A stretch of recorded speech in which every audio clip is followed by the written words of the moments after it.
Jealous of his genius younger brother, Logan impulsively sabotaged him, only to be cast out of the family by his father. 10 years later, he tried to return and make amends, but it was already too late. Logan's brother had been executed for treason against the Empire, and his entire family line had been wiped out.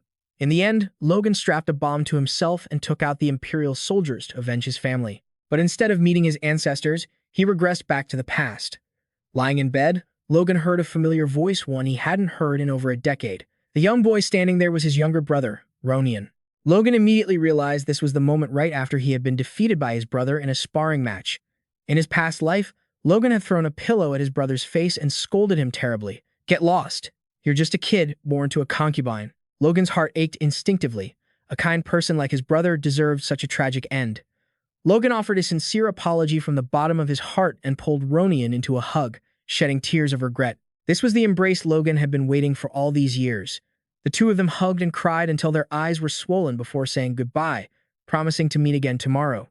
Logan wondered if this wasn't just a dream, and if he really had returned to the past, he needed to change everything to save his family. Logan asked his servant, Rick, to fetch him some paper and a pen, thanking him. Hearing his young master say thank you for the first time, Rick was genuinely terrified.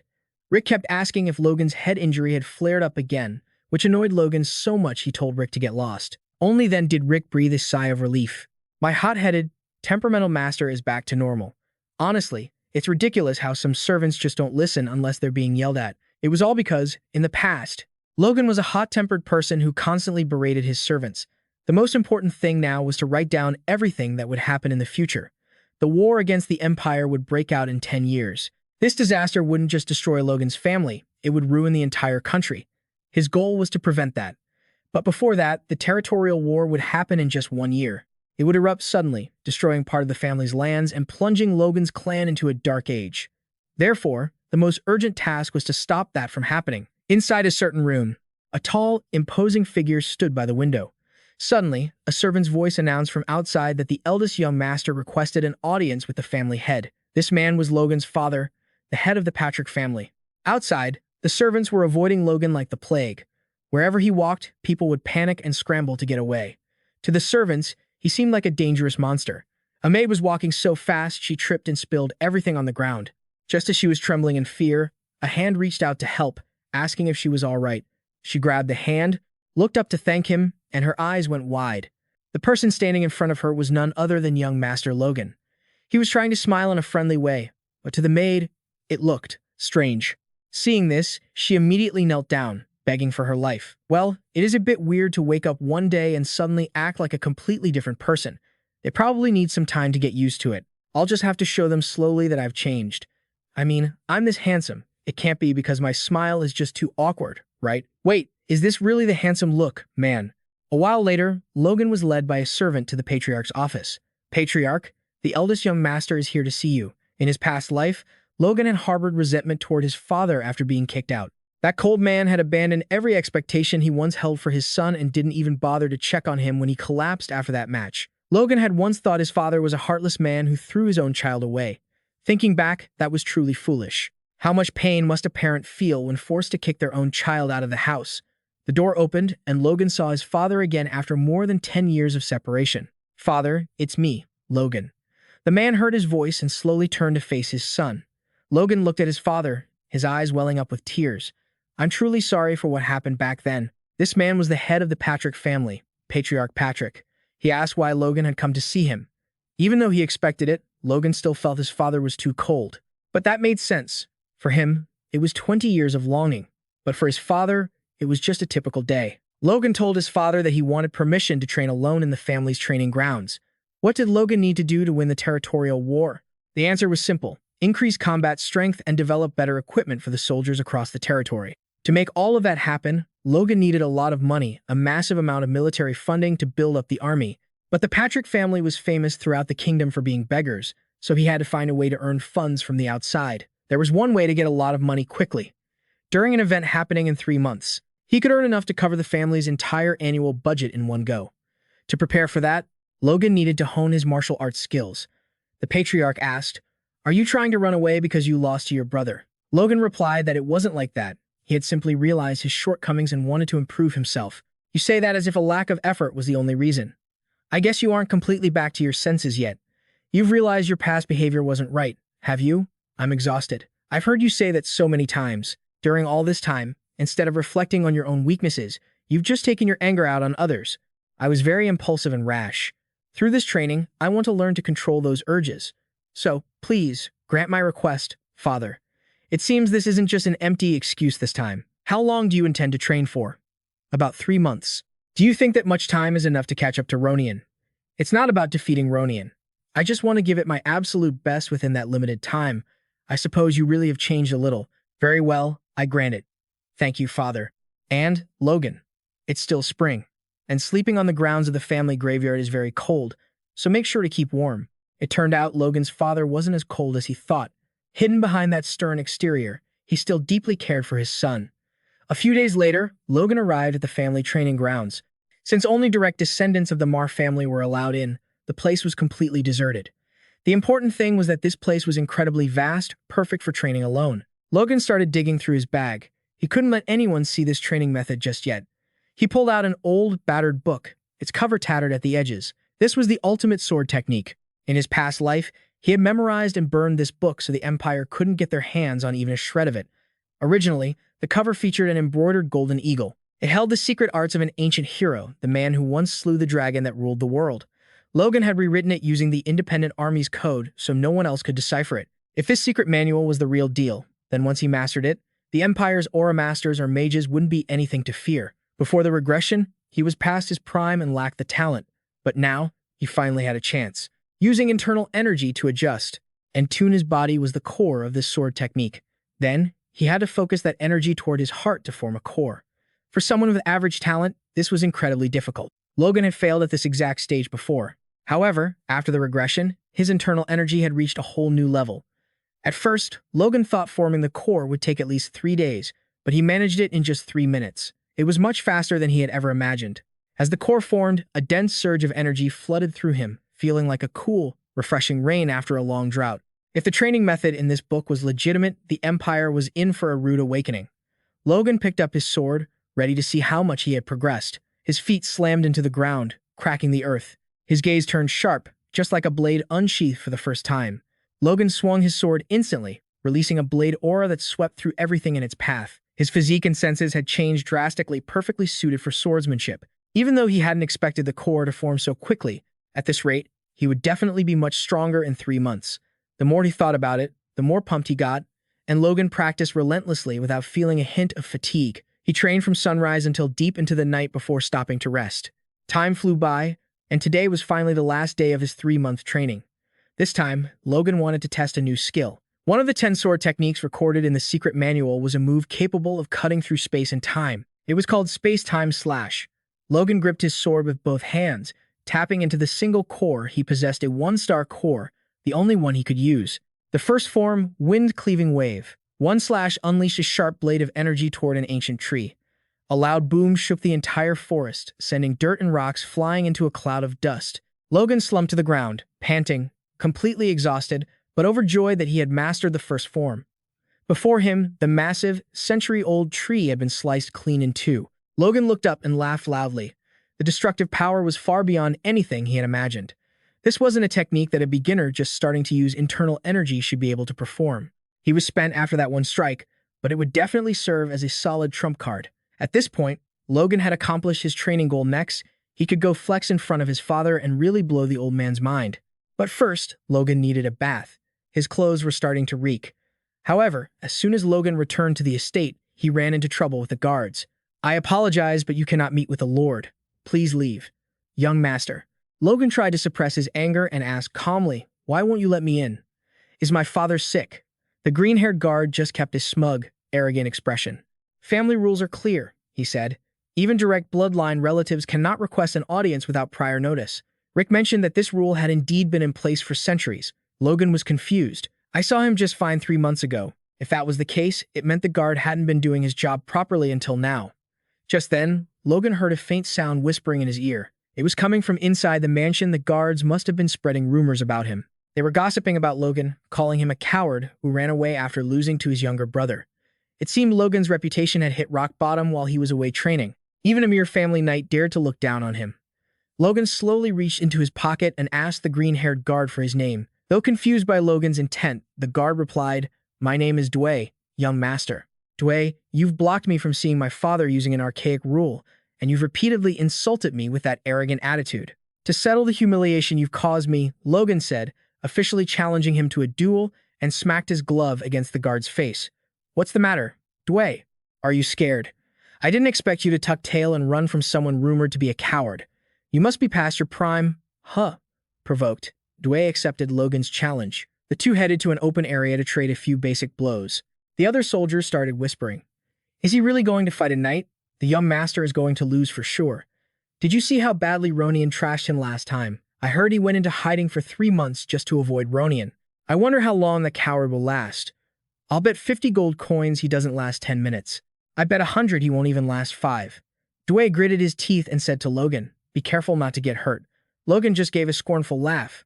Because he wasn't the weak Logan of the past anymore. After 3 months of training, he was much stronger. Rick and the other servants stood on the side, incredibly worried, unable to understand why their young master would challenge a family knight. Another knight was appointed as the referee, declaring that the official duel between the two would begin now. For safety, they could only use wooden weapons. The referee thought to himself that the young master was too stubborn to be stopped. "I've restricted the weapons, but knights are all about raw strength, so even wooden weapons make them extremely dangerous. Whatever happens, it's not on me. Dway, please go easy on him." The fight began, and both men immediately took their battle stances. Dway's entire body quickly erupted with an incredibly powerful aura. Don't tell me he's actually planning to use force, right? Using force against an ordinary person? Is he going all out? Isn't that just cheating? If the young master gets hit by that, it's going to be dangerous. However, Logan's expression remained calm, as if nothing were happening. If you didn't know any better, it would be terrifying. But that's a sign that he's using his force very clumsily. His energy is leaking out because he can't control it. Seeing that, Logan threw out a few more taunts to thoroughly enrage Dway. "Looks like you're pretty tense, huh? Someone get you worked up. You're probably past your prime, aren't you?" Being mocked like that, Dway was furious, his teeth grinding together. Dway charged forward at full speed, determined to teach Logan a lesson. Rick and the referee were terrified. Both wanted to intervene, but this was a match, personally requested by the young master, so there was nothing they could do. At that moment, Dway thought to himself, "I'll finish you off with my secret technique. La Triple Kin." But Logan just gave his wooden sword a light swing, easily shattering his technique. This one strike looked gentle, but it made Dway feel such agonizing pain that his face twisted, drenched in sweat. Logan looked at him coldly. "You call yourself a knight? Don't tell me. That was your best effort." The result of the match left everyone completely shocked. The guards and servants couldn't believe since when their young master had become so strong. Feeling like the fight wasn't enough, Logan wanted to give his opponent another chance. The referee asked Dway what he thought about that. As long as he agreed, they would have a rematch. Dway looked at his trembling hands, unable to believe he had lost to a kid. He shouted angrily, "No way," and agreed to Logan's rematch request to teach him a lesson. But in the second round, Dway still got served by Logan like a pro. In the end, he suffered a humiliating defeat. This time, Dway didn't dare to act cocky anymore. He bowed his head in defeat, but Logan didn't let it slide, slamming his wooden sword right into his face. "I've been too lenient with a subordinate who dares to defy his master. Now, it's time for punishment." After that, Logan used the wooden sword to beat the guy mercilessly as if he were a punching bag, despite his pleas for mercy. The surrounding servants felt the pain just watching. Is this really the same young master? How could he change so much in just 3 months? His inner strength has awakened, and his swordsmanship has completely transformed, as if he's been a master swordsman for decades. The battle ended, and the referee declared young Master Logan the winner. In Baron Patrick's office, he was praising his son for his impressive performance. "It seems you've awakened. What happened during your training?" So, he had been watching the whole time. "I just decided to let go of my greed and discard everything. When I trained with that mindset, I felt my inner strength overflowing in a way I couldn't believe. It might sound like a lie, but this is something I realized from my previous life. Only by letting go of everything for the sake of vengeance could I become stronger. I only realized that after living a wandering life until I was 40. The Baron said to Logan, "You've changed completely, but after realizing that, the first thing you did was insult a knight. He deserved it, father, and you heard the whole story from the guards, didn't you?" "That's true. Still, I have to ask you, was it really necessary to go that far?" Facing his father's question, Logan firmly replied that he had to do it. A knight daring to taunt his master's descendant if he wasn't punished, he would become a bad example for the family. The hierarchical system is the pillar that allows an organization to function. When that system wavers, the organization wavers along with it. Eventually, everything will collapse. A knight must respect his master. Today's event will be a lesson for the other knights. At this point, Baron Patrick admitted that Dway had indeed committed a serious error because he forgot his duty and tried to deceive his son. But that was a huge gamble. Next time, show some restraint. Logan thought to himself. Is the old man letting me off that easily? I didn't say you were right. Don't make mistakes. You must not do anything like that without my permission. Understood. You haven't officially received your rank yet, and there is one more thing you need to know. Your fiancée, Rena, will be visiting our home soon. Hearing the name Rena, Logan was so excited he couldn't speak. She's finally coming. My walking piggy bank is almost here. That day, Lady Rena's carriage arrived at the M family estate. Her beauty didn't just make the maids swoon, it even made the guards blush. The young master is so lucky. This beautiful girl with platinum hair was Rena Wolf. She politely paid her respects to Baron Patrick and asked after everyone's health. The Baron was very pleased to see his future daughter-in-law was both sensible and well-mannered. Rick had seen Rena when she was a child. He didn't expect that after only a few years, she would have grown into such a beautiful lady. But for some reason, Logan's face remained as tense as a guitar string the moment he saw Rena. I will read the letter that the Count has trusted me to deliver. To my dear friend, Baron Patrick. I would like to propose that we dissolve this arranged marriage. Turns out, Rena's visit to the Patrick family was to break off her engagement with Logan. This plotline is so familiar, the classic trash character gets dumped. The letter was full of flowery language but hid its true intent. I thought Patrick would become an aura user, too, but he's been stuck at the high-rank knight level for 20 years. Honestly, your son is just not good enough. Is there any reason for us to lower our standards for a son-in-law? So, let's go our separate ways. Goodbye. Baron Patrick was furious. Breaking off the engagement without a valid reason? Is the Wolf family trying to insult the Patrick family? We would never dare, Baron. I even volunteered to be the messenger because I was worried you would misunderstand, so I came to resolve this personally. I still remember the year I spent here in my childhood memories. Memories I created with young Master Logan in this beautiful and peaceful place. But unfortunately, I am bound by my family. There was no other way but to follow their orders. So, I thought it best to meet you and young Master Logan to apologize in person. The surrounding maids were moved to tears, thinking Lady Rena's heart was as beautiful as her face. But Logan knew better than to believe that nonsense. Obviously, she's just putting on an act. The woman standing next to Logan spoke up. What exactly is the reason for this? Lady Rena, I'd love to hear about this unavoidable situation. She is Marion Kaios, mother of Ronian and Logan's stepmother. Logan always thought his stepmother saw him as an enemy over the inheritance, but he never expected her to protect him now for the sake of the family's honor. I am terribly sorry. I honestly have no idea why either, so my hands are tied. I'm just someone who is getting married and will soon be part of another family. So, my father doesn't discuss major family business with me. Are you here to announce the broken engagement for no reason at all? I suppose you could say that. Rena hadn't expected Lady Marion to be such a tough nut to crack. She declared that in exchange for breaking the engagement, the Wolf family would pay 3 million gold coins in compensation to the Patrick family. Hearing that figure, the Patrick family's treasurer was shocked.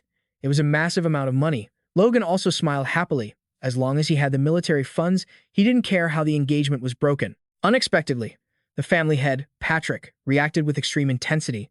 He roared in anger at the Wolf family's audacity. The killing intent radiating from him was so strong the guards couldn't even stand steady. Lady Rena's guard quickly stepped in front of her. He introduced himself as Ren, a knight from the Wolf family. He hoped Baron Patrick could calm down so they could continue the discussion.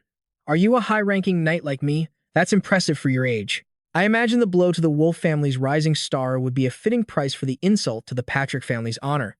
My clan leader said you are a man who prizes honor, Baron Patrick. He also said that you wouldn't harm a lady or a young sprout of the family. We don't intend to buy your honor with money. Please accept this as a gesture of sincerity to maintain the relationship between our two families. If I keep pushing, I'll be labeled a man without honor. Is that what you were aiming for by sending these young ones here? Rena Wolf. Family head Patrick told Rena that if she wanted to break the engagement, he only had one condition. She must apologize directly to his son. Otherwise, he refused any other compensation. At this moment, Logan suddenly spoke up. May I be allowed to speak as the person directly involved in this engagement? The old man wants them to apologize without taking the money. Is he crazy? 3 million gold is the entire annual budget for the Patrick family. Faced with the survival of the family, honor no longer mattered. Logan had to get that money at any cost. He told his father he wanted to accept the apology offered by the Wolf family. This made his father furious. Are you saying you want me to go back on my word? Logan, our Patrick family isn't so poor that we need to abandon our honor for money. Facing his father, Logan took a deep breath. No, father, our family really is that poor. We owe the bank 3 million gold, with an annual interest of 150,000 gold. If not for the help from stepmother's Kira's family, we would have probably gone bankrupt by now. We're the biggest beggar family in the kingdom. We're broke, flat broke. Actually, Logan was just daydreaming. If he'd really said that, the old man would have smacked him into next week. The reason they had to accept the 3 million gold was entirely about their honor. So you mean to say I have to go back on my word for the sake of honor? Forgive me, but the Wolf family has a higher standing than our family. And the Count is also a border guardian of the East. I'm afraid that ending this with just an apology will lead to rumors that we bowed down to the Wolf house. Rena hurriedly explained. The Wolf family wouldn't do anything so unreasonable. We have the utmost respect for the Patrick family's honor. She came here to demand a broken engagement, yet had the nerve to talk about what's unreasonable. Didn't she realize how ridiculous she sounded? In his past life, Logan had been played by this girl, and thinking about it still stung. Do you think someone like you is worthy of standing by my side? Know your place and get lost. To lose to a kid, why do you even carry a sword? That year, Rena had torn her own clothes to frame Logan for attempted assault. Because his reputation wasn't good to begin with, no one believed he was innocent. As a result, the Patrick family was forced to apologize to the Wolf family and pay a heavy price. Because of the lesson Rena taught him, Logan never trusted women. The prettier they were, the better they were at deceiving people. I guess she just came here to take what she wanted and leave with a broken engagement request like last time. But she won't get away with it this time. There are only a few months left until the Civil War. My own reputation doesn't matter to me anymore. Lady Rena, regardless of my family's wishes, I accept the compensation. Family head Patrick was furious to hear his son say that. How dare you go against my wishes? But Logan held his ground, saying, what is an apology worth if honor can be compensated with just a few empty words? If that's all it takes, then our family's honor isn't worth much anyway. Wolf House, we hear the Baron's words. What is your intention? Even though she said that, she only wanted to save face for her father. Just thinking about paying 3 million was already causing her trouble. Family head Patrick declared, as the representative of the Patrick house, a sincere apology to me is enough. However, I will let Logan decide if it is truly sincere. But think carefully, Logan. If you accept compensation, it means your honor. In the future, can also be bought and sold with money. Logan whispered to himself, I'm sorry, father, but I cannot yield. As the person involved in this annulment, I accept the compensation from the Wolf family. This decision pleased his stepmother immensely. With such foolish behavior, Logan was no longer qualified to compete for the inheritance with her son. As for Rena, she was red with anger, not expecting that even after she had spoken like that, Logan was still stubborn enough to take the money. Family head Patrick turned away, disappointed. I thought you had changed, but it turns out you've only gotten worse. It must be my fault for not teaching you the true value of honor. Even though his father misunderstood him, Logan didn't explain. He was doing all of this to save the family. Just like that, the 3 million gold finally reached Logan's hands. Stay calm. Don't get too excited. I have to put this into savings. Right at that moment, the family treasurer suddenly sought him out and spoke to him with extreme courtesy. Logan thought to himself, this isn't good. The old man being this cheerful, he's not trying to borrow money from me, is he? As the financial manager for the Patrick house, Fernan has been running the entire territory on an increasingly tight budget. He frequently has to cover the deficits by begging the clan head's relatives. He doesn't even know if he's a butler or the leader of a beggar gang anymore. If this wasn't his home, he would have retired long ago. However, Fernan now has a chance to live comfortably for a few more years. In his eyes, Logan is just a foolish kid who doesn't even know how to wipe his own nose. Sorry, young master, but you'll have to split that 3 million with me. After that, Fernan kept showering Logan with endless praise, calling him handsome, talented, and all that jazz, basically the perfect mold for an heir. After blabbering for a while, Fernan finally got down to business. During these difficult times, 3 million gold coins are like rain in the desert. Your wisdom has finally allowed our family to breathe a sigh of relief. Excuse me, butler. Why a sigh of relief? This is my own money. Fernan was left speechless by Logan's words. However, he wasn't going to give up that easily. Fernan revealed that the Patrick family owed the bank 3 million gold coins, with annual interest reaching 150,000. But Logan had known that for a long time. It's harvest season now, so the interest can definitely be paid off. But managing the Baron's territory also costs money, young master, and the budget is always stretched thin. But before he could finish, Logan shut him down. I'm sorry, but I can't help you with that. I intend to use this money for the family's future, not just to cover operating costs. A person must be farsighted. You can't sacrifice the big picture for small, trivial things. Fernan silently thought, the brat is spouting nonsense again. I've been working here for decades, and I've never seen this kid care about the family before. Logan asked him, suppose I use this money to pay off the debt, what benefit does that actually bring to the family? Fernan replied that they would have more budget, making it easier to run the territory for the next few years. But Logan continued to ask, and then what, which left him unable to answer. Let me tell you, our family will just fall back into debt. It's an endless loop. I am trying to break it. That's why I will use this money for my own plan. At this moment, the image of the foolish young master in Fernan's mind completely changed. From someone heartless who didn't care about household affairs, Logan had truly matured and started thinking for the sake of the family.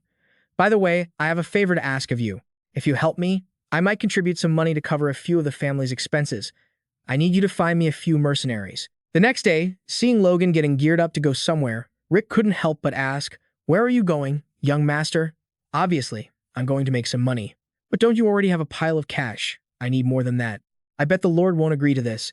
The atmosphere in the mansion is already tense enough. Exactly, that's why I'm planning to sneak out. If I can't change my reputation right away, there's no point in staying here. I have to build my own force outside. Thankfully, I've gotten used to the situation out there lately. After being kicked out of the family, I traveled all over the kingdom. First, I have to recruit some people. Rick, hearing Logan say that, thought his young master was planning to run away from home to avoid the old man. If you leave, what will I do? If you really want to go, you'll have to step over my dead body. Don't worry, I'll leave a letter for father. No one will blame you. Later, Lord Patrick read the letter from his troublemaker's son before he ran away, his eyes filled with killing intent. Dear father, heartbroken after the engagement was called off. I have decided to go out and clear my head. I will be back soon. 200 years ago, the Patrick family wasn't as pathetic as it is now. Owning vast territories, the Marienkeos family was once revered as the rulers and lords of the southwestern region of the Randia kingdom. But by the time of the current lord, Patrick, the useless products created by the 3 previous generations had degraded the family's title. The territory's size was also significantly reduced. Fertile lands were handed over to other vassals. In the end, the Patrick family had to live in the harsh and arid mountains in the south. This territory has nothing, no regional specialties, no agriculture, nor the mines usually found in mountain regions. At this rate, even if the Patrick family won the Civil War, they would still need constant aid from the stepmother's family. To end this vicious cycle, Logan needs a lot of money, a number much larger than the 3 million gold he currently has. There is someone here who can give him that amount. The largest commercial city in the Randia kingdom, Kio. According to his memories, this man spent his entire youth in Kio. The locals say he lives somewhere around here. The gold bug Felix Esporanzap Cloud. He is one of the wealthiest merchants who moved to the Empire. He is called a traitor because he is a citizen of Randia but works for the Ares Empire. The Ares Empire is the most powerful nation on the continent. As long as you have talent regardless of gender or age, you will be put to use. This is a country where people can enjoy power and wealth. Those benefits even extend to foreigners who are not citizens of the Empire. A perfect example of that is Felix Esporanzap Cloud from the Randia kingdom. Although labeled a traitor, Felix Esporanzap still frequently supports his fellow countrymen. Logan heard that his business failed due to being scammed, but seeing him in person, it was even more miserable than he imagined. Logan walked up to the man slumped on the ground and asked if he was Felix Esporanzap. Hearing someone looking for him, Felix Esporanzap immediately stood up to size up the young man before him.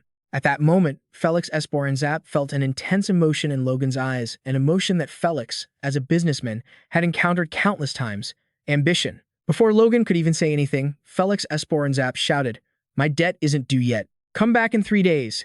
It turned out Felix Esporanzap had mistaken Logan for one of the creditors coming to collect money. Watching Felix puff up like an angry little dog, Logan didn't know how to calm him down. "I didn't come to collect money, so why are you so tense?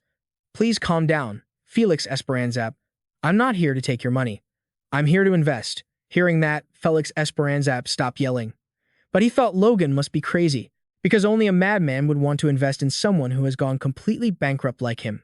Still, somehow, Felix Esporanzap asked, "How much are you planning to invest?" Logan said he would support him enough to pay off his debts and get back to work. Felix Esporanzap was overjoyed, thinking he had met a VIP.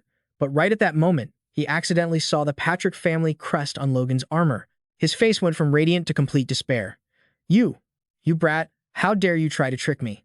If you're going to try and scam me, You'd better do a better job than the scumbags who tried before. You're no investor. That crest belongs to the baronet family from the south. That's just a family of beggars living off their in-laws' charity. You're drowning in debt, so what kind of investment are you even talking about? Here he goes, crying again. My life's a mess, just lost my entire fortune to a fire, and now I'm stuck with a top-tier con artist. Logan was struggling to figure out how to explain things to Felix Esperanzap when he suddenly had an idea.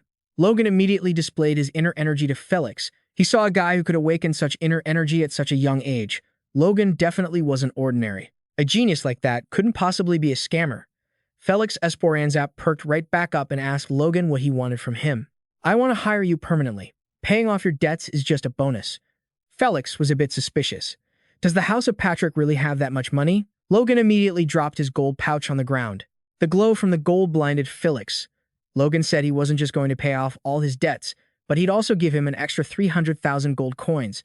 At this point, Felix Esperanzap was so moved he couldn't even speak.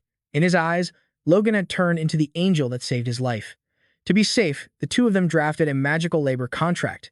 As Felix Esperanzap's blood dripped onto the parchment, the contract officially took effect from that moment on. If a subordinate dared to intentionally harm their master, they would suffer unimaginable agony, as if their soul were being torn apart. If they didn't want that, they'd better master their inner energy and become at least a high-ranking knight, or pay a massive fee to hire a four-circle mage to break the curse. Magic shot, thank you for your patronage. Please come again. Felix Esperanzap thought to himself, I must have been blind to think this guy was an angel. Angel, my foot. He just wrote a magical contract to turn me into his slave. He basically bought my freedom. The two couldn't fully trust each other, yet since it was their first meeting. Since Logan had invested his entire fortune, it was only natural he'd want proper collateral. Once they built trust, the contract wouldn't even be necessary. Felix Esperanzap asked Logan what he needed to do now. Logan told him, first, buy up monster meat. Felix didn't really get it. Monster meat is poisonous, so why buy it? But as someone from 20 years in the future, Logan knew the true value of that meat. In a few years, people would discover that monster blood could be processed into a neutralizer using common ingredients. Not only that, but the meat could also cure illnesses if used correctly, and it could even treat infertility. This information had been verified by the Royal Magic Tower, so its credibility was beyond question. From then on, monster meat became a highly sought-after commodity. One species went extinct simply because studies claimed they were a delicacy that boosted masculinity. This way, Logan was confident he could make a fortune. Felix Esperanzap silently wondered if his boss had lost his mind, making money with monster meat. First time hearing that, is he planning to sell salted monster thighs like some kind of legend? After hearing that Logan wanted to spend $1 million on monster meat, Felix Esperanzap hurriedly tried to stop him. That's just throwing money out the window. In Felix's eyes, monster meat was worthless, and he couldn't understand why Logan wanted it. But since Logan was the boss, even if he didn't grasp the goal, Felix would still help him.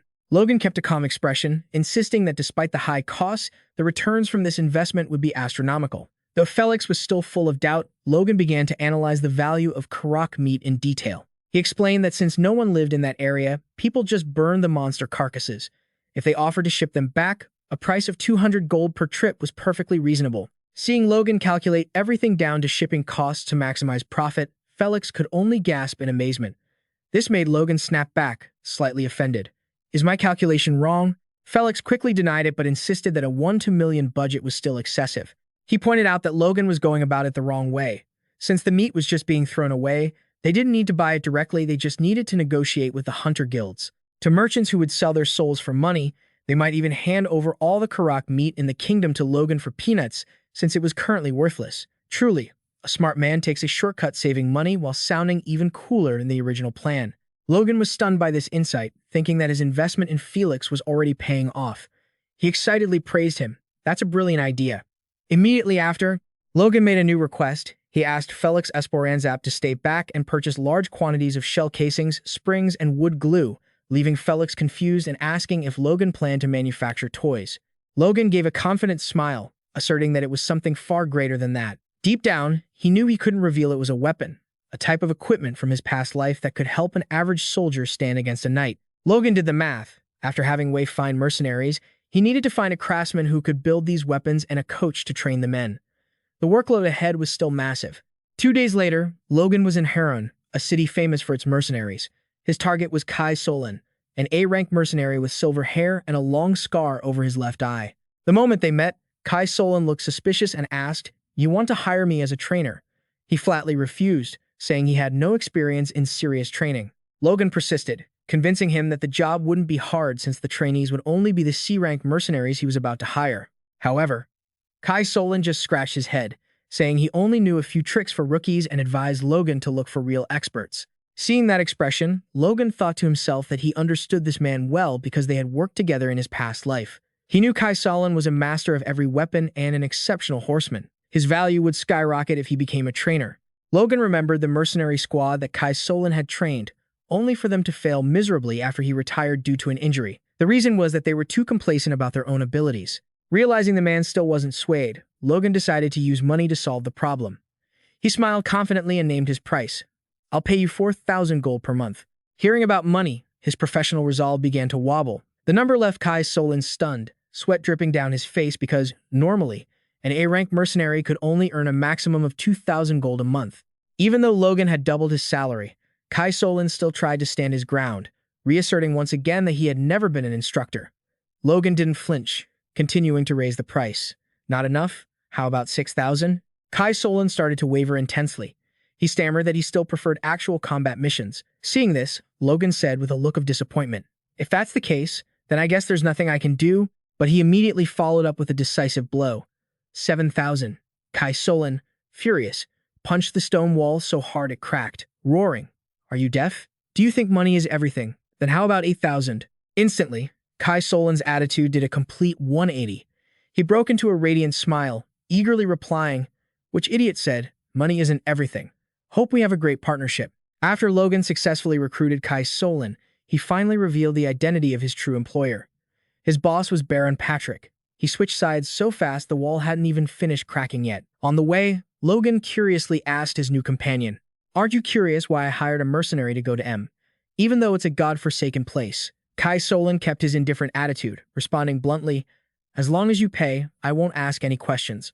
This pragmatic answer made Logan extremely satisfied. "I like that way of thinking. Definitely the money equals motivation type, no need to tire my brain with extra questions." Suddenly, the atmosphere became tense due to the shouting of his slave overseer. "Move it, you idiots. If you're late, I'll beat you to a pulp." The sound of whips cracking echoed repeatedly, followed by cries of pain. Before them was a group of scrawny slaves, their feet shackled by heavy chains, trudging along under the torment of their oppressors. Kai Solan lowered his voice and explained, "Everyone knows Heron is known as the city of mercenary slaves." He warned that if they continued deeper along this path, Logan would witness even more brutal scenes when entering the slave market ahead. Logan remained calm. He softly replied, "Yeah, I know. I actually plan on buying a slave here." His eyes swept over the emaciated bodies and rags being held captive like nothing more than mere goods. Seeing that Logan looked like a wealthy young master, a slave trader with slick, blonde hair approached, secretly judging this to be a naive city boy. He eagerly offered, "Hey young man, come over and take a look at the merchandise. The slaves here are incredibly cheap." But his smile vanished instantly when he saw Kai Solan standing like a giant behind him. The slave trader turned pale, sweat pouring off him like rain, trembling as he blurted out, "Huh, damn it, why is Kai Solan here?" Witnessing the authority of the instructor he had just hired, Logan smirked with satisfaction, silently confirming that recruiting Kai Solan was indeed the right decision. The trader was planning to rip off a new customer, only to have his power cut the moment he saw the boss standing behind him. They stopped in front of a large tent area where Logan noticed guards posted more strictly than in other areas. An elderly man with silver hair and a cunning look came out to greet them. "Young man, what brings you here?" Logan didn't beat around the bush and went straight to his goal. "I'm here to buy a dwarf." The old man gave a mysterious smile, confirming, "You guessed right. Slaves of that race are very rare and are treated specially. This way." Logan followed him silently deep inside. Logan passed by cages holding beautiful elves, but his expression remained completely indifferent. The slave owner smiled smugly, boasting that it was very hard to find these elves and asking if he had ever seen them before. Suddenly, the old man paused and exclaimed, "Oh, I just remembered. I found one." Logan immediately ordered, "Bring that person over." A small, hunched figure was led out. The old man confirmed, "You said you were looking for a dwarf, right?" It was an old dwarf with thin, shackled legs. The slave owner continued to advertise, "As you can see, he is indeed a dwarf. If you buy him, he'll be very useful. He's one of the few craftsmen among his kind." Hearing this, Logan couldn't hide his surprise. He immediately asked point blank, How much? This was the dwarf craftsman race, those who possessed skills in making small goods and made a living from it. The slave owner added one more confident remark to increase the value of the goods. Furthermore, this guy is the best craftsman. Logan smiled confidently, asserting that he didn't need to worry, and asked for the price again. How much for him? The old man laughed gleefully, greedily holding up 2 fingers. Ha ha ha, I'll give you a special discount, just 200,000 gold coins. What do you think? Instantly, Logan's expression became extremely terrifying. He snapped, Do I look stupid to you? The sudden rage made the old slave owner pale, trembling, not understanding what was happening. Quoting a price like that was no different from shamelessly ripping off a VIP in broad daylight. Fearful of the pressure from Logan, the old man hurriedly lowered his voice and dropped the price to the floor. 50,000 gold is fine. In just a few short minutes, Logan had successfully negotiated, saving 150,000 gold. As the group began to leave, the old dwarf blacksmith following behind muttered in contempt, You humans are truly wicked. Logan just smirked and replied, It's just the basics of business. The dwarf asked, Where are you taking me? Logan calmly answered, I'm taking you to the Baron's territory in the southwest, and you will do as I say. The dwarf replied thoughtfully, Understood. Logan understood that while dwarves were famous for their skills, slave dwarves were not, because they hadn't been raised in conditions with proper training. To encourage him, he looked the dwarf in the eyes and made a promise. 20 years. If you perform well for the next 20 years, I will send you back to your home mountains. It sounded like a long time, but basically, it was 20 years of hard work for a new life. No scam, don't worry. He smiled and added, 20 years is nothing to your kind, right? Hearing the chance to return home, the dwarf's eyes brightened. He laughed excitedly. Ha ha ha, you better not go back on your word. As the group prepared to leave, the space suddenly became chaotic with shouting. Catch him! That slave is escaping. A small figure was running for his life amidst the heavy footsteps of those chasing him.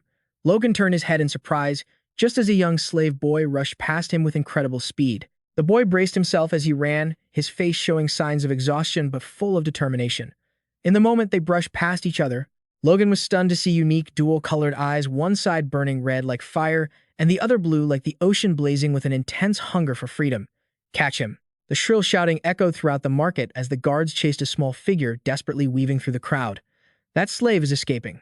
They roared, causing the crowd to scatter in chaos. The slave boy with messy, bluish-purple hair used every ounce of his strength to dash forward. Their breath was ragged, yet their eyes still burned with a fierce, unwavering resolve. Even while running, that aura was pushing them to keep going. But a child's strength is no match for seasoned predators. There! Over there! A prison guard roared, delivering a crushing kick that sent the boy sprawling into the dirt. Found you, you little rat. The guard gloated, stepping closer while another curse through gritted teeth. Scum! The guard began raining down brutal blows, venting his rage. How dare you even think of running, you pathetic slave? Despite the agony, the boy struggled to shield a smaller, trembling child beneath his own body. The little one sobbed, Big brother, run. Watching the scene unfold, Kai Solon urged coldly, They're just slaves. Let's keep moving. Logan froze, his eyes locked on the scene. I know him, but how? Logan watched, stunned, as the slave boy with blue hair and strange heterochromatic eyes was being tortured. A bizarre sense of familiarity washed over him. I've seen him before. Suddenly, a name flashed in his mind, and Logan couldn't help but blurt it out. Ha! Vector? When Kai Solon turned, confused, Logan quickly commanded, Wait a moment.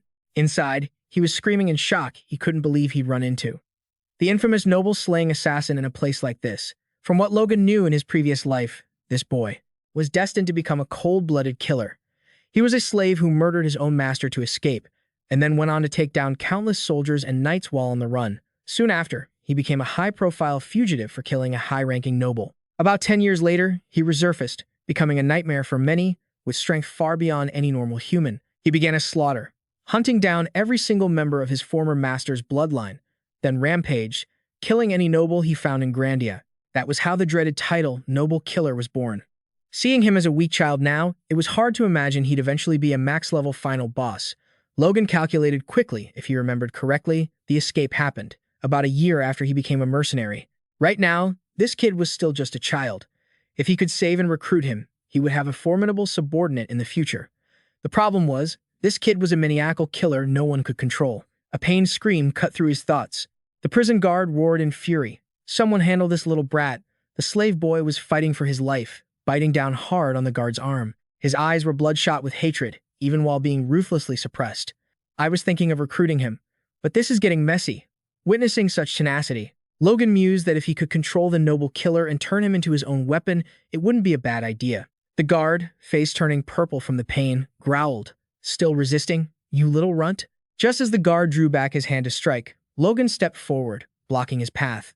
Interrupted, the guard whipped around, shouting, "What bastard dares to get in my way?" But the moment he saw the majestic armor and the razor-sharp gaze in Logan's eyes, he froze. All his aggression vanished instantly. The guard stared nervously at the crest on Logan's armor, sweat beading on his forehead as he realized this wasn't someone he could afford to offend.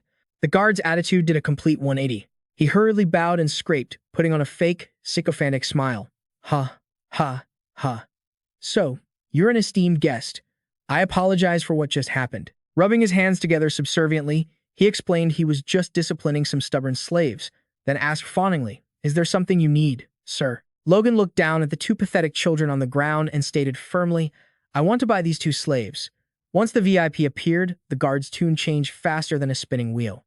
The slave trader, with his bald head and cowardly mustache, spoke up. "You mean these two?"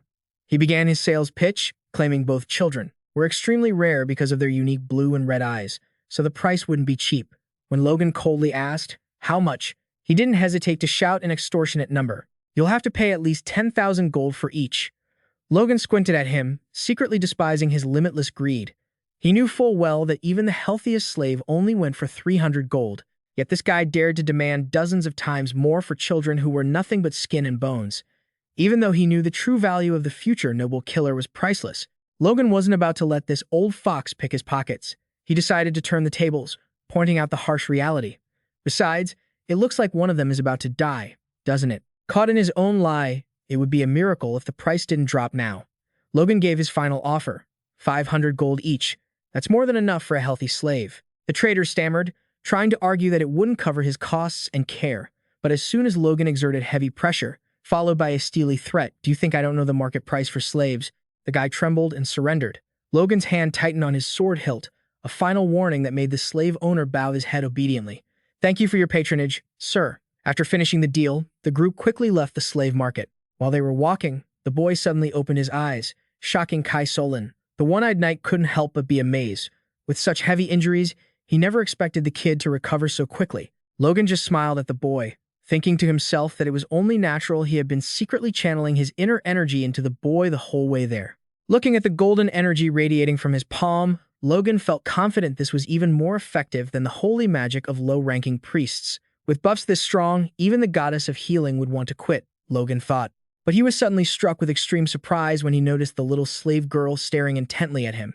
He wondered, how could a little girl like her sense my power? Something even a seasoned mercenary like Kai Solon didn't notice. Logan shook his head to steady himself, perhaps he was just seeing things.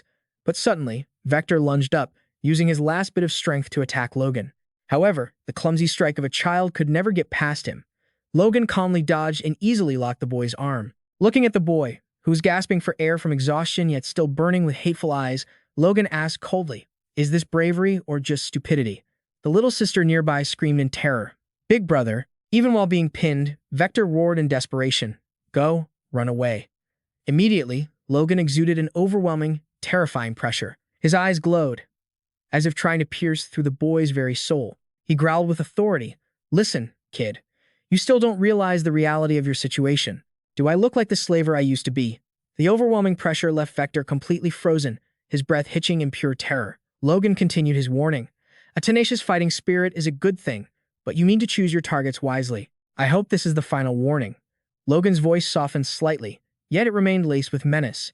"If you follow my lead, I'll ensure both you and your sister are safe." But then, Logan landed a psychological blow so heavy it sent Vector trembling. "But if something like this happens again, I won't just deal with you. I'll come for your sister, too."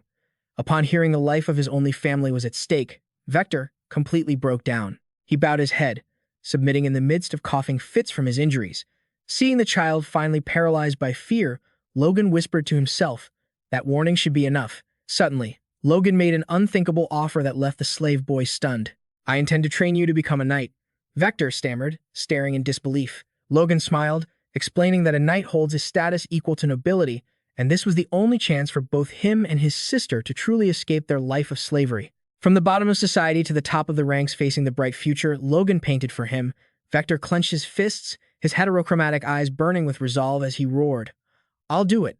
Logan smirked in triumph, silently calculating that the little sister was the perfect key to keeping this assassin's violent nature in check. He announced he would begin training him as soon as they returned to the estate, then turned to call out. Meanwhile, Hema, the dwarf elder, looked visibly nervous. Logan requested a private word and produced a magical contract he had prepared in advance. He spoke with absolute certainty regarding the terms written inside. It stated that if he worked for Logan for 20 years, he would earn his freedom and be allowed to return to the mountains. Hearing about the chance to return to his homeland, Hema trembled, unable to believe his ears. The old man muttered that empty promises are hard to believe, seeing Logan smile and ask, "What? You don't want to?" Hema hurriedly assured him he would sign it and give his all to serve him. He burst into tears, moved by the kindness of a human, and rushed to correct his way of addressing him. "No, forgive me. Thank you, my lord." Logan was satisfied, realizing the contract had provided the perfect motivation for Hema, just as he had expected. He felt confident that he had perfectly achieved his goal, and even gained more than that by securing a noble-class assassin to his side. Yet, while Logan was optimistic about the territory's war preparations, back home in Patrick, rumors of his bizarre behavior had spread, causing the young master's reputation to plummet to rock bottom. Rick, Logan's close attendant, was living through his worst days trying to stop these rumors from spreading beyond the Patrick territory. His face twisted with exhaustion, tears of helplessness in his eyes. He shouted in despair, "Where on earth are you? You troublesome man, young master, you've returned." Rick cheered happily as soon as he saw Logan's figure appear. Logan smiled warmly and asked, "Rick, have you been doing well lately?" But suddenly, Rick's smile turned distorted, radiating a terrifying, gloomy aura. He gritted out, "Ha ha, young master, now is the time for us to talk. It's so nice to see you smiling and talking like that." Rick exploded, shouting in sheer frustration. "What on earth did you do while you were away? Do you realize what the people are gossiping about?" Rick revealed that Logan had been branded a monster meat maniac after spending 150,000 gold on what was considered trash. A few days later, the rumor spread like an uncontrollable wildfire. In the town squares, the people couldn't help but whisper in shock. "What? Buying monster meat? Who's crazy enough to do that?" The disdain grew even stronger when they realized it was Logan, who already had a terrible reputation after the broken engagement and the humiliation of taking money from his ex-fiancée. Standing among the gossiping crowd, the merchant Felix Esporanzap broke into a cold sweat, thinking to himself, "I thought the rumors about the monster meat would boost sales, but I didn't expect his reputation to be this bad. I thought he was just a madman, but he's a total failure." Yet, casting aside all prejudices, Felix Esporanzap reassured himself, "I cannot miss this opportunity." His eyes gleaming with determination, Felix Esporanzap shouted loudly, "1 gold coin per kilogram." This astronomical price left the crowd stunned for a moment before erupting. Felix Esporanzap was inwardly pleased, knowing no merchant would be foolish enough to refuse selling scraps at such a high price. He continued to shout excitedly to stir up the crowd. "Does anyone want money? Then bring any meat from Carol here. It's best to bring smoked, sealed meat or jerky." The crowd immediately cheered wildly. Thanks to Rick's proactive business approach, not only did merchants start collecting monster meat, but the rumors about Logan also reached nearby businesses. This deal is too good. The public jumped at the chance to cash in. Ha ha ha. Felix Esporanzap did a great job. Logan laughed gleefully when hearing about the ripples his partner had created.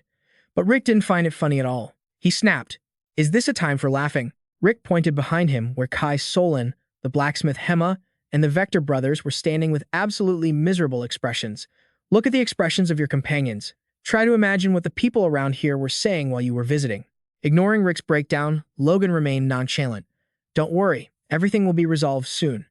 This dismissive attitude only made Rick more panicked. "Don't be so calm about this." He trembled, revealing an even worse truth. The Lord of the house is also very angry.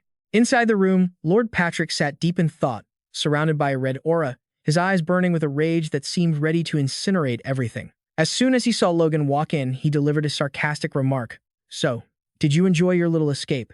Logan maintained a proud demeanor and answered firmly, "It wasn't an escape, just a short trip." Lord Patrick finally spoke with an imposing tone. "Judging by the rumors, it seems you really enjoyed that reckless trip. At least you enjoyed it, right? How lucky." Logan didn't flinch. He looked his father in the eye and affirmed that rumors are just rumors. "I feel no shame for any of my actions." The air grew tense. This defiant answer made Logan's mother burst into a scornful laugh. Ha, look at that, my lord. The young master doesn't even know his place. She didn't stop adding fuel to the fire, criticizing him harshly. His actions could affect the honor of the family. Before she could finish, Logan coldly cut her off. Mother, you're exaggerating. I'm simply using the money from the canceled engagement as I see fit. This shocking reveal left her stunned. What? She immediately turned to her husband and urged, Did you hear that, my dear? After all this, do you still intend to keep him by your side? Lord Patrick roared with authority. Silence. She remained persistent, adding, It is fundamentally the young master who is in the wrong. I said, Silence. Lord Patrick's thunderous shout made the entire room tremble. He stood up abruptly, radiating an overwhelming aura as he issued his command. I wish to speak with Logan alone. You may leave. Although still filled with resentment and frustration, she could only clutch her chest and depart. How could you still?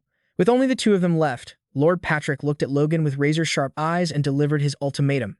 I am the only one who will handle Logan's affairs. This will be your final warning. What are you doing? Logan, have you lost your mind? Lord Patrick's shout echoed, filled with fury in the empty room. Why would you do such a thing? Tell me the truth. Logan was silent for a moment, silently telling himself he couldn't just brush it off this time, but then he sighed softly and replied, Even if I told you, Father, you wouldn't understand. That answer only deepened Lord Patrick's disappointment. He retorted, Do you not want to be understood? He reminded Logan of the bitter rumors outside, that the world was calling him violent, cruel, greedy, and most recently, insane. Lord Patrick clenched his fists, bitterly asking how much longer he would have to cover for his son, while asserting that if he wanted him to stop, all he had to do was say so. Finally, he delivered a painful remark. Keep living like this, and then see if you dare tell your late mother that you did your best. The mention of his mother's name left Logan stunned. His heart tightened. He realized that in his past life, even when he was cast out, his father had never once mentioned her to his face. This made Logan realize that, after all, he hadn't completely given up on this son. He looked his father straight in the eyes and pleaded, Please, give me 1 year. In 1 year, I will prove the reasoning behind my actions. Logan placed a hand over his left chest and bowed formally, like a knight taking an oath. Please give me this chance, father. After his decisive request, Logan quietly turned and walked out of the room, leaving Lord Patrick sitting pensively alone at his desk in the twilight. Watching his son's retreating figure, he quietly repeated the words, Father, with bitterness, thinking how strange it was that they could talk to each other like that. Lord Patrick sat quietly in the room, his trembling hands caressing a locket with the image of his late wife. He told himself that if Logan could not prove himself in a year, he would be forced to make a ruthless decision, because beyond being a father, he was the head of the house, bearing the weight of the family's future. Looking at the portrait, he whispered with sorrow, Reina, forgive me. I don't understand what our son is thinking. I promised to protect and raise him well. He blamed himself for perhaps having been too indifferent to Logan all this time. Meanwhile, in another corner of the territory, Logan could not help but be surprised to see his younger brother waiting for him. He exclaimed in astonishment, Ronian, have you awakened your inner strength? Young Ronian beamed, his hands glowing with a powerful, brilliant golden energy. Yes, I knew you would recognize it, brother. Logan was stunned because, in the past life, Ronian only awakened his inner strength much later, not until the territorial war broke out. Yet now the boy had done it at only 14 years old. Ronian excitedly insisted that all these results were thanks to his older brother. Seeing Logan still baffled, the boy explained that because the knights kept guarding the place and preventing him from seeing his brother, he became determined to unleash his power to bypass them. Looking at the two knights clutching their heads, twisted in pain after being taken down by a child, Logan couldn't help but be shocked, wondering, did he awaken just to come see me? What surprised him most was his brother's terrifying talent, being able to defeat 2 seasoned knights the moment he awakened his inner strength. Logan laughed heartily and patted his shoulder in encouragement. Ha ha ha, well done, Ronian. In his heart, he began mapping out a high-caliber training plan. Just waiting for his brother's inner strength to stabilize, he would teach him the secret art of the Holy Illusion Sword. Surely, Ronian would be even stronger than in his past life. Immediately after, Logan and Kai Solon moved to the vacation mansion in the south of the Patrick territory to execute the next step of his plan. As soon as they arrived, he called out, Dway, come here. Recognizing the young master, Dway hurried to stop his work and came forward to greet him. Oh, the young master has arrived. As you requested, I have recruited 350 C-rank mercenaries. Everyone is here. Dway reported as soon as Logan appeared at the villa. In front of them, the mercenaries were gathering, but the atmosphere was filled with murmurs of dissatisfaction. Is that the guy over there? Leaving a bunch of us in a rundown villa for 10 days? Is he trying to scam us? They began to doubt Logan's reputation, thinking he was insane to challenge the entire mercenary guild. Even when they saw Logan carrying a shield and sword, they mocked him, asking if he was playing soldier. Logan heard it all clearly. He thought to himself, these guys who make a living by their fists and blades really can't help but be gossips, can they? Logan walked straight toward a large, bald mercenary and called out, "Hey, you." The mercenary looked confused. You talking to me?" Logan looked him straight in the eyes and asked, "Do you find it funny that I'm carrying a shield and sword?" The bald man turned pale, unable to understand how Logan could have heard him from that distance. Logan smirked, "Think what you want, but if you have the ability, I'm curious what skills a C-rank mercenary has to be talking to others like that." Seeing the mercenary getting annoyed, Logan continued to provoke him. "It seems you have some self-respect after all, contrary to what I thought." Then he made a shocking offer. "Come on, step forward. If you can hit us once, I will pay you a year's wages and let you leave." The crowd stirred at the massive reward. Logan affirmed that this was a promise of honor by his noble dignity. With everyone here as witnesses, the bald man immediately stood up, excited. "Great, no need to say more." This prize was so big that anyone hearing it would turn into a gambler. He approached Logan with a physique that made the surrounding mercenaries gasp in awe. Someone even suspected he was actually a B-rank mercenary standing opposite the young master, who remained extremely calm. The bald man gave a smug smile and declared clearly, "I will let you make the first move." Logan smirked, responding with complete confidence. "Believe me, you'll regret that." The bald man still wasn't afraid, mocking him. "Don't worry. The blade you're about to taste will be sweeter than anything you've ever had. Besides, are you sure you want to risk a permanent injury?" Before he could finish, Logan threw a. With lightning speed, he landed a punch right in the center of the opponent's face. The sheer force of the blow left everyone watching from the mercenaries to Kai Solon and Dway completely wide-eyed and stunned. The guy was launched into the air before hitting the ground like a sack of potatoes. He lay there, completely incapacitated, unable to put up a fight after just one strike from their young master. Taken down in one hit, the entire area went dead silent. The mercenaries who had been loudly mocking him just moments ago now stood frozen in their tracks, beads of sweat rolling down their faces in pure terror. Logan calmly brushed off his armor, the inner energy around his hands fading away. He narrowed his eyes, maintaining a cold, imposing look as the crowd trembled before him. So young, yet he possesses such inner power. Whispers of shock began to ripple through the group of mercenaries. Seeing a hulking powerhouse get taken out with a single punch had them reeling. It was insanity. How was this even possible? Even Kai Solon, a seasoned A-rank mercenary, was breaking a cold sweat in sheer disbelief. I knew he was talented, but I didn't think it was to this extent. Standing in the center of the scene, Logan gave a smug, triumphant smirk to himself. Looks like no one has any more objections. As the silence hung heavy in the air, Logan spoke up clearly. "All right, let me introduce myself properly. I am Logan, the one who hired you all. Many of you are probably wondering why I'm using my own money to recruit mercenaries." Logan flashed a brilliant smile. "I intend to train you into a crossbow cavalry unit." This announcement left both Dway and Kai Solon completely shell-shocked. Their faces showed sheer confusion. The whole group froze like a crashed computer, their minds reeling for a few seconds. The mercenaries began to react aggressively. "Huh? A crossbow? Who on earth uses those while riding a horse?" They started complaining non-stop, arguing that reloading a crossbow took forever, making it a useless weapon in fast-paced combat. Kai Solon hurried over, whispering into Logan's ear with a worried look. "Lord Logan, crossbows aren't effective weapons for cavalry." Logan remained unusually calm, answering softly, "I know." That short answer only confused Kai Solon further. "Wait, you know? Then why?" Kai Solon began to break down the critical flaws.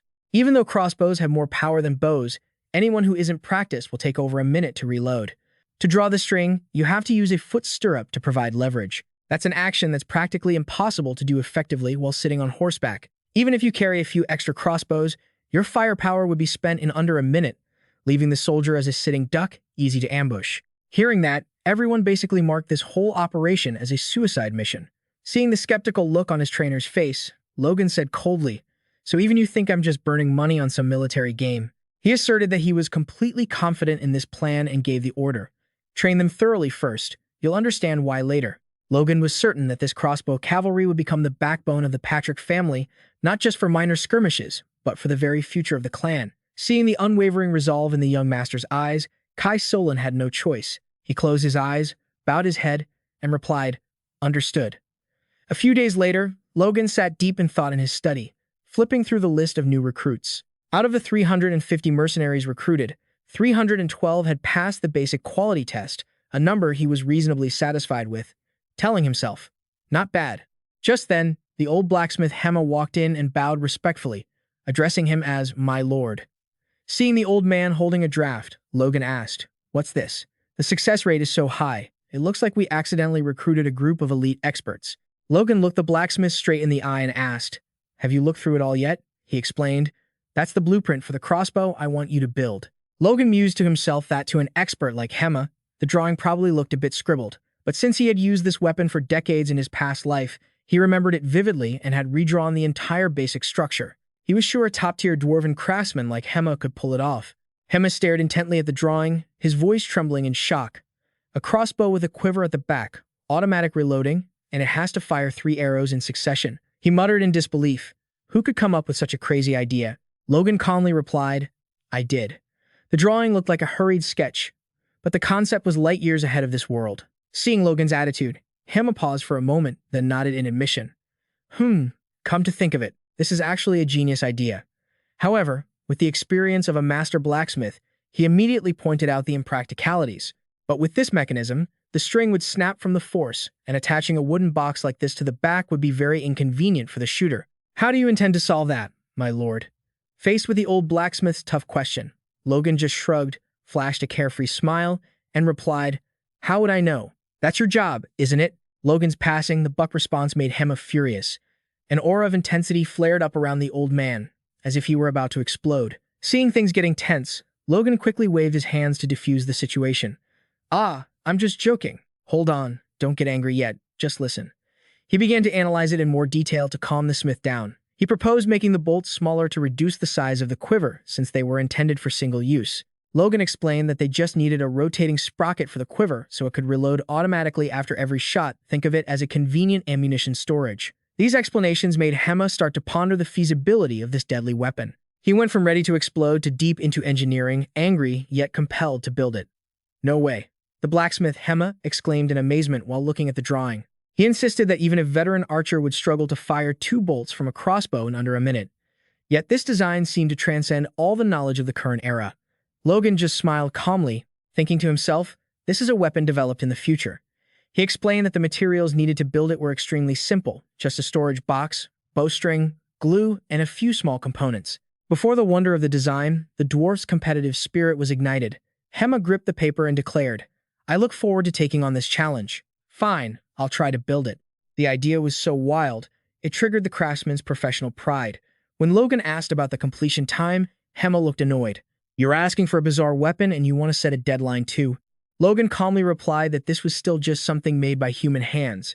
After all, that comment made Hema jump up in indignation. What? Just human hands? Who made it? Seeing that the blacksmith had taken the bait, Logan continued to goad him. "You don't need to know. If you think it's impossible, just give up." With his pride as a master craftsman touched, Hema immediately accepted the challenge. He held up a finger and declared clearly, 1 month. "I will create something even more spectacular than that within that time." Logan watched the blacksmith walk away with a smug grin, thinking to himself that it would be quite a spectacle to see what happens when you challenge a dwarf's pride. Soon after, he began training the talents he had just recruited. Under the blistering sun, the sound of heavy, ragged breathing filled the air. Vector was running laps around the field for dear life, his clothes drenched in sweat. Observing from a distance, Logan barked to keep him moving. "You're slowing down. Kid, keep pushing." Vector braced himself and surged forward, though his face was etched with exhaustion. His eyes burned with unwavering determination. Logan silently gauged the boy's progress. Ever since he had been brought here, properly fed, and given time to rest, the future noble assassin's physical state had improved miraculously. Seeing Vector's legs trembling from pure fatigue yet still refusing to stop, Logan was incredibly pleased with the boy's willpower. His body wanted to quit, but his mind refused. The kid had max-level stubbornness. Logan shouted coldly for a break, and Vector collapsed to the ground, gasping for air after the brutal physical torture. His little sister ran over, worriedly calling for her brother. Observing from afar, Logan truly respected the boy's capacity. A 14-year-old boy, smaller than his peers, managing to run 20 kilometers straight, he was truly talented. He was impressed not just by the stamina, but by Vector's relentless persistence to the very last second. However, watching the two siblings leaning on each other, Logan found himself pondering something else. He realized the ruthless figure known as the noble assassin in his previous life didn't seem to be the boy's true nature. Logan wondered if the reason he turned out that way in the past was simply because he didn't let himself get lost in thought. He firmly ordered, "That's enough. Get up." It was time for the next drill. Even though his body was still aching, Vector immediately jumped up, ready to follow orders. Logan handed the boy a wooden sword and declared, "From now on, you'll be learning Grandia's royal swordsmanship." This was what every knight in the kingdom trained with. He took his stance and reminded him, "Watch me and follow my lead." Logan swung his sword in a powerful, clean arc. Facing this new drill, Vector felt his body hit its limit. "I'm so tired, I could just collapse and sleep." Drowsiness blurred his vision, but Vector reminded himself of the reward: good food and a warm bed. To stay awake, he gritted his teeth and bit his lip until it bled. With eyes burning with determination, Vector gripped the wooden sword and poured his remaining strength into his first swing. Logan was stunned to silence as he watched what was happening. He thought to himself, "It's a perfect match, not just the movement, but the breathing rhythm too." Logan couldn't believe the kid could replicate it perfectly after seeing it only once, something even someone like Ronian, at the same age, couldn't do. Logan smirked, satisfied and encouraged. Once he built up the strength to execute the Imperial swordsmanship perfectly over 1,000 times, maybe then he could call himself a knight who copies everything in one go. This talent is basically a cheat code. Knight, Vector muttered, his heterochromatic eyes shining with hope, even as his lips were still stained with blood. Logan smiled and asked, "Can you do it?" The boy replied without a moment's hesitation, "Yes, I can." Logan nodded in approval. "Good. If you need anything during training, just tell Rick. We'll provide you with just about anything you need." But Vector quietly bowed and refused. "I don't need anything." Seeing Logan's hesitant look, the boy paused, then looked at his sister standing behind him and pleaded, "I just hope you all keep taking care of my sister like you are now. That's all I need." The boy's sacrifice and affection left Logan deeply moved. He silently assessed that while Vector couldn't join the battlefield just yet, he would eventually bring immense power to Patrick. Logan shouted to start the next drill. Now for the next stance. Beyond that, he also placed his hopes on the mercenary group and the weapons Hema was forging, which would provide massive support. However, Logan also knew that banking only on positive outcomes was dangerous. Hema might fail to build the crossbows, or the mercenaries might not use them properly. After delegating tasks to the others, Logan told himself it was time to prepare his own plan. He went to see his father in the Lord's office. Lord M asked in surprise, "So, you mean to say you want to join the Knight's training?" Facing his father's astonishment, Logan remained steadfast. He held his head high, his eyes burning with determination as he prepared to give his final answer. "Listen up, everyone." A resounding shout from the two instructors, Hain and Name, echoed across the training ground, drawing every soldier's gaze. They solemnly announced that, as of today, the young Master Logan would be participating in the Knight's training sessions. The announcement hit like a bolt of lightning, leaving the soldiers buzzing with skeptical whispers. They muttered, "Huh, what did he just say? Did I hear that right?" Some even mocked him, suggesting that defeating Dominant had made Logan delusional enough to think being a knight was just a joke. Previously, the instructors had expressed concern to Lord Marion Kios that having the young master train with the common soldiers would cause resentment in the ranks, but the Lord remained firm. He growled an order. "Listen up. I don't want you to give him any special treatment.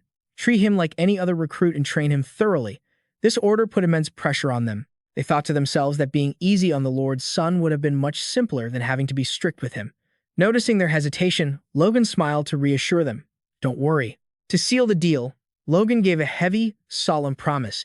"If I hold the team back even once during this week of training, I will withdraw on my own." Seeing the young master's absolute determination, the instructors finally nodded in agreement. "Fine, then."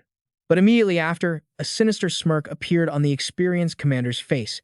His eyes flared with a terrifying intensity as he silently declared, "The training intensity for next week will be tripled." Hearing that, everyone knew they were in for a world of pain. Immediately, a hellish training regime officially began, plunging the soldiers into misery. They had to grit their teeth, carrying their comrades on their backs, dragging their heavy feet in sheer agony. One soldier screamed in despair, "What kind of hellish training is this?" In response to their complaints, the instructors roared furiously, "Shut your mouths. You are cavalrymen. Shouldn't you understand the feelings of a horse?" He reasoned that this was exactly how horses felt when carrying knights in heavy armor across the battlefield, leaving the soldiers speechless at his absurd yet harsh logic. It was a nonsensical argument, yet so forceful that they couldn't even talk back. The soldiers grumbled as they ran, complaining about having to wear full, heavy armor during training, blaming it all on Logan's arrival. They were convinced the young master wouldn't last more than 3 days, maybe even give up right away.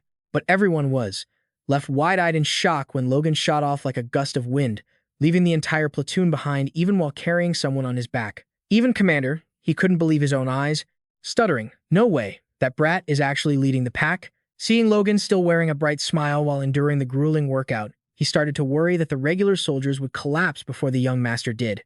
Seeing the men dropping one by one from exhaustion, he was forced to call a halt. "Everyone, stop. 10-minute break." Gasping breaths and groans filled the training ground. No one could believe Logan's freakish stamina. It was like his heart was running on an infinite battery. The commander approached Logan with a knowing smirk, trying to probe him. "Young master, how are you holding up? It's pretty tough, isn't it?" He even hinted that if Logan admitted it was too hard, this insane training would end right then and there. But Logan just calmly replied, "I can handle it." That answer stunned the commander, and before he could even process it, Logan added, "What a fantastic training method. The soldiers go through this regularly, so they must be incredibly strong. I'm really looking forward to the next session, Commander." Hearing that, the commander probably wanted to shut his own emotions down to avoid the shock. Watching Logan's excitement, the commander was left speechless and frustrated, as everything was going completely opposite to his original plan. That night, standing alone under the moonlight after the other knights had left, Logan quietly calculated his future. He understood that training, with the night course, was the safest backup plan if his other schemes failed. If things didn't work out, he would join the knights and fight on the front lines. So, he figured he should start building camaraderie with the others now. Logan realized that his strength didn't just come from meditation. Most importantly, he had to train his physique. The grueling night training was actually helping tremendously with his internal energy development. He smiled with satisfaction, feeling the golden energy surging in his palms, and whispered to himself, "It's really working. Thanks to my developing energy core, I rarely feel tired." Even though his energy core was only at the 1-star level, the power it emitted was already incredible. He was confident that if he reached 2 stars, he would possess strength equal to a veteran knight like his father. However, when he returned to check on the weapon manufacturing progress, Logan's mood immediately soured. He threw the prototype crossbows to the ground and snapped. A miss again. A miss. Logan couldn't hide his disappointment looking at the crude products before him. "Is this really the best you can do?" Another miss. He turned to question the blacksmith, Hema, about the rapid-fire crossbow with the integrated magazine he had requested, but the thing Hema brought out could only fire a single arrow. Hema trembled with anger, about to make excuses. But Logan suddenly changed his attitude, petting the dwarf's head apologetically. "Oh, my bad. I'm sorry. I was too harsh." Seeing the dwarf still fuming, feeling that his pride as a craftsman was being trampled, Logan landed a heavy blow of provocation. "If this is the best you can do, then I can't force it. I didn't think that after weeks, this was all you could come up with. I guess my expectations were a bit too high. My mistake." Logan finished him off with a cold bucket of water. "I held you in high regard. I misjudged you. I didn't expect to have spent so much money for this." The biting provocation made Hema the blacksmith turn purple with rage, his veins bulging on his forehead. He roared in fury, "I'll remake it and come back in 1 month." Immediately, Hema vented his anger by smashing the faulty weapon right in front of Logan. Witnessing that scene, Logan silently marveled at the extreme self-esteem of the dwarf, seeing him decide to redo everything from scratch. Watching Hema's back, Logan wore a sinister smile, thinking to himself that if he pushed him into a corner, a masterpiece would surely be born. After all, he was a true dwarven blacksmith. Exactly 1 month later, in the snowy mountains, a new weapon was brought out for testing. Twang! The bowstring snapped taut, and 2 arrows flew at blinding speed. Talk about hitting the KPI to the max. Finally, a high-quality product that met his expectations. Both arrows struck dead center in the target, leaving Logan in awe. Hema proudly explained that even though the number of arrows fired was less than originally requested, it was, in exchange, incredibly compact. It could be held with one hand and the magazine was easy to reload. Logan was stunned to realize that the entire process of reloading and firing took less than 5 seconds. He secretly analyzed that even though the accuracy and damage might be inferior to weapons from his past life, this was exactly the perfect gear for his cavalry. Logan was extremely satisfied because the final product exceeded his expectations, giving him total confidence for the upcoming territorial battle, even though there was still plenty of time to prepare. Quick fire, efficient, you could tell at a glance it was a top-tier combat weapon. Seeing Logan lost in thought, Hema impatiently asked, "Master, are you even listening to me?" Suddenly, Logan rushed over and wrapped his arms around the blacksmith's shoulders, laughing excitedly. "Great job, you're amazing, Hema. Hema is the best." This sudden display made the dwarf extremely embarrassed. He tried to push Logan away, shouting that he wasn't a child to be treated like that. Logan looked at him with deep respect and warmth, secretly thanking the blacksmith for his hard work. Touched by the young master's sincere recognition, Hema's eyes welled up with emotion. But the very next second, Logan showed his true colors as an exploiter with a sly grin. He looked the blacksmith straight in the eye and made an absurd request that froze the man in his tracks. "Make 400 of them in 2 months, will you?" The arrows whistled at breakneck speed, embedding themselves deep into the ancient tree and causing massive vibrations. The mercenaries standing nearby couldn't help but gasp, shouting in excitement at the range and power of the new weapon. Even the commander was stunned. He marveled to himself, seeing with his own eyes that a repeating crossbow with such long range, power, and unbelievable reload speed actually existed in this world. Kai Solin's eyes trembled violently as he imagined over 300 cavalrymen equipped with these crossbows. It was a vision that made a chill run down his spine, because of the horrific devastation it would cause on the battlefield. He turned to admit to Logan that this was truly a magnificent weapon, and he finally understood the reason. Is the reason why the young master is so determined to establish this small cavalry unit. Logan smiles smugly, silently thanking the elderly blacksmith for working until his hair turned white. Even though they brought in extra hands to speed things up, finishing 2 weeks ahead of schedule and producing an extra 100 crossbows is a miracle only a dwarf master could pull off. Spamming the whole squad with these makes every fight a breeze. Logan muses, calculating his options. As much as he wants to equip the entire army, due to limited budget and fears of the design leaking, he decides to keep it at this scale for now. He gives Kai Solin a firm order to start issuing the weapons to all the mercenaries starting tomorrow, to begin clearing out the monsters around the dungeon area. Seeing Kai Solin hesitate, thinking the mission might be beyond their capabilities, Logan smirks and challenges him. "Think it's impossible?" Looking at the arrows still embedded deep in the smoking wood, Kai Solin nods slightly, silently admitting that with their current power, things might actually work out. It's hard to say it's impossible when you're staring at a smoking target. Logan coldly asserts that this is no longer a matter of if they can, but that they must do it. Otherwise, all the effort they've put in all this time will be meaningless. He looks Kai Solin straight in the eye, emphasizing that this weapon wasn't created just for hunting monsters. Standing before the waiting troops, Logan clearly orders everyone to take a crossbow and prepare for the journey ahead. Seeing the young master's resolve, Kai Solin can't help but shudder. Realizing they aren't just going hunting, it feels like they're preparing for an actual war. Wow, his stamina really is extraordinary. Murmurs of amazement ripple through the training ground as the soldiers witness Logan running at full speed while carrying 2 soldiers on his back. The crowd is stunned, wondering if this unbelievable physical strength is genetic, inherited from the late lord. They whisper to each other that if Logan really inherited his father's talent, his swordsmanship must be formidable too.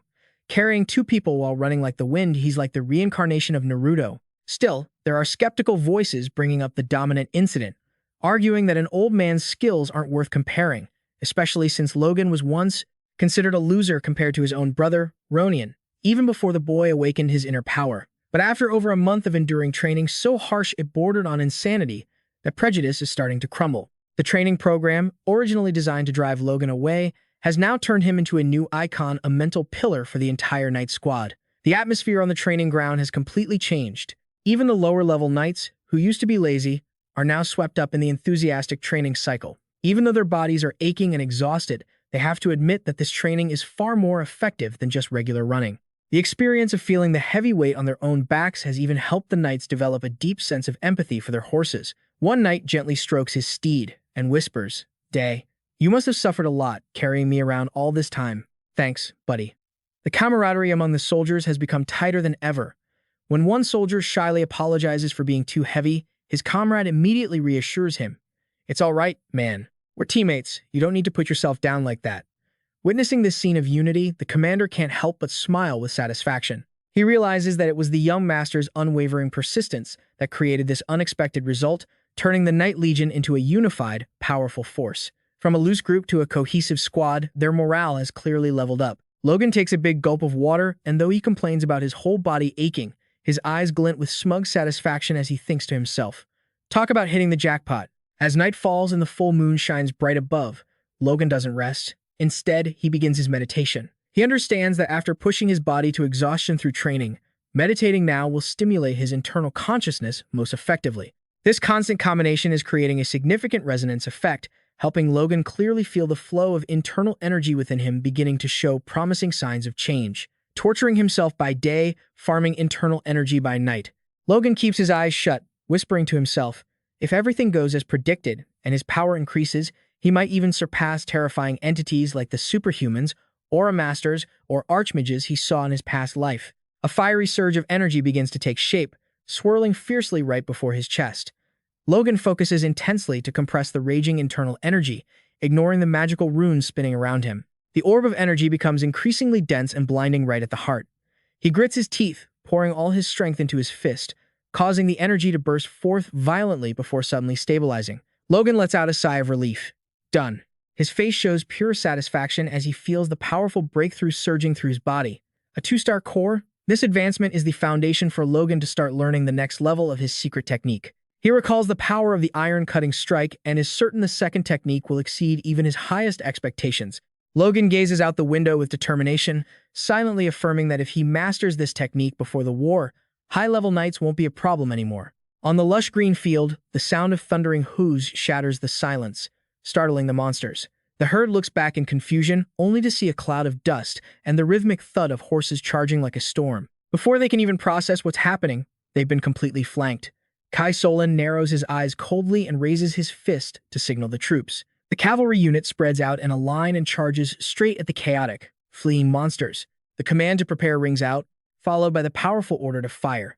The rapid-fire crossbows unleash a barrage, striking the monsters before they can react, leaving them to wail in despair. Kai Solon calmly observes the scene, while the accompanying mercenaries are left speechless by the terrifying destructive power of these weapons. One soldier shouts in excitement because the crossbow has absolutely no kickback. His arrow even pierced through his target to hit the monster behind it as well. Logan silently calculates that over 100 monsters were wiped out in just 10 short seconds. He tells himself that all the effort spent changing their crossbow habits and improving the reload speed was truly worth it. Kai Solon approaches and asks if Logan is satisfied. He simply replies calmly that although the first battle was a bit messy, the result is acceptable for now. Kai Solon can't hide his curiosity and asks why Logan had to travel so far too, and building an army with unprecedented firepower. Is the goal to wipe out all the monsters on the continent? Just as Logan was about to answer, a frantic shout from a soldier in the distance cut off their conversation. Logan and Kai Solon stared in shock at the soldier rushing toward them. He announced that Rick had sent him urgently to find the young master. Before Logan could even process what was happening, the soldier delivered a bombshell. Yesterday, Marquez Tessalon had declared war. Logan's face hardened, his eyes burning with killing intent as he realized the territorial war had officially begun. Marquez Tessalon appeared in the magic projection, his face twisted with rage, roaring with hatred about ending their ancestral feud by eradicating the Marion Keogh's family once and for all. Lord Patrick quietly watched this arrogant declaration with a cold gaze. Those close to him began to whisper anxiously, doubting whether settling an old grudge was just an excuse for Tessalon to justify his invasion. Faced with this direct threat, Lady Patrick looked at her husband with deep concern and asked softly, "What should we do, my love, Chang?" The military situation looked incredibly grim when a knight reported that the number of knights in Marquez Tessalon's army alone was 1.5 times that of the Patrick family. Even if the Lord himself joined the fray, the odds of victory remained a massive question mark, making the atmosphere in the war room suffocating. The advisors began to argue heatedly. Some suggested a defensive strategy to compensate for their lack of manpower. Others feared the castle walls would become a slaughterhouse if the enemy's elite knights attacked. One even tremblingly suggested sending an envoy to negotiate for peace to avoid bloodshed. Witnessing the chaos and cowardice of his subordinates, Lord Patrick suddenly slammed his hand on the table, roaring with authority. "Restore order! We haven't even fought yet, and you're already talking about losing." He indignantly pointed out that even though the royal authority was weakening, Tessalon's group daring to declare war without the king's permission was an act of complete defiance against the law. Lord Patrick firmly asserted that the enemy only wanted to destabilize the territory and sow chaos. With eyes burning with killing intent, he sternly questioned those demanding peace about the true meaning behind such a cowardly suggestion. Before anyone could object, he stood up and ordered the entire army to prepare for a fight to the death. The Lord firmly declared that the only goal now was to discuss tactics to win, and he would not accept any talk of retreat. His word was law. Anyone who suggested backing down would be kicked out of the legion. The Lord's determination brought silence to the entire room. Those who had opposed him could only lower their heads in fear. Amidst the tense atmosphere, Lady Patrick could not hide her concern for her children. She hesitantly asked if the young masters would have to participate in this brutal battle. Lord Patrick turned away, his gaze hardening with resolve. He stated firmly that his sons would definitely have to fight. Lord Patrick pensively affirmed the family's future, noting that Ronian had officially awakened his internal energy, and Logan had reached the age where he must shoulder the responsibilities of the eldest son. Rick, standing by, thought to himself. Both brothers possessed extraordinary power and would certainly become the core strength for Patrick, especially since Logan had recently been training hard with the knights. But as soon as he realized the severity of the war declaration, Rick turned pale with terror. This is bad. The young master isn't here. He rushed down the mansion hallway, his heart screaming that he had to inform him immediately. At the southern encampment, after hearing the emergency report, Logan was stunned and began to calculate. According to his memories from his previous life, the war wasn't supposed to break out for another 2 months. What had changed the timeline? His face hardened with anxiety at this unexpected development. The messenger soldier urged him on in a panic. "Young master, you must hurry." They ignored protocol and began their advance immediately after declaring war. "If we leave now, we can still make it to the battle." Logan clenched his fists, his eyes burning with resolve as he told himself there was no more time for hesitation. Just then, Kai Solon approached with a cocky grin, loudly declaring that Logan's mercenary squad was ready to depart. Seeing the trainer's overly calm attitude, Logan asked in surprise, "Kai, aren't you shocked to hear that war has broken out?" Kai Sol grinned brightly, replying bluntly, "We were just hoping to join a battle, and if there wasn't one, we'd just create one ourselves." Always thirsty for combat, this team really is max-level battle crazy. Kai Solon looked at the weapon in his hand, excitedly confirming that everyone wanted to test out the high-quality gear they had just been equipped with. Logan looked around, feeling the fiery atmosphere enveloping his troops. These men were overflowing with confidence. He smirked, satisfied, knowing that their confidence was well-founded. After all, last winter, this very group of mercenaries had performed a miracle by overwhelmingly crushing a massive horde of monsters. Logan tightened his gauntlet. So what if the war broke out suddenly? As long as they win, that's all that matters. Logan smirked confidently, whispering to himself, "We have enough power now." While the entire Patrick family was falling into chaos and fear over the unexpected war, Logan's mercenary army of only 314 people was ready to march amid thunderous cheers. They were full of confidence that they would win, but the reality of the war unfolded much faster than the Marion Kiyu's family could have anticipated. Only one day after the declaration of war, Teslan's army officially appeared in the Patrick territory with numbers far exceeding all predictions. A frantic knight burst into the war room to report the emergency. There are over 100 elite knights, it looks like over 1,000 soldiers, and nearly 10,000 conscripted peasants added to their ranks. This is a total offensive. Lord Patrick roared in shock. What? In this era, the strength of knights far exceeded that of ordinary people and was always the main force on the battlefield. Lord Patrick couldn't believe it. This was just an internal territorial war. Yet the enemy was ruthlessly forcing civilians to enlist. He gritted his teeth in indignation. Why go to such lengths? But it didn't stop there. The night continued with devastating news. The Cairo family had just sent word that they would not provide military support. Lady Patrick turned pale, trembling as she stammered, What did you just say? Already short on men, and now we've been betrayed and blindsided." She couldn't believe this cruel reality, desperately assuming there must be some misunderstanding. Even though the knight insisted that Lord O'Neill had confirmed it multiple times, the lady was still in shock and intended to go and verify the matter herself. Watching the scene of collapse unfolding around him, Lord Patrick gritted his teeth, his resolve hardening. He unleashed his final burst of power, shouting commands clearly to his knights, "Gather every man capable of fighting. We're throwing everything we've got at them. At this point, it's do or die. If we don't fight, it's game over." Even the Cairo family had turned their backs on them. Backed into a corner, he had to muster every possible resource to hold off Teslan. They managed to assemble 53 knights and 552 regular soldiers, along with 4,418 conscripts, bringing their total force to 5,223 men. The army stretched out endlessly across the fields, but on the faces of the new recruits, there was only overwhelming anxiety and fear. Lord Patrick led the army in silence, his back heavy with the crushing realization of how vastly outnumbered they were. This number was less than half of Teslan's army, and Lord Patrick couldn't help but grit his teeth in pure tension. Within the ranks, the knights began to whisper, "Where's the eldest young master?" Another replied, "Don't you know? He went out a while ago and still hasn't returned."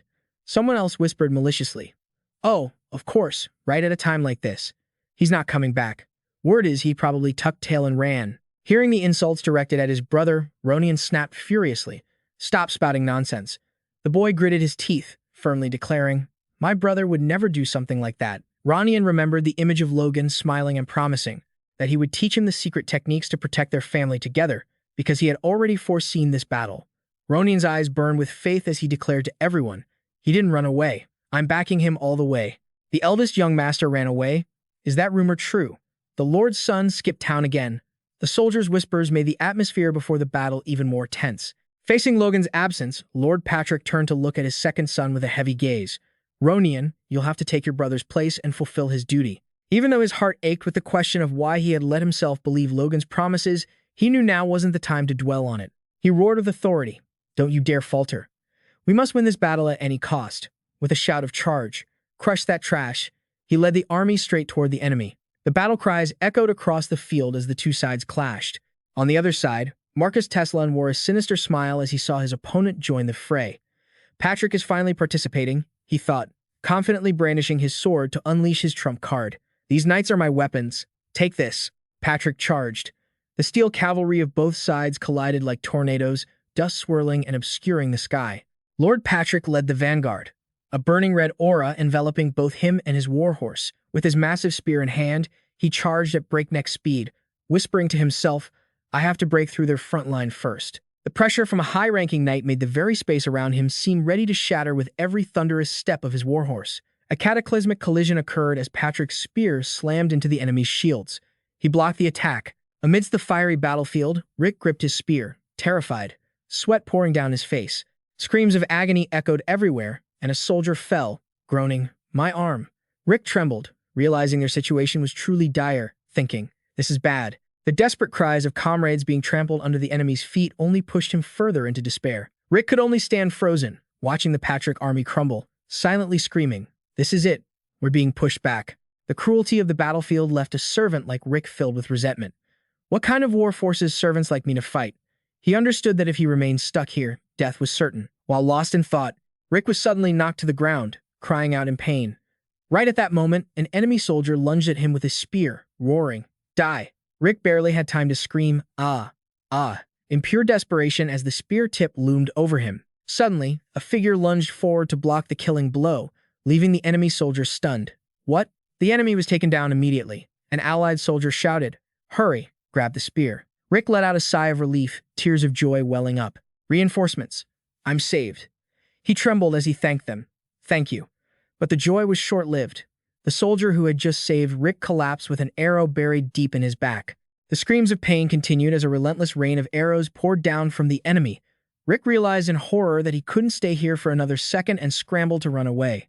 I have to run, as far as I can. Amidst the chaotic screams, Rick risked his life, dashing past piles of corpses, with only one thought in his mind, to escape this living hell. Rick stopped dead in his tracks, his face smeared with blood and sweat, his eyes wide with terror. Before him, a squadron of enemy cavalry was thundering forward, surrounding the corpses strewn across the ground. Rick was utterly hopeless, his breath hitching as he realized he was cornered, screaming internally. Surrounded? Am I really going to die like this? Meanwhile, Lord Patrick was still fighting with everything he had, his entire body radiating a crimson aura as he dove into the enemy encirclement. He faced off against a mysterious knight in silver armor, who had just taken his direct attack, yet still kept a mocking smile. Truly worthy of your name, Baron? What? All our efforts turned out to be for nothing like this. Lord Patrick froze, his eyes showing clear suspicion at the opponent's strange attitude. His hand trembled from the pressure, secretly astonished that the opponent was still standing firm after such a powerful strike. He never expected Marcus Teslan to possess such a powerful high-ranking knight when all the others were only mid-tier. Seeing the shadows closing in, Lord Patrick roared in fury as he realized the enemy's trap. So this is why he was so confident. These guys were sent here just to deal with me. The enemy knight smirked triumphantly, the streak of blood on his lips only adding to his sinister appearance. Do you like my preparation? Trapped in the midst of the enemy, Lord Patrick understood that if he fell here, the family's entire knight force would completely collapse. He tightened his grip on his sword, urging his horse forward with all his internal energy burning brightly. I won't show you any mercy. Lord Patrick swung his sword with immense power, forcing the enemy knight to groan in pain. With eyes burning with killing intent, he urged his horse forward like a whirlwind, swatting away anyone in his path with blazing sword strikes. Suddenly, a sharp blade lunged from a blind spot, forcing him to pause for a second. He quickly dodged and used his sword to block the enemy's treacherous strike, and Patrick roared in fury. Damn it, you knights are truly shameless. The enemy soldiers weren't even afraid. They just sneered, dismissing those as the final, pathetic gasps of a dying man. Even while wounded, one enemy knight warned his comrades not to get cocky. The Lord's power was no joke. Pure rage exploded. His spear erupted with a crimson aura, sweeping away anyone who dared to get close. But in the midst of the chaos, an enemy silently closed in and landed a vicious strike from behind. The cold spear pierced his body, and Logan let out a pained cry. He struggled to stand amidst a battlefield littered with corpses. The Lord bitterly realized that even if he dealt with the elite soldiers here, the sheer numbers on the other side were overwhelming. Every path of retreat had been cut off. Seeing that the rear had also fallen, Lord Logan could only let out a tragic, desperate roar while surrounded by the enemy. "Logan, you have to escape safely. At least our lineage won't be wiped out." Meanwhile, Marcus Teslon watched the battlefield from a distance with a triumphant smile. He was secretly pleased that his plan to hide his high-level knight forces had worked perfectly. He gloated, calculating that all he had to do now was crush Patrick and seize Mars City. But Teslon's smile suddenly froze when the frantic sound of galloping horses suddenly echoed from behind. A messenger came riding up in a panic to report. "My lord," the soldier announced breathlessly, reporting that a strange cavalry unit of about 300 men had just appeared in the rear. Teslon was stunned, refusing to believe his own ears. What? Was there still an elite force left in Mars City? However, the soldier delivered some strange news, insisting that this army wasn't carrying spears, but that their only weapons were small, handheld crossbows. Hearing this, Teslon immediately regained his arrogance, looking down on a weapon he considered fit only for hunters. He coldly ordered his rear guard and archers to deal with the people he believed were just trash infantry. The soldiers saluted and followed orders. "Yes, my lord." While Teslon remained convinced that victory was already within his grasp, the Marquis was suddenly jolted as an arrow whizzed past him. He trembled, turned his head, and froze in horror. Through the swirling dust, a massive, imposing cavalry was charging in like a storm, led by none other than Logan, his eyes cold and sharp, a repeating crossbow in his hands. Logan scanned the battlefield, where only corpses lay sprawled and the stench of blood hung heavy in the air. Desperate screams rang out as the soldiers of the family were attacked without mercy. Witnessing the suffering of his own people, Logan roared a steely command. "Fire." The enemy commander turned pale with terror, sweating profusely as he realized death was staring him in the face. Instantly, thousands of arrows tore through the sky, a pitch-black rain of death pouring down to pierce the confused enemy formation. "Impossible." A soldier gasped in absolute shock as he witnessed the terrifying firepower decimating the vanguard of Teslon's army. The horrific sight sent the enemy into chaos. Piercing screams echoed as waves of soldiers fell before they could even fight back. A soldier trembled. Does the Logan family have this kind of army? Arrows continuously pierced through armor, leaving the enemy unable to resist and falling like straw on the battlefield. Anyone who didn't raise their shield in time was dead. The ground was now covered in enemy corpses in the midst of a gruesome scene. A lucky soldier hid behind his shield bristling with arrows, sweating bullets out of fear, whispering to himself, "If I had been just a second slower." Amidst the chaos and despair, a shout rang out urgently. "Counterattack! Shoot back!"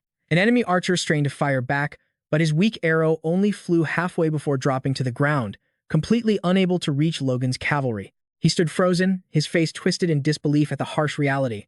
The arrows couldn't reach them. While the enemy's range was completely helpless, the crossbow cavalry calmly reloaded, continuing to rain down volleys of high-speed arrows from a superior distance that ripped through the sky. The rear of Teslon's army had turned into a mess in mere seconds. The arrows, with their unthinkable range, slammed into the formation, making the terrified enemies realize they could be hit even from all the way over there. Marcus Teslon turned pale, sweating profusely as he watched these common crossbows cause such horrific destruction.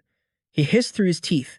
"They aren't even using magic, just those damn crossbows. What kind of weapon did you make?" As Patrick noticed the situation turning for the worse, Teslon frantically ordered, "Cavalry, bring the cavalry from the front lines here. Move out and capture those bastards." Receiving the order, the enemy knights immediately changed direction, spurring their horses forward with wild yells.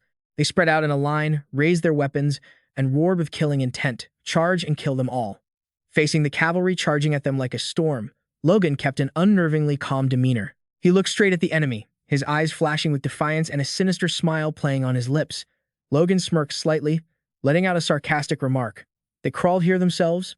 Two swords clashed violently, signaling the start of a fiery confrontation. Ronian gritted his teeth, enduring the pressure from the opponent's blade, his breathing becoming ragged as he narrowly avoided a fatal blow.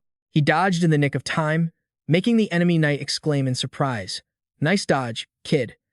At that moment, another knight rushed over and urged his comrade, "Rill, we don't have time to play around. The battle is taking a strange turn right in front of us." The one named Rill immediately retorted, insisting he wasn't playing around because Ronian was much stronger than he looked. He pointed behind his comrade's back in a panic, I'm not joking. Look behind you." The other knight turned around and was completely bewildered, not understanding what was happening. While the enemy was distracted, Ronian tried to regulate his breathing, sweat streaming down his dirt-stained face. He suddenly realized this was a real battlefield, no longer a safe sparring session. Knowing he wasn't a genius, just a child who had only recently awakened his inner power, Ronian tightened his grip on his sword. No matter what, he couldn't lose. The image of his majestic father and the promise to fight in his brother's place surfaced in his mind, fueling Ronian with power. His eyes glowed with a crimson light, and he told himself he absolutely could not fall here. Suddenly, Ronian was stunned to see the enemy knights leaving a fatal opening in their rear. They were swinging their swords wildly at the air, as if fighting invisible enemies. Not missing this once-in-a-lifetime opportunity, Ronian lunged forward like an arrow. Whatever was happening, this was his chance to survive. He unleashed a powerful slash. The sweet edge of his blade sliced right through the enemy's armor. Looking down at the ground, he spotted a swarm of crossbow bolts embedded everywhere, leaving him stunned and wondering where they had even come from. Ronian stared blankly as the enemy fell at his feet. He looked up, his jaw dropping when he saw a familiar figure leading a cavalry charge toward them. He couldn't help but gasp in pure disbelief. It was Logan. The sudden appearance of his older brother in his most desperate hour made Ronian's heart swell with joy. A lifeline had arrived just in time. But the battlefield is no place for a heartfelt reunion. Sensing the threat from behind, the enemy commander roared, crazily ordering his men to attack those crossbowmen. It was a direct order from the Lord. Instantly, the enemy cavalry spurred their horses forward, their thundering hooves shaking the earth as they charged to wipe out Logan's forces. Facing the enemy cavalry formation, which was locked tight with shields held high, Logan remained eerily calm. He silently assessed them. So, shields, huh? A decent defensive formation, I'll give you that. However, a sinister smirk spread across Logan's lips as he spotted the fatal flaw. He coldly ordered his archers to aim low at the horses. Fire. The moment Logan's command rang out, thousands of arrows unleashed at once, burying themselves deep into the horses' legs and bellies. The beasts shrieked in agony as they buckled and collapsed, dragging their riders down into a pathetic mess. The enemy soldiers panicked, screaming, "Hold the line, I'm falling off." The once mighty Teslan cavalry was now completely shattered, dissolving into total chaos beneath the feet of Logan's smaller unit. Logan watched the enemy cavalry go down, curling his lip in contempt. Idiots! He felt a momentary relief for reaching Ronian in time, but his mind immediately shifted to his father, who was still in grave danger. Logan told himself that victory would mean nothing if he lost his family in this lifetime. He roared, "Kai, take command." Kai Solan was stunned by the young master's decision. What? But the plan was to attack from outside their range.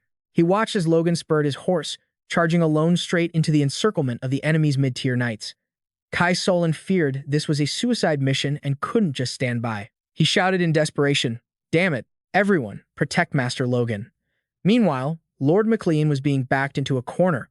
The enemy knight sneered, looking absolutely manic. "I can't believe you'd run right at me, knowing you'll just get impaled." Struggling to stand firm amidst a field of corpses, McLean groaned in pain. But then, he froze, sensing something extremely strange going on. Realizing the enemy knights were attacking so recklessly and crazily that they were leaving themselves wide open, he couldn't help but wonder, why were they so desperate when they were already winning? The deafening sound of clashing metal echoed incessantly as he struggled to hold off the relentless waves of attacks from all sides. As the encirclement tightened, McLean gritted his teeth, enduring the suffocating pressure. Sweat streamed down his face, mixed with the blood from his wounds. He cursed to himself, "Damn it." Just when the situation seemed completely hopeless, Logan descended from mid-air like a god of war, his eyes blazing with murderous intent. He swung his sword with overwhelming power, creating a massive explosion that crushed all the enemies in front of his father. Witnessing such terrifying power wipe out the enemy in an instant, Lord McLean was left stunned. What the hell just happened? Through the swirling smoke, dust, and flames, Logan's silhouette gradually became clear, wearing a calm smile. He spoke softly. "I made it just in time, Father." The moment the last enemy knight collapsed to the ground, standing motionless amidst the raging sea of fire, Logan radiated such an overwhelming aura that the entire battlefield went silent for a moment. Seeing his son return with such unimaginable strength during their darkest hour, Lord McLean could only gasp in utter shock. He stared at Logan in total disbelief, his heart pounding with amazement. He thought he had seen his son leading a mercenary unit from far away, but amidst such a massive enemy encirclement, how could Logan have broken through to get here? Looking at the corpses scattered all around, he was bewildered, wondering if Logan had defeated them all single-handedly and when his son had become this strong. But he immediately brushed those distracting thoughts aside. That wasn't what mattered right now. Lord McLean spoke up, I don't know how the battle turned out this way, but I'm still stunned by how much my son has leveled up. Looking straight into Logan's eyes, he asked to confirm his last shred of hope. You're here. Does that mean the tide has turned in our favor? Logan flashed a confident smile and replied firmly, That's right. Receiving that solid answer, Lord Maclean exhaled in relief. He placed a hand on his son's shoulder, full of pride. Good, you did well. On the other side of the battlefield, the enemy commander was trembling with shock.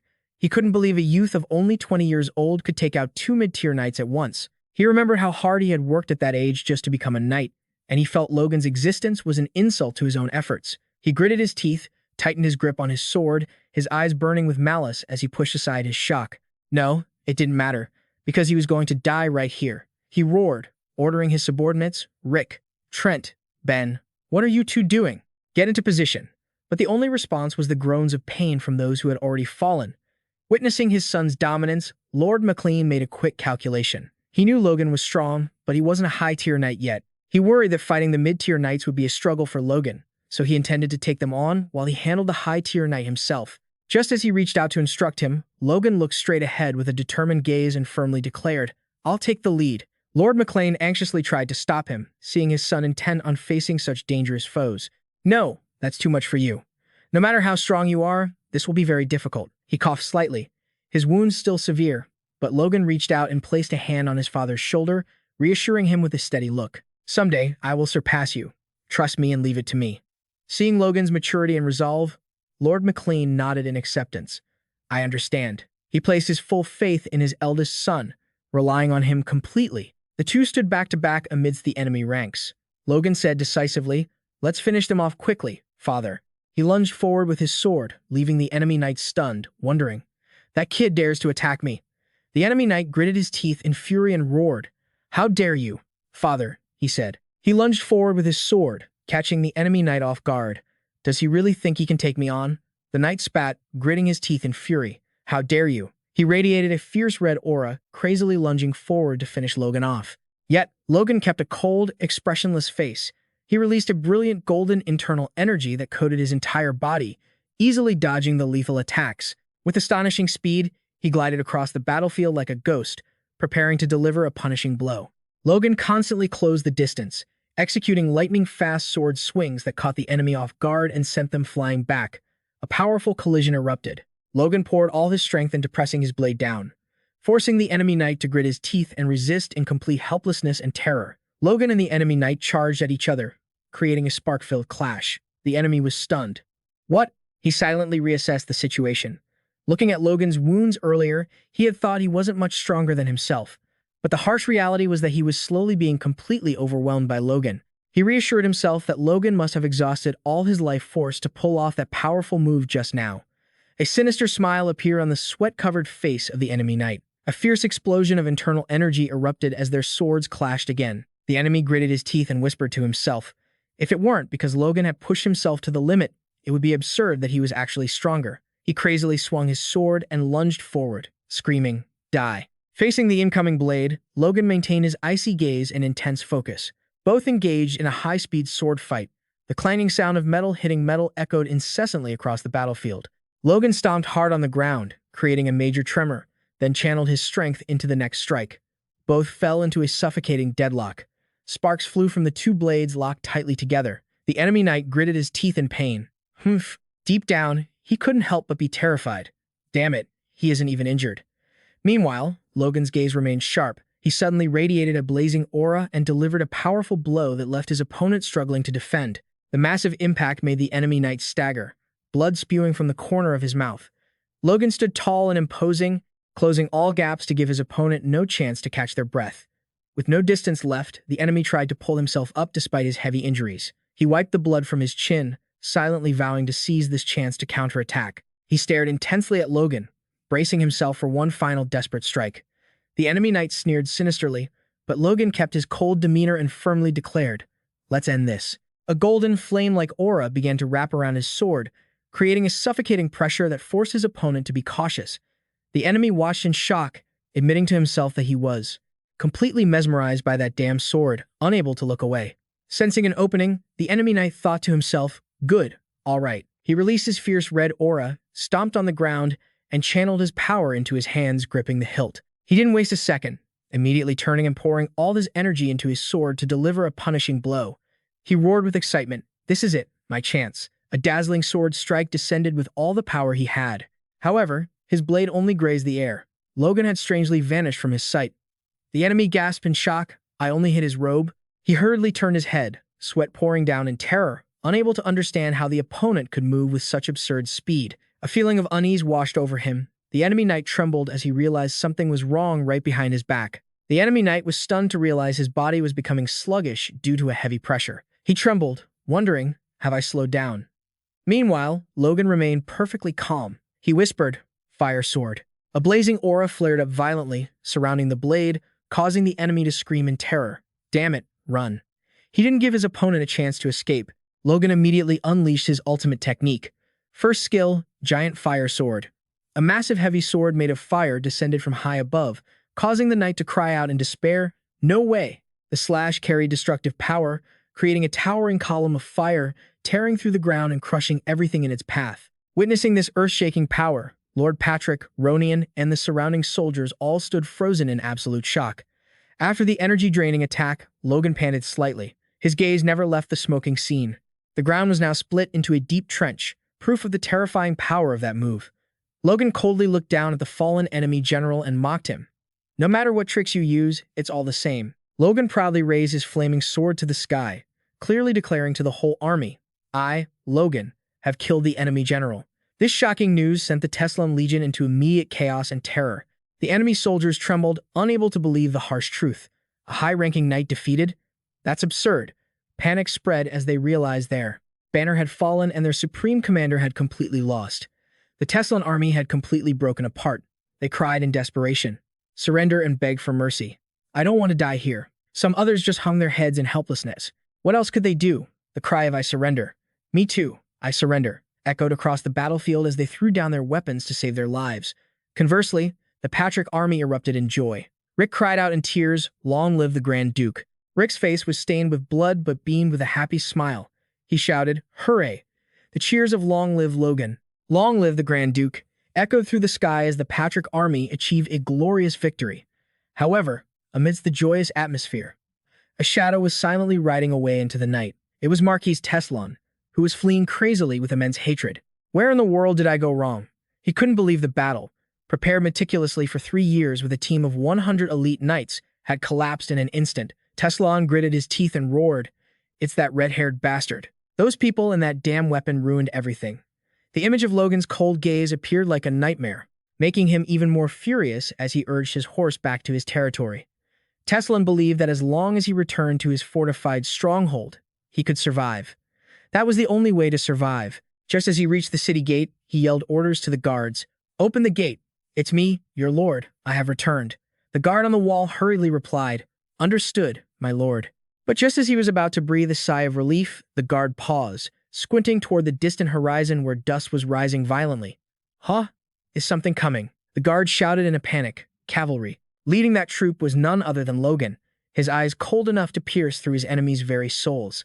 Seeing the crossbow cavalry closing in right at his doorstep, Teslan turned deathly pale, sweat pouring down his face in sheer terror. He could only manage a desperate curse. Damn it. Logan roared with fury as he saw Marquis Teslan making a frantic, life-or-death dash to escape. You bastard, you're running pretty fast, aren't you? As soon as Teslan scrambled into the city, Logan stood tall and proud, all alone before the main gate. Facing the long line of soldiers guarding the towering walls, he announced something so shocking it felt like the air itself had frozen. Teslan has been defeated. Open the gates and welcome the victor.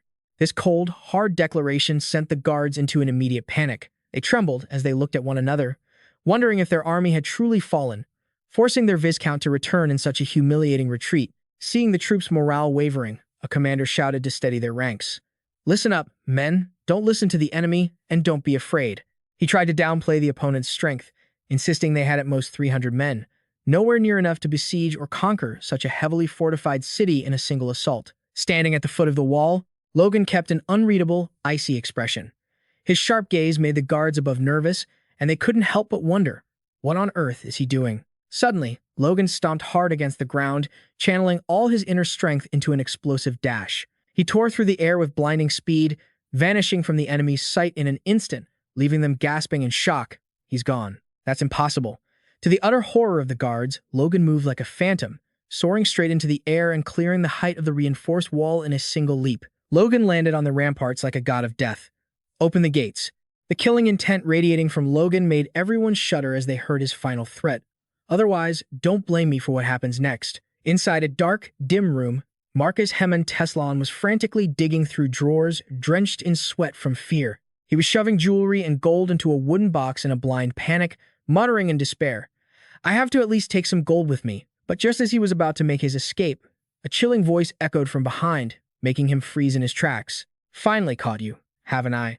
Teslan fell to the floor in horror, his breathing heavy as he realized death had come knocking right in the middle of the treasure he was trying to steal from his own mansion. Logan stepped inside, calmly revealing a bitter truth that made the old Marquis collapse. "Your servant told me exactly where to find you." He smirked maliciously, asserting with total confidence that every single move the Marquis made had been right in the palm of his hand. "I knew exactly what you were planning to do." Teslan gritted his teeth in hatred, sweat streaming down his pale, sickly face. He stared blankly at Logan, cursing him in his mind. That bastard. He actually followed me. He tried to scramble backward in a state of total panic as he saw Logan closing in. Realizing death was near, Teslan instantly abandoned all his pride, raising his hands in a pathetic plea. "Wait, I surrender." He scrambled to make desperate promises, hoping to trade them for his life. "I'll compensate you with gold, or I'll hand over territory according to the law." He begged for one final way out for himself, pleading, "Please, just let me and my family stay here." Logan curled his lip, letting out a cold, mocking laugh. "The law? Ha!" His eyes blazed with contempt as he recalled the Marquis' cruelty. "You arbitrarily declared a regional war and launched an attack all in one day. You call that the law?" Logan stepped closer, staring straight at the trembling loser on the ground, and growled, "Him and Teslan, do you really have no conscience?" In his desperation, Teslan tried to cling to noble etiquette to save his life. Surely you must uphold the noble honor of the aristocracy. Guaranteeing the safety of captured prisoners is standard practice in regional warfare." Logan closed his eyes for a moment, then answered coldly, "Noble honor, you say? Fine. We, the MacLean family, always respect honor and the law." He decisively delivered his final verdict. "So, I will spare you. But you and your family must pack up and leave this place." Teslan burst into joy, hurriedly bowing his head in gratitude. Thank you, thank you." Logan looked at the shaking Marquis and said coldly, "My father said this. He accepts your unconditional surrender, because to him, honor is everything." Teslan breathed a sigh of relief, thinking he had truly saved his life, thanks to the mercy of Lord MacLean. Logan walked toward the treasure chest, picked up a beautifully jeweled sword, and remarked, "This is a fine blade." Seeing Logan's apparent interest, Teslan eagerly offered it to curry favor. "You can have it." It was handcrafted by the best smith in the kingdom, but Logan looked straight into the old man's eyes and gave a firm refusal. "No." He handed the sword back to the bewildered Marquis and added, "You should keep it." Before Teslan even realized what was happening, Logan struck suddenly, leaving the old man no chance to react. In absolute agony, Teslan screamed, "Ugh! You gave me your word." Logan looked down at him with eyes as cold as ice and casually replied, "I said my father agreed to spare your life." He growled with murderous intensity, "But sorry, I don't." Teslan was no longer capable of resisting. The old man stuttered in his final despair. "Whoa, what? What about honor?" Logan smirked with disdain at such hypocrisy. "You're talking to me about noble honor. Do you even know how many people died because of your greed?" Logan exuded an overwhelming pressure, decisively declaring, "Your life ends here. You monster." Teslan's eyes rolled back, and he died in a fit of bitter resentment. Looking at the lifeless body, Logan said dryly, "You should consider yourself lucky to have died so easily." He quietly looked at his own hands, where blood had soaked through his combat gloves after the life or death battle. Logan stood up in the quiet room, his eyes fixed on the dim light with determination. Finally, the moment of truth. He told himself he had to finish this on his own. After secretly disposing of the evidence to avoid future trouble, he shouted to inform all the soldiers currently at the stronghold, "Viscount Heman Teslan has committed suicide." The shocking news spread rapidly, officially putting an end to the existence of the greedy lord. Looking down at the city that had completely fallen, Logan thought to himself, "That's enough." Just then, a knight hurried over to find him. "There you are." Seeing the grave look on his face, Logan asked, "What is it?" The knight suggested, "I think you should visit the dungeon for a moment." Logan asked, surprised, "The dungeon?" "That's right." His firm answer left him deeply curious about what had really been happening behind those iron bars. A few days later, once his strength had slowly returned, Logan stood with his father on the wind-swept castle walls under the setting sun. Lord Patrick asked him pensively about his journey. After I recovered, I went to Titan Castle and upon hearing the report of his longtime rival's death, Lord Patrick asked back in shock, Hemin committed suicide? Logan maintained a calm expression. He replied nonchalantly, yes. It's quite annoying that he died. Skepticism was clearly written on his father's face. He stared straight into his son's eyes and pressed him. Did you kill him? Facing the heavy silence, the Lord stepped closer, staring intently at Logan as if searching for the truth. Finally, Logan stopped hiding it and decisively admitted, yes, I killed him on purpose. I didn't want to beat around the bush, so I got straight to the point. Logan explained the reasoning behind his ruthless action. The Teslan fief should be returned to the Patrick family. I didn't want him living to cause future trouble. Witnessing his son's decisiveness and foresight, Lord Patrick suddenly chuckled, feeling deeply satisfied. Ha ha, you've really grown up and formed your own opinions. Logan replied gently with respect. You've changed too, father. Lord Patrick looked toward the distant horizon. He affirmed firmly, no matter what anyone says, you are the one who deserves the most credit for this victory. He hesitated for a moment, as if making one of the most important decisions of his life. Therefore, I will appoint you as the successor to the head of the Patrick family. This was the highest recognition a father and a lord could bestow upon his most worthy heir. Logan looked at his father and called out softly, Father. Seeing the Lord nod with anticipation and trust, Logan took a deep breath to hold his ground. He wore a bright smile, but his words left everyone stunned. I apologize, but I must decline. You are refusing the position of head of the family, Lord Patrick asked in shock, unable to believe his ears. He thought if Logan was worried about what others might say, this glorious achievement was more than enough to turn the tide and solidify his position. However, Logan remained calm, asserting that this was not the real reason for his refusal. Under his father's inquisitive gaze, he stated frankly, because I see that Ronian is better suited for a knightly family like the Patricks than I am. Logan began to analyze his younger brother's terrifying talent. You were able to harness your power at just 14, 5 years earlier than me. Logan privately reflected that the achievements the boy could reach in the future were beyond measure. Lord Patrick pondered for a long time before slowly speaking. Even if you say that, no one can become the family head just because of raw strength. Logan held the view that leadership requires brains, not just maxing out your stats to win automatically. Logan silently looked at his father. In his heart, he understood that this was the common sense of this era. But based on his memories from his past life, he knew Ronian would go on to be known as the youngest Aura Knight on the continent, a perfect genius without a single weakness. Because of this, Logan told himself there was no need for him to be the successor, and he didn't want to waste any more time on rigid training. Since he already knew the future meta, he could stay one step ahead and save himself the trouble. As an older brother, Logan sincerely suggested, I want to give my younger brother the chance to shine. So, I hope you will postpone choosing a successor until Ronian comes of age. Lord Patrick broke into a radiant smile. He was incredibly moved to realize that his eldest son cared for his younger brother so much. He decisively accepted, I accept your proposal. We will wait 5 years to choose the successor. I will hold off on that decision until Ronian is fully grown. Logan bowed his head slightly. Thank you, father. Lord Patrick continued, affirming that even though Logan refused the position, he would certainly receive other worthy rewards. He silently calculated that after returning to Patrick, he would audit the spoils of war. The amount would surely be no less than several 100,000 gold coins. Hearing this, Logan smiled enigmatically and asked, In that case, may I ask for one thing I want, father? Shortly after, the victorious army returned to the territory to a warm welcome. As the city gates opened, the shouts of the guards echoed as they saw the silhouette of the knights in the distance.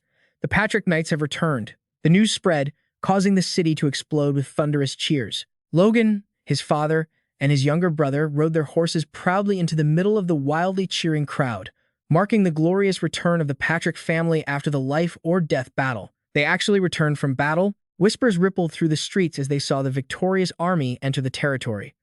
The citizens were stunned that the war had ended so quickly in just one day. Rumors began to spread far and wide. They said it was all thanks to the Grand Duke, Logan. One person, unable to believe it, exclaimed, That fool, Logan?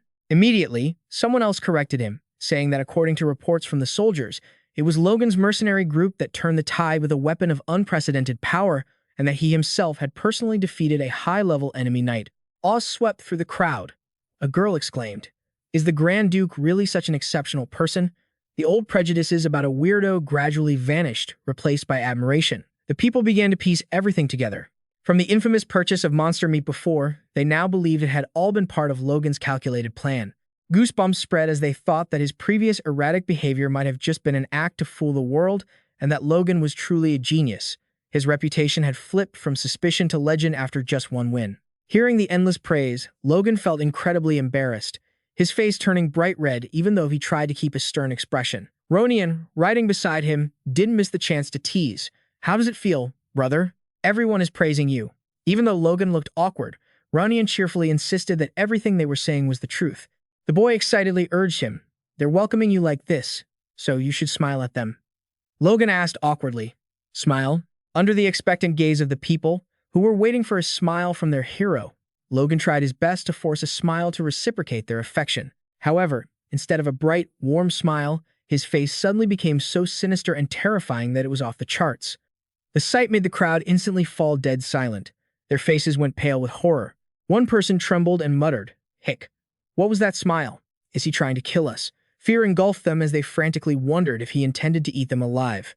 Ronian, standing next to him, was also sweating buckets at his older brother's impossible expression, while the citizens could only despair, thinking they were doomed.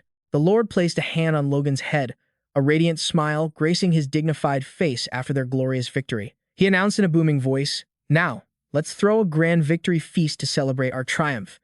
Cheers erupted. "Long live the Grand Duke! Long live Logan!" The sound echoed through the sky, signaling a sleepless night of celebration at the majestic castle, glowing brightly under the night sky. Late that night, Logan walked quietly through the empty corridor, sighing softly as he heard the commotion from the party that hadn't died down yet. A celebration lasting until dawn. "We just got back from battle. Do they really have that much energy?" Suddenly, a sharp voice cut through his thoughts. "What on earth are you thinking about?" Logan froze to see Ronian anxiously helping Lady Logan approach.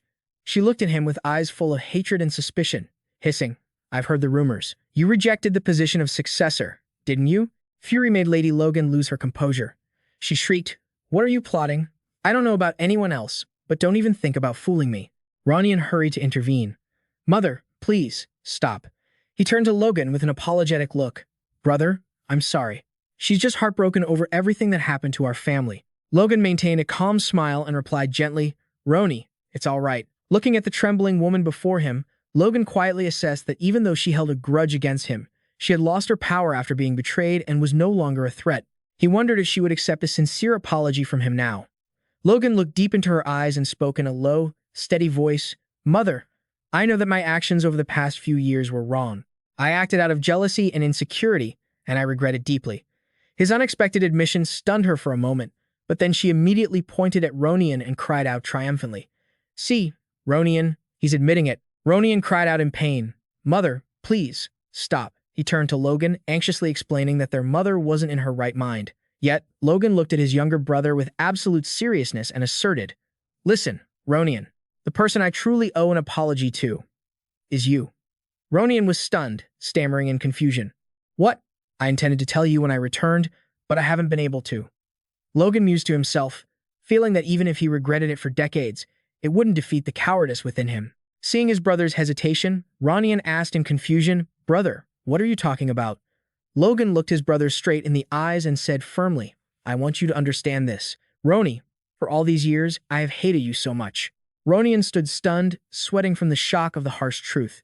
Standing nearby, Lady Logan watched with a cold expression. Logan continued to open up, admitting that he had cowardly hidden behind his insecurities by hating his brother. He stood tall and resolute, and now, I truly regret that.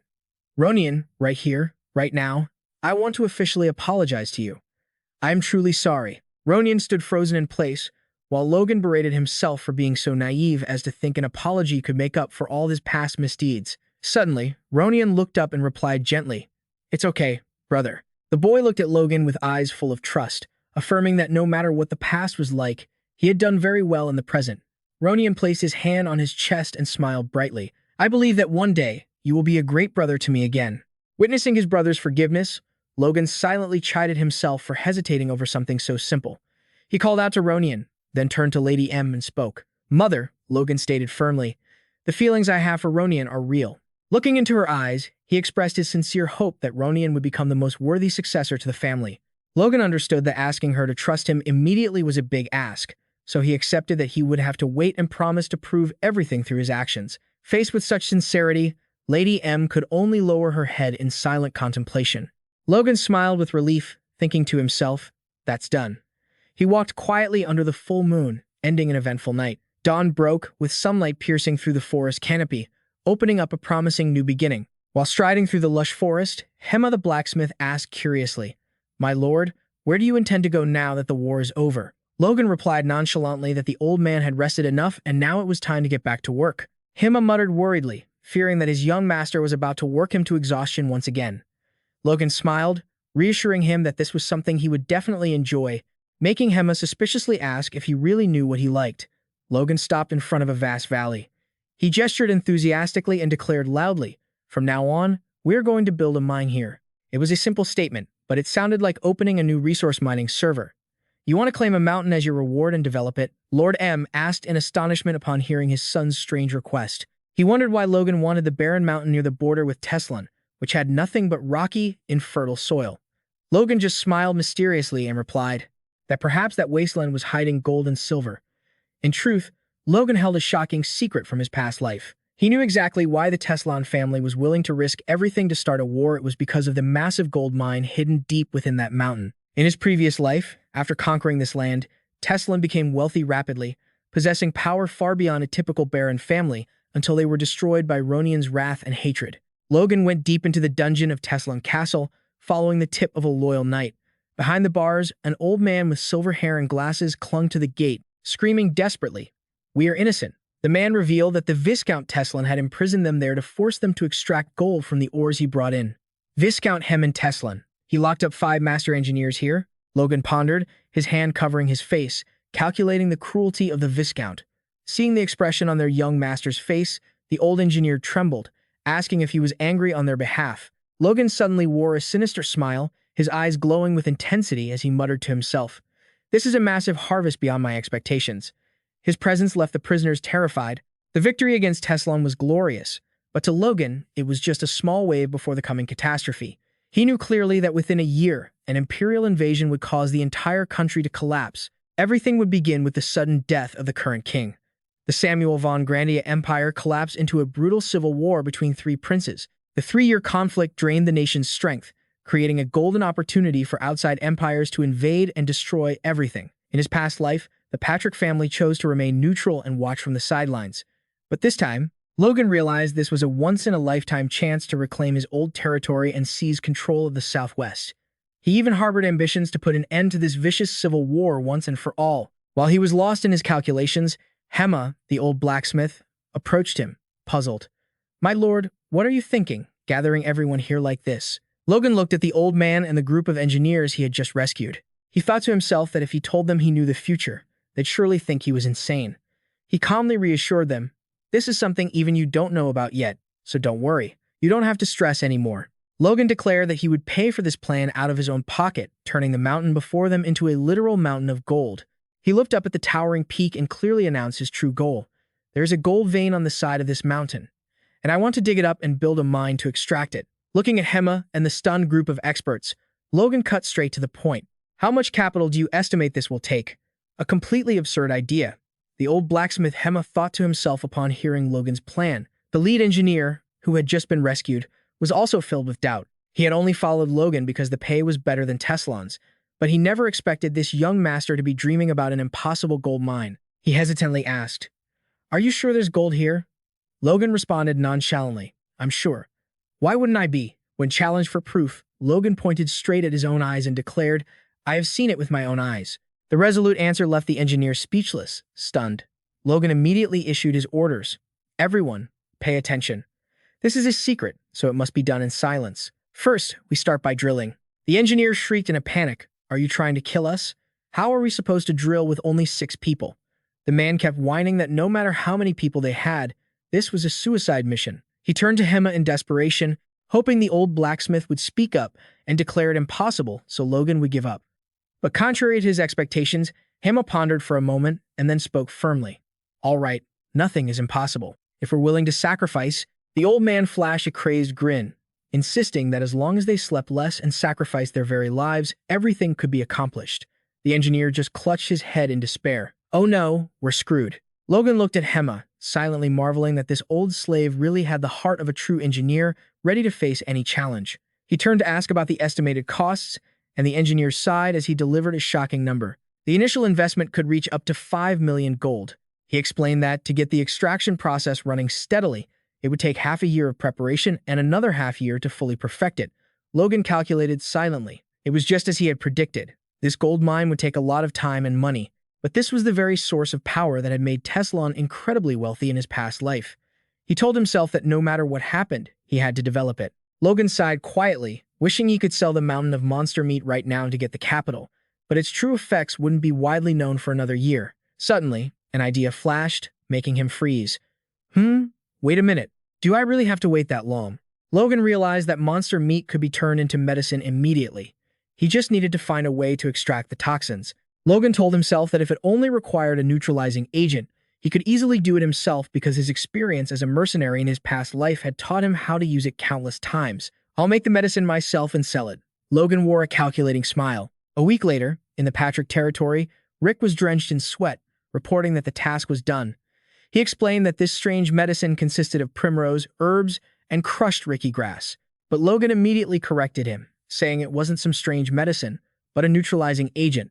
Logan asked about the monster meat. Rick replied that it had been cut and stored in the warehouse per the young master's orders. Logan excitedly gave the order. Good, now let's head to the warehouse to use this neutralizing agent to process the monster meat. Rick turned pale with horror, stammering, Wait, I have to go too? In the face of Logan's firm affirmation, Rick let out a tragic scream. I don't want to. I hate it so much. Lord Logan, you haven't been to the warehouse. You don't know what it's like. Rick's noisiness annoyed Logan. He inwardly cursed his servant for being so troublesome, but then he himself turned pale, quickly covering his nose as he gasped. Oh, what is that horrible smell? Logan was shocked as he approached the warehouse area. The stench was so overwhelming it made him feel nauseous, his face turning ghostly pale. Meanwhile, Rick behind him had already collapsed, vomiting uncontrollably. To cope, Logan immediately focused on using his inner energy to paralyze his own sense of smell. Breathing a sigh of relief now that he didn't have to endure the stench, he said decisively, All right, let's go in. Rick jumped up in surprise, unable to understand how his young master could suddenly be so calm and composed in the face of such a horrific smell. Logan nonchalantly explained that his divine power had helped him neutralize his sense of smell, making Rick inwardly envious and cursing. Must be nice to have that ability. How annoying. Logan urged everyone to start working immediately to avoid any delays. He held a handful of white powder and began to give detailed instructions. Now, apply the neutralizing agent to this meat. Just use enough until the skin turns white. He didn't forget to warn them that the black layer was where the toxins were, so they had to be extremely careful.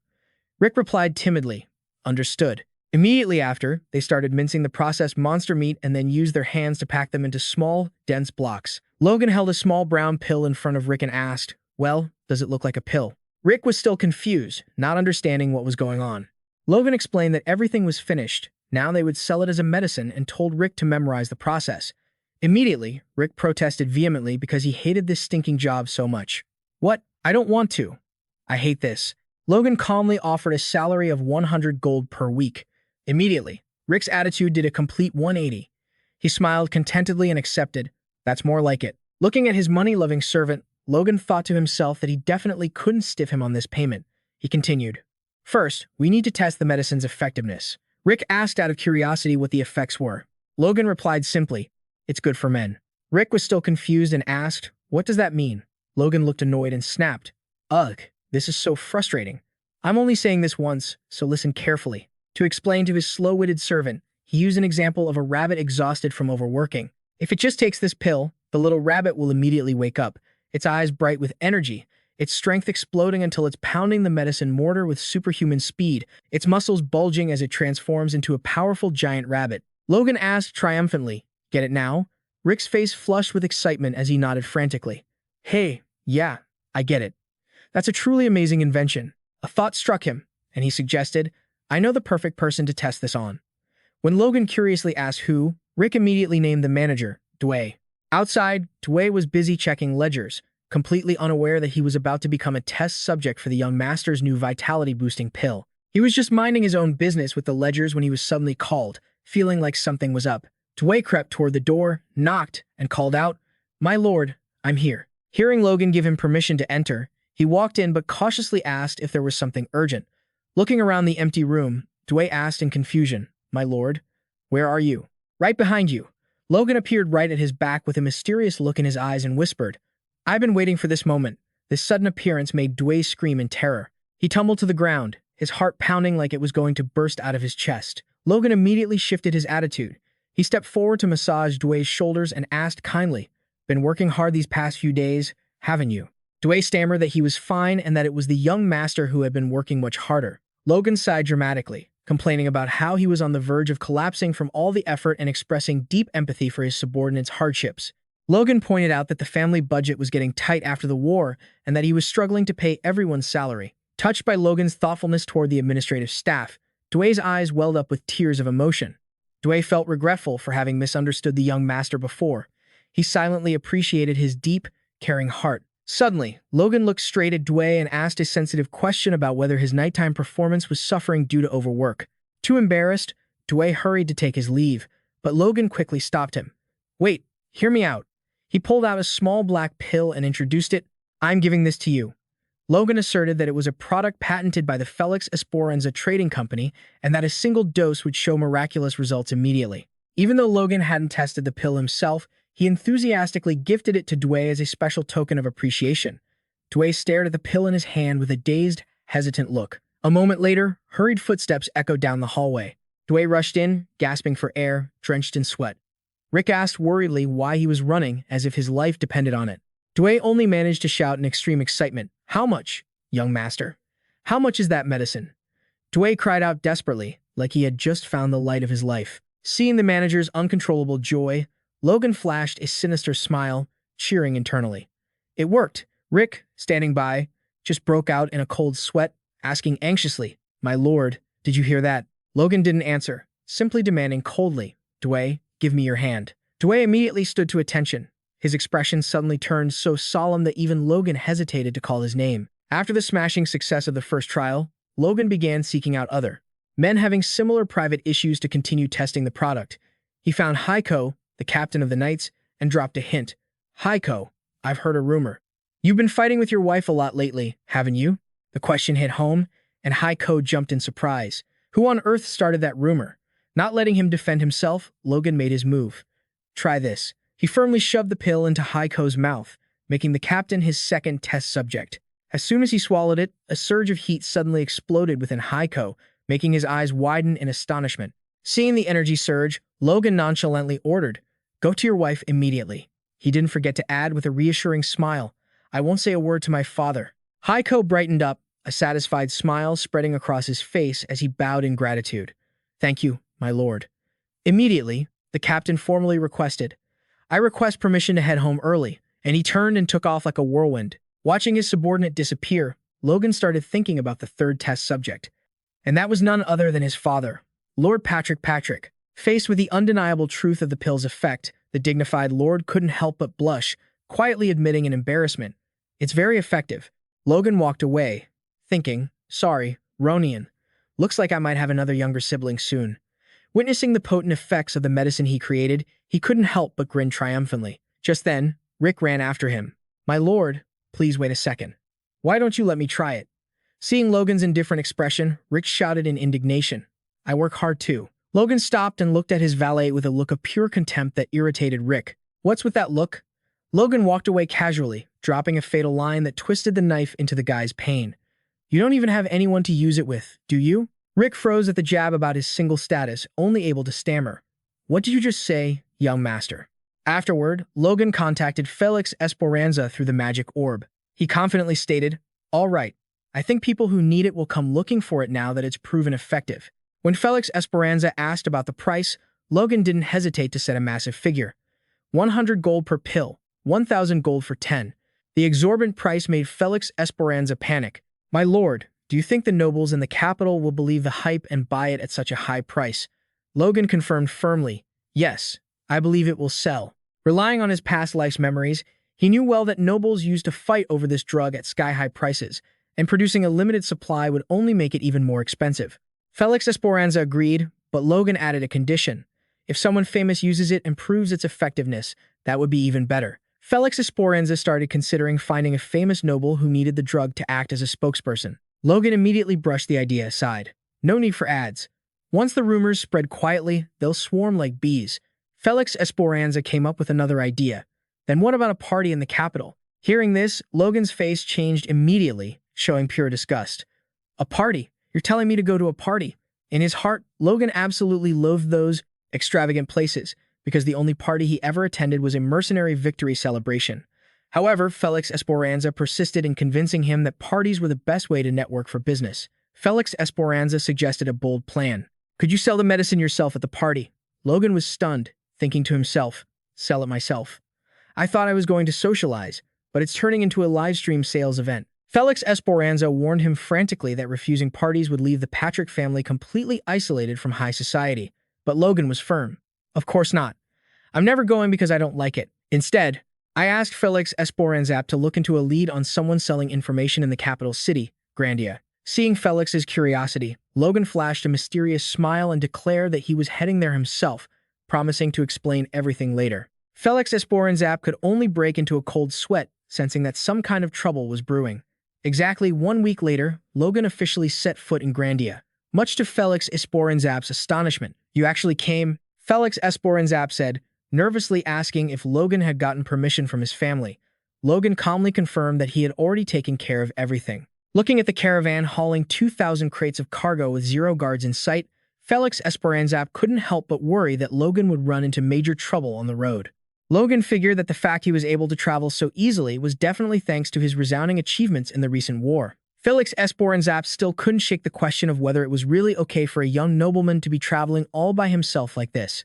Logan cut him off sharply, asserting that having soldiers around only made him more uncomfortable, and demanded they focus on the main objective. Looking at the crates, he thought of Rick, who was currently shouldering an incredibly heavy task back at the estate. Continued. Heavy task back at the estate. Logan recalled the image of his loyal attendant, who had done everything for him across both lifetimes, even though he was always complaining about the foul, pungent smell of the medicine, which kept everyone around him at a safe distance. That scent was strong enough to make the entire castle clear out. Rick used to grumble that Logan was trying to ruin his chances of finding a wife, and wondered if the process of producing 1 pill per person was even feasible. Logan silently sent a sincere thank you for Rick's quiet sacrifices. He clenched his fist with determination and announced clearly that he had made an important decision. Seeing the gleeful look on Logan's face, Felix Esperanza once again felt an omen of impending disaster. Logan excitedly declared that to reward Rick's hard work, the name of this medicine would henceforth be Impor Rick. Let's use that name. This bizarre, awkward name left Felix Esperanza completely speechless. His face darkened in utter helplessness at his young master's terrible naming sense. As soon as they reached the capital, Felix Esperanza suggested they both head to a bar to rest after the long journey, but Logan immediately shot the idea down, fearing that public places would be full of eavesdroppers. However, Felix Esperanza persisted, arguing that it was the perfect place to discuss sensitive matters. He informed Logan that the investigation was complete and handed him a folder. Seeing the price tag of 900 gold coins for the intel, Logan paused slightly, asking if it was truly worth that much. After a careful review, he admitted the quality of the information was completely worth it and was confident he would earn back his investment if it was accurate. Felix Esperanza proudly affirmed that he had followed all instructions, starting to list 3 potential target groups. First were the nobles who had been married for 10 years but had no children. Second were those with concubines or mistresses. And finally, those nobles who were desperately searching for health supplements to improve their bedroom life. Logan was extremely satisfied, showering praise on Felix Esperanza's hard work in both the investigation and his previous requests. Felix Esperanza responded modestly, but couldn't hide his anxiety upon hearing that Logan had joined the war a bit late.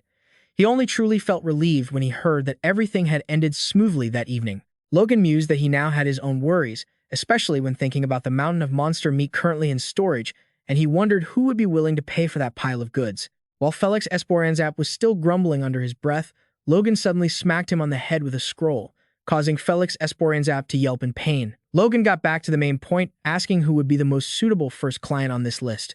After a moment of thoughtful silence, Felix Esperanza pointed to a specific name and suggested, "How about this person?"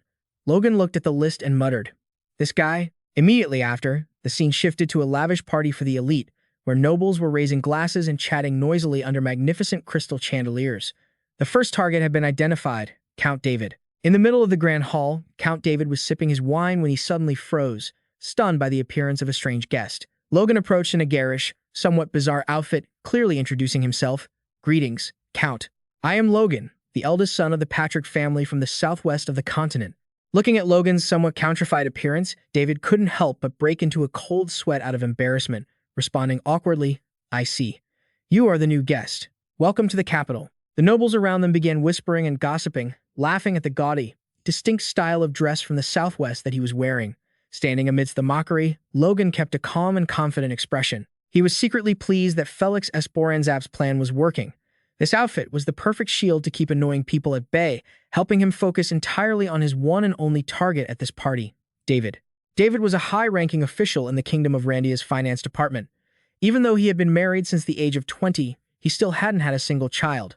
Logan remembered from his previous life that this count had been the center of a shocking tragedy when he decided to commit suicide after being humiliated by his wife in front of a crowd. In Logan's memory, David's wife had screamed bitterly in front of everyone, "Do you have a habit of flirting with others?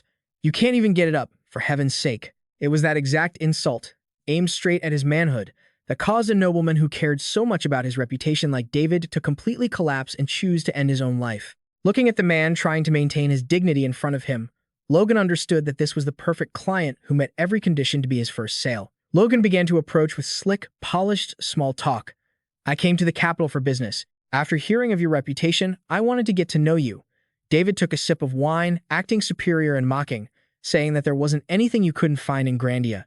And surely, someone from the backwoods like Logan only came here to buy things that his poor, miserable region couldn't provide. Despite the snickering of the young ladies around them, Logan suddenly smirked with a sinister look. He looked David straight in the eye and stated clearly, "Oh, no. I'm actually selling something that I'm sure you don't have here.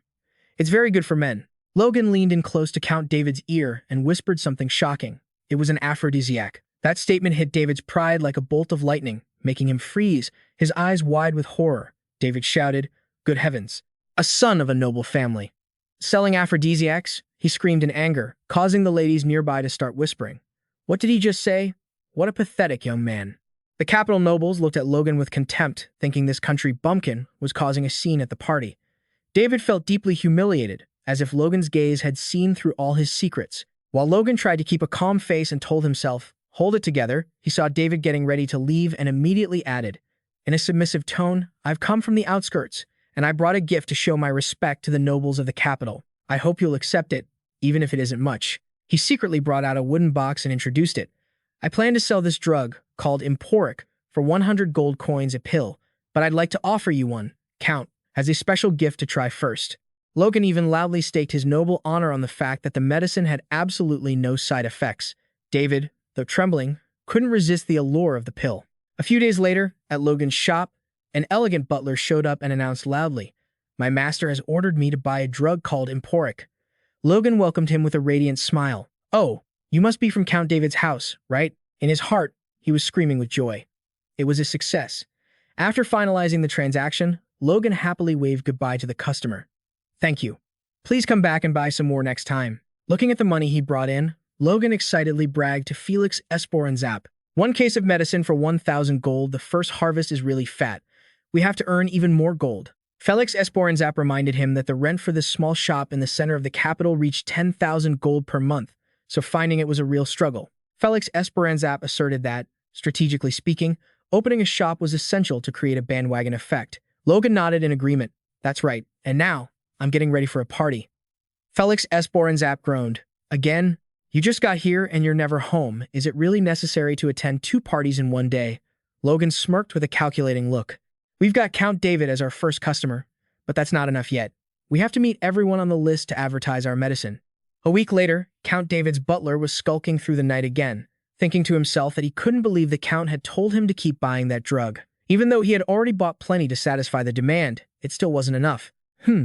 He suddenly froze when he noticed a shadow standing ahead. In front of Logan's shop, a long line of people was pushing and shoving, leaving Count David's butler stunned. So many people are queuing up?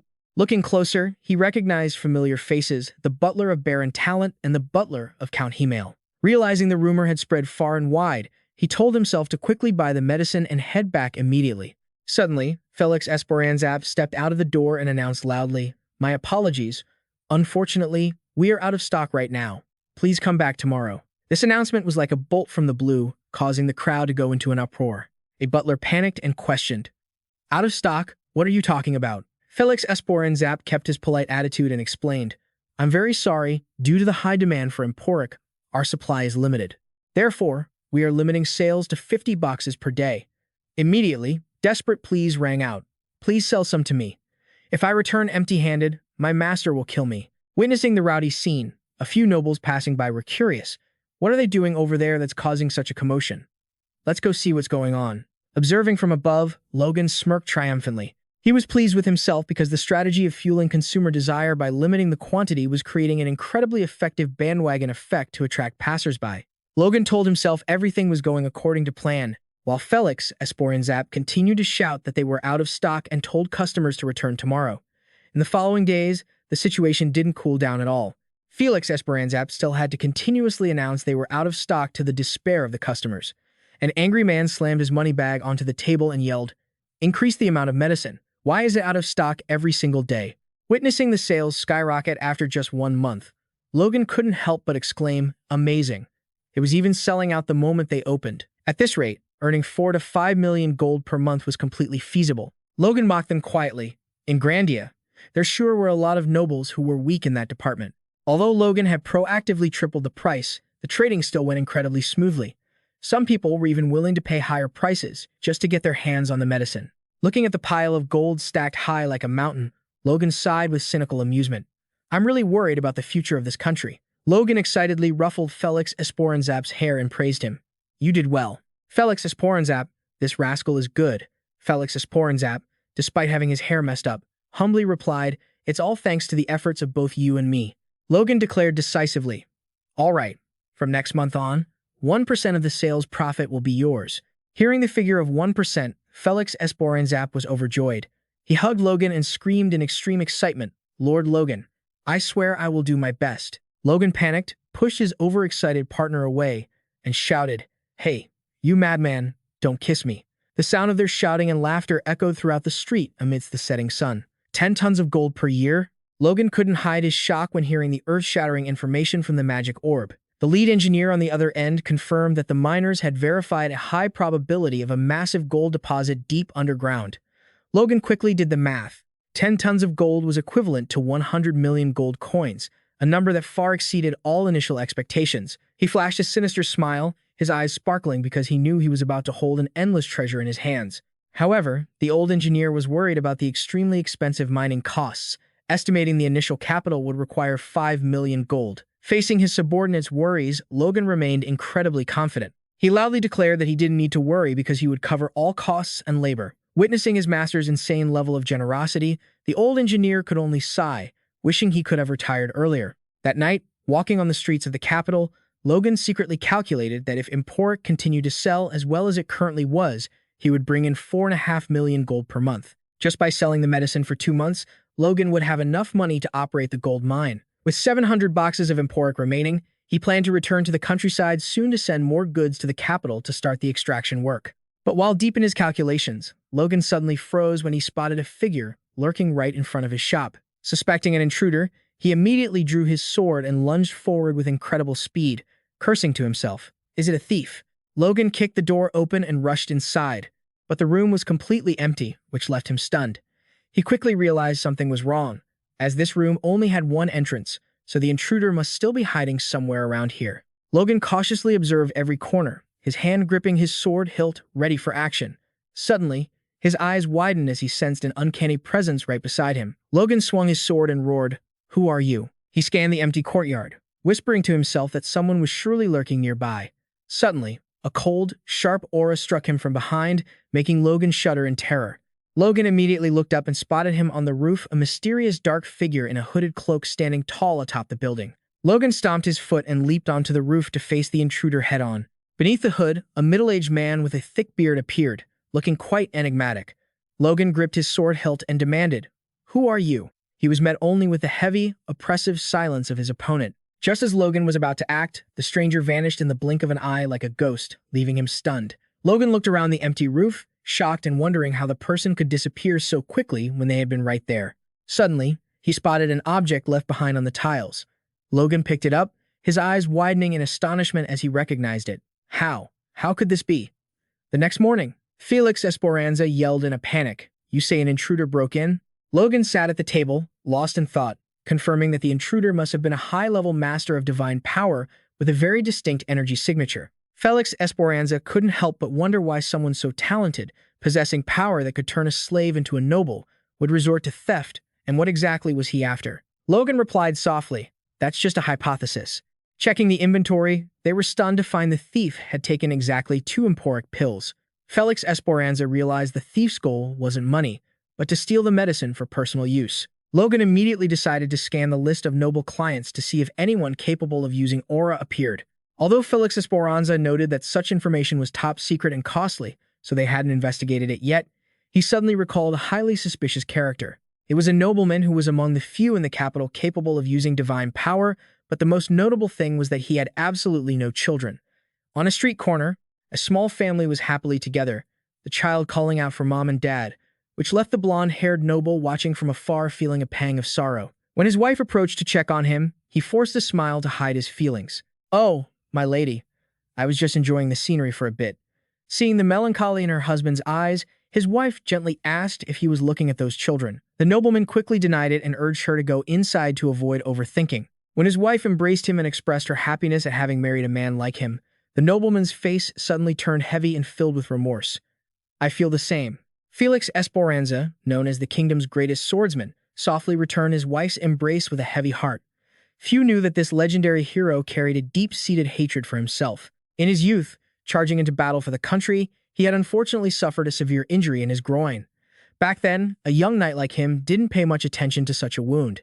But now, sitting at the pinnacle of his status as a duke with a renowned reputation, he bitterly realized that everything was meaningless without an heir. Sitting in the quiet library, his wife gently took Felix's hand and comforted him softly. "I understand. You must have been in so much pain."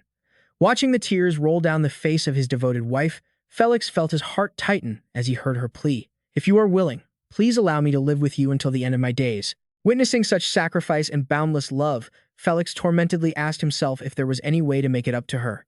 His eyes revealed utter helplessness and pain. On the way to a family gathering, Louis, his trusted guard, anxiously asked if Felix wanted to arrive a bit early. Felix warily replied that arriving early would only mean hearing the same old nagging requests to find an heir. Seeing his master so downcast, Louis lowered his voice seriously.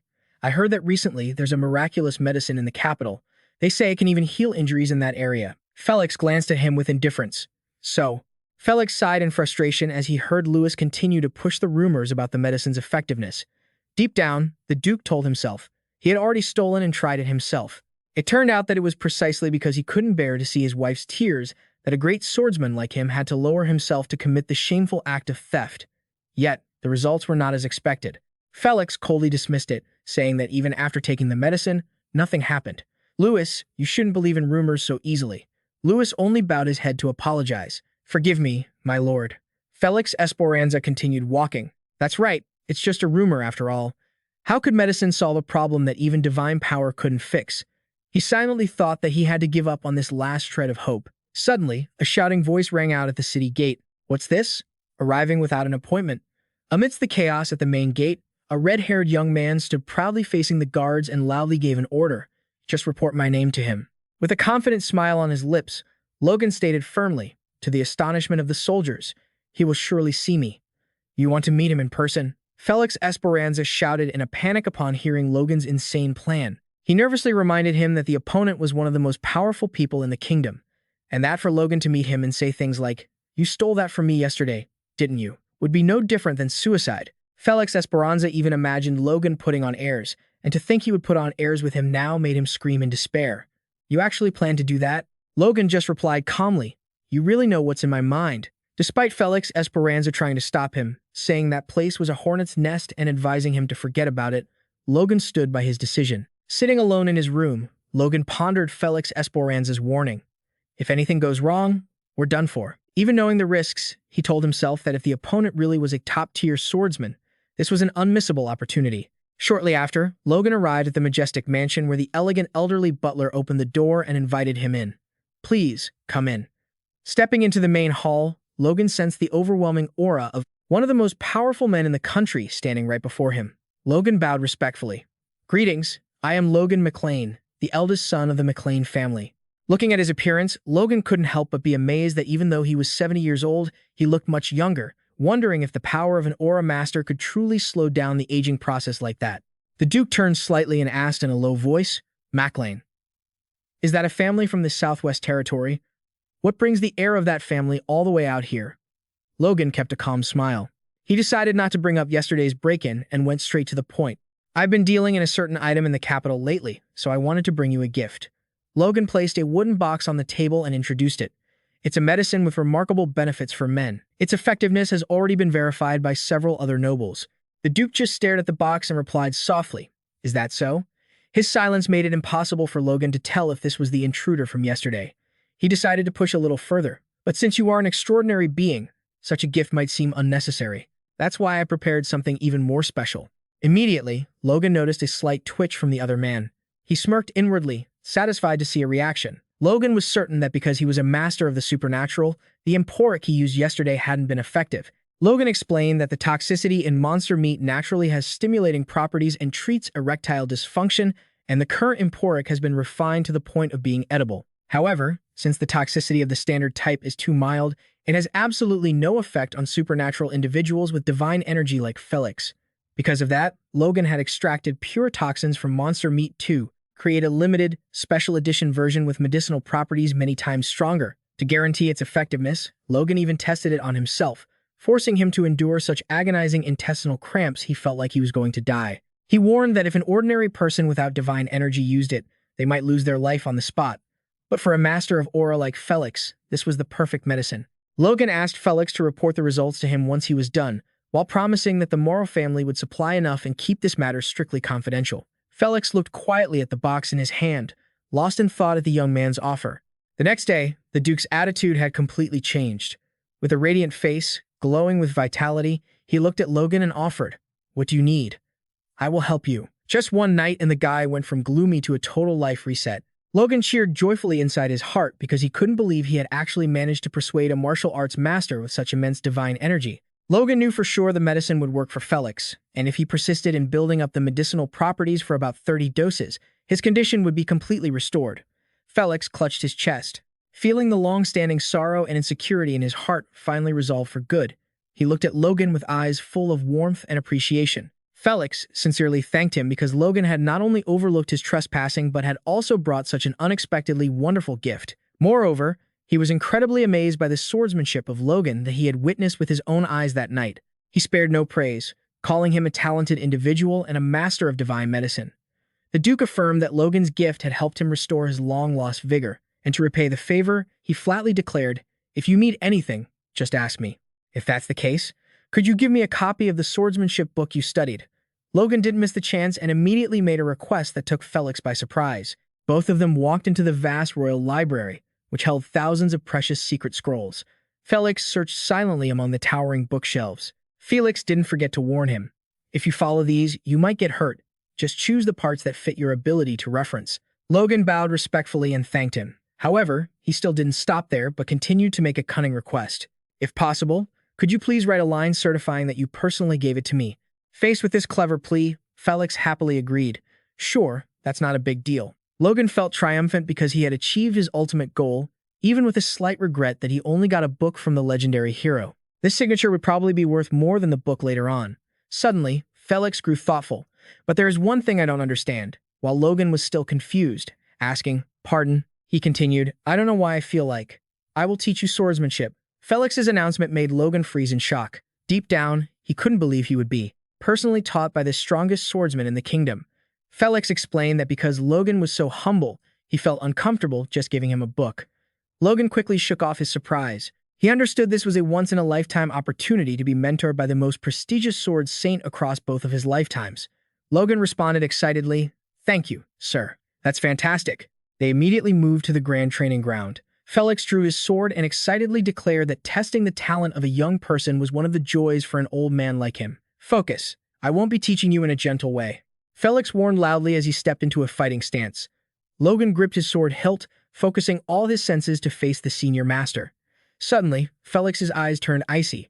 He growled an order. Logan drew his sword, and instantly, a burst of bright red aura exploded, covering the entire training ground with suffocating pressure. Logan was stunned, realizing he had to fight against a massive amount of divine energy bearing down on his body. The suffocating pressure made Logan feel his hands trembling, to the point he could barely hold his sword. He wondered in shock if this was the true power of an aura user. Looking at Duke Felix, standing tall with his glowing red aura, Logan questioned if anyone who used aura could perform such a technique to link their entire body with energy like this. If one only needed energy to fight, every war on the continent would become meaningless. He realized the secret wasn't just in the energy, but that the man himself must have some special technique. This wasn't just raw power, but an entire unique system of technique. Logan noticed that divine energy seemed to be used only to amplify his senses, not his whole body. He tried to hold his stance, telling himself he had to analyze this pressure no matter what. Every time Logan tried to move, the Duke's energy would start to fluctuate. He discovered that this was how he distributed his power onto his opponent. Although the method wasn't clear yet, Logan believed he could handle it. Just as that power was dispersing, Logan gripped his hilt, deciding to counterattack as quickly as possible. Witnessing Logan's sharpness, Felix Esperanza secretly judged him to be a very talented individual. Logan braced himself against the pressure, sweat pouring down, but his eyes remained incredibly sharp. Felix nodded in satisfaction. Good. Logan wondered in shock if this was what aura swordplay was all about. Felix stared at him, encouraging. Try to grab it. That's the one. Logan realized that this very sword was the source of that terrifying pressure from before, making Logan feel the suppression weighing heavily upon him. Although he realized the sword's pressure was building slowly, Logan was horrified to find that he couldn't move at all. The power from the sword pierced his body, throwing his senses into disarray and making everything feel chaotic. Logan gritted his teeth, enduring as he grasped a terrifying rule. The redder the blade, the greater the pressure. Facing such a dire situation, Logan wondered how he could break free from this restraint.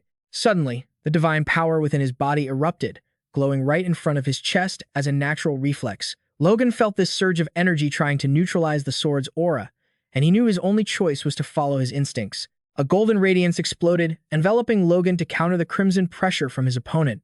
Witnessing such potential for resistance, Duke Felix smiled faintly in approval. Oh, you managed to control the pressure radiating from my sword, did you? Instantly, he gripped the hilt tight, pushed off with his legs, and dashed forward at lightning speed. With glowing, powerful eyes, Felix swung his blade, unleashing a massive wave of crimson aura, a direct attack aimed at Logan's defense. Logan gritted his teeth, his eyes widening at the incoming destructive power. Felix's powerful strike collided with force, triggering a shockwave of inner energy that sent Logan flying back. Duke Felix sheathed his sword, calmly watching Logan, who was panting in the dusty training ground. That is Aura's sword, Logan thought to himself, his breath coming in ragged gasps. His body trembled violently, and he had to plant his sword in the ground to steady himself. Despite taking such a powerful hit, Logan struggled to rise. Seeing such tenacity, Duke Felix looked down with a gaze full of appreciation. You copied me, even knowing you didn't have the capacity for it. But it seems you got the method right. A sinister smirk appeared on Logan's sweat-drenched face, forcing Felix to admit that this sheer recklessness had compelled him to fight seriously. The Sword Saint chuckled meaningfully. You want to defeat me? You're quite something, aren't you? Felix watched Logan's retreating figure, silently assessing him a truly interesting young man. After the grueling training session, Logan prepared to leave the estate. The elderly butler asked anxiously, Are you heading back already? His lordship said you should rest here until you've recovered. You can stay as long as you need. Logan smiled and declined. It's fine. The medicine he gave me has already taken effect. Understanding the young master's intent, the butler bowed politely. I understand. Let me see you out. The grand estate gates opened under the glowing sunset. Logan waved goodbye. See you next time. Thank you. He walked away silently, leaving the butler watching him with a pensive look. But as soon as he was out of sight, Logan suddenly froze. He had to rush to lean against a wall to keep from collapsing. Logan's face twisted in pain. He groaned in desperation. Damn, that hurts like hell. His body staggered. Unable to walk steadily due to the deep internal injuries, Logan tremblingly took out a small blue potion, but then he stopped. I can't waste such an expensive potion on a wound like this. He knew well that this was a rare medicinal item reserved for top-tier officials, hard to find anywhere else. Logan calculated that although his divine power had increased significantly over the years and his wounds could heal on their own, the brutal reality was that the Sword Saint's strike was so deep that his body throbbed with constant pain. However, rising above the physical agony, Logan looked at the paper in his hand with glowing eyes. I did get something valuable. Felix's handwritten invitation. This is the location of my private residence. Come here to learn how to control your pressure. I'm very happy to welcome you." Looking at the respectful handwriting of the kingdom's strongest master, he couldn't hide his smugness, thinking, "I never expected things to go so smoothly. I get a VIP lesson after getting beaten up. Talk about a profitable investment." Logan told himself that at this point, Duke Felix truly regarded him as a disciple, and this relationship would surely help him greatly in the future. While lost in thought, Felix Esperanzap suddenly appeared from behind and called out, "Lord Logan." Startled, Logan turned back and asked, "Felix Esperanzap, why are you here?" Felix Esperanzap explained he had been waiting outside for a long time, but he immediately panicked upon seeing Logan's pale complexion. "Lord, why do you look so pale?" Felix Esperanzap asked fearfully if Logan had somehow offended the great swordsman. 1 week later, at Logan's shop, the sold-out "Please come back later" sign was hung up because the entire stock of Emporic had been sold out. Felix Esperanzap excitedly reported that the current total sales revenue had reached about 4.1 million gold.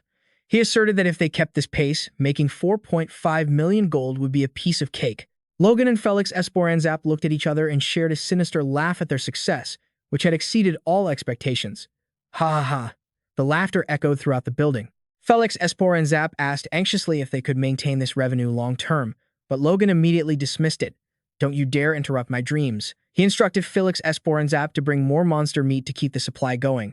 Seeing Logan satisfied and praising him, Felix Esperanzap suggested he find a house in the capital to stay in long-term. Logan nodded in agreement, finding it reasonable after calculating the living expenses. However, he insisted he would only stay there for a maximum of 1.5 years to focus on selling Emporic, after which he might have to head elsewhere. This information left Felix Esperanzap bewildered. "Huh? What do you mean?" Logan replied simply that he had things to do.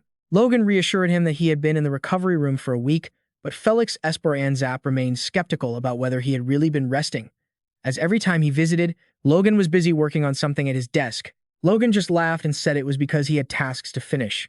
Logan thought to himself that while Felix Esperanzap complained often, he never asked too many deep questions, unlike Rick, who would keep pestering him until he got beaten. Finally, Felix Esperanzap asked if Logan was heading back to the territory right away. Logan confirmed it and told Felix Esperanzap to reassure the customers not to be impatient until the next batch of Emporic arrived. One handles the strategy, the other handles the morale, and every month, spend 1 million gold to buy food and send it to Hammond, Teslin, and Patrick Island. Logan suddenly made a request that shocked Felix Esperanzap, leaving him with his mouth agape. He asked frantically if the young master intended to feed the entire population of the territory. Logan walked away nonchalantly, demanding that Felix Esperanzap carry out the orders for at least a year and find food sources wherever possible. Felix Esperanzap watched Logan walk away, secretly marveling at how a young lord like him actually cared so much for the commoners. Deep down, Logan knew that a food shortage would be a massive disaster, and he needed to preserve his labor force until next year. After all, if the people were starving, conquering Teslon would be completely pointless. Logan left Felix Esperanzap behind, filled with questions about his secrets, to meet with an underground information broker. The broker frowned as he looked at the file, worried because the target had no name or clear physical description. Searching for him was like looking for a needle in a haystack across the entire continent. Logan didn't care about those difficulties. He cut him off. "Can you do it or not? Just give me an answer. If you can, I'll pay you right now." Faced with Logan's decisiveness, the broker finally nodded in agreement. Logan walked away quietly. He knew finding these people would be incredibly tough since even the names he knew were just aliases. Logan's goal was to gather the extraordinary talents from his past life, people who had reached legendary status and relied on no one. Images of a grand mage, a beastman warrior, and a master archer flashed through his mind. They were the ones who would become the core forces in the future war against the Empire. Most importantly, the mercenary he was desperately hunting down. However, Logan suddenly paused, blaming himself for being so impatient and hasty. He told himself that everything was going well, so he needed to slow down because there was still time to prepare. Meanwhile, in another location, a burly man with a thick beard and a long scar over his eye was absolutely furious. He slammed his hand on the table and roared. A trembling subordinate approached, trying to calm his boss down so he could explain the situation. The leader growled, asking about the background of the person they were tracking. The subordinate stammered that it was someone from the M clan, coming from the southwest countryside, and they had been operating in the capital for half a year. Hearing this, a murderous aura erupted from the leader. He clenched his fists and declared that everything has its limits. He had to handle this personally and immediately. Logan made his way to the plain magic tower to prepare for the next step of his plan. Walking into the majestic tower, he spotted a young clerk dozing off at the reception desk. After a sharp knock on the desk to wake him up, the boy startled awake and hurriedly stood up to greet him. "Welcome to the Plain Magic Tower." The clerk glanced at him, secretly judging Logan's status by his somewhat cheap-looking suit, assuming he was just a poor noble. When Logan said he wanted to look at some magic scrolls, the clerk still figured he'd just buy a few and leave. But then, Logan calmly made a shocking request: "Sell me 150 scrolls." Before the clerk could even react in his confusion, Logan pulled out a piece of paper and spoke firmly. "This is my account certificate from the Cooper Bank. Take a look and verify it. My wallet is a lot heavier than you'd imagine." The clerk's hands shook as he took the paper, whispering as he counted the zeros. 0, 2, 3, 4, 5, 6, 7 zeros. He immediately shrieked in sheer terror, 4 million gold coins. The clerk's attitude did a complete 180. Sweating profusely, he bowed and led the way. "Right away, sir. I'll take you upstairs." Logan maintained a cold expression, following the obsequious guide. Going from a regular customer to a VIP in just one document pull, Logan's target was the demolition magic, a level 4 earth magic with immense destructive power. This magic could bring down a massive stone wall, but because the activation time was so long and it only worked on land, it was practically useless in direct combat. However, Logan knew it was incredibly useful for construction and gold mining. He told himself that if he had it, work progress would speed up tremendously. Standing before the silver-haired Grand Mage, Logan received the confirmation question. "You want to buy 150 magic scrolls?" He answered firmly, "That's right." Ladius, the master of the Plain Magic Tower, beamed at Logan, unable to hide his excitement. It had been a long time since he'd seen such a big spender. Logan was secretly surprised to see one of the 5 most powerful tower masters on the continent personally handling the sale for just 150 scrolls. He realized the business situation here must be dire, and he decided to exploit this weakness to squeeze out a better price. When Logan humbly introduced himself as being from a small territory in the southwest, Ladius laughed loudly, insisting he come to the right place and praising the young lord's special aura. Ladius showered him with compliments, making him look so generous that Logan worried he was about to get ripped off because of the rich kid label. Deep down, the old tower master was determined not to lose this customer, as earth magic was notoriously hard to sell unless it was for construction or farming. Ladius suspected Logan was plotting a massive project, which was why he was spending so much on such mundane magic. He bitterly admitted that the magic tower had been broke ever since he took over. They were even over budget this month, so Logan's arrival was nothing short of a godsend. However, Ladius started playing games, announcing that there was a slight problem. When a broke person meets a rich customer, they suddenly find problems to talk about. Before Logan could ask, Ladius explained that the level 4 scrolls required a level 5 mage to create, and high-level staff at the tower were extremely scarce. Logan immediately radiated a cold, oppressive pressure and a razor-sharp gaze, making the old tower master jump and tremble. Ladius thought to himself that he needed to test this young man's reaction one more time. When Ladius kept whining about how rare and expensive the items were in an attempt to drive up the price, Logan flatly stood up and coldly declared, "In that case, never mind." Logan turned his back and started walking away, leaving the other man stunned with his parting words. "I was planning to buy 150 scrolls every month. If you can't fulfill that here, I'll go to the Royal Magic Tower instead." That massive number and the prospect of losing such a lucrative deal sent Ladius into a panic. He lunged at Logan and yelled, wait a second, valued customer." Hearing Logan clarify that he would buy a total of 900 scrolls over 6 months, Ladius's eyes ignited with greed and desperate hope. He couldn't let this once-in-a-lifetime opportunity to save the tower from poverty slip away. The tower master threw away all dignity, hugging Logan's legs tightly and insisting, "I can do it." Logan asked again to confirm if he was really capable of fulfilling the order. At this point, Ladius had no shame left as a tower master. He knelt on the ground, clinging to Logan's legs, promising, "Yes, absolutely. It will be enough."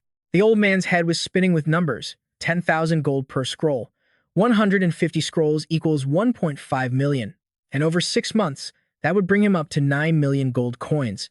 Thinking of the huge sum that could save the entire magic tower from financial ruin, Ladius's eyes lit up with pure greed. Seeing that he'd hooked his mark, he immediately pitched a new offer to squeeze out even more profit. "But how about hiring a few mages from my tower to go there and cast the spells for you?"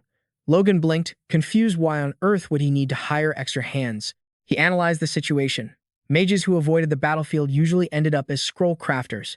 Maybe this old geezer was just looking to dump some of his tower's dead weight on someone else's payroll. Logan did the math. A level 4 mage could cast about 300 spells a month.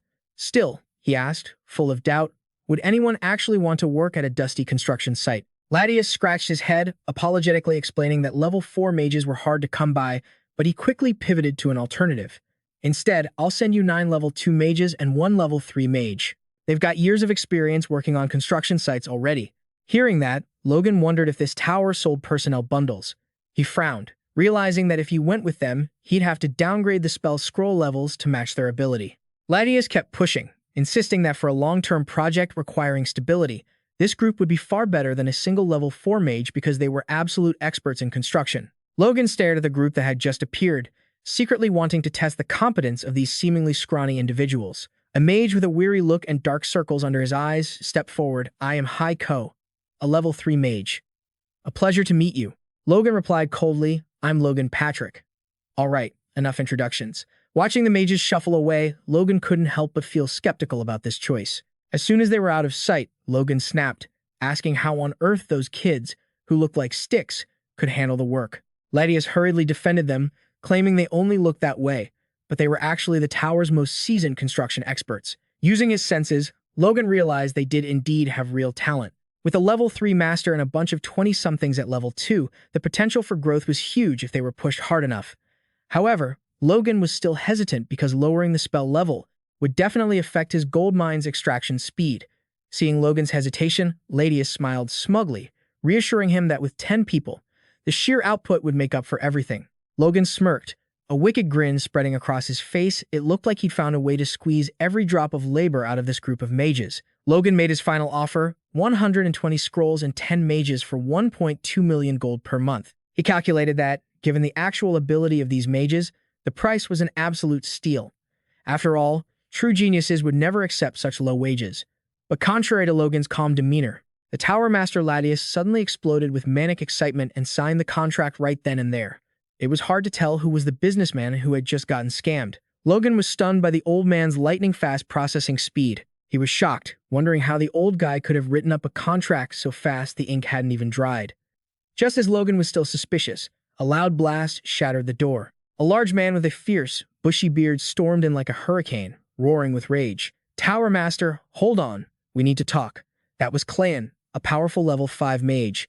Seeing their master's sudden appearance, the disciples were terrified and tried to stop him, but Clayan had completely lost control. The intense magical aura radiating outward made even Logan break into a cold sweat. Clay roared, demanding to know why Ladius dared to ship his disciples off to do grueling labor at a construction site, especially right after they had just returned from a mission. The shameless Tower Master tried to justify it, saying it was for the greater good, and he wanted to toughen up the youth through hardship. The argument turned heated as Clayan exposed Ladius's scheme, claiming the old man was stirring up trouble out of jealousy because he had just reached level 5 and become an elder like him. Logan watched silently. He realized Clayan was a rare genius, reaching this level at such a young age. This clearly made the Tower Master feel threatened. This drama was enough to make the whole tower feel like it was collapsing.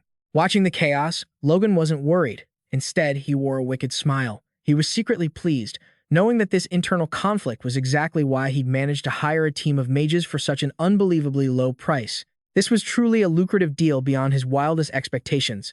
Meanwhile, Clayan reached his breaking point. He flatly declared that if Ladius didn't listen, he would lead all of his disciples out of the magic tower immediately. Killing intent flared as Clayan clenched his fists, channeling all of his mana into his body until the air around them trembled violently. He roared in fury, ready to unleash a destructive attack on the Tower Master. Ladius wasn't about to back down either. He radiated a counterforce of energy, gritting his teeth, ready for a life-or-death confrontation. The disciples screamed in terror, trying to rush in and stop the two masters from clashing. This is huge. We have to stop them. Clayan screamed in a frenzy. Tower Master, prepare to die.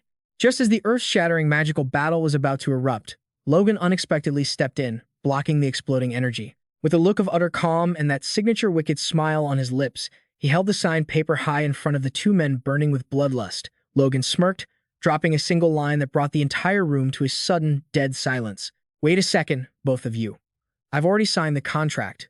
So, it's a done deal. Logan held up the contract, looking with great satisfaction at the 10 mages standing by. He firmly ordered the 10 of them to follow him, while not forgetting to remind Tower Master Ladius and Elder Clayan to settle their personal issues on their own. Ladius could only wipe his sweat, feeling deeply embarrassed in front of his major client for the earlier chaos. He hurriedly promised to send the spell scrolls as soon as they were completed. Cleon, however, was still growling in anger, as their argument hadn't truly been resolved. His temper flaring, Ladius snapped at Cleon, demanding he know his place and not use force to interfere with the official signing of the Plain Tower. Faced with the Tower Master's insistence, Cleon gritted his teeth in resignation. However, he suddenly made a shocking decision. Fine. If you insist, Tower Master, then I will follow my disciples. Ladius screamed in shock, saying that an elder like Cleon following workers to a construction site was a total humiliation and wondered where the magic tower would hide its face. Meanwhile, Logan's face went pale. He was screaming internally because he absolutely did not have enough money to pay for a level 5 mage like Cleon. Logan was recalculating his finances as if he'd just seen a massive bill. But Cleon immediately reassured him that he didn't need a salary at all. The sole purpose was to help the disciples finish their tasks as quickly as possible. Touched by their master's kindness, the group of young mages burst into tears. I'll serve Logan with the utmost dedication.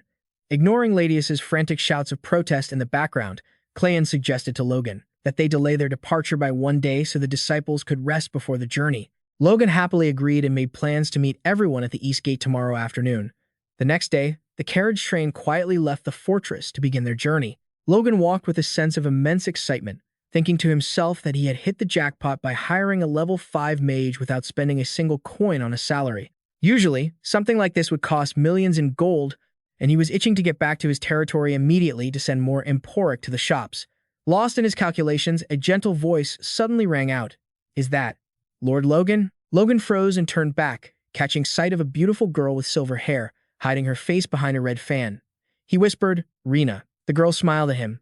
It's been a while, my lord. Logan wondered if they were actually close enough to be on a first-name basis, but he still offered a polite, forced smile. It really has been a long time. The princess. Logan felt exhausted deep down, wondering what kind of trouble was coming his way next. Rena hid behind her red fan, making sarcastic remarks about Logan selling such controversial items in the capital and pointedly asking if his family was so bankrupt that he had to go out and hustle for money. Logan laughed it off, claiming he was just a bit greedy for cash, so she shouldn't worry, while silently telling her to mind her own business.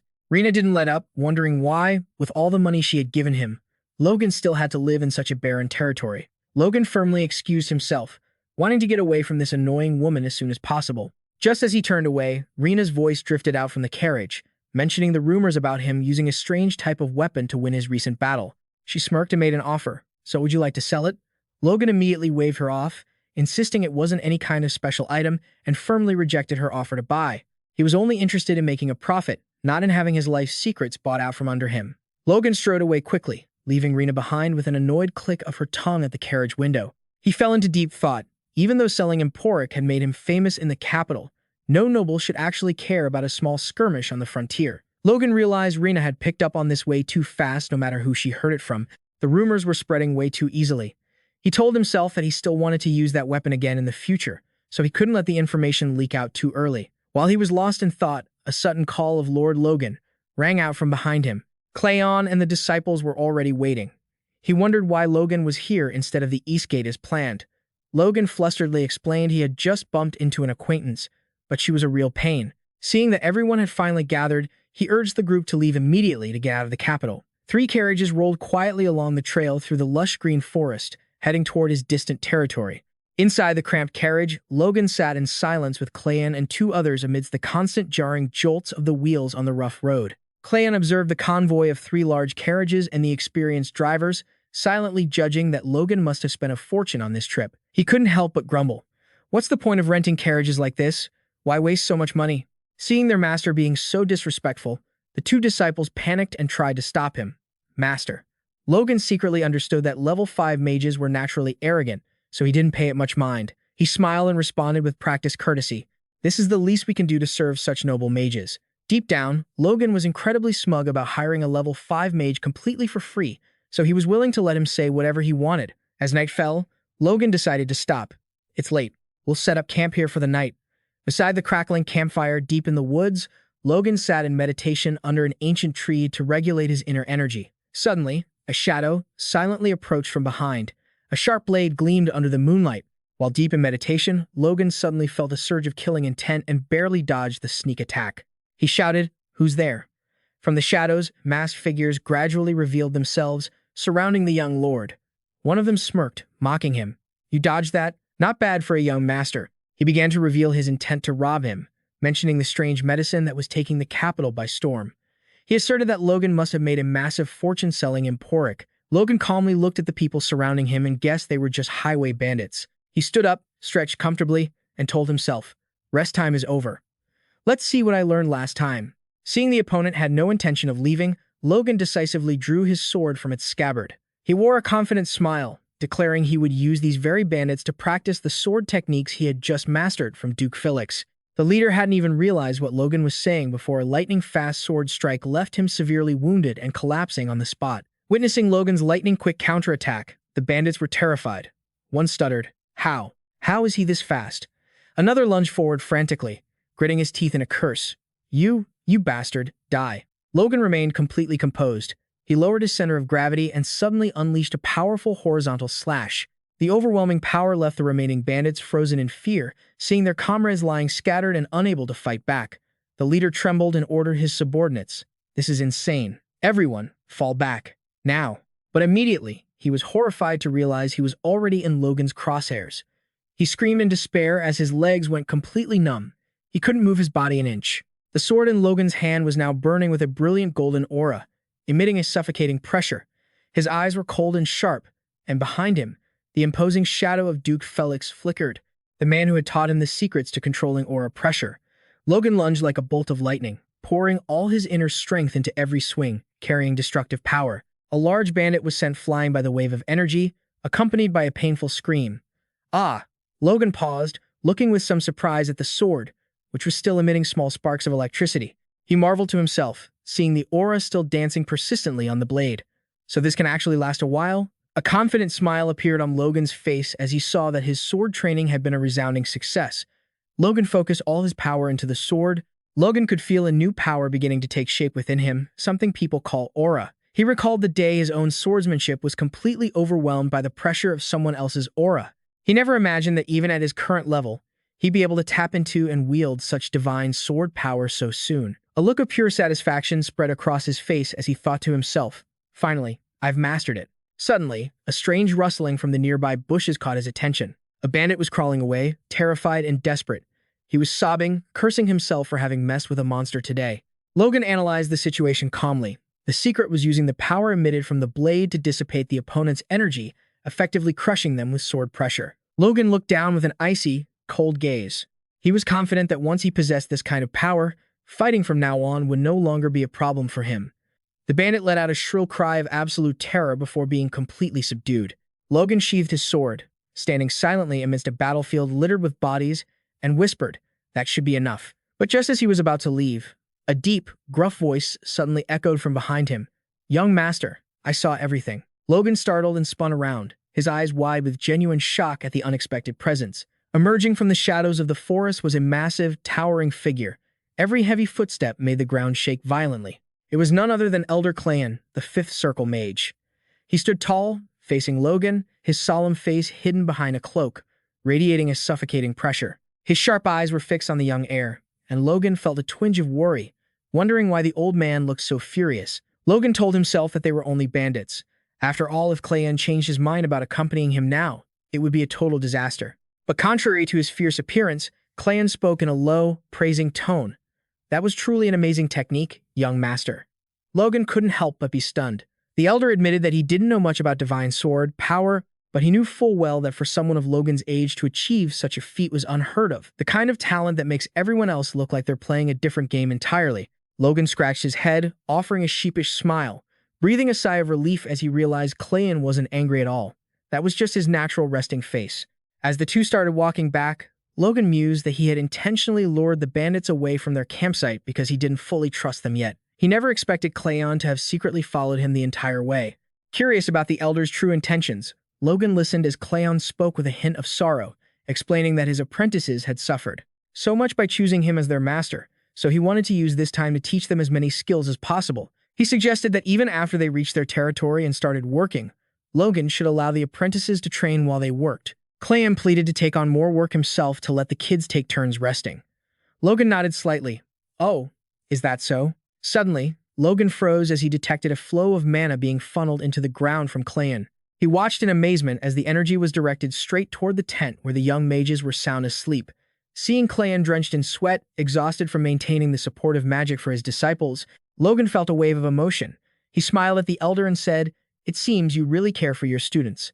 Clayan insisted that as their master, he was only doing what was necessary for them. Logan silently marveled at the fact that the man had even dared to stand up to the tower master for their sake. But Clayan just let out a huff, blaming the old man's wicked behavior. After the long journey, Logan finally returned home. The Patrick Castle stood tall and majestic.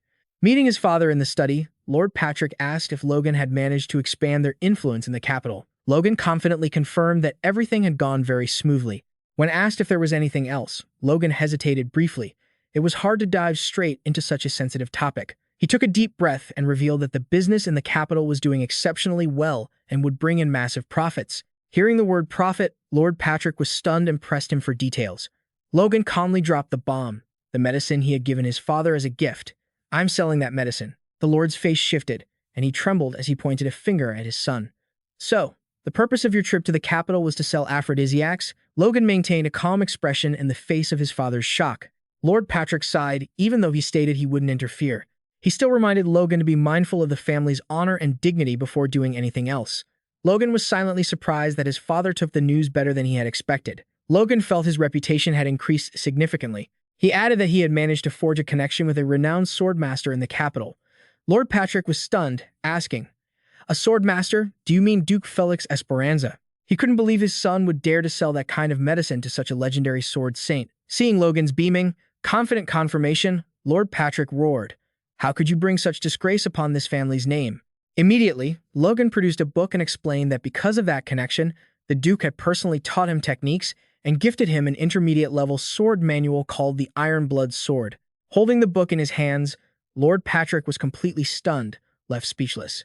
But deep down, Logan was smirking. It was all a lie. In reality, he had written this manual himself, based on his own knowledge, right after leaving the Duke's estate. The Iron Blood Sword was originally a manual that a merchant would dig up from ruins, and it would eventually be ranked as a top-tier intermediate swordsmanship technique of the modern era.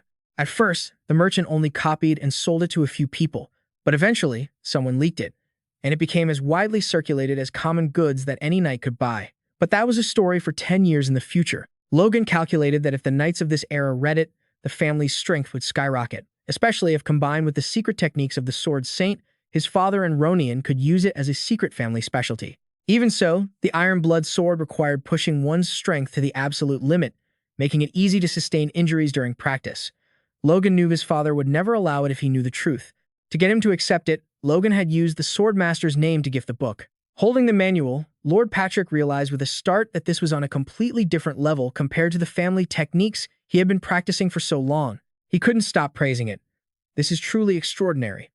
In reality, even nobles rarely possess suitable intermediate swordsmanship skills like this. The Lord fell into deep thought, wondering if this was the reason he hadn't made progress for 10 years. He concluded that if practiced correctly, the strength of the family's knights would increase by at least 30%. Could this be the reason why my training hasn't improved in 10 years? He insisted that with the right technique, the strength of a family knight could increase by at least 30%, and he was wondering how to thank that sword master. Seizing the moment, Logan smiled and said, "Well, I have an idea." The Lord nodded. "All right, to show our gratitude, let's make sure you train properly." But just as Logan was about to explain his plan, his father suddenly tasked him with something else. "This is no time for other matters. Our top priority right now is for you to learn it as quickly as possible." Logan was stunned when his father abruptly shoved a heavy object into his hands. "Because of that, I'm going to need plenty of time." His eyes widened in shock as he realized what he was holding. The Lord's seal, the absolute authority. "Help me handle the family's affairs. I'll return once I've perfected my swordsmanship. Thanks." With that, he dashed off, leaving his son completely bewildered. Logan stood there, stuttering. "But father, I have something to tell you." He handed over the power and just took off. Logan stood dazed, looking at the seal in his hand, but he soon realized this was a golden opportunity. "Wait a minute. If father gave me the seal, that means I can do whatever I want without needing anyone's permission." He smiled triumphantly, vowing to put it to good use before his father's training session ended. Just then, Dway pushed the door open and rushed in. "Young master, I've heard about what you did in the capital." The manager's face was twisted with anxiety as he wailed. "Please, you must add funds to the family treasury," Dway begged. Knowing Logan had acquired a fortune from the war, while the current treasury wasn't enough to cover both castles. Due to the aftermath of the war, the workforce had dwindled. Crop yields had dropped significantly this year, and the support from Cairo had been cut off long ago. He clasped his hands and pleaded, "Please, give the treasury some money. I heard you made a massive profit. You've barely held power for a day and you're already hit with a financial crisis." Faced with Dway's desperate plea for the family budget, Logan just chuckled and replied casually, "Sorry, I've already spent it all." The manager was horrified, unable to believe that millions in gold could vanish so quickly. He stammered, demanding to know what the young master had done with all that money. Upon hearing Logan's firm confirmation, Dway completely collapsed, falling to his knees in utter despair. Dway broke down, trying to ask where that massive fortune had gone. Logan started listing the details. He had spent 1.2 million gold on magic scrolls and hiring mages.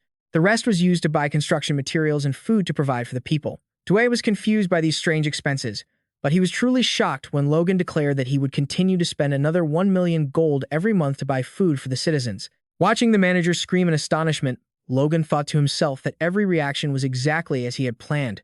After all, it was rare for anyone to believe a young master could change this much after the war. Logan insisted he was completely serious, as feeding the people in the territory was a mandatory duty.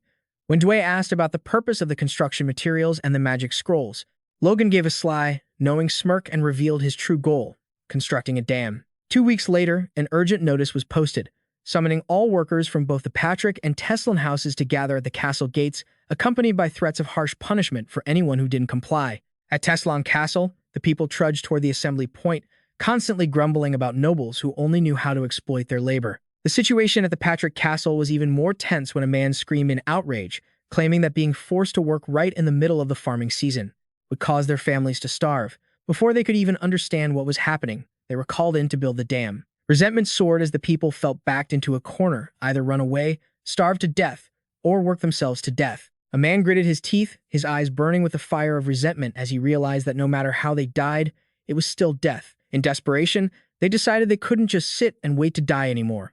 They loudly rallied the crowd to use their own hands to rise up and fight the Lord. Outside the gates, the crowd had gathered in large numbers, holding pitchforks and shovels. Their resentment peaked as they faced the forced labor order. Someone asked anxiously, "Are we really supposed to work today?" An old man gritted his teeth in anger, believing the nobles just treated the poor like trash, indifferent to whether they lived or died. Seeing their large numbers, they began to entertain a reckless idea. "With this many of us, it won't be hard to take a risk." A man clenched his fist, resolving, "If we have to, we'll attack those nobles right now. If we're backed into a corner, we have to fight. Why? Just sit here waiting to die." As soon as he finished, the sound of cold, hard chains echoed. The castle gates slowly creaked open to the crowd's amazement. The gates opened, and shouts from inside rang out, causing the people clutching their weapons to freeze. Everyone's face showed extreme tension. But instead of a massacre, a group of knights on horseback slowly emerged. The lead knight loudly issued an order. The knights began to distribute supplies. The crowd stirred in confusion. What was going on? They said they were distributing supplies. The silver-haired old man was still suspicious. He roared bitterly, "Don't listen to their lies." Those nobles. Long-standing hatred made them unable to believe anything good would come from the castle. However, the knight's next action made everyone freeze. He handed the old man a heavy sack and loudly announced, "By order of Lord Logan, anyone who participates in this mission will receive enough grain to feed their family for a month." The knight continued to urge everyone to stay in order so the distribution could begin. The old man was stunned, clutching the heavy sack of grain, his eyes welling up with tears, unable to believe it was real. Was this real? His family wouldn't starve in the coming days. Joy erupted across the entire area. Cheers rang out. "It's real grain. We don't have to eat porridge anymore." The crowd no longer had any intent to resist. They shouted in unison, filled with immense gratitude. "Long live Lord Logan." The old man clutched the grain to his chest, tears streaming down his face after days of enduring hunger and thirst. He shouted in profound gratitude, "Long live the Lord." The cheers echoed throughout the square as the impoverished people finally found hope for survival. Everyone's faces were radiant. They looked at each other, smiling happily beside the bags of food that had just been distributed. As long as we have something to fill our bellies, it's a good day. Standing on the castle wall, watching the crowd, Dway was still wondering if it was necessary to summon everyone so forcefully. He thought Logan should have announced the food distribution beforehand to avoid causing a riot. Logan calmly explained that if he had done that, they definitely wouldn't have come, as they had never trusted the nobility in the first place. Logan understood that to the ruling class, commoners were merely assets to be protected. But with his past life experience, He knew full well that in the eyes of the people, nobles, good or bad, were all just bloodsuckers who would strip them to the bone. These nobles are blood-sucking demons. They're a rare breed. Logan mused, adding that even his own father always prioritized knights over commoners, viewing them as symbols of power. Despite a tight budget, his family still maintained a squad of 50 knights while neglecting the lives of the working people. He realized his father's attempts to force everyone into the army were just an extreme way to help them scrape by for the day. Logan turned to W with a meaningful look and asked if he agreed with his perspective.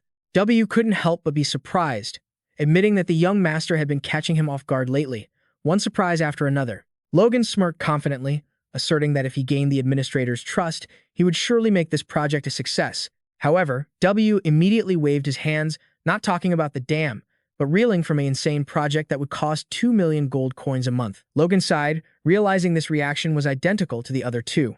Clayan and Hema were also shouting in disbelief at his idea of digging a tunnel through the heart of the mountain to divert water there. "How on earth are you doing this, sir?" His novel idea left them gaping in astonishment. Hema asked skeptically, while the three of them sat at a lavish banquet table. Logan nonchalantly enjoyed a piece of steak, firmly insisting it was entirely possible, especially with their help. He began analyzing the terrain, explaining that the region was surrounded by the White Mountain Range, like a barren wasteland in the middle of a desert. But to the north, the range was relatively low and blocked by a river flowing from the south, so Logan's plan was to dig a massive dam right there. Hema still couldn't believe it, muttering, "Moving the entire mountain sounds more believable." Logan explained that this dam would be 30 meters deeper than the ground level and connected directly to the Lair River via a water diversion tunnel. He mentioned that this was a method commonly used in the Western continent, known as a dam. Deep down, Logan knew this technology wouldn't be popularized for another 20 years, but right now, he had two key assets, a dwarven expert and a 5th-rank mage. Logan painted a vision of the barren land turning into fertile fields if they succeeded. Clayan was still hesitant, but Hema had already started muttering, calculating the soil conditions, water levels, and tunnel dimensions. Hema understood and agreed with Logan's approach. The old blacksmith even discussed with Clayan about building arch structures to keep the tunnel from collapsing. This would require the mage's intervention. Seeing the two of them start discussing technical details, Logan thought, "Wait, so it is feasible?" Hema awkwardly admitted he hadn't expected this plan to work. "You said it's feasible, right?" Logan smirked sinisterly, raising a glass of deep red wine. He decisively declared that he had prepared everything, from magic scrolls to manpower, to start working immediately. Logan asked Hema to help him find the most suitable mountain for the project. Seeing the young master's excited expression, Hema finally realized with a jolt that the lavish feast from earlier was just a trap to rope him into the work. With his mouth agape, Clayan watched thoughtfully. He sighed to himself, wondering if this insane plan would actually yield results. Clayan stood imposingly before the sheer cliff, preparing to showcase the power of a true 5th-rank mage. Looking at the powerful silhouette of the elder, Logan smiled confidently. "No more difficulties now, right?" Hema, standing behind, nodded in agreement. He believed that with the young master present, everything would surely go well. Hema urged, "Master Mage, if you're ready, let's start." Clayan nodded slightly. He approached and placed his hand on the rough surface of the cliff. As soon as the magical energy was channeled in, cracking sounds began to ring out continuously, causing the ground to shake violently. Clayan shouted a warning, "Watch out, it's going to collapse." A massive section of the mountain gave way, creating chaotic scenes. Dust billowed, accompanied by the shrill screams of people nearby trying to find cover. Amidst the rubble and smoke, Logan stood tall with his arms crossed over his chest. He calmly reassured them, "Stay calm. Why all the panic? A mountain's collapsing and you're still standing there gawking. Something feels off here." While Hema kept complaining about the dust, Logan focused all his senses on observing the magical circle glowing brightly. He silently analyzed it. This kind of power was mana, something he could only feel vaguely in his past life, but now appeared incredibly clear. Logan realized mana originated from the Earth's core, a complex but infinite energy source capable of stirring stone and gravel. A satisfied smile played on Logan's lips as he realized his senses had developed to an astonishing level, allowing him to see through the complex flow of energy. Clayan called out clearly, "Look, sir," making Logan stop as he realized the event hadn't ended yet. A strange aura suddenly erupted from the elder's body, leaving Logan stunned and wondering if this was an entirely different type of magic. Clayan reached out, and a dark energy vortex began to swirl, preparing for something far more terrifying. Clayan clenched his fist, and immediately, the shattered rocks on the ground began to float and miraculously assemble together. Logan watched in awe as the stone structure took shape before his eyes. A giant stone entity emerged, leaving him breathless. "This is a golem," a giant stone creature formed from small rocks, Not bad. Magic is really something else, isn't it? Deep down, Logan began calculating with excitement. If he could create many golems like this, not only would the project be completed ahead of schedule, but he could also use them as weapons of mass destruction and war. Logan's eyes burned with ambition. He immediately rushed over and grabbed Clayon's shoulders. Logan asked excitedly, "How many golems can you create? Can your disciples create them too?" Clayon confirmed that since they belonged to the golem school at the Magic Tower, they were fully capable of doing so. However, he noted that because the disciples were smaller and weaker than him, they would require magic stones to craft a golem core from 5-ring magic. Hearing this, Logan froze, silently repeating the word, magic stones. These were rare gems known as the metal of the gods, a rare ore containing natural energy, mana. Because they couldn't be created artificially and were used to amplify magic or craft items, their cost was extremely high. Logan pondered deeply. He realized the cost for these stones was definitely no small figure. If he were to build an entire army, things might get difficult, my friends. But then, he reassured himself, in times of war, high costs didn't really matter. As long as victory is achieved, the price is absolutely worth it. Logan curiously asked if Clayon also wanted to use magic stones to create a golem. The elder confirmed that with the support of magic stones, the golem's strength, speed, and durability would increase many times over enough to crush any enemy standing in its way. Logan let out an excited grin after hearing that, but his smile vanished when Clayon added, "However, using 5th-tier magic requires the highest-grade magic stones." Logan's face twisted, silently lamenting that he was on the verge of bankruptcy. Seeing his expression, Clayon quickly clarified that even a low-grade stone was enough to create a 2nd-tier golem. This type of golem can last all day and possesses strength far exceeding that of a grown man. Logan started crunching the numbers again. Since one magic stone costs nearly as much as a gold bar, using them for routine tasks certainly wouldn't be profitable. But in brutal territorial wars, the benefits would far outweigh the costs. Logan muttered that this didn't even depend on the Magic Tower's regulations, seeing Clayon looking confused and asking, "What did you say?" He quickly waved his hand to brush it off. "Ah, it's nothing. You're getting a bit too curious, old man." Immediately after, at the construction site, an official panicked and shouted when he saw a giant, monstrous silhouette. A thunderous explosion echoed as the stone golem slammed its 1,000-pound fists into the ground. The trembling officials screamed that the monster was destroying their territory, but Logan immediately corrected him. It was digging a tunnel, not destroying anything. Despite Logan's explanation, the man remained frantic, urging the clan leader to run away immediately. Turning to the blacksmith Hema, Logan gave a firm order. "Take all the workers to the irrigation site. There's no need for anyone else to stay to dig the tunnel. That one golem is enough."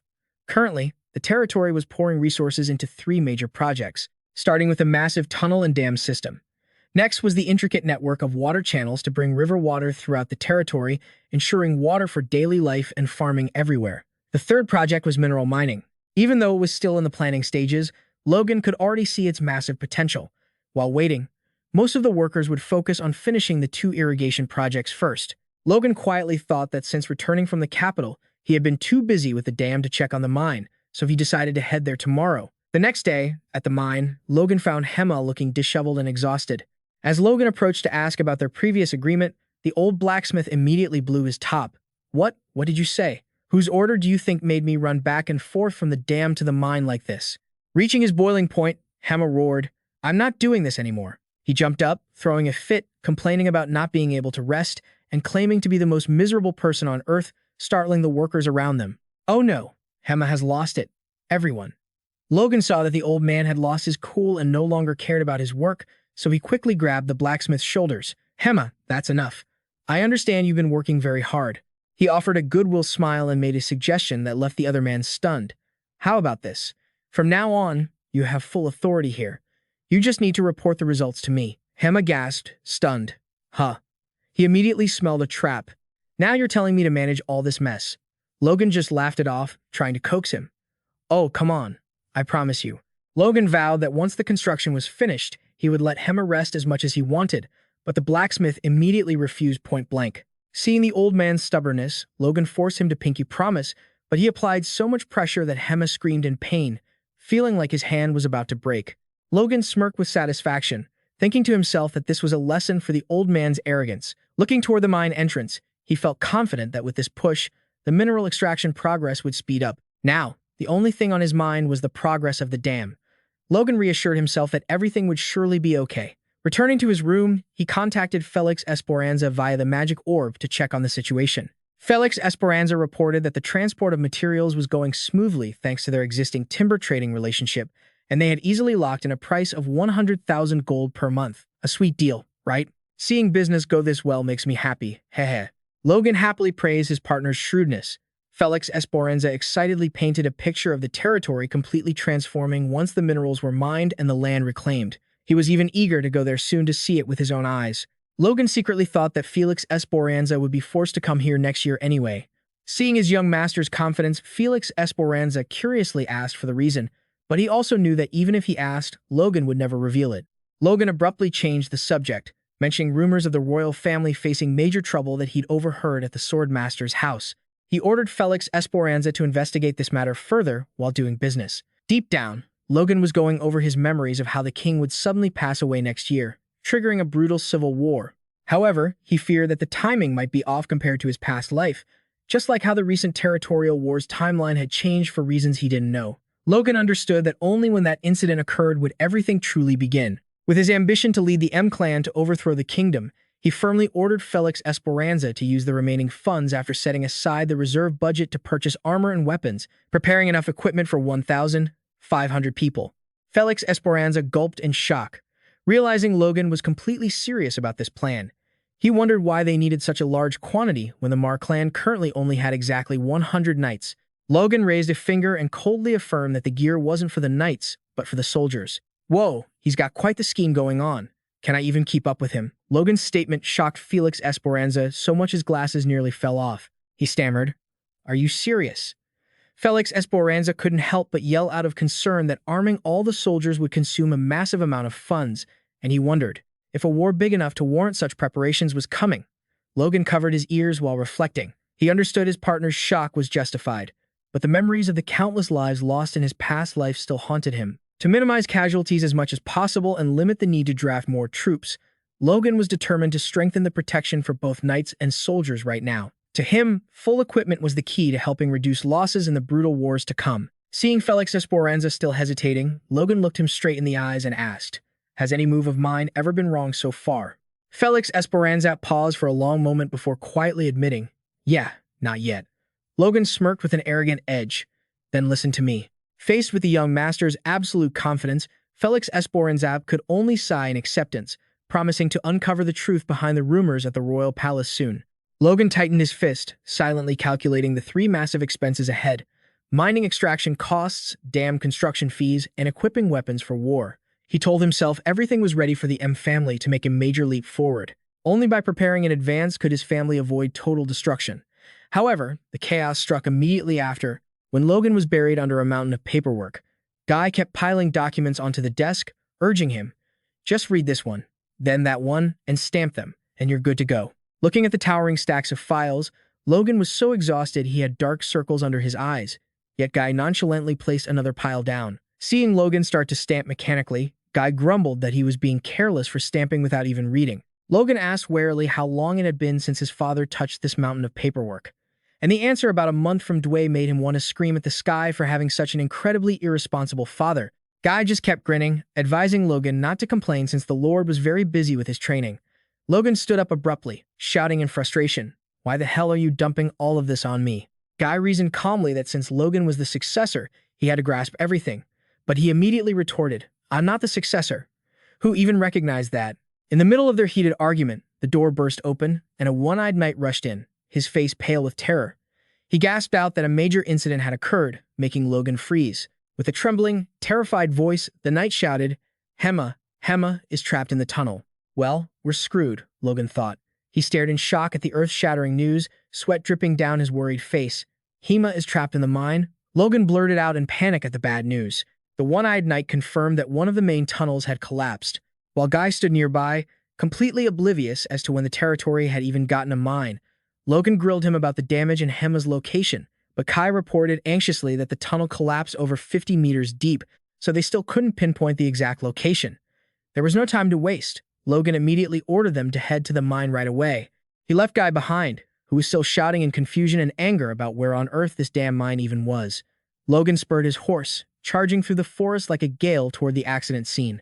Seeing the young master, the panicked workers immediately cheered with hope. Logan dismounted, firmly asking for the location of the collapsed tunnel, and was told to go deep inside and turn right at the fork to reach the deepest point. He walked silently into the dark mine, where the air was growing thick and cold. His heart was racing, as he hadn't yet figured out a way to save Hema. The situation was tense as a bowstring. Logan's footsteps echoed in the deep tunnel. He stopped, his eyes glowing as he sensed a strange energy vibrating ahead. In front of him was a massive heap of rock and soil completely blocking the path, where other workers stood helpless and desperate. The head engineer hurriedly stepped up to greet the young master the moment he arrived. Logan coldly ordered everyone to step back and approach the rubble. He placed his hand on the rugged rock wall, channeling all his spiritual power to sense life behind the thick stone barrier. A golden aura flared intensely, allowing Logan to see through the rock and confirm that Hema and over 10 workers were still trapped inside. He spoke in a low voice, saying fortunately no one had died yet, but many were severely injured. This extraordinary perception left the old engineer stunned, unable to understand how the young master could know the situation inside so precisely, but he silently thanked God that everyone was still safe. Logan turned to ask the engineer about the estimated rescue time. The old man broke into a sweat, replying that even in the best-case scenario, it would take at least 3 days to clear this massive pile of debris. Logan pondered. He knew full well that no matter how strong a dwarf was, they couldn't hold on for long while injured and buried under suffocating rubble. The longer it took, the slimmer their chances of survival. Therefore, the rescue had to be done as soon as possible. Immediately after, Logan summoned Clayan and the group of mages under the forest canopy. Clayan questioned the reason for this urgent gathering. Not beating around the bush, Logan looked the elder in the eye and got straight to the point, saying briefly, "I need you to rescue Hema and the workers trapped in the mine." Logan firmly promised to pay them handsomely for their efforts. Clay was stunned. He was shocked to learn of the mine's existence, let alone that it had collapsed. He had never mentioned the mine. If not for this accident, he probably never would have known about it. Why was he hiding it so secretively? He suddenly understood why the dwarf Hema had been so busy running back and forth between the mine and the dam construction site. Realizing human lives were at stake, Clayon agreed to help. Logan placed a hand over his heart, sincerely thanking him and promising to repay the favor. Deep down, Clayon couldn't help but wonder how carefully Logan had kept this precious mine hidden. Yet now, he was willing to reveal his biggest secret, just to save a few slaves and workers. Logan looked ahead with a determined gaze, and Clayan began casting his magic. He placed his hands on the rock wall, channeling all his magical power, causing a burst of energy to stabilize the tunnel structure. Clay roared, ordering his disciples, "I'll support the tunnel walls. You guys use the golems to clear the rocks quickly." He didn't forget to shout a reminder to everyone to work carefully to ensure the safety of those buried. Taking orders from their master, the disciples answered in unison and immediately pulled shimmering blue magic stones from their cloaks. They were willing to spend their precious treasures for Logan's sake. What true heroes. Logan stood watching from behind, realizing these were the red earth stones that Gon had mentioned. The young mages began chanting, activating the energy inside the stones before carefully placing them onto the pile of debris blocking the path. In an instant, an astonishing sight unfolded as the entire pile of rubble suddenly shifted and transformed into massive golems. The workers standing nearby were stunned, their jaws hitting the floor. They couldn't believe that with just this method, the young master had cleared such a massive amount of debris, pressing down on the mine. Logan was incredibly anxious. He urged everyone to hurry, since the condition of those trapped inside was still a complete mystery. Instead of just standing by, Logan himself dove into the rubble, using his own strength alongside the golems to shift the massive boulders. Watching a noble young lord like him personally haul rocks to save people of lower status, Clayan couldn't help but be stunned into silence, deeply moved. He told himself that if he hadn't seen it with his own eyes, he would never have believed. A noble would act like that, and inwardly concluded that Logan must be a man of true character. Suddenly, the chief engineer's cheering broke through the tense atmosphere. "Found him! There's someone here! Thank goodness, you're here!" Just as the old man was about to kick the bucket, the figure of the blacksmith, Hema, was slowly revealed from beneath the dirt and rubble. He groaned slightly while in a semi-conscious state. Logan immediately rushed over to his side, calling out loudly. He quickly checked on him and breathed a sigh of relief when he realized the blacksmith had only fainted from extreme panic. Luckily, his injuries weren't serious at all. Logan sighed in relief. Unbelievable. To think someone would actually fall asleep, right while using a magic scroll to build a mine. Lying on his sickbed, Hema confessed with a weary expression that he had been working way too hard lately. Logan reassured him, "Don't worry, old friend, just rest until you've fully recovered before getting back to work." However, Hema remained steadfast, insisting he would be back on his feet in just 1 day. Logan looked at him skeptically, asking if he was sure he shouldn't rest a bit longer. You pushed yourself until you nearly kicked the bucket, and you're asking if you should rest? Hema snapped, confirming firmly that he would indeed take a break. Logan quietly left the room, inwardly marveling at the extraordinary power of magic that had saved everyone in just 2 hours. Just as he stepped into the hallway, Logan was startled when Clayan suddenly appeared behind him. The elder looked at him with sharp eyes and praised him. "You have a magnificent mind there, young master." Logan thought to himself that an earth mage like Clayan must have realized it was a massive gold mine.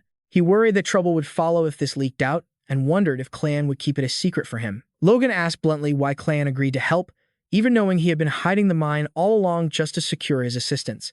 He explained that right now, no one could replace Hema's role in tasks related to the mine. Logan continued, asserting that no matter how risky it was, saving the blacksmith was more beneficial for the future, because without him, the mining plan would be severely delayed. In his heart, Logan told himself that if he couldn't protect his own people, no one would ever want to stay by his side again. Clayan observed him quietly, seemingly very impressed by this young lord's mindset. He values the people around him more than gold and silver. Suddenly, Clayan spoke up, "Young Master Logan, do you need a mage tower in your territory?" The question left Logan so stunned he couldn't even speak. Clayan explained it was time for him to strike out on his own, away from the current magic tower, and asked if the Patrick territory had the capacity to nurture a small mage tower. Seeing the elder's serious expression, Logan realized this was no joke at all. Logan shouted with joy, "Of course, you're welcome. Who would be stupid enough to turn down such a sweet deal?" "Ha ha." He excitedly asked if Clayan's disciples would settle there and what kind of support they would need. Clayan confirmed his disciples would certainly come, requesting only the necessary support, while expressing absolute trust in Logan's character. Witnessing this scene, Hema, who had just woken up, could only grumble that the old mage must have been hit by a falling rock to make such a strange decision. Logan urged Hema to rest as night fell, enveloping the castle. A week later, the blacksmith Hema had completely recovered. He enthusiastically announced he was ready to resume work. Logan stood in the room with his arms crossed, sternly reminding him that since he had fallen behind schedule, he would have to work extra hard to make up for it. Hema bowed slightly, not forgetting to thank the young master for all the trouble he had gone through for him lately. Suddenly, the door creaked open, and someone peered in with a sinister look that made the air feel suffocating. He lumbered in and gritted out, "Young master, it is time you told us about that mine." Logan sighed, looking annoyed, and told him to come all the way in instead of acting like he was possessed.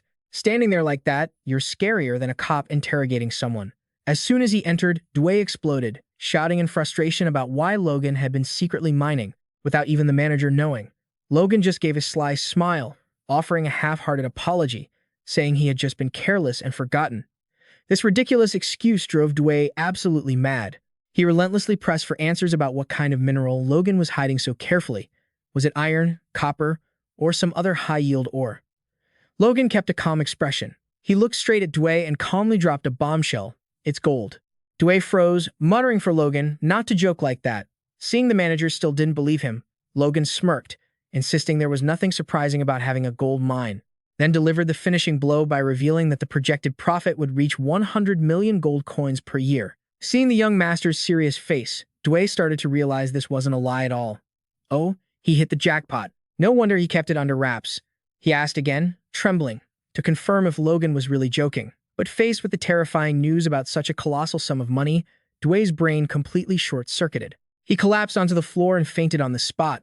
Logan rushed over in a panic, shaking him hard and yelling, "Dway, wake up. Now is not the time to be fainting." Despite that small, unexpected incident with the manager, Logan's plan proceeded incredibly smoothly. In fact, things went even faster than initially expected, and he was surprised to learn that the dam, which was supposed to take half a year, had been completed in just 3 months. Dway approached him to report that all the administrative officials had gathered to await the young master's next orders. Everything was on track, and he felt a bit less worried. "Good. Is everyone here?" Logan spoke up when he saw the crowd had assembled. He acknowledged that he knew everyone was busy with administrative tasks, but asked them to stay until the end to hear him out.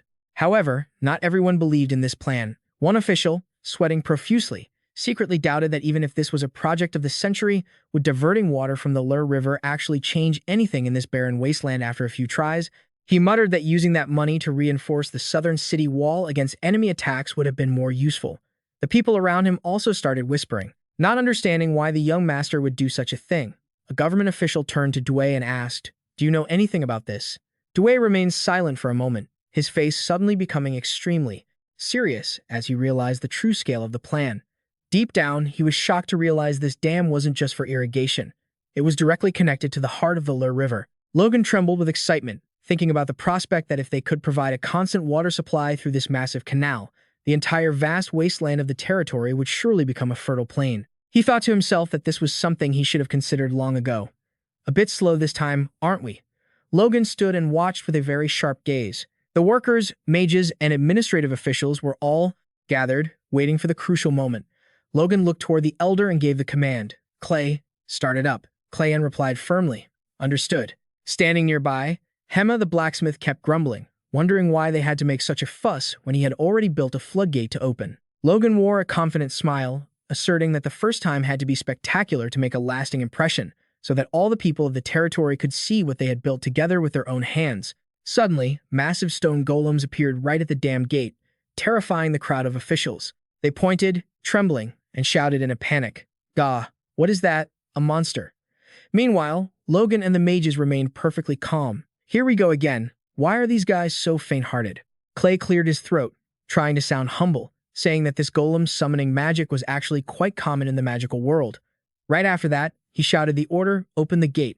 A giant stone golem reached out with its powerful hands, gripped the gate mechanism, and began to pull with all its might. Logan stood watching with a calm expression, while Clayan and the other mages showed clear signs of anxiety about the entity's operation. A baffled official asked about the situation. Seeing the gate seemed to be open, but there was no movement yet. The atmosphere suddenly became strangely silent as the three golems stood motionless in front of the dam gate, and still, there was no sign of water. Clay was sweating profusely.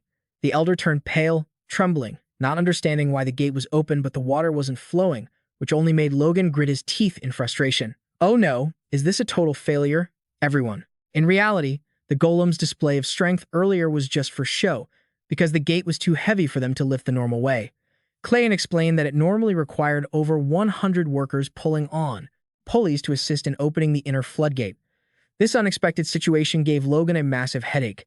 He feared that if he didn't handle it quickly, the reputation of his golem army would be seen as weak. Seeing Hema, the blacksmith, still grumbling about the unimaginable weight of the gate, Logan decisively made a bold decision. He looked straight at Clayan and ordered, "Break it." Clayan was stunned, unable to believe his ears, but Logan insisted that the floodgate could be rebuilt later. The important thing now was to destroy it to get the water flowing. Receiving the firm order, the elders shouted his agreement. Understood. Immediately, the giant stone golem channeled all its strength into a powerful fist, delivering a massive blow that shattered the gate into pieces in an instant. Destroy. You're destroying the floodgate. Shards of rock fell away, giving way to the rushing waters of the Lur River. Cheers of astonishment rang out everywhere as everyone witnessed the fresh, cool water flowing forcefully through the spillways. Standing before the great achievement, Logan just smiled, satisfied. It's a good thing we fixed the incident in time. That was close to ruining everyone's hard work, huh? Logan watched the water gradually fill the channels, while the people shouted excitedly, "Water! It's water! We actually did it!" Overwhelming happiness spread throughout the valley. They couldn't believe they had just created a river on land that had been arid for generations. Logan calculated silently, with this abundant water source, the food shortage during the upcoming civil war would surely be thoroughly resolved. He told himself there was no need to rush the reclamation now. Just starting cultivation by next spring would be enough to change the destiny of the entire territory. Suddenly, a figure rushed over and hugged Logan, making him startle and gasp. The manager was sobbing, filled with regret. "Hick, young master, I was wrong. Please forgive me." Seeing a grown man crying like a child, Logan could only smile and console him. "It's all right. Why is a grown man like you acting like a crybaby?" On the other side, Hema, the blacksmith, was still grieving as he looked at the shattered gate, anxiously asking how long it would take to rebuild. Clay approached, calmly reassuring him. "Don't worry, I will help you." Logan decisively announced that the current floodgate wasn't really necessary, so everyone should just take a comfortable one-week break. He outlined the next plan, which was to complete the mining operation, followed by a long-term vacation to prepare for next year's crop. Hearing about the break, Hema's eyes lit up. He asked happily, "Are you serious? Finally, some vacation time. This is great. Ha ha." Logan laughed heartily, confirming it for sure because he knew that soon enough, everyone would be so busy they wouldn't have time to breathe. Logan looked toward the flowing water, thinking that this fertile land would surely attract many farmers to come and settle, but the daily commute from the city to the plains would be a significant challenge for them. Logan had the idea of building a new village right on this land so the people could have a stable place to live. He intended to ask Hema, but then stopped. and changed his strategy to a mischievous trick. Logan turned and asked with a doubtful face, "Hema, even for you, building this must be difficult, right? I've never heard of dwarves being good at construction." Having his national pride touched, Hema immediately jumped up and shouted, "What did you say? Besides forging weapons, we dwarves are the best at construction." Seeing the blacksmith take the bait exactly as predicted, Logan was secretly pleased. That's it. But he still pretended to be impressed, making the blacksmith puff out his chest with pride. Hema wondered why Logan was suddenly asking about this. He just waved it off, saying he was just curious, and told the old man to go get some rest. Logan wore a sly smile, watching the blacksmith's back, thinking to himself, "Enjoy this short vacation while you can, because later, you'll know what true enjoyment really is." Haha, dealing with bosses like this can be quite tough, actually. Because right after the break, a grand-scale housing construction project was waiting to exhaust the blacksmith's labor. Standing before the crowd of gathered people, Logan announced clearly, "Everyone is here now. Listen to me." The laborers were waiting to squeeze every last drop of sweat out of this old blacksmith. Standing before the gathered crowd, Logan declared in a clear, booming voice, "Now that everyone is here, listen to what I have to say." Logan reiterated the two key promises he made before opening the dam. First, anyone is welcome to come and cultivate the lands of the Patrick territory. Second, land taxes are slashed to 310, and they have the right to farm the land they clear. This unprecedentedly lenient policy has the people feeling incredibly energized, with hope shining on their weary faces. This land is finally going to change. And with that, the nobles won't have a leg to stand on to oppose it. 4 weeks later, in his office, Logan looked through the new files with satisfaction. He thought to himself, "Hema, the master smith, has already finished the blueprints for the model house. I was right about him." Rick walked in with a stack of documents, also forced to admit that the old blacksmith was working at an incredible pace. Logan recalled when he first made the proposal, he thought the old man would refuse, but he never expected Hema to confidently assert that construction was a dwarf's specialty. "I have no idea how I managed to trick him into this in the first place." The new layout was scientifically planned in a cross shape. The houses were spaced evenly apart. Each area also had a shared well and a modern water supply and drainage system to keep the garden plots green and irrigated. Logan was secretly pleased, having perfectly applied the urban planning knowledge from his past life to perfect these designs. A grand ambition burned in his heart. A new empire was about to be forged. However, he knew the immediate goal was to gather enough people to clear the land. While lost in thought, Logan suddenly frowned at a pungent, foul odor. What is that strange smell?" Rick, surrounded by a gloomy purple aura, replied resentfully, "Whose fault do you think it is, sir? It's all because that medicine is selling way too well." The aide kept grumbling, complaining that if it weren't for that medicine, he wouldn't be in such a miserable state. Suddenly, the door burst open, and Hema rushed in, shouting. Logan groaned in annoyance. "Don't you know how to knock?" Hema reported in a panic that there was an urgent matter. The gold mine was ready for extraction. The old man excitedly held out the shimmering raw gold samples they had just found in the mine, explaining that usually, it takes backbreaking work to mine and extract gold. But in this mine, you only need to look, and the gold appears right before your eyes. Looking at the brilliant gold chunks in their hands, both Logan and Hema couldn't hide their excitement, even to the point of tearing up. Talk about good fortune raining down on a rich man. Logan enthusiastically patted the old blacksmith on the shoulder. "You've worked hard. It really is a gold mine in every sense of the word." Faced with his young master's excitement, Dway, with dark circles under his eyes from exhaustion, weakly asked if he could finally go and rest. Logan didn't answer immediately, but instead asked about the estimated output of the mine.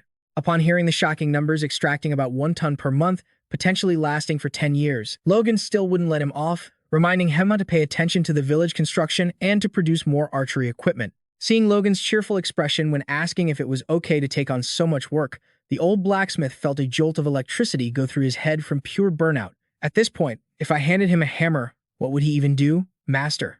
Witnessing Dway collapse on the ground while Hema wobbled, Logan thought to himself that perhaps the old smith was truly overloaded and needed to rest so they could find more dwarves to work later. He firmly ordered, "All right, go take a month off." The moment Hema heard the words "take a break," he immediately snapped back to life. As soon as he got a nod from Logan, the dwarf bolted away at a terrifying speed, leaving clouds of dust in his wake. Logan stood there in shock, unable to believe someone with such short legs could run faster than anyone else. Suddenly, Dway's choked, sobbing rang out. 100 million gold coins? The manager calculated through tears, 1 ton per month, 12 tons a year, equivalent to a staggering amount of 100 million gold coins. Dway screamed in extreme joy. "We're going to be filthy rich, young master." Logan looked at the man weeping at his feet and couldn't help but sigh. He coldly poured a bucket of ice water on the situation, stating, "This gold mine belongs to me personally, not the family." That statement made the manager's face darken instantly in shock. But immediately after, Logan softened the blow by promising to contribute 3 parts of it to the family. Dwayne paused for a moment before whispering, "Excellent. That's a smart way for the young master to handle it." He stood up, showing complete trust in Logan's decision. Seeing that both the dam project and the gold mine had been roaring successes, Logan felt a flicker of suspicion, wondering why he accepted such a disadvantageous condition for the family so easily. He warned sternly that this information must absolutely not be leaked, or else the neighboring territories would go into a frenzy out of greed. Dwayne reassured him, "Don't you worry, young master," and quietly withdrew.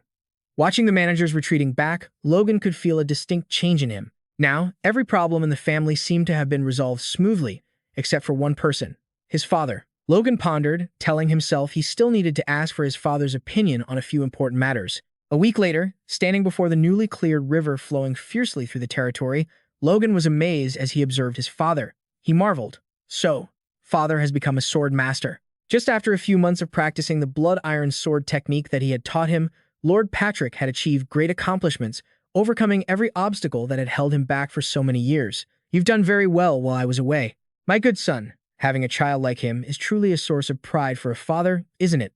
Logan smiled slightly in response. "Yes, but for now, father, please listen to my plan." The Lord leaned down and touched the cool, clear water. He was still stunned to see a river flowing through this barren land. He said with emotion, "Truly, this is nothing short of a miracle." Feeling the abundant internal energy in his body, he admitted that his strength had improved significantly, while also realizing that this land had undergone monumental changes. Lord Patrick sincerely affirmed, "This is all thanks to you, Logan. You could even say you're better than I am." The praise made Logan blush shyly. He replied awkwardly, "Ah, what I've done can't compare to you, father."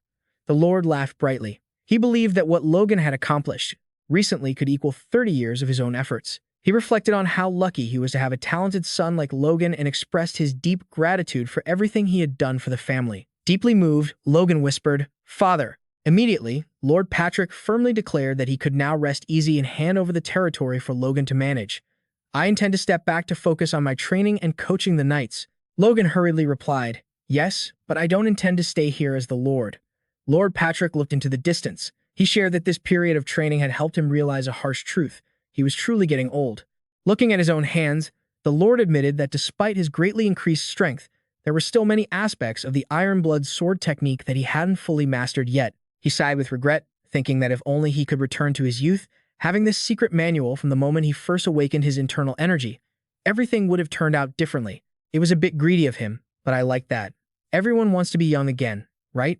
Lord Patrick mused aloud, confessing that he was old now and could no longer shoulder everything on his own. He wanted to pass the opportunities and the future onto Logan and Ronian, as this was the era of the young. He planned to step back, to the sidelines to support them and offer useful advice based on his own experience. Logan replied thoughtfully, "I understand, father." Deep down, he knew that once his father had made up his mind, he couldn't refuse. Lord Patrick then turned to his wife, reminding her that she also understood what he meant and hoped she would help Logan fulfill his duties well. Lady Patrick stood quietly under her umbrella, a fleeting sadness on her face. After the Lord departed, Lady Patrick approached Logan. She admitted that what he had achieved was truly extraordinary. With a sincere tone, she expressed her wish for Ronian to live in peace and blamed herself for being so foolish to oppose him in the past. When Logan started to apologize, she immediately stopped him, asserting that the fault lay entirely with her. She regretted being so narrow-minded back then, failing to recognize his sincerity when he had humbled himself to apologize. And now, she earnestly asked for his generous forgiveness. Family members should be able to compromise like this to be happy, don't you think? She asked softly about Logan regularly teaching swordsmanship to Ronian lately. Logan excitedly confirmed it and spared no praise for his younger brother's exceptional aptitude, as the boy had learned the first form of the Iron Blood sword in just 1 week. Hearing that her son was so happy, Lady Patrick smiled in relief. She pleaded with Logan to take better care of his brother in the future and offered him her sincere thanks. Watching Lady Patrick's retreating figure, Logan muttered to himself, no mother would address her own son so formally like that. He suggested that from now on, she should speak to him as comfortably as she used to. The way he called her mother warmed Lady Patrick's heart, leaving her stunned. Moved to tears, they trickled down her cheeks. Lord Patrick watched this heartwarming family reunion with a satisfied smile. Logan also smiled faintly, feeling the warmth spreading through him. All three walked back toward the majestic castle under the brilliant sunset. A great family where members love and unite like this is truly a rare thing to find. Logan confidently outlined his plan for the future. Before next spring, when the town is finished, we will clear everything properly and start moving everyone to their fields. I hope this land will yield a bountiful harvest. Lord Patrick, while acknowledging the potential of the land, still harbored worries. I know this land is quite good, but I wonder if the people will actually move here to farm. Logan reassured his father that he had already planned for this, giving priority to those moving into farm and building villages with decent houses for them to settle in. He added a suggestion. I have also posted recruitment notices for more soldiers to ensure the security of this village. Would you be able to train them? Lord Patrick nodded confidently. Of course. Don't you worry about that. You really know how to handle things. Shortly after, Lord Logan stood directly on the training field, his voice roaring with power. You guys are unbelievable. Since when did you divide yourselves into two factions? Huh. Logan stood by and watched, noticing the extreme tension between the Knights of Patrick and the Knights from Hammond Teslan who had surrendered after the battle. Once mortal enemies on the battlefield, they now treated each other like enemies. Lord Patrick lowered his voice. I know you fought each other like enemies, so it's hard to be close. But now that you're on the same team, you need to think.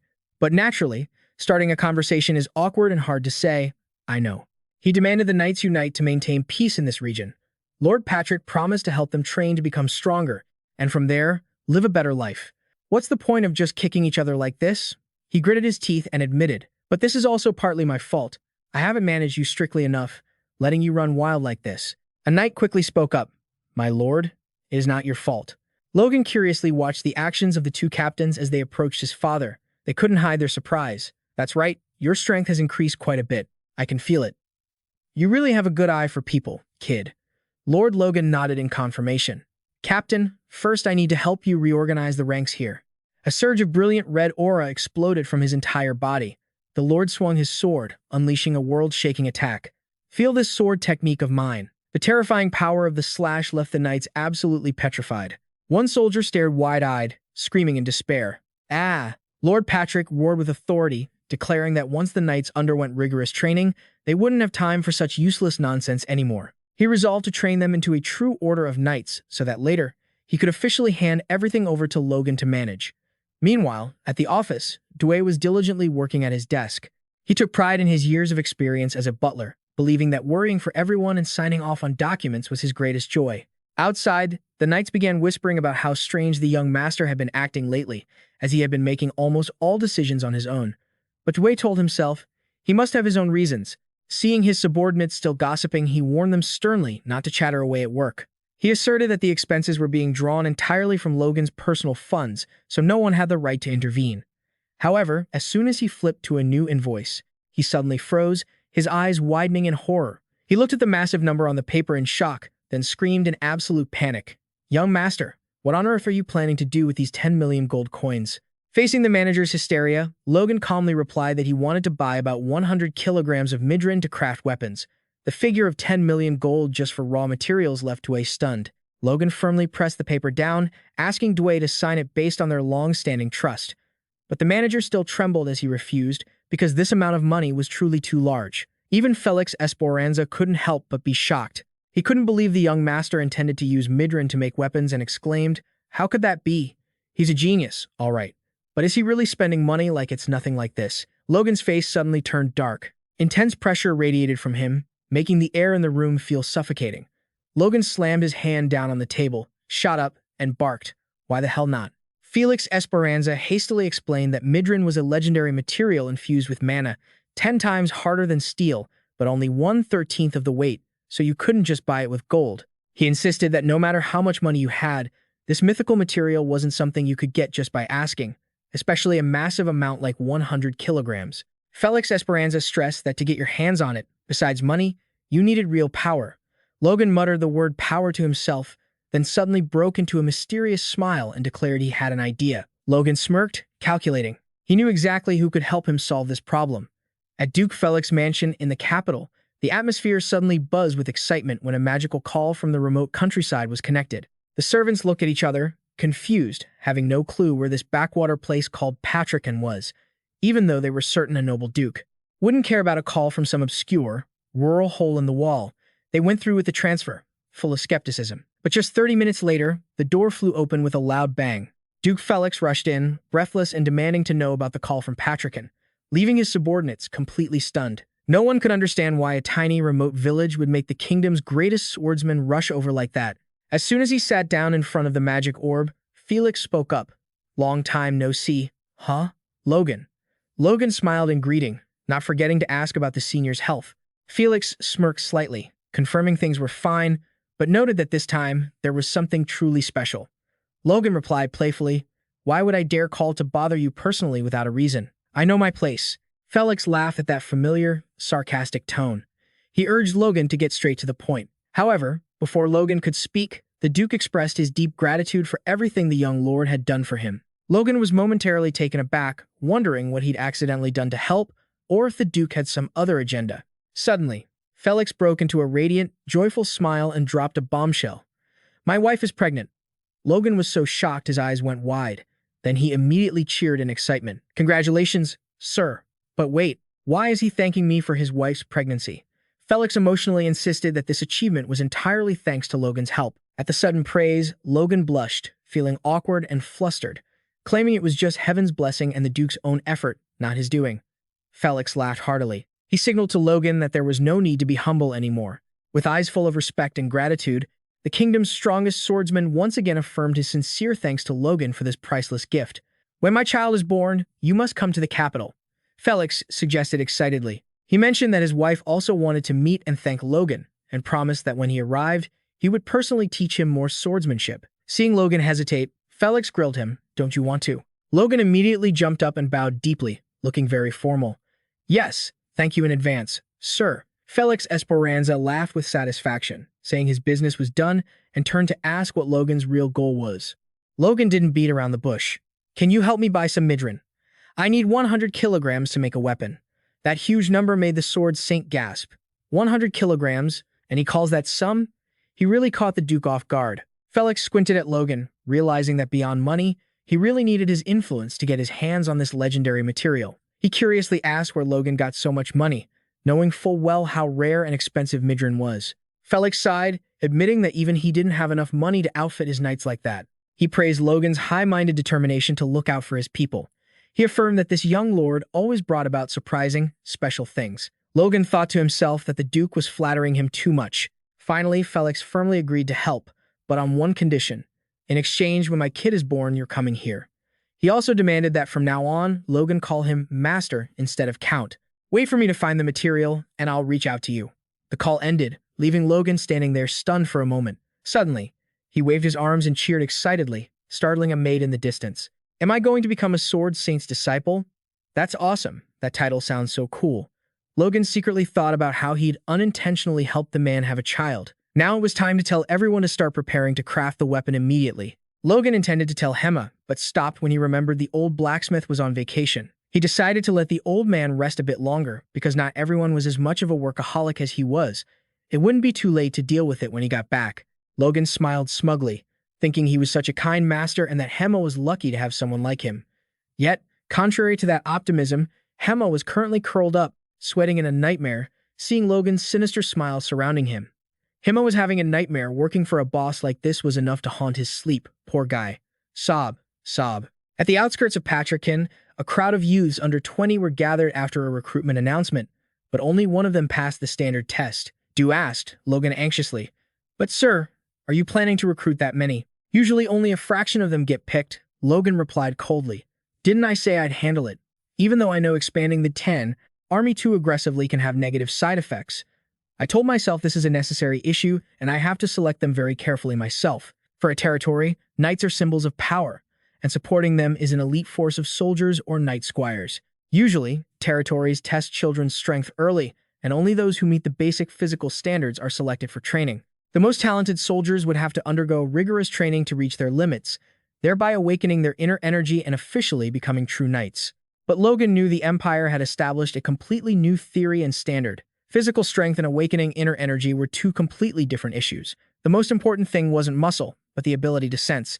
Based on this theory, in the battle that would happen 9 years later, the Empire already possessed over 50,000 knights and easily flattened its neighboring nations. Logan was determined to gather all available troops to select and form a new squad of apprentice knights. By doing this, even though it would be hard to fend off the Grandia civil war in just 1 year, it would lay the groundwork for an army strong enough to resist the Empire's invasion 9 years from now. Logan clicked his tongue in regret. As much as he wanted to gather every citizen over the age of 20, he was worried about a labor shortage for other essential production work. Seeing the crowd clamoring, the recruitment officer barked, "Quiet. Your master is right in front of you." Everything went silent. Logan turned and asked, "How did you recruit soldiers before?" The old man respectfully explained that they used to just make them run and select them based solely on physical strength. That was the reason it was so difficult to increase the number of knights. Logan immediately changed the process, ordering them to pick children with sharp eyes and quick reflexes, to start an entirely new training regimen. That's right, you need quick limbs to react fast when facing an enemy, don't you? The recruitment officer couldn't help but wonder about Logan's strange testing method. He started the first test with the command, "Walk forward until you see the picture. Stop as soon as you see it." From afar, the teenagers trudged through the dust. A few kids started buttering him up. "That picture is so strange, sir. You look so handsome, my lord." Logan coldly ordered those sycophants to be disqualified immediately because he didn't need people who only knew how to run their mouths, even as the officer kept muttering praise for the chicken picture he had just drawn. Suddenly, a boy stopped and raised his hand, firmly stating, "It has a comb.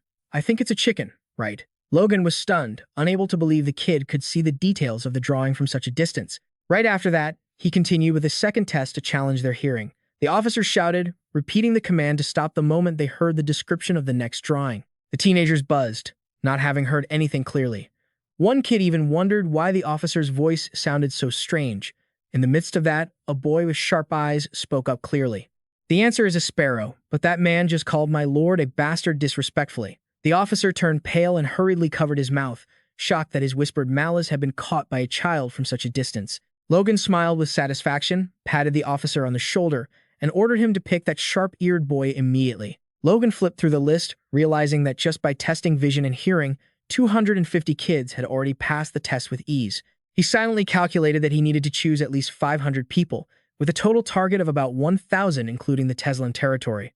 However, looking at the small, thin children who suffered from malnutrition, Logan understood that he couldn't expect them to become strong overnight. He told himself he needed to care for and train them thoroughly until they were truly strong. Logan strode through the castle grounds, thinking it was time to check on Vector's situation. At the training ground, the teenager was swinging his sword like a madman. Witnessing that effort, the guards couldn't help but be impressed. That kid was so diligent, but they were also worried because his swordsmanship was a bit too aggressive. Vector, drenched in sweat, had his benefactor's teachings constantly echoing in his mind. Lord Logan said I could become a knight if I could drill my swordsmanship thousands of times without tiring. There was an untiring effort here, everyone. He understood that awakening his internal energy was the most important thing to quickly become a true knight. Vector worried silently, wondering how long Lord Logan would wait for him. Seeing her brother pushing himself too hard, his little sister approached and whispered to him. Just then, Logan arrived, and he held a finger to his lips to signal the little girl to stay quiet so they could observe. Logan marveled silently. What a talented kid. Even though he had only been learning swordsmanship for a year, this 16-year-old boy still maintained perfect basic postures even while swinging his sword in a frenzy. Logan noticed Vector's fighting spirit was much higher than those who only practiced the basics. He told himself, even though the future of becoming a noble assassin had changed, the kid's martial talent was still incredibly superior. However, he also realized that practicing alone wasn't enough. Vector needed a real opponent. Logan suddenly called out loudly. Vector jumped in surprise. "My lord Logan?" Logan firmly announced, "Tomorrow I will leave Man City to train soldiers in Teslan. I will be there for the rest of the winter." The two siblings just stood there blankly. "Yes." Logan gave Vector a direct order. "Come with me. I'll make sure to explain it to your sister." The teenager pondered for a moment and then hesitated to ask, "Can I bring Leah?" Logan couldn't help but be skeptical of this request. He shot back, "You want to bring a little girl to a training camp full of men? Do you think that's a good idea?" Ignoring the opposition, Vector hugged his sister tightly and asserted firmly, "I want to go with her." Logan watched quietly, realizing this kid was usually very mature, but whenever his sister was mentioned, he became stubborn like that. Finally, Logan sighed slightly and agreed. "Fine, bring her along." Vector bowed, overjoyed. "Thank you, my lord." However, Logan's expression suddenly turned terrifying. He radiated heavy pressure and warned him sternly. "But if there are any issues, remember, it's all on you." Vector didn't flinch, immediately guaranteeing he would take good care of his sister. Logan asked out of curiosity. Is your sister that important to you? Vector replied in a low voice. Because she is the only family I have left. He sadly revealed a heartbreaking truth. My parents died because of me. Leah lost our parents because of me, so I have to protect Leah, the only one I have left. He didn't want his only relative to be out of his sight. Witnessing Vector's torment and determination, Logan was silent for a moment before placing a hand on his shoulder, encouraging him. All right, you can do it. A few days later, in Teslon City, the training atmosphere became incredibly intense under the supervision of the one-eyed knight, Kai Solon. He roared orders at the exhausted recruits. 5 laps around the city is the minimum. The last 100 to finish will do 2 more. This news left the teenagers so shocked they couldn't speak.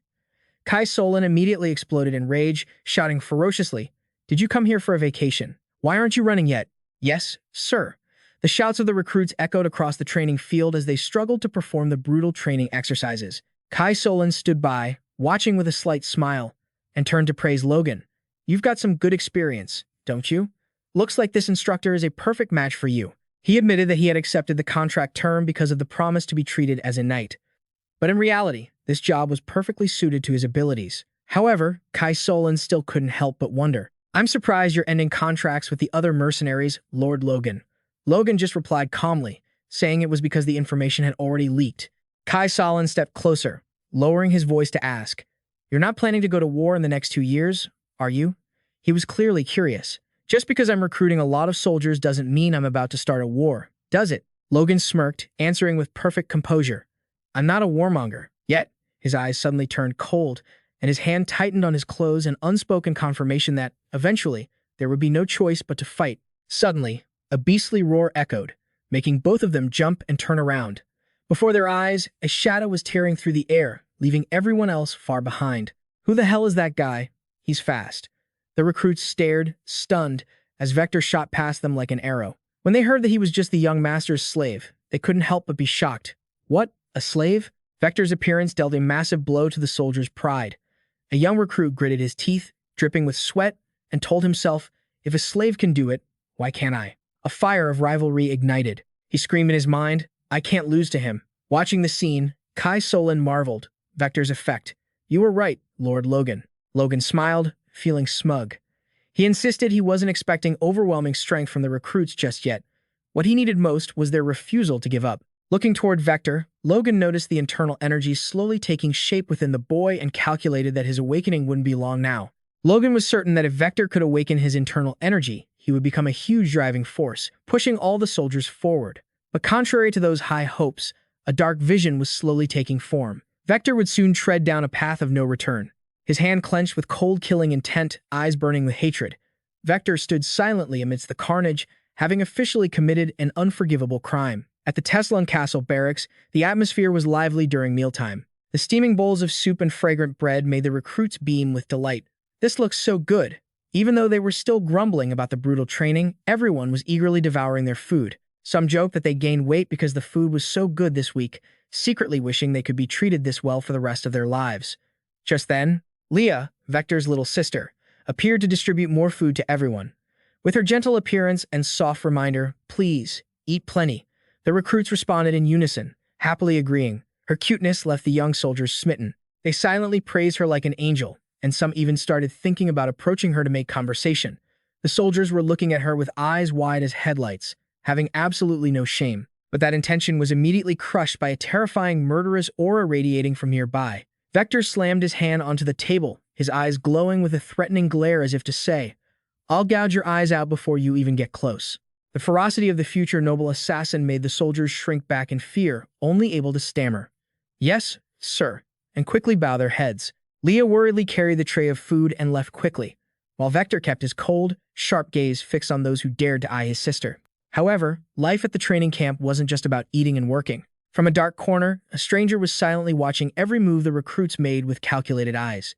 He licked his lips perversely, seemingly harboring a dark scheme aimed at those present. In the dead of night, a figure quietly dashed through the camp and vanished. Vector was holding some loaves of bread on his way back when he caught sight of his sister. He frowned, suspicious. Leah? It looks like she just went to the back door to dump the trash. Where would she be going at this late hour? Just then, strange noises echoed, making Vector turn around in a panic. He rushed toward the sound and called out loudly, Leah, what are you doing over there? But the moment he saw the scene before him, Vector's dual-colored eyes flared with absolute rage. A recruit was roughly dragging Leah, who was sobbing and calling out for her brother in despair. Hick. Big brother. Seeing his sister being mistreated, Vector dropped the bread in his hands and lunged forward like a wild beast. He unleashed a thunderous punch directly at the man, causing severe injury and sending him flying. The man screamed in humiliation, "How dare you? A slave. How dare you do this to me? How dare I?"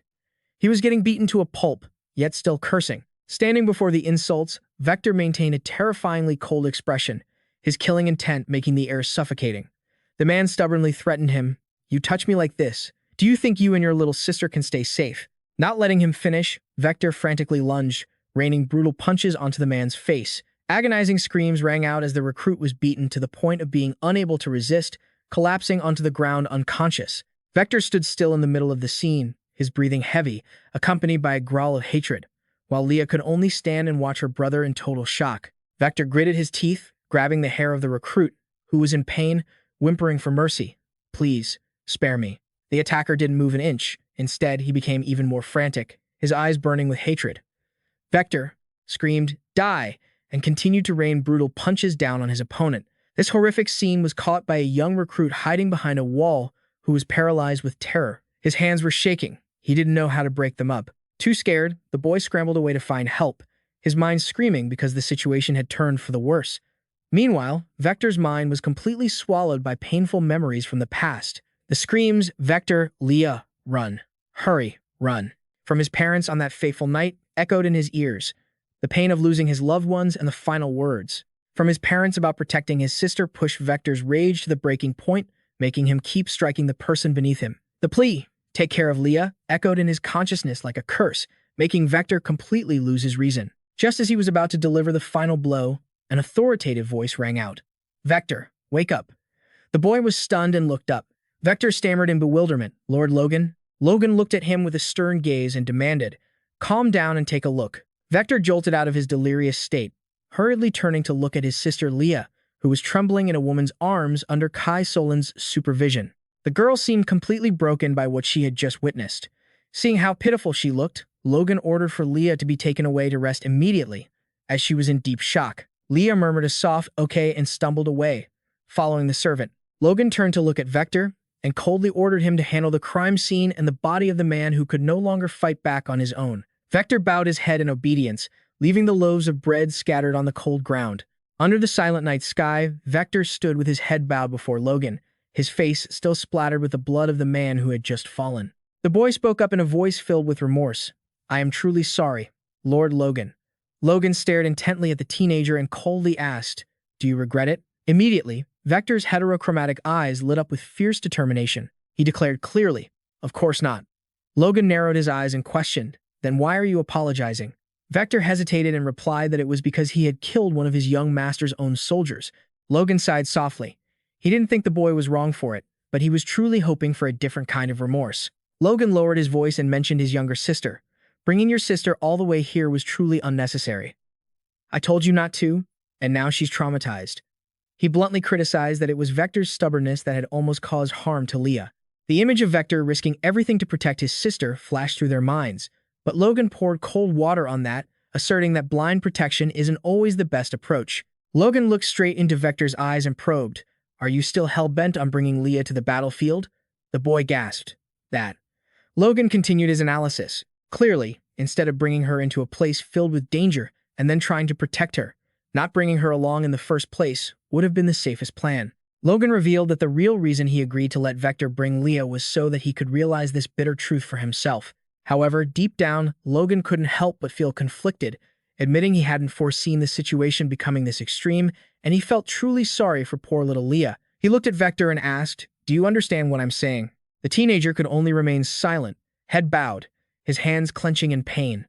Logan secretly hoped this lesson would help Vector avoid overprotecting his sister in the future. Suddenly, Vector looked up and asked about his punishment. Logan smirked. "Are you afraid?" "No," Vector replied decisively. "Good, my boy."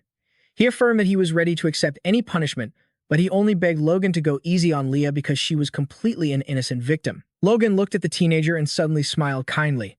He gently said, "Murder is a crime, but you did a good job today." The statement left Vector stunned.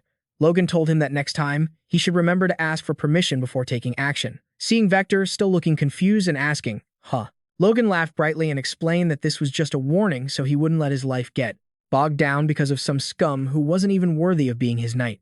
Vector was so touched, he blushed. He gathered all his strength and shouted into the night, "Yes, I will remember that." By the flickering firelight, Kai Solon expressed concern that a slave killing a citizen would cause a stir among the trainee soldiers. Logan remained calm, asserting that since Vector was his slave, it was his right to decide how to handle it. He added that the man who had just fallen was a notorious pervert who frequently made offensive remarks toward Leah. As Logan put his pen down, he coldly declared, "I used my subordinate to eliminate a criminal, so what? He handled the matter just fine. We can't just let women be bullied forever, right?" Kai Solon admitted that, in reality, Vector had acted in accordance with Logan's true desires. Logan decisively ordered for the culprit's head to be hung at the city gate along with a written list of his crimes to deter all other soldiers. Seeing his young master engrossed in drawing on the map, Kai Solon curiously asked about his next plan. Logan lifted his head and smiled confidently. On the map, a large black circle had been drawn right over the mountain forest area. That was the monster's lair. Logan asserted that this was just an unexpected event for his soldiers to handle. The news of Vector's crime initially caused a massive earthquake among the ranks. The recruits whispered in shock, "What? That guy dared to kill a comrade?" However, as soon as the disgusting true face of the fallen soldier was exposed, the public opinion shifted instantly. Angry shouts erupted. "He dared to do that to Leah? How dare he touch our angel?" Those who had been suspicious were now gloating. "That bastard always looked shady. I knew this would happen. If you do shady things that go against morals, you have to face the consequences, right?" Logan watched everything from a distance, and the matter eventually settled down. Time quietly drifted by, and 3 months had passed since the day the snow covered the landscape. As the new year arrived, Logan remarked, "It's a new year." Walking beside him, Kai Solon clicked his tongue. Time flies like a dog running across a field. Logan smiled and recalled, "Come to think of it, we've known each other for 2 years now." The instructor nodded. "Yeah, it's been a long time." On the training ground, the training atmosphere was still fiery, with shouts of 1, 2 echoing. After 90 days of hellish training, the results were incredibly impressive. Out of the original 1,000 recruits, only 12 had quit and 1 had unfortunately died. The remaining 987 warriors had excellently passed the basic training. Kai Solon looked down at the army and affirmed that no one had any intention of quitting anymore, because only those with enough physical strength and ironclad determination could have lasted until this very moment. Logan calculated silently that since the basic training was almost complete, he had asked Hema to craft 400 more repeating crossbows. Although this amount still wasn't enough to equip the entire army, to Logan, that was more than enough to get started. He turned to ask Kai Solon with a cryptic smile, "We're ready for real combat, aren't we?" Just then, Lord Marin appeared. Logan called out to him, "Well?" He nodded, approving his son's intention. "Yes.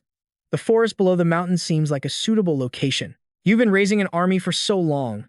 It's time to put them to use, isn't it?" Lord Marin decisively declared that the family's knights also needed to participate in this live combat exercise. Logan was slightly surprised and asked, "Oh, so that means the knights have all mastered the Iron Blood sword technique?" His father pondered and replied that everyone had grasped the basics, but he understood clearly that those who truly mastered this lethal skill could only emerge after undergoing life-and-death combat. Logan smirked wickedly, fully agreeing that real combat was the best way to hone their skills. The father and son looked at each other with eyes burning with killing intent. He cracks a crazed smile, preparing to turn the forest into a brutal hunting ground. Kai Solon sighs heavily, telling himself that the coming days are definitely going to be exhausting. A few days later, in the forest below the southern mountain range, the Lord clearly commands the entire army to draw their swords and hold their breath in preparation for the real battle to begin. The young soldiers can't help but feel tense, gripping their hilts tightly, waiting for the next order. Suddenly, a wave of fiery internal energy erupts, sweeping across the space with earth-shattering power. A powerful slash tears through everything in its path, causing massive ancient trees in the forest to be felled in the blink of an eye.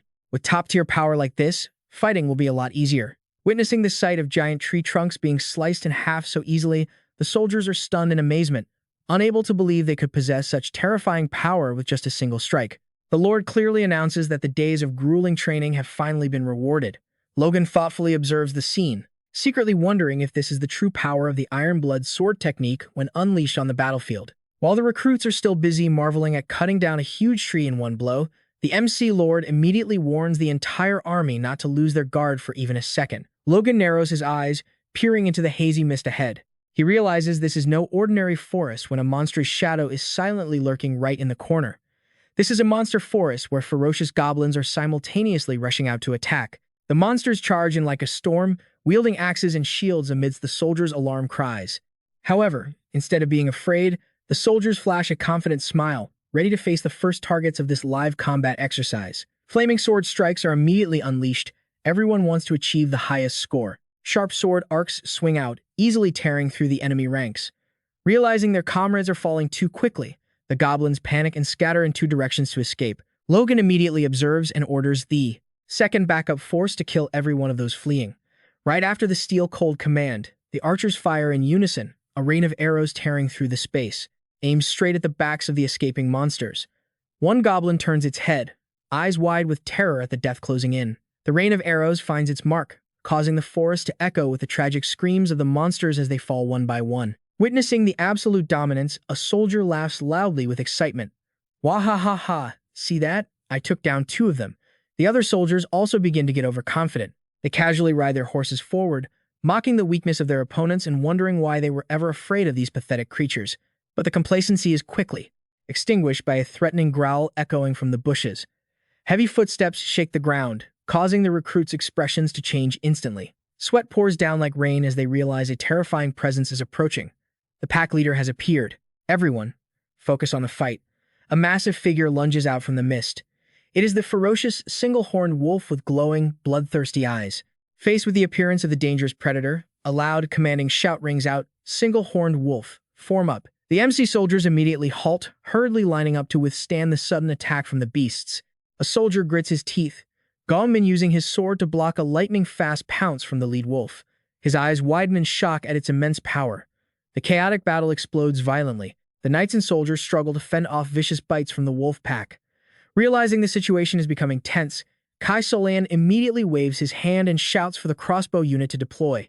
The crossbow unit on horseback pulls the triggers in unison, unleashing a series of lightning-fast bolts straight into the head of the charging wolf. Refusing to back down, the wolf pack begins calling to each other. The howling of the single-horned wolves echoes throughout the forest as they begin their all-out attack.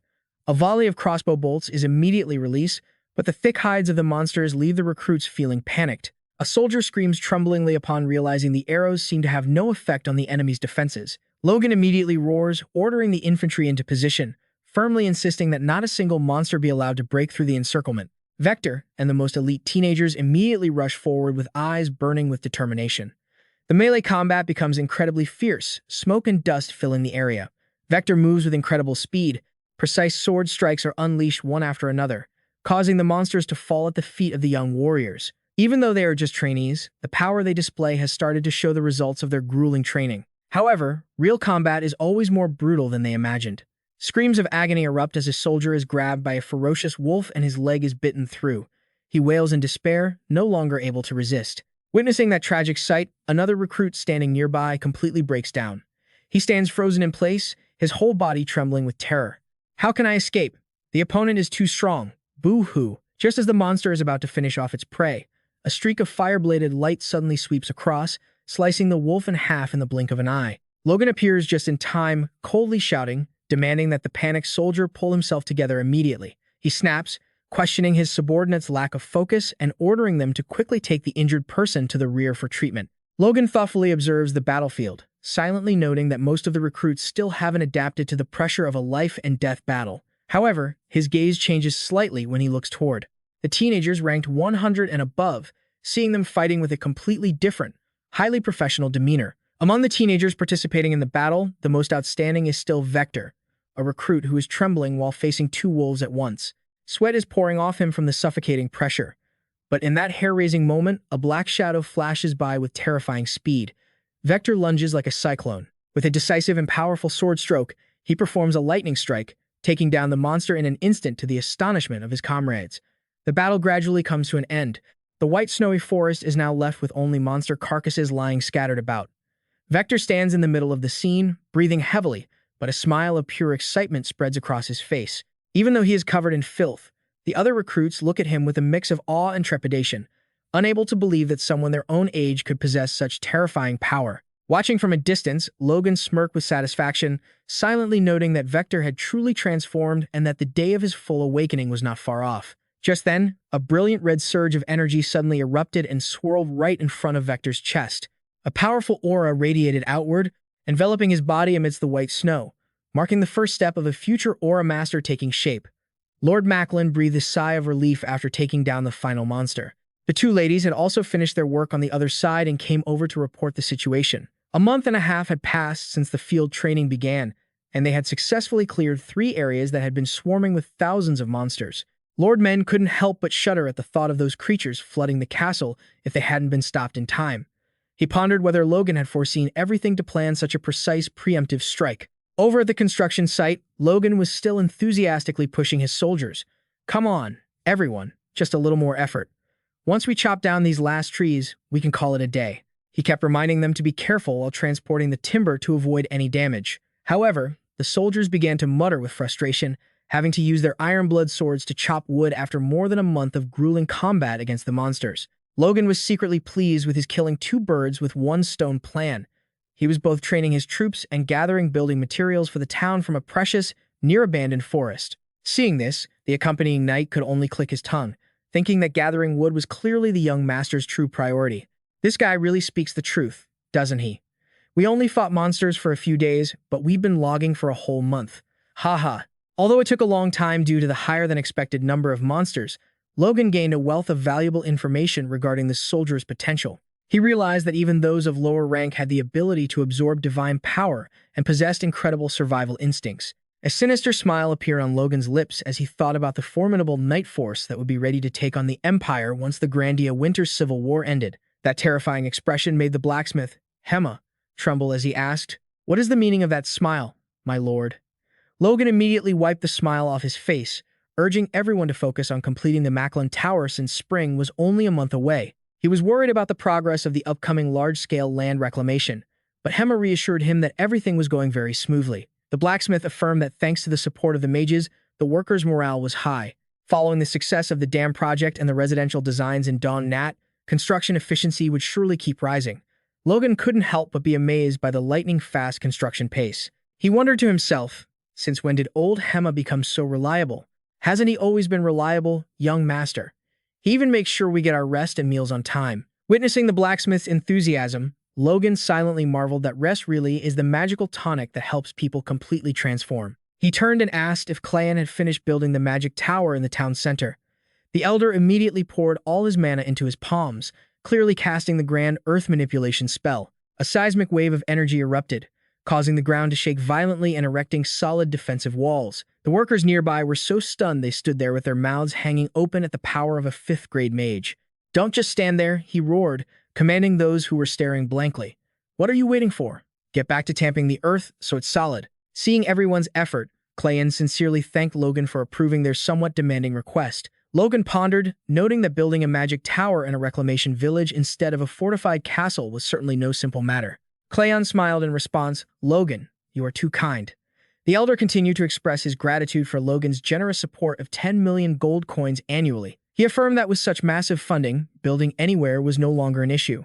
Money makes anything possible, right? Clayan was certain this place would soon become the center of the largest village in the kingdom. Logan looked ahead with a look of deep fulfillment, quietly longing for a village even larger than a castle. Clay remarked that if the plan went smoothly, this town, not Marl or Testron Castle, would be the true heart of the territory. Clay pointed to the large, flat expanse of land, explaining that while people usually build castles in the center, Logan had a completely different way of thinking. He insisted that just creating an environment where people could live and work in peace was more than enough. However, Clayan also voiced his concern that a large town would attract many people, and the risk of riots would increase accordingly. Logan smirked confidently. He believed it was actually quite simple. As long as they didn't exploit the people, it wouldn't happen. Logan declared clearly. He painted a vision of a nobility that didn't exploit the commoners, a prosperous Macklin for everyone. A nation at peace, people happy. His way of thinking is truly progressive. The young lord's noble ideals moved Clayan deeply. With tears in his eyes, he praised Logan as a talented lord without equal and swore to support him with all his heart. Suddenly, Clayan looked at the earth wall and worriedly asked if it would really be safe if the place were attacked. Logan looked into the distance, his eyes blazing with determination as he affirmed that this place would never become a battlefield. because he would not let that happen. He would take the initiative to attack the enemy first. Clan looked at Logan with deep respect, sparing no praise. Truly, your heart for the people is admirable. Logan smiled modestly in return, no different from the heart you have for your students. As night fell over the snowy forest, Logan trained alone, pouring all his focus into his practice under the cold moonlight. His eyes glowed with a red hue, concentrating all his divine power into the sword in his hand. Logan suddenly unleashed a lightning-fast strike, creating a brilliant burst of light in midair. A terrifying blast of internal force swept away the night, making the whole forest seem to brighten in an instant. He truly lives up to his name as a disciple of the sword god, doesn't he, guys? Logan's sword stroke pierced through a massive boulder and sliced easily into the trees behind it. Logan let out a soft sigh of relief. Success. He looked at his sword and whispered the name of the technique he had just mastered. Secret technique, second form. Sword god's steel-cleaving slash. Even though the strike looked small, its power could pierce through steel with ease. While the territory was developing remarkably well, Logan told himself that now he just needed to become even stronger. Time passed quickly. A month later, Clan and the mages were still diligently working at the site. Meanwhile, Logan was buried in a mountain of paperwork, constantly stamping his approval on decrees. 2 months later, the official sign for Patrick Town was finally erected. Sturdy new houses sprouted up, packed close together, and the sound of happy laughter from families mixed with the cries of newborns echoing throughout, bringing joy to all the citizens. Summer arrived in Patrick Town amidst the cheerful atmosphere of young families welcoming new members. Amidst the hustle and bustle, Logan was still buried in paperwork at his desk. Wei approached to report that the land reclamation was going incredibly smoothly, but the vast size of the territory was causing a severe labor shortage. Facing this issue, Logan decisively ordered them to accept all migrants pouring in from other regions after hearing the rumors and to provide jobs for every single one of them. At this rate, the population will skyrocket, won't it? Logan suddenly asked about the old blacksmith, Hema. Wei replied that he was still enjoying his long-term vacation and likely wouldn't be back for a while. Logan clicked his tongue, wondering if he'd given the old man too much time off, but then reassured himself that Hema deserved it after all his efforts in building the town and producing crossbows. When Wei mentioned the massive amount of mithril Hema had taken with him, Logan nonchalantly explained that it was just a gift for the old man to tinker with and try crafting weapons for the knights in his spare time. The answer left Wei speechless, unable to fathom how crafting precious metals could ever be considered a way to rest. Even though the migration and land reclamation were a success, Logan knew trouble was still on the horizon. In a neighboring territory, Viscount Peretta slammed his hand on the table, roaring in utter disbelief upon hearing that Patrick had successfully reclaimed that barren land. He frantically questioned how a dead land could magically come back to life like that. His subordinate hurriedly reported about the tunnel through the mountain that channeled water from the Lure River, which Patrick had secretly built. Peretta was stunned by this insane act and raised a huge question about their opponent's massive financial resources. The assistant listed a series of rumors, from thriving trade and the discovery of a gold mine to stories of money literally falling from the sky.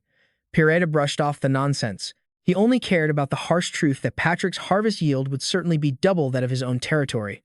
He only wanted to earn more than everyone else. He couldn't stand others being better than him. The sudden wealth of his neighbor made Peretta unable to sit still. He growled that they couldn't just leave it like this. His subordinate flashed a sinister smile, suggesting the perfect excuse, going to capture the people who had fled their territory to move there. He was ambitious to seize that fertile land or even the entire Hammond-Teslan region. However, Peretta remained extremely cautious, knowing full well that acting alone right now was too dangerous. His eyes burned with cruelty when he mentioned the name Viscount Sylvan.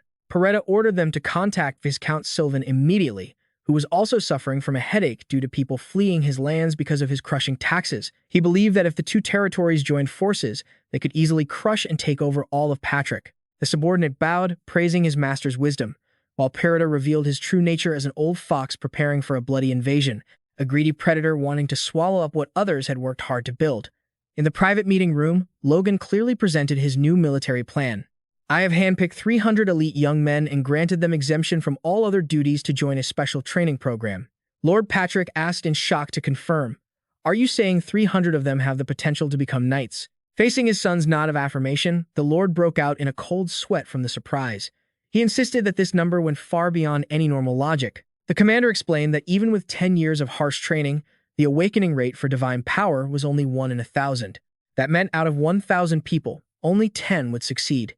Yet here was Logan claiming he had 300 such talents. Despite everyone's skepticism, Logan requested to continue training according to the current method, while simultaneously increasing systematic troop recruitment annually and supplementing war horses and weapons. Wei heard the costs and screamed in a panic, claiming this was a waste of money on something useless during peacetime. Lord Patrick was also full of concern, fearing that such excessive military buildup would be seen as a provocation by other families. Logan coldly replied that even if they kept things peaceful, the enemies would find an excuse to stir up trouble anyway, especially now that Patrick Town was turning into such a fertile, profitable plain. He specifically named the two greedy men, Sylvan and Perida. Do you think those two wolves will just sit back and watch such a tasty meal without acting on it? His prediction was spot on. They were already eyeing it greedily. Logan wore a sinister smile, affirming that the enemies now had more than enough reason to attack Patrick. Wei and the others were bewildered, questioning what they had done wrong, but Logan immediately pointed out the issue of the thousands of migrants the territory had taken in recently. Logan looked at his father and asked, "Father, have you wondered how many of them came from Perida's and Sylvan's lands?" He asserted that if he were the opponent, he certainly wouldn't miss the chance to demand his people back just to pick a fight. Wei snapped angrily, saying that if the young master had foreseen the consequences, he should have stopped the flow of migrants from the start. Lord Patrick looked at his eldest son with a troubled gaze. "Do you truly crave war?" Logan didn't flinch, affirming that no matter what, they had to eliminate the root of the danger immediately. Witnessing Logan's ruthlessness, the Lord began to fear he had handed power to his son too soon. Suddenly, a servant burst into the room in a panic, cutting through the tense atmosphere with shocking news. "My lord, Sylvan and Perida have sent envoys here." Logan faced the situation calmly. "What's done is done, so let's sit down and discuss how to respond." At the city gate, the delegations from Perida and Sylvan had officially appeared, galloping into the Patrick territory under the watchful eyes of the soldiers. As soon as they stepped into town, the envoys couldn't help but be stunned by the bustling scene and the happy cheers of the people. One man exclaimed in surprise, "This is strange. This is the first time I've ever seen a city like this." They didn't spare any praise for the houses built in straight lines along the wide, intersecting roads. Even though it wasn't as magnificent as the great cities, this place brought a fresh and vibrant feeling. What grabbed their attention more than anything was the radiant and hopeful expression on the faces of every resident here. However, behind that admiration were sinister, greedy smiles. They muttered, "Truly a land worth taking." His greed is growing even bigger now. He's probably drooling already, isn't he? An envoy curiously asked the knight leading the way. "It's truly magnificent. I'm not sure who pulled off this miracle, but it's truly an extraordinary feat." The knight responded with pride, "It's all thanks to the young master." The messenger was stunned and asked, "Wait, really? The young master is only about 20, right? Are you saying this whole city was built based on the young master's ideas?" The knight smiled and confirmed, "Yes, our young master." He then started rambling on with a look of absolute worship. "He's kind, brave, and far superior to anyone his age. He always puts the well-being of our territory and its people first. With a heart of gold, he is a great leader who has brought prosperity to this land." He continued with such endless praise that it made the two messengers dizzy and exhausted. The knight wouldn't stop, and he even enthusiastically offered to share more stories about Logan's heroic deeds to keep them entertained on the way to the castle. It wasn't until another comrade shouted, "Hey, shut up, you idiot," that he finally stopped. As soon as they entered the grand hall, Logan was already waiting with a calm smile. "Welcome to Patrick. You two must be exhausted after such a long journey, right?" The messengers' faces turned pale, and they stuttered, No, we're fine." "Young master, you certainly have some talkative subordinates. The fatigue from the road was nothing compared to that human megaphone rambling in their ears the whole time. If it were me, I'd have taped his mouth shut." The lead messenger puffed up his chest. He figured he shouldn't keep everyone waiting any longer, so he went straight to the point. He loudly made an absurd demand. "We demand the return of all the people who fled from our territories. And to ensure this never happens again, we require Patrick to hand over control of the adjacent Hammond-Teslan fortress and the reclaimed southwestern land to Pereda and the northwestern land to Soto Sylvan." He smirked triumphantly as he delivered his ultimatum. "That is what we expect." Logan narrowed his eyes at these greedy fools, mentally noting their demands to surrender the fortress and half the reclaimed land. He coldly exposed their conspiracy. "In other words, you are looking to provoke a war." Logan turned to his father, reminding him that he had already warned them about this. Lord Patrick nodded gravely. He unleashed an overwhelming aura and roared, "Sylvan and Pereda, are you declaring war on Patrick?" The atmosphere in the hall exploded. The Patrick knights immediately drew their swords and surrounded the messengers. Angry shouts echoed, "You bastards! Have you lost your minds? Get out of here right now! How dare you? If it were me, I'd have punched your teeth in for making such ridiculous demands." The messengers turned pale with terror, but the leader still tried to point his finger and threaten them. "You are not allowed to threaten an envoy like this. Lord Patrick, If you don't want a war, tell these dogs of yours to stand down. Lord Patrick looked at them with eyes burning with killing intent and firmly stated, "You are the ones declaring war. Patrick does not fear war." The messengers stubbornly continued to threaten the destruction of Patrick, asking if they truly wanted to be annihilated.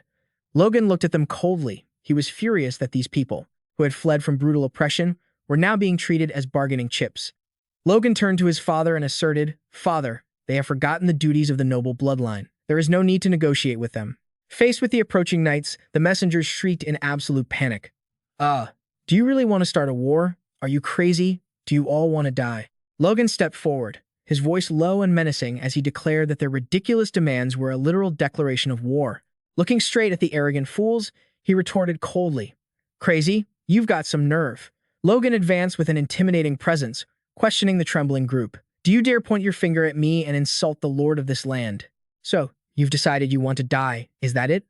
Logan tightened his grip on his sword hilt, snarling that they were the ones who were out of their minds. Under the suffocating pressure, the messenger stammered a denial. No, that's not what I meant." The messenger's face distorted with fear, and he desperately screamed orders at his guards. "Guards, what are you doing?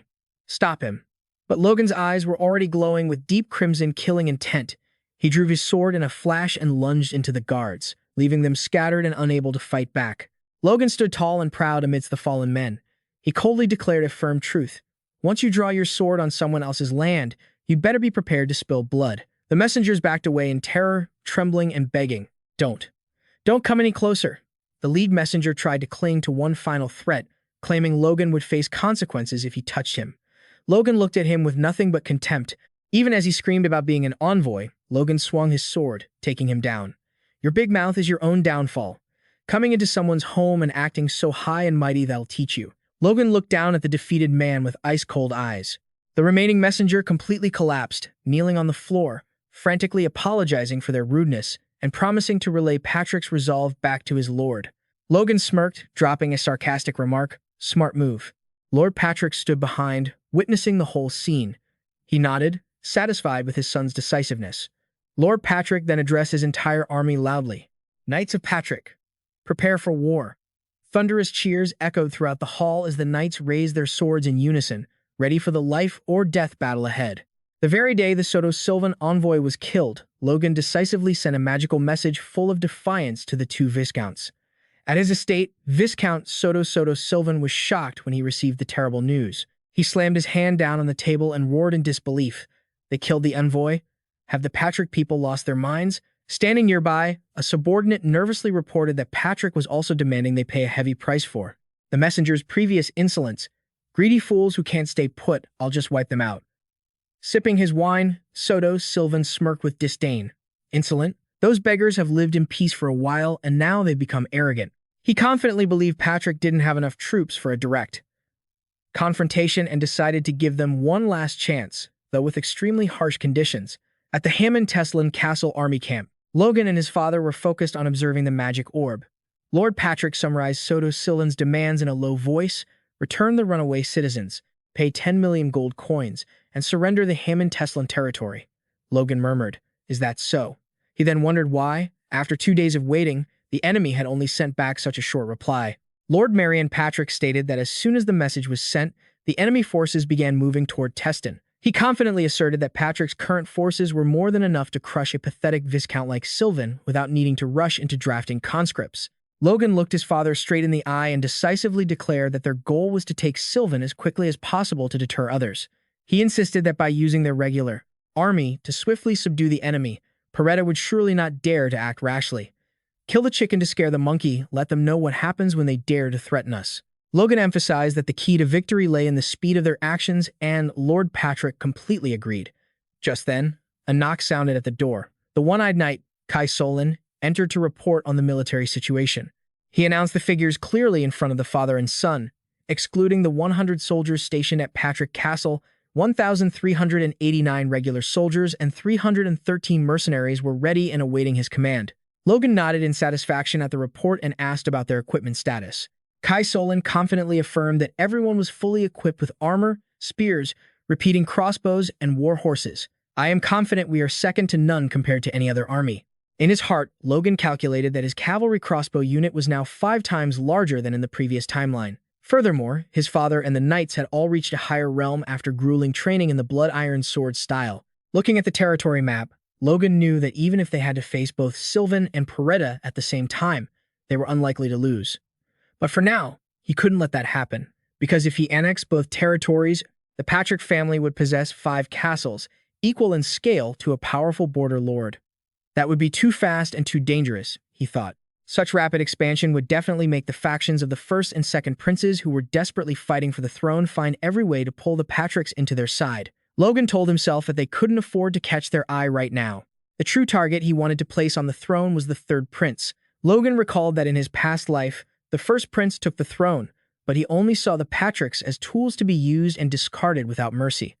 The blood-drenched purge he carried out a few years after ascending to the throne caused the nation's power to weaken severely, leading to the later tragedy. Logan understood that the second prince was no better, so the only correct choice could be the third prince.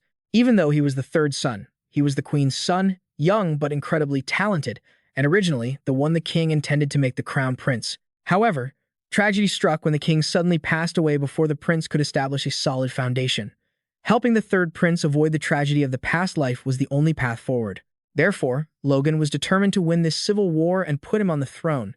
The third prince wouldn't even dream in this life that someone would be secretly helping him. To realize that ambition, he needed to keep everything secret until Sylvan was captured and maintain his territory at a size just slightly larger than a viscount's. While Logan was deep in his plans, Kai Solon suddenly entered with a radiant smile. Something good happen? Yes, I have good news. Kai Solon immediately announced shocking news. Vector has awakened his divine power. He wants to report directly to you, so he's been waiting here for a while. Logan exclaimed in extreme excitement. It finally happened? Seeing the young master so thrilled alongside his father, Kai Solon asked if he should call the boy in. Logan was decisive. Of course. Rapid footsteps echoed on the stairs. Vector entered the room and spoke respectfully. Sorry to disturb you, Lord Logan. Logan interrupted with a radiant, encouraging smile. No need for formalities. Show me that power. Vector nodded slightly and focused all his energy. A powerful aura suddenly erupted, enveloping the teenager amidst a blinding white mist. Witnessing this scene, both Logan and Lord Patrick were stunned to see that his divine power color was a strange gray. No one had ever had that color before. Logan couldn't help but marvel, silently amazed that in just 2 short years, Vector had achieved this extraordinary feat. He told himself that the talent of the strongest person from his past life remained unchanged, no matter the circumstances. Well done, Vector. The teenager beamed, his heterochromatic eyes sparkling with happiness at finally receiving recognition. Immediately after, Logan pulled out a paper and declared clearly, "This is your slave emancipation document. You're about to become a knight. You don't need this anymore." Vector was startled as he took the paper, softly asking, "Did you always carry this with you?" Logan smiled and explained that because he had a hunch Vector would awaken, he kept it with him to wait for this moment. However, Logan unexpectedly announced that the knighthood ceremony would have to be postponed until after the upcoming expedition. Vector asked nervously for the reason. Logan spoke sternly. "I can't let a rookie like you face seasoned knights on the battlefield right away." Seeing Vector look worried as he burned the emancipation paper, Logan retorted, "Don't you trust me?" The boy quickly denied it. "No, it's not like that."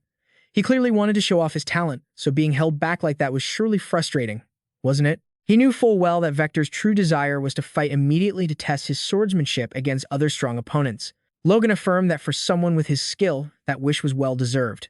"I've already prepared an opponent for you. When the time comes, I'll let you fight to your heart's content." Logan looked at the magic orb and spoke decisively. "Now let's send our reply to Sylvan." Lord Patrick nodded in agreement. He was curious to see how his son would respond to those ridiculous demands. Logan reflected on the messenger's rudeness and the absurdity of the enemy's justifications. Seeing his son still beating around the bush, Lord Patrick urged him, "Forget those empty words, just say exactly what you're thinking." Logan smirked with a defiant smile. He settled on a short but firm response. "Cut the provocative talk. If you want to fight, come and get it. You like my land? Come and take it, and I'll make sure your army stays here forever. Hey." Immediately, the sound of galloping horses thundered. The Patrick cavalry charged out, momentum surging as they headed straight for the enemy territory.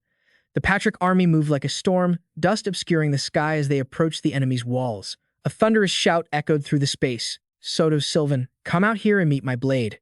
The sudden appearance of the elite army struck absolute terror into the guards atop the Sylvan castle walls. They looked down in a panic, only to realize they were facing the blazing banners of the Patrick family. A soldier trembled and urged his comrades, "Quick! Alert the Lord!" The sound of frantic footsteps echoed through the stone corridors as they scrambled to deliver the grim news.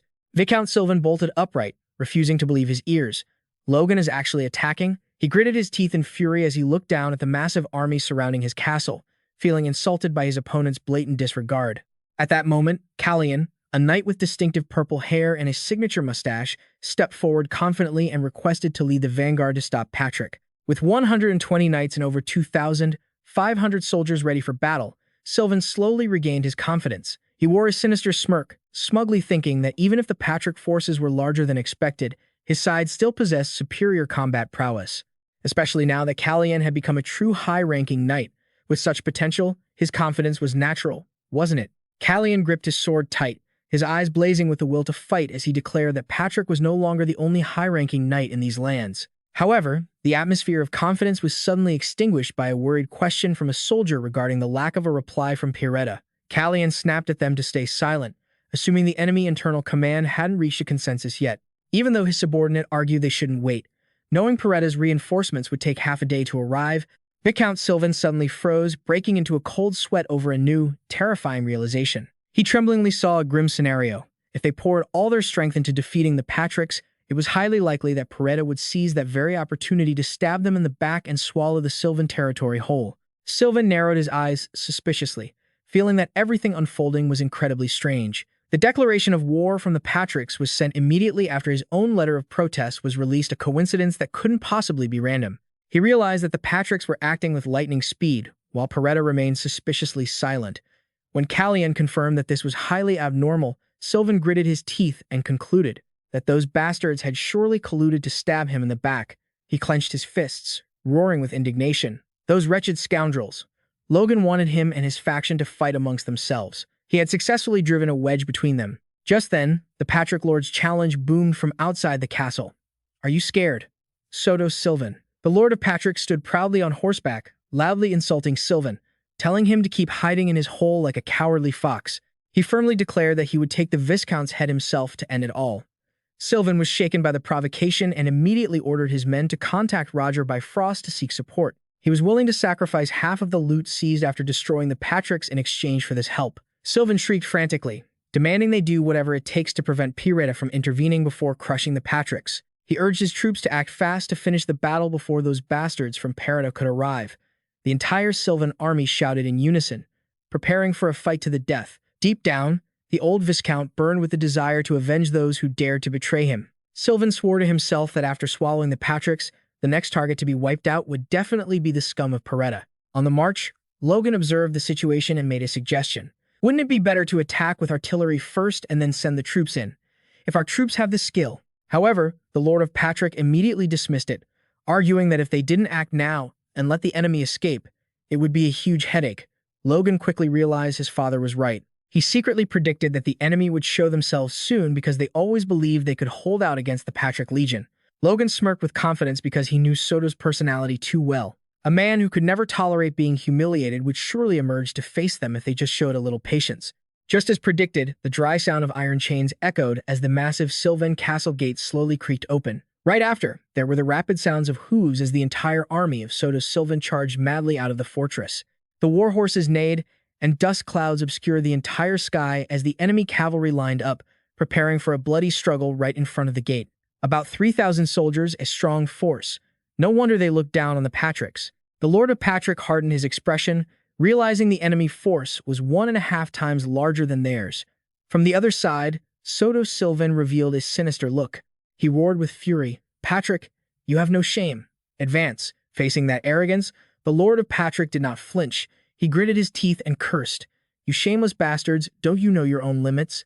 Deep down, he felt nothing but contempt, seeing only a bunch of weaklings in front of him. He assumed the Patrick soldiers were just amateurs trying to wear fancy armor, mocking that this family must have too much money to buy such shiny new gear. Confident in his knight formation leading the charge, supported by cavalry that had proven effective in many battles, he resolved to teach the Patricks a lesson, daring to play with death like him. "Ha ha!" Callian raised his hand to signal decisively, "Listen to my command." Immediately, the Patrick soldiers simultaneously raised their repeating crossbows, ready to fire. Using crossbows on the battlefield, he roared with mocking contempt. What a disappointment, Patrick. Even so, he cautiously ordered his soldiers to raise their shields quickly. At that same time, Kai Solin's shout echoed across the battlefield. A rain of pitch-black arrows poured down on the enemy formation with terrifying speed. The arrows flew with immense force, slamming straight into the shields of the Sylvan troops. Callian struggled to defend, sweat pouring down as he realized their power far exceeded that of ordinary crossbows. An arrow tore through the air and struck with such force that his sturdy shield began to crack and shatter. Callian gritted his teeth. A red aura of internal energy flared up as he poured all of his strength into not being pushed back by the relentless rain of death. Callian was horrified to realize the situation was spiraling out of control. This isn't a normal attack. He frantically urged, maximize our troops' strength. Even as his soldiers were being severely wounded and falling, he still roared aggressively, strengthen the defense and charge. But with how many men left to charge at the enemy commander? It's almost a shame, but let it be. Witnessing the knights under his command who might lose their lives if they reacted too slowly, Callian could not help but be terrified by the power of the crossbows the enemy possessed. He gritted his teeth in hatred, wondering when the Patricks had hidden this ace up their sleeve, then roared with killing intent. Die. Callian's face distorted with hatred. He screamed madly, I will definitely kill you. A crimson aura of internal energy engulfed him. He recklessly led the remaining troops in a desperate charge. In response to that aggression, Kai Solin gave orders in a calm, clear voice. The Cali formation suddenly came to a stunned halt. What? Before his eyes, the entire M Legion was charging forward in a highly disciplined formation, radiating an aura that completely overwhelmed the battlefield. Callian realized in shock that the enemy's tactics had shifted entirely. The Patrick crossbowmen weren't targeting the knights at all, but were focusing their firepower on hunting down and wiping out his infantry in the back. Calli gritted his teeth in fury. Those crossbowmen were completely ignoring our knights and going after the foot soldiers. Those damn bastards, he knew he had to change his plan immediately before his whole army fell apart. In the midst of the chaos, Lord Patrick M. proudly led a cavalry charge forward, jeering, what a pathetic commander. If you got any guts, come on. He wanted to taunt Calli so he couldn't focus on commanding his troops anymore. Calli was stunned to see the sword in Patrick's hands suddenly erupt with a brilliant, radiant glow. Is he using a light blade? With just one swing, Patrick unleashed a slash carrying a massive, fiery red internal energy, sweeping through the enemy ranks. In an instant, shrill cries of agony rang out as the Sylvan soldiers were sent flying and falling in droves. Calli trembled, unable to believe his eyes as he recognized the terrifying strength of his opponent, a sword master level. He wondered in shock when Patrick had reached the sword master level without him even knowing. In the midst of the fiery battlefield, Patrick M. radiated an overwhelming presence, calling out loudly to boost the morale of his entire army. Brave Knights of Patrick, destroy our enemies. Immediately, the Patrick Knights dove into the enemy lines like a whirlwind. Watching his army crumble piece by piece, Callian could only stand frozen in despair. This can't be. Could I actually be losing this battle?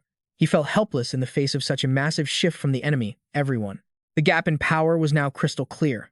The Patrick Knights easily overpowered and took down their opponents with precise strikes. They were secretly amazed to realize that just 6 months ago, the two sides were evenly matched. Yet now, they had complete control of the battlefield. Furthermore, right in the heat of battle, some of them had broken through and leveled up their strength. A Patrick Knight radiated a fiery red internal energy, clearly ordering his comrades to get out of the way so he could finish off the target with a confident smile. The strict training from Lord Patrick over this past period really hadn't been in vain. Now, the Patrick Knights were showing overwhelming power on the field.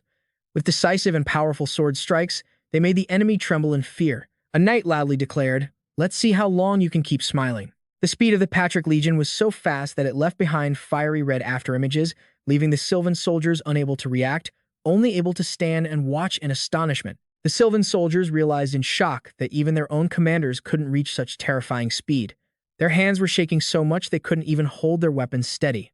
The Patrick Knight smiled confidently, silently remarking that thanks to the Iron Blood Sword manual, he had successfully leveled up to a high-ranking knight. Now, dealing with the enemy's mid-level knights was no longer a major issue. His eyes turned coldly toward Callian, telling himself the only threat right now was that high-ranking knight leading the charge. But immediately after, he smiled sinisterly and told himself, there's nothing to worry about anymore.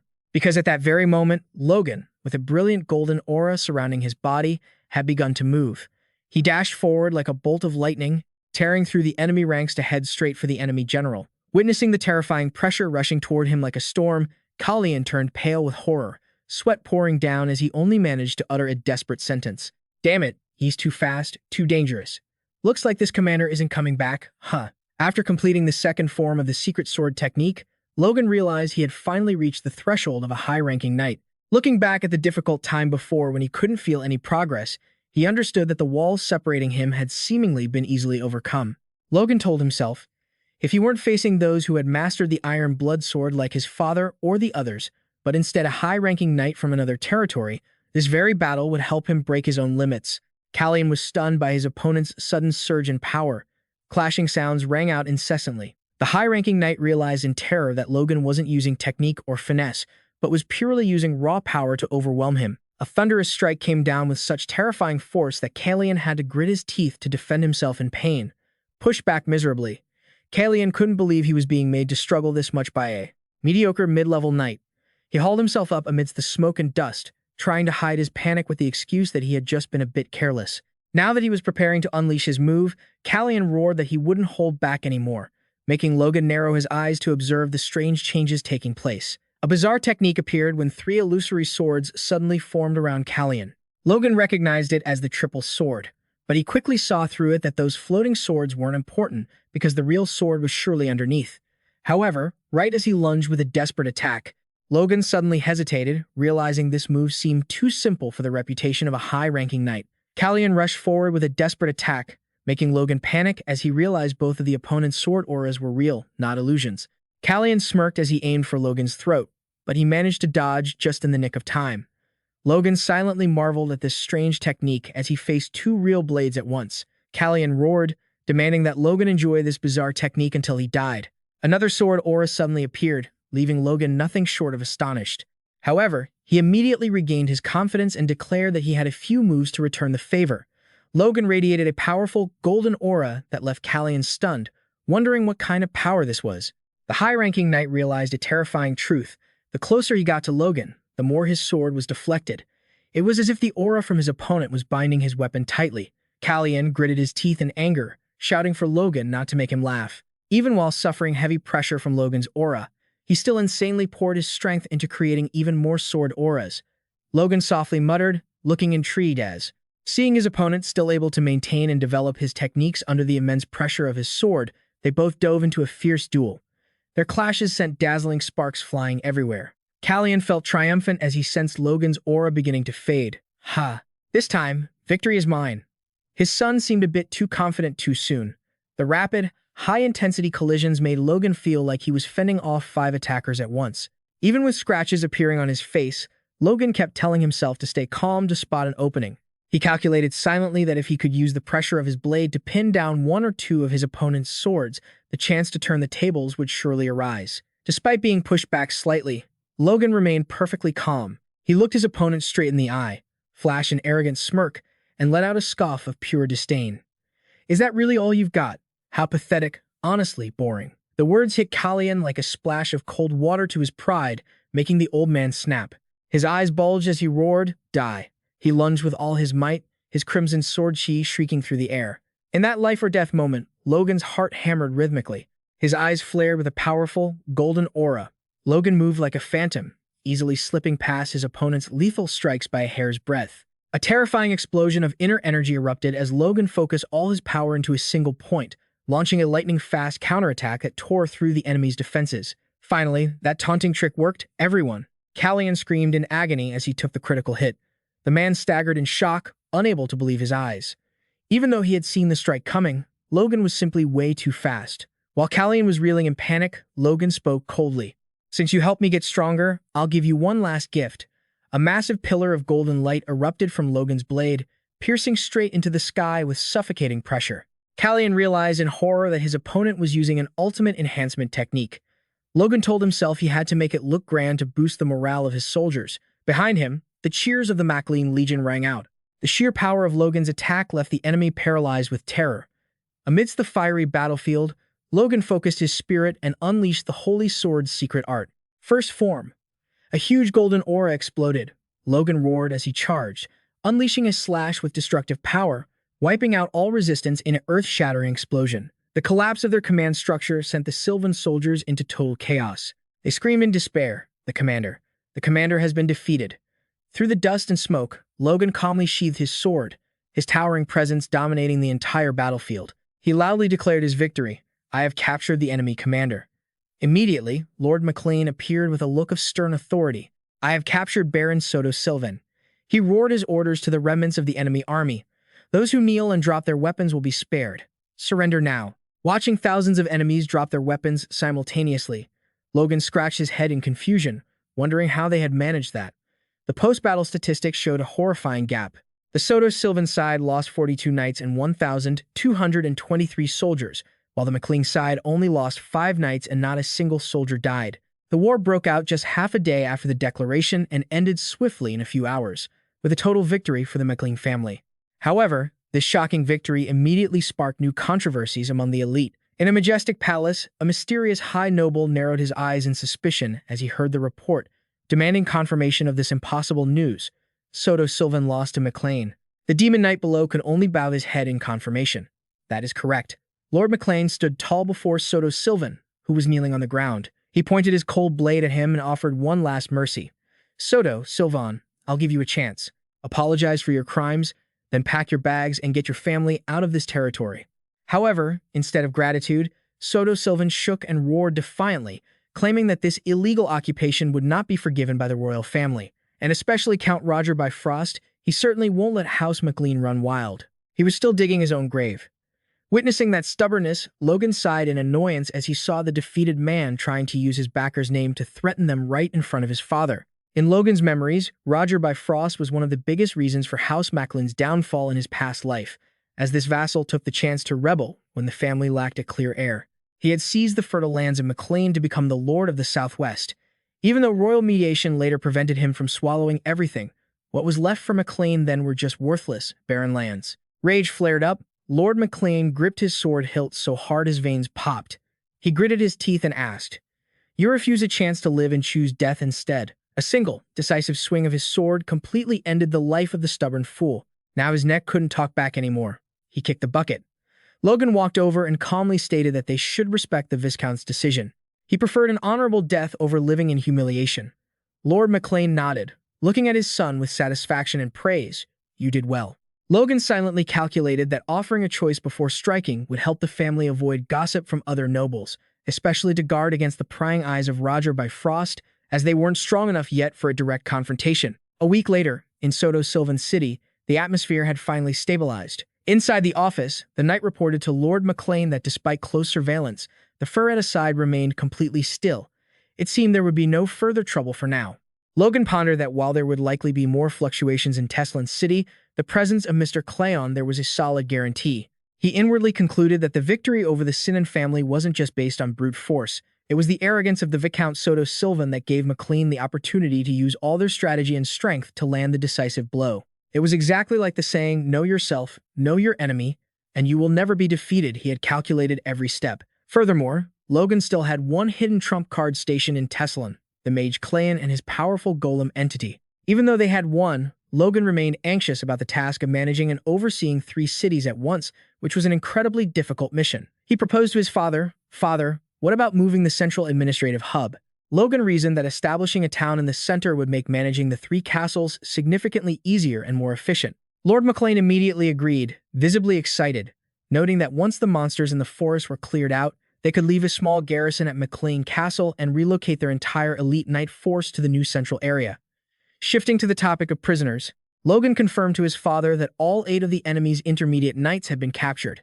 He gave a calculating smirk and suggested, could we pressure them into defecting? Logan believed that no one was truly loyal to Soto Sinan. They would surely switch sides to serve House McLean once they saw the greater benefits. Deep down, he felt incredibly smug recruiting so many knights after a single battle was far more efficient than the long process of hiring and training new ones. However, Logan also shuddered inwardly, realizing that if the enemy had been even slightly more cautious, House McLean would have suffered heavy casualties, and the number of prisoners would have been drastically lower. It was a feat rarely seen in 1,000 battles. The casualty count was so low, it was truly worthy of being recorded in history books. Lord McLean laughed heartily, confidently asserting that with their current strength, even the Furretta family was no longer a terrifying threat. "It's all thanks to you, Logan." Faced with his father's praise, Logan blushed in embarrassment, simply scratching his head in silence and thinking to himself that this peace would likely only last for the day. Just as predicted, the celebratory mood was abruptly shattered by a soldier's frantic shout, reporting that an urgent message had just arrived. Logan and his father were stunned to hear the name of such a powerful figure. A message from Bifrost. The knight trembled as he opened the letter, preparing to read the shocking contents within. The messenger continued, reading the arrogant words of the letter from Bifrost. As the lords of the Southwest, we offer our deepest apologies for the recent battle. Hearing this, Lord McLean's expression hardened with annoyance, but Logan gave a slight gesture, signaling, "Let's hear him out." The letter continued, digging deeper into the issue. However, the cause of this conflict and war lies in the fact that Bifrost has not fulfilled its duty and failed to unify the territory. Then, a calculated invitation was extended. Next month, for the 50th birthday celebration of Count Bifrost, we invite the heirs of all noble families in the Southwest region to gather and discuss the future of the Southwest. That old man is cunning, Logan thought. This carrot and stick letter is incredibly infuriating to listen to. Nonsense, Lord McLean roared in fury, slamming his hand onto the table so hard the room shook. He couldn't believe the audacity of the enemy inviting the heir to discuss the future. Do they think the McLeans would just obey Bifrost? Seeing his father burning with killing intent, Logan broke out in a cold sweat, thinking to himself. Just the thought of it made his blood boil. If they didn't attend, they would surely be cut out of all future important meetings regarding this land. His father gritted his teeth, declaring, "They dare threaten me like that? No way. McLean will never be intimidated." In contrast to his father's rage, Logan calmly observed before suddenly smirking. This could be interesting. Seeing his son's strange reaction, Lord McLean turned and asked, "What did you say?" Logan looked his father straight in the eyes and firmly asserted, "That meeting. It seems worth attending." "Father." Logan's steady gaze made Lord McLean pause for a moment to reflect. Finally, he sighed, placed his hand on the table, and decided firmly, "Fine. I trust your judgment, Logan. But no matter what happens, we will never bow down to Bifrost. Even if I die, I won't allow it." Lord McLean could only hold his head in frustration, letting out a heavy sigh, and asked warily what exactly his son was thinking. Logan remained silent, his gaze becoming icy and calculated as he thought about his next moves. Logan bluntly admitted, "Right now, no matter what we do, we cannot defeat Bifrost." Lord McLean nodded in somber agreement. "That's true." Logan began to list the terrifying strength of the enemy: 2 top-tier knights, 15 high-ranking knights, and over 300 knights divided into 2 divisions. "And that's just the publicly known count," he added. He warned that even though things were going well, the situation was still unstable. If House McLean takes both Haman, Teslon, and Soto Sylvan, Bifrost will definitely take notice and be more wary of our family than ever before. With our borders bordering each other, Logan emphasized, if we get too arrogant, our entire family will be destroyed. We need time. Time to integrate the Knights of Soto Sylvan to defeat the Ferretta family and reorganize the army properly. Logan himself also needed time to master the 3 holy sword techniques to match his current level. Meanwhile, the knights under his command also needed time to develop their strength. Patience is key. Good things come to those who wait. Come now. Lord McLean stood up, analyzing that the Southwest was different from other regions. Bifrost can't easily force the nobles here to surrender, because if he tries to abuse his position, other places will rebel. However, Logan immediately poured a bucket of cold water on that idea, revealing shocking information. When I went to the capital, I confirmed that Percivan and Lukeman, located north of Bifrost, were conquered by them long ago. This news left Lord McLean stunned. What? Logan thought to himself, I actually foresaw this from my previous life. Lord McLean sat there, lost in thought, realizing the situation had gone far beyond his calculations. He sighed, filled with guilt. You've had to endure so much for our family. I'm sorry, my son. Seeing his father's apology and acceptance, Logan smiled inwardly, satisfied that his plan had succeeded. Lord McLean looked at his son with trust, stating he always knew the boy's capabilities, so there was nothing to worry about. Logan ended the conversation by claiming he was only going there to see how the land of their ancestors had changed. Hema, the blacksmith, rushed after Logan, anxiously asking if he really intended to meet the enemy to surrender. The old man was right to be worried. Wouldn't he be starting a war if he didn't go to surrender? Logan could only sigh in exhaustion, asserting that he was only going to scout the situation and asking the old man not to believe baseless rumors. Seeing Hema's panicked face, fearing that Logan would lose his life, he silently smiled, realizing that this dwarf seemed to genuinely worry about the future of the territory. However, Hema immediately brushed off the sentimentality by yelling a reminder about his promise of freedom, forcing Logan to promise he would return alive. Logan firmly declared that he would neither die nor be taken prisoner, but the blacksmith added a final, critical jab, saying that most of the bizarre rumors about him so far had turned out to be true. Seeing that Logan was still determined to leave, Hema suddenly pulled out a wrapped object and demanded he take it with him at all costs. Logan was stunned as a beautiful sword slowly revealed itself from beneath the cloth. Hema explained that because time was so tight, he didn't have time to decorate the scabbard, but he guaranteed it would be the most useful weapon Logan had ever owned. Logan's eyes lit up when he realized this was the sword forged from pure midran, a priceless gift the blacksmith had poured his heart and soul into creating just for him. Holding the treasure in his hands, Logan couldn't help but be overwhelmed by the sophistication and power radiating from the blade. He could only gasp in absolute awe. Incredible. Any swordsman would love to get their hands on a treasure like this, right? By the way, we've arrived at the gates of Bifrost. My lord, please be careful. In a nearby waiting area, Fron Ferretta, the heir to the Ferretta family, is quietly observing everything through the window. When soldiers reported that they had to wait there until that person appeared, Fron just replied coldly, "Fine, I understand. You can go now." The moment Logan came into view, Fron narrowed his eyes suspiciously. Huh? Is that him? He stared at the young master of the Patrick house being led by soldiers through a private entrance. Watching Logan appear in such a disheveled state, bundled up, and even carrying a giant backpack all by himself without a single escort, Fron couldn't help but feel contempt, whispering to himself, "Damn it, so they really occupied Soto Sylvan, and he came here without any escort? Ah, it seems the war with Sinan dealt a heavy blow to the Patrick family. Yes, that must be it. Don't judge a book by its cover like that, though." That guy Fron wore a sinister smile, confident that the Patrick family was just a hollow shell after the war. He arrogantly assumed that without the interference of the Count Bifrost family in the recent battle, the Patrick house would have been wiped out by his Ferretta family long ago. Unable to hide his arrogance, Fron stepped out of his carriage and snapped at the soldiers. "What is this? Why am I being treated the same as these mediocre, backwater people?" Despite the guards' fumbling attempts to intervene, Fron continued his insults. "This is unacceptable. I demand more respect. If it weren't for the Count's family, they would have been on their knees begging for their lives on the battlefield by now." Logan kept walking silently, completely ignoring the provocations, which made Fron think that his opponent was too distracted or too scared to respond. To assert his dominance, Fron took the initiative and stepped closer, saying, "I am Fron Ferretta. I heard a lot about you from Ree. They say you cut down many knights on the battlefield in the blink of an eye." However, as he looked closely at Logan's appearance from up close, Fron's eyes suddenly froze in alertness. He realized that beneath the simple cloak, Logan was wearing full armor, and in particular, the hilt of the sword radiated the aura of a top-tier weapon. Fron began to panic, wondering if the rumors about Logan's terrifying strength were truly baseless after all. In the tense atmosphere, Logan reached out to perform the traditional greeting and replied calmly, "It's a pleasure to meet you. I am Logan Patrick." Fron wore a sinister grin, squeezing Logan's hand while sneering, "You look younger than I thought in person." Still, maybe the rumors were a bit exaggerated. He intended to use his strength to crush the other's hand to show off, but Logan's face didn't change at all. Instantly, Fron's smile vanished as he felt a terrifying force surge back. He gasped in pain, sweat pouring down his face as he realized his own hand was trembling under the monstrous strength of the Patrick heir. Deep down, he was shocked, wondering, what kind of power is this? Logan casually let go, offering a faint, mocking smile. "Oh, excuse me. I thought you wanted to test your strength a little."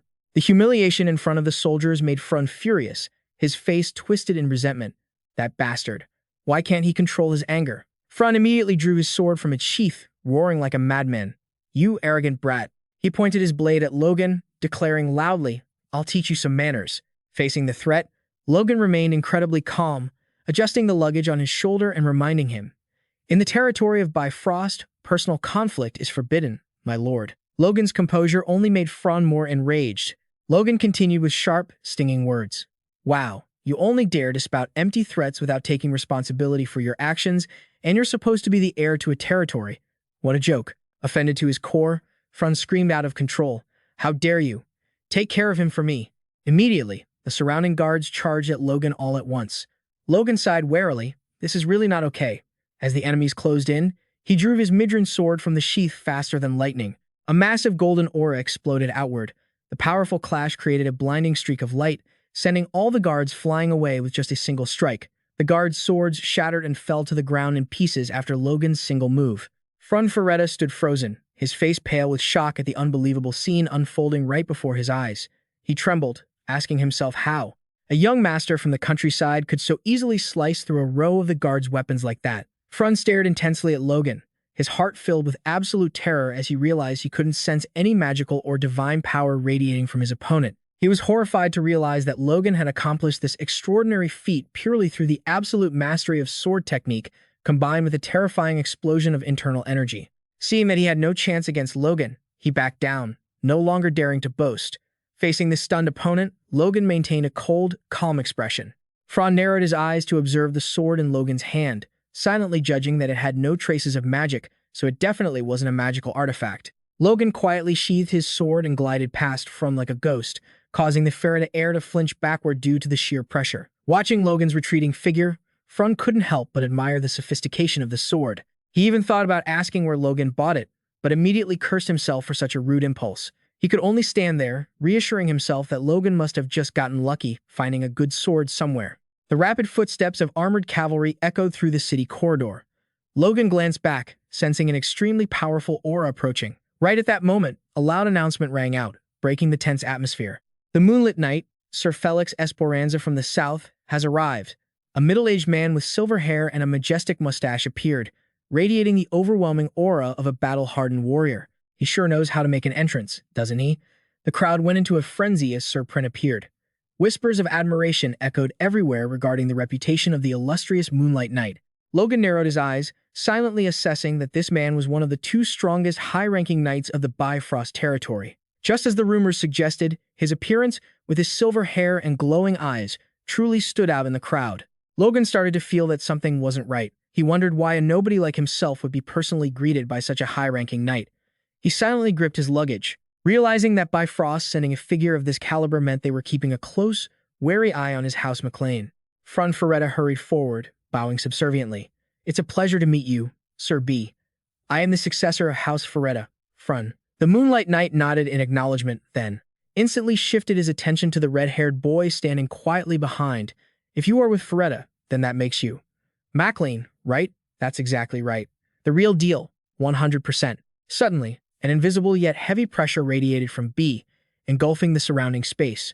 Logan narrowed his eyes, silently realizing the other man's intent. "You're trying to pressure me, aren't you?" Despite that, he kept his composure, introducing himself clearly. "I am Macklin, Sir B." B's sharp gaze fixed intently on Logan. He couldn't hide his surprise. "Truly astonishing. You are so young. To have reached the rank of intermediate knight at that age." This revelation left the guards and even Fran stunned. Murmurs began to rise. "That young lord, he's an intermediate knight. So that's why he's so strong." Logan clenched his fists, inwardly shocked that the man could see through his true strength even though he had intentionally hidden it. He knew that. Usually, only knights of high rank or above could sense the sharp aura of those at the same level or higher. But the truth was even more terrifying. Logan told himself, "I have reached the level of a high-ranking knight with power far exceeding others, so I can control the aura I emit." He still hasn't revealed his full hand yet. Perhaps he's probing me even further. Logan proactively reined in his power, deciding to only display the level of an intermediate knight to lower the guard of House Bifrost. This was also the reason he chose to come here alone without any escort. Logan offered a social smile, skillfully responding, "Thank you, sir. I hope I can shine and learn much under your guidance, Sir B." B laughed cryptically. He figured that with this innate talent, Logan should at least aim for the level of a sword master to be worthy. The Moonlight Knight invited him excitedly. "Regardless, it's a pleasure to meet you. Let's head into the castle." The massive castle gate slowly opened, leading the entire group into the extravagant reception area of Bifrost. B announced that the successors of the Percivan and Lumen families had also fully arrived. He instructed, "You all should get some rest until the banquet takes place tomorrow. Do you understand?" Logan smiled and accepted. "Certainly. Thank you, sir." B bowed slightly and left quietly. "In that case, if you'll excuse me." Logan politely thanked Sir B, but deep down, he began to realize this was truly a major problem. Standing right behind him, Fran Ferretta didn't miss the chance to mock Logan for being alone. "With no servants accompanying you, I assume you'll run into trouble." He wore a disdainful smirk and added, "Should I lend you a servant?" Ignoring the cheap taunts, Logan tiredly asked the guide for his room location. The servant bowed respectfully. "I will lead you there. Please follow me." Afterward, he quietly followed the guide, leaving the others standing there dumbfounded. Logan told himself that he had known exactly what he needed to do ever since he received the warning that fighting was prohibited here. He silently judged Fran as a fool who couldn't grasp the current situation. Looking at the ranks of the enemy's successors and weak knights, Logan was confident that seizing Ferretta in the future wouldn't be too difficult. He decided not to show any contempt so they would remain complacent. Standing before the majestic castle with the rose flag fluttering, Logan felt nostalgic, wondering if this was the land his ancestors had lost long ago. Stepping inside, Logan reminded himself never to let his guard down here. Under the magnificent chandelier of the banquet hall, he walked proudly into the main palace, where a powerful shadow sat waiting on the throne. Count Bifrost smirked, calling his name mysteriously. Logan, in his gleaming armor, tightened his grip on his sword hilt. His combat instincts told him to draw his sword immediately. Because here, he had no way of predicting what might happen to him. They outnumber me, and I'm all alone. Coming here was pretty risky. Logan strode confidently into the magnificent banquet hall, where chandeliers shone brilliantly and nobles were gathered in full force. Walking straight toward the throne, he introduced himself clearly. Logan MacLean, son of Patrick. I humbly request an audience with the lord of this land, Count Roger Bifrost. Logan bowed to perform the diplomatic ritual, wishing him a happy birthday. However, his out-of-place armor immediately became the target of mockery from the surrounding nobles. My goodness, why are you wearing armor? That country bumpkin must not know the rules. Logan ignored the whispers, his cold eyes observing Roger Bifrost, who sat resting his chin on his hand with an arrogant expression. Before coming here, Logan had spent a few days inspecting the surrounding villages, and was surprised to see the people there cherish their lord.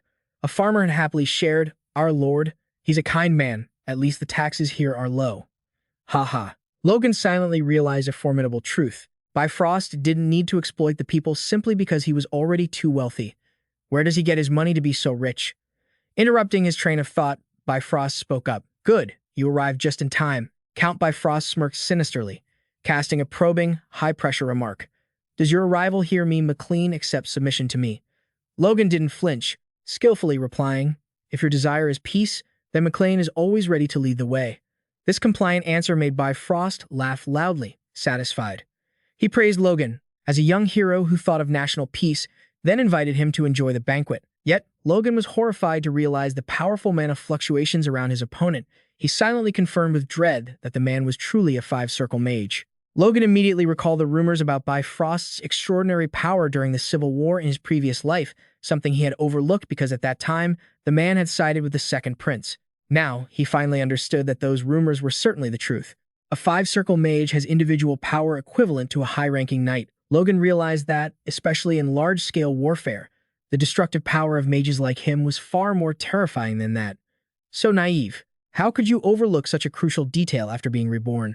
Logan felt a surge of anxiety knowing that Count Roger Bifrost had two high-ranking knights under his command. As he pondered, an announcement echoed, grabbing the entire banquet hall's attention. Count Roger Bifrost stood on the podium, loudly expressing his heartfelt gratitude to the guests attending his birthday party. He excitedly boasted that although the second prince couldn't attend, he had gifted him the tears of the sun treasure, expressing infinite gratitude for this favor. The nobles murmured in shock. They hadn't expected Roger Bifrost to be so close to the second prince. Roger Bifrost continued his speech about the long-standing division among the southwestern nobles. Logan sipped his wine quietly, guessing that the count was about to lecture them on the value of regional unity. Suddenly, Roger Bifrost roared, calling on everyone to cast aside meaningless traditions and stand together. He openly declared that the second prince was seeking support from the backed Southwest, making Logan realize this was a blatant demand for submission. Roger Bifrost suddenly shifted his focus toward Logan, introducing him as the heir of the Patrick family, the origin and end of the 200-year war in the Southwest. Logan was stunned to be singled out in front of the crowd. Was the Count trying to force him into unconditional surrender? Roger Bifrost spared no praise, calling Logan an extraordinary genius who led Patrick to victory and reached the intermediate knight level at just 21 years old, an achievement that even high-ranking knights struggle to reach.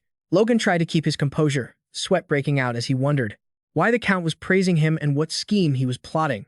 Roger Bifrost insisted he had no intention to threaten anyone, only to offer an attractive proposal. Logan felt trapped. Roger Bifrost's call left him no choice but to respond awkwardly. The Count revealed that Duke Bannerham, the second prince's grandfather, was desperately seeking talent and offered to introduce Logan to him. The crowd erupted in shock. Whispers about the disciple of the sword, saint, and the blazing sword spread everywhere. Logan stood frozen, his face pale, sweat trickling down as he realized he was being cornered into a dangerous predicament. Logan smiled and firmly declined Count Roger Bifrost's invitation. Thank you for the generous offer, my lord, but I already have a master of my own. That reply left the Count stunned. The Count narrowed his eyes and asked if his master was his father, Count Patrick. Logan calmly denied it, stating he had been lucky enough to meet another incredible teacher and officially turned down the Count's offer. Roger Bifrost chuckled, praising Logan's decisiveness, but he immediately dealt his next blow by announcing that the Sword Saint would soon visit his castle. He suggested that Logan should receive guidance from him and even offered to invite his master as well. Logan was horrified, realizing the enemy's scheme to intentionally group Patrick under his faction to silently declare that he had submitted. Deep down, Logan was seething with rage, realizing Roger Bifrost's true goal was to find any way to pull Patrick to his side. Faced with a situation where a flat refusal was impossible, Logan had to accept the invitation to meet the Sword Saint, silently grateful that he had prepared beforehand. Roger Bifrost smugly asserted that Patrick's decision was the start of the Southwest's unification. He then revealed that the Percival and Jamin families had also officially joined him. To reward their loyalty, Roger Bifrost gifted their heirs incredibly valuable items. A large chest was brought out, radiating a blinding aura that left everyone in awe. Logan narrowed his eyes, recognizing these as high-level artifacts. Magical tools crafted meticulously from Midran and enchanted with level 3 magic or higher, worth tens of millions of gold coins. Logan stood silently, observing the precious treasures. Silently judging the extravagant display of power Roger Bifrost was flaunting right before his eyes. The man was intentionally showing off his immense wealth. What a show-off. Even I'm drooling over that. To create a level 3 artifact, it requires a 5-circle mage, meaning the creator's level must be 2 tiers higher than the item itself. Because of this scarcity and the strict requirements, their value was an unimaginable number that even great nobles had to be wary of. Count Roger Bifrost looked down at the banquet hall, smug as he saw all eyes on him. He shouted loudly, "Ramon Percival, Eric Ratman, come forward." As the two heirs stepped forward, Roger Bifrost bluntly asked, "Can you pledge your loyalty to me?" Without hesitation, Ramon and Eric knelt down in unison, swearing on behalf of their families to remain absolutely loyal to Count Roger Bifrost. The Count smiled, satisfied, and accepted their oath. Meanwhile, Logan stood to the side, quietly sipping his wine and observing the entire performance. To reward their loyalty, Roger Bifrost gifted the lemon sword to Ramon and the Sen hammer to Eric. The two recipients were overjoyed, shouting their thanks for the Count's favor. Roger Bifrost laughed arrogantly, asserting he was never stingy and promising that any family joining Roger Bifrost in the future would receive worthy rewards. Logan narrowed his eyes in thought, realizing the Count was intentionally dropping hints for him to hear. Suddenly, a drunk noble from the Piretta family stumbled over, dropping a comment that shattered the atmosphere. "But doesn't Logan's sword look better than those? Damn it, this guy is ruining everything." The fool's remark left the hall stunned. He rambled on that the Count seemed a bit over the top, claiming Logan's sword looked much better. He even mocked Roger Bifrost for having a bad eye, leading the people around him to frantically cover his mouth and drag him away, claiming he was just too drunk. Logan watched coldly. He knew this idiot was digging his own grave for daring to offend Roger Bifrost in the middle of the party. In reality, the sword Logan carried was a masterpiece crafted by Hema, a master dwarven blacksmith. It was named Lux, which meant hope or dawn in the ancient language. Its power could certainly rival a true artifact. Hema had poured his heart and soul into creating a perfect sword tailored specifically for Logan's physique. Logan knew that finding a dwarven blacksmith wasn't easy, but the greedy nobles would never even think of that. In the worst-case scenario, if his plan failed and the Count intentionally caused trouble, Logan intended to use this sword as a bargaining chip or to buy time. Seeing his elaborate scheme fall apart, Count Roger Bifrost roared in fury. "What did you say?" He was seething with killing intent, unable to believe that the little punk actually dared to ruin his perfect plan. The stage he'd been setting for so long, that brat nearly sent it all to hell. Is Logan's sword really that special? Count Roger Bifrost's question shattered the silence. Logan calmly replied that it was just a piece of dwarven craftsmanship he'd stumbled upon. A flash of curiosity lit up Roger Bifrost's eyes. He stroked his chin, musing that if it truly was dwarven made, it was as valuable as a divine artifact. He reached out, demanding to examine the sword for himself. Logan felt a surge of caution, knowing full well that if he handed it to this old fox, he'd never see it again. He politely bowed to decline, using his status as a knight to assert that his sword was his most trusted companion, not something to be handed over. Roger Bifrost chuckled, remarking that Logan spoke just like an old man. Then, he suddenly suggested that Logan prove his mettle in a duel like a true knight. A duel? Logan paused, genuinely surprised. Roger Bifrost casually gestured toward those who had just received artifacts from him, proposing a match to test the strength between them. He called out Ramon Percival, confirming his status as an intermediate knight who had reached that level years ago. To make things more dramatic, Roger Bifrost set a high-stakes wager. If Ramon won, the Count would take the dwarven sword, but if Logan won, he promised to bestow upon him a worthy artifact. Logan was stunned by such a lopsided proposal. He hadn't expected the old man to bet so much. This was getting intense. What about it, Logan? Roger Bifrost sneered with a challenge. Well, he cornered Logan, demanding he draw his sword immediately if he wanted to play. Contrary to everyone's anxiety, Logan suddenly flashed a confident, devious smirk. He was secretly thrilled there was no reason to refuse such a golden opportunity. Without a second's hesitation, Logan drew the sword from its sheath.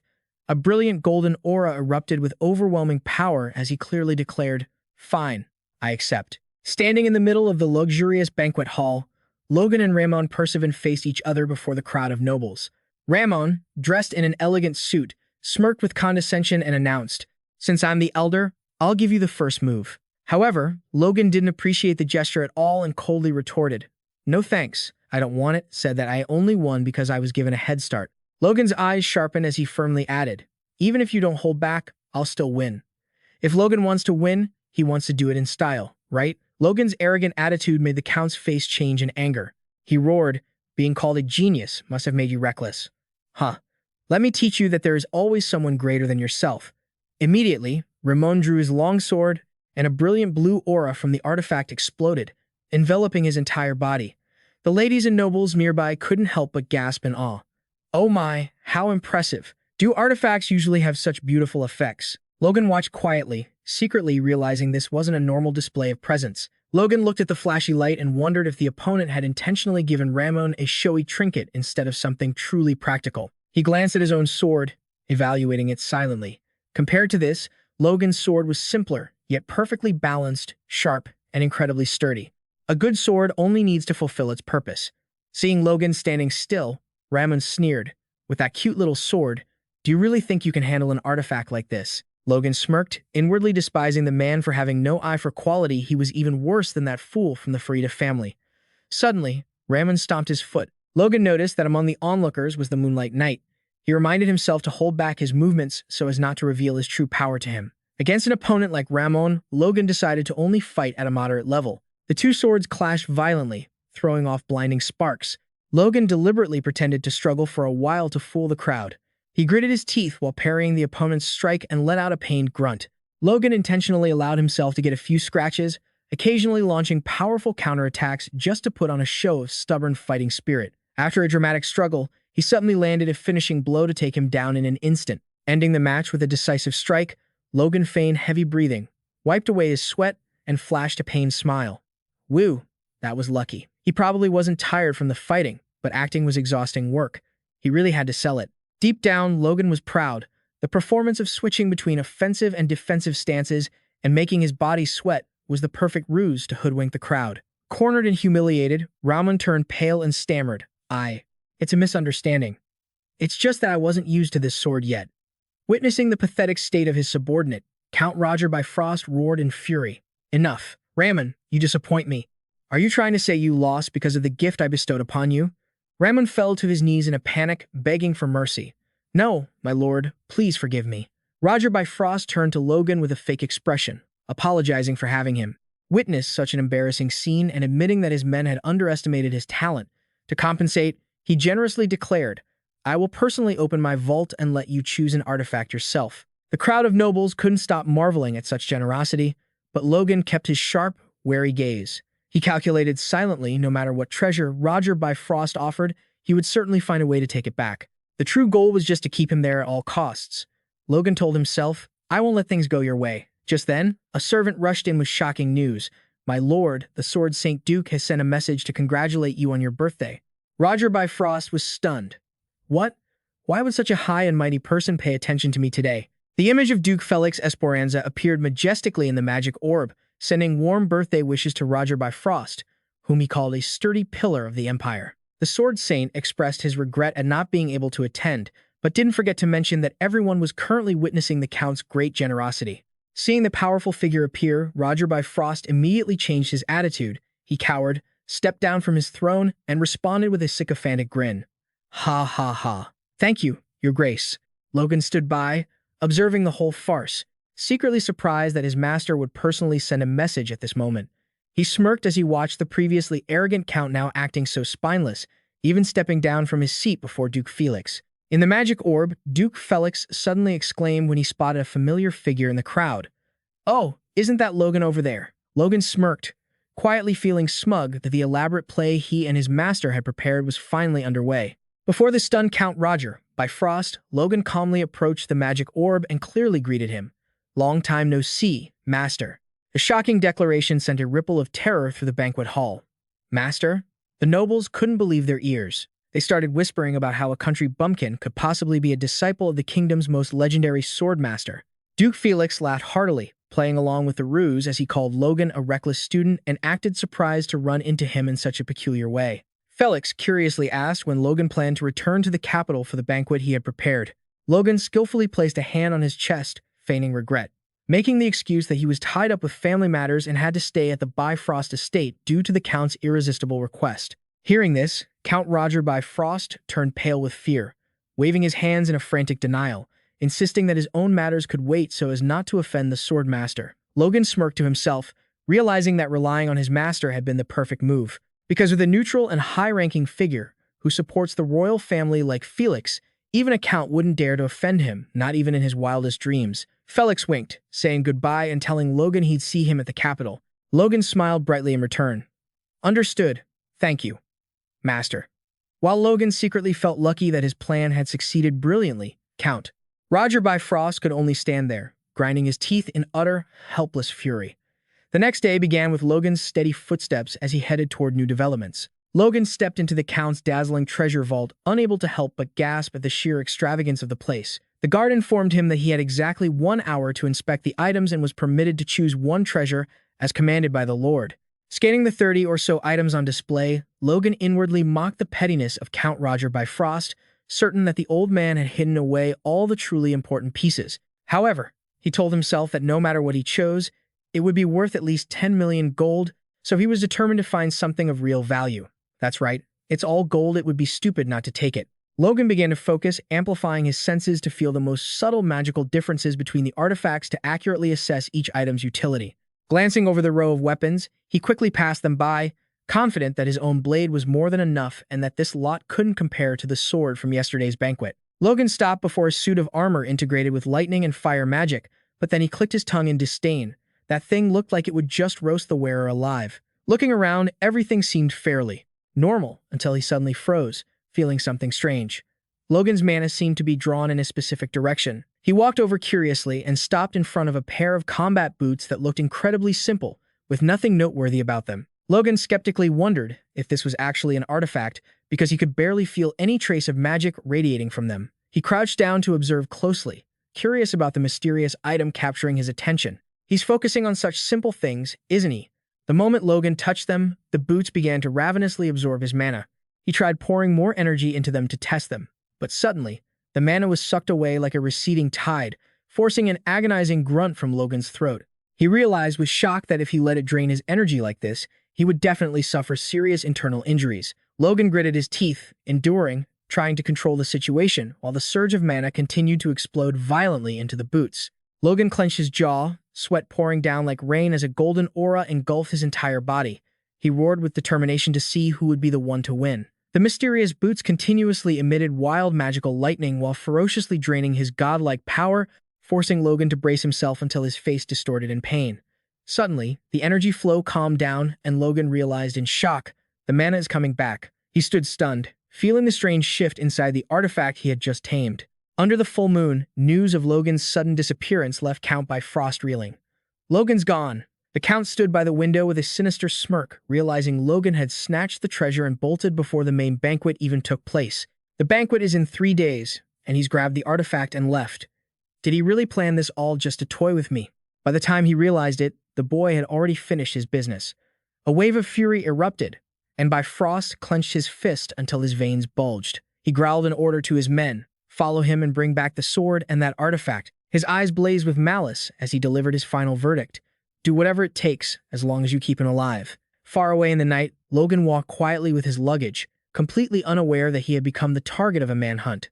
Under the quiet night by the flickering campfire, Logan was meditating when he suddenly felt a cold, murderous intent closing in. He instantly sprang up, drawing his sword with a wary gaze. Murderous intent? Is it the reinforcements from Bifrost? Footsteps crunched on dry branches, and a deep voice from the shadows complemented his alertness. Logan realized the speaker's voice had been strangely altered, as if he were intentionally hiding his true identity. From the thicket, a group of masked assassins emerged, led by an old man in a hooded cloak. The old man mockingly asked if Logan felt frustrated having to go the long, difficult way from Bifrost to here, then coldly ordered his subordinates to finish him off immediately. As the assassins lunged with their swords, Logan didn't flinch, only smirking confidently. He instantly activated the magic boots he'd taken from the treasury, creating a powerful wind that swirled around his legs. In the blink of an eye, Logan moved at a terrifying speed, leaving behind afterimages that made the enemies lose sight of him, standing frozen in shock. The harsh sound of clashing metal rang out continuously as Logan unleashed strike after strike of lightning-fast slashes. The assassins realized in horror that even though Logan was only a mid-tier knight, his movement speed was absurdly fast. Logan closed in, unleashing powerful blows that left the guards unable to react. He smugly told himself that choosing these boots had been the right decision. They were like a hidden weapon, always by his side to fight alongside him. When the boots began to absorb power and respond, Logan was truly astonished by their real value.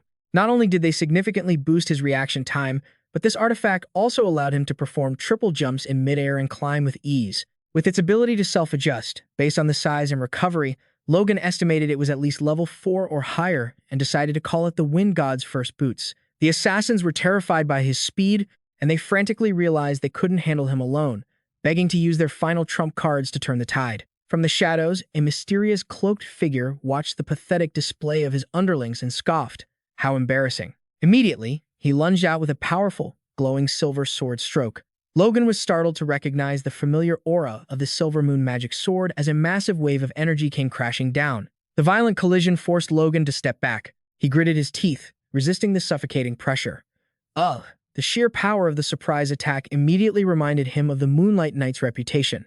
Logan stared intensely at his enemy, definitively confirming that the person standing before him was none other than the Moonlight Knight, Pless. He's finally making his move. I wonder if you can withstand it. The mysterious man silently removed his hood, revealing the face of the veteran knight along with a sinister smile. Bran admitted that Logan was not only good at hiding his true strength but also possessed an incredibly miraculous artifact. Logan no longer had the intention to hide, because as soon as he saw that signature silver blade, he knew his opponent's identity was completely exposed. Bran looked coldly at his opponent and threw out a mocking remark. Consider that artifact as your tuition fee.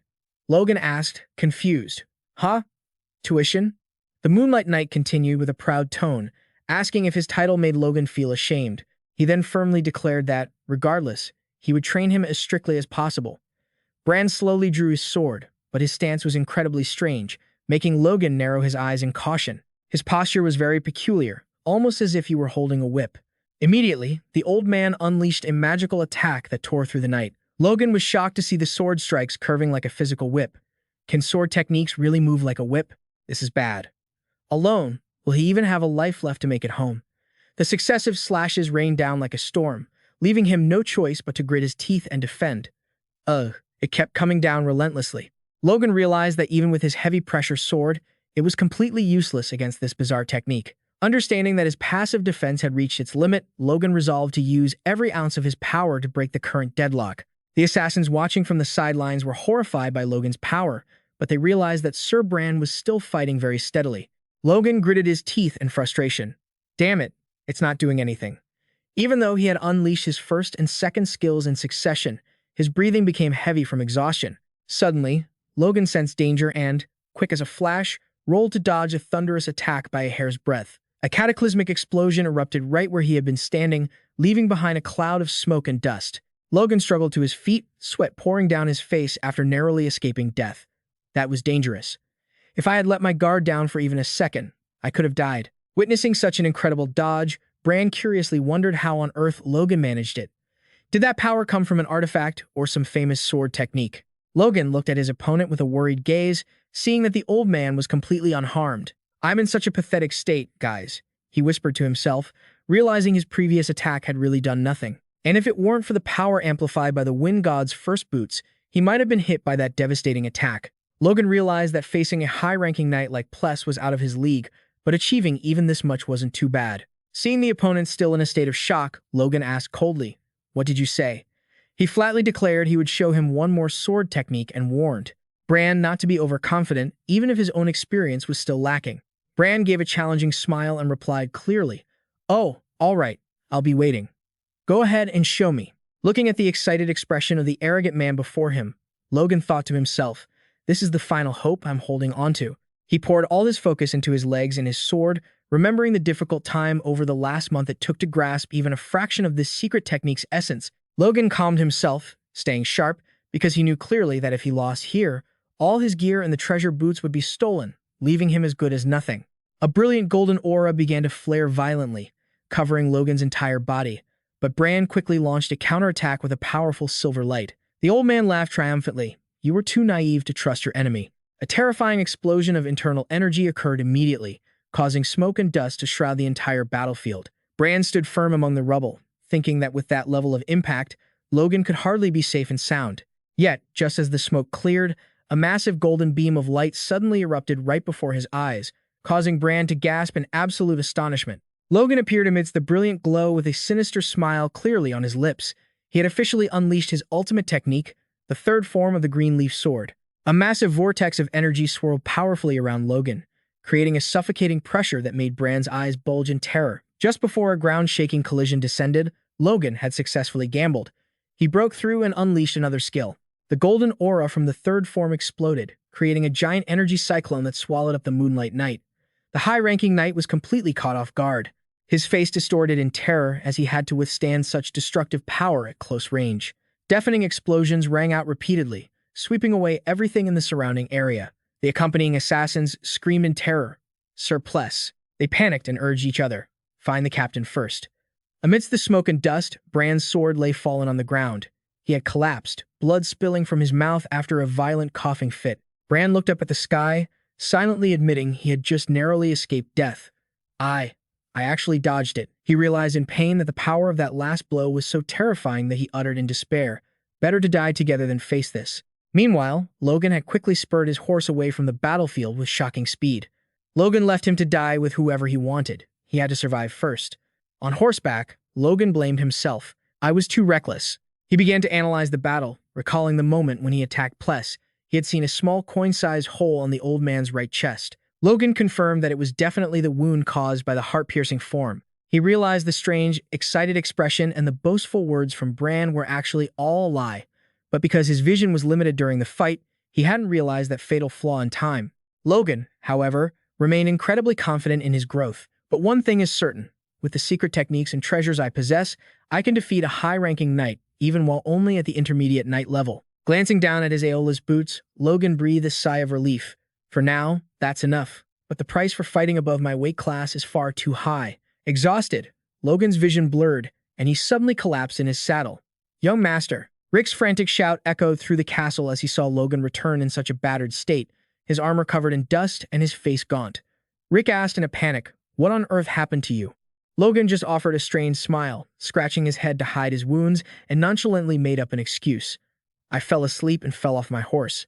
His return in such a pathetic state after 2 weeks in B-Pros sent the entire McLean territory into a frenzy, sparking countless rumors about what the young master had endured. Standing silently by the window, Lord McLean stared into the distance, his face filled with torment. Lacking sufficient evidence to officially protest against the B-Pros, and fearing that making a scene by citing an insult to their honor would cause even more trouble, the family decided to let it slide for the time being. He blamed himself bitterly. "Our family is just too weak. That's why you were humiliated like this. I can no longer face you." Watching his father's lonely back, Logan's eyes burned with determination as he vowed, "There will come a day when we get our revenge, father. To do that, we must strengthen our family's power. A gentleman's revenge is never too late. Everyone, don't lose heart." Down on the training grounds, Ronian was pouring all his energy into fiery sword strikes. A brilliant golden aura erupted fiercely with every swing. Logan thought to himself, "This war will end quickly. You don't need to be involved. Now is the time for you to hone your skills." However, a different kind of resolve was burning inside Ronian. He didn't want to be treated like a child forever. He hungered to become a true sword, a protector of the family, especially after hearing that his brother had been humiliated at Roger by Frost. Logan stepped forward, interrupting the training. "You're working hard, Ronian. Take a break, Ronian." Seeing his brother's bewildered look, Logan smiled and introduced him. "Today, I'm going to introduce you to a new companion, a rookie. No, Night Vector. Vector stepped forward in majestic armor. His sharp, cold, blue eyes and the aura of a newly awakened warrior left Ronian stunned. Ronian curiously asked if the armor fit and received a curt reply, yes. Ronian was secretly amazed that someone his own age could possess such powerful divine energy, a rare talent, something even he, a son of nobility, had yet to achieve. Logan explained that because Vector had only recently awakened his divine energy, he needed time to get used to it and gain control, encouraging them to learn from each other. Seeing Ronian still hesitating, asking if he was really going to train with Vector, Logan said firmly, "We're sparring. What else? Do you want to give it a try?" The two young geniuses faced each other, the invisible pressure radiating from their divine energy making the air around them seem to freeze. Logan stepped back and shouted clearly, "Now, begin." Instantly, Vector and Ronian lunged at each other like flashes of lightning. Their swords clashed violently, creating blinding sparks and a dramatic, high-pitched screech of metal. Ronian braced himself, secretly stunned by the terrifying pressure from his opponent's blood-iron sword technique. He couldn't believe Vector had only just awakened his divine energy and already possessed such frightening power. Gritting his teeth to keep from being pushed back by the heterochromatic eyes burning with murderous intent, Ronian resolved to give it his all and retaliate with a fiery sword strike. "I can't lose to someone my own age. That'd be embarrassing." The match grew more intense when Vector suddenly leaped into the air, leaving Ronian dumbfounded. From above, a lightning-fast strike crashed down, pinning Ronian's sword to the ground in a powerful explosion of inner energy. After the fiery collision, both pulled back to test each other. Seeing Vector's cold expression and overwhelming aura, Ronian couldn't help but shudder and gasp, "Are you a monster?" Watching the high-level match, Logan stood behind them, laughing with delight. "Ha-ha." He couldn't stop teasing the two kids, calling them cute, which made Ronian turn red with embarrassment and snap, "Brother." Logan quickly regained his serious composure, ordering them both to focus on the match. Watching the healthy competition between the two young geniuses, he felt satisfied. They really were a perfect match. Logan silently assessed that Vector had not only mastered the blood-iron sword in just a few weeks, but also knew how to adapt it to his own wild style. Meanwhile, Ronian, who used to defeat intermediate knights with fixed techniques, had now broken free from those constraints to move more freely. A wild, unrestrained blade combined with a disciplined, precise one. They would surely learn from each other and grow exponentially. Suddenly, Ronian yelled in frustration after being sucker-punched, but Logan just laughed, insisting that on the battlefield, there's no such thing as fighting dirty. The survivor is the winner. You must use any means necessary to take down your opponent, even biting. Logan calculated silently, only 7 years left until the war with the Empire. He hoped that during that time both Ronian and Vector would perfect their skills. Seeing Vector's rapid progress, Logan longed to teach him the secret divine sword techniques, but he was still hesitant about how much he could trust him. Logan told himself he needed a strong reason to bind this teenager to the McLean family forever. Meanwhile, in the office, Mr. Clayton suddenly discovered young Leah's innate ability. He asked in astonishment if she could truly see the threads of magic. Logan realized that if Leah could learn, she would certainly find a suitable path for her future. Clayton continued the test by asking if Leah could learn to control the clay puppet using those golden threads. Her confirmation left both Clayton and Logan in deep shock. Logan silently told himself he only wanted to encourage Leah because she looked sad. He never expected such an accidental discovery. He had suspected it since they first met, but he couldn't believe she could actually see magic threads. Another genius appears. This family is talented, isn't it? To verify, Clayton channeled magic to a hidden spot and asked Leah to point out where it led.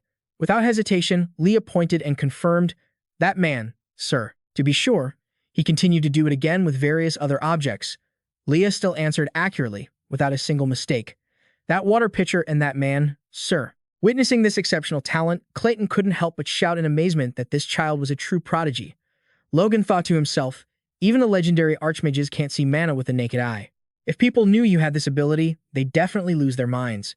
Logan gently asked if Leah truly wanted to study magic. The little girl firmly replied that she would, if that was the way to control those giant puppets. When asked why, Leah innocently replied that if she had a powerful puppet, she could do much more to help everyone. Touched by her determination, Logan officially handed Leah over to Clayton for instruction. The mages were immediately buzzing with excitement, even frantically grabbing measuring tapes to custom-make a set of wizard robes for their young apprentice since they didn't have any in child sizes.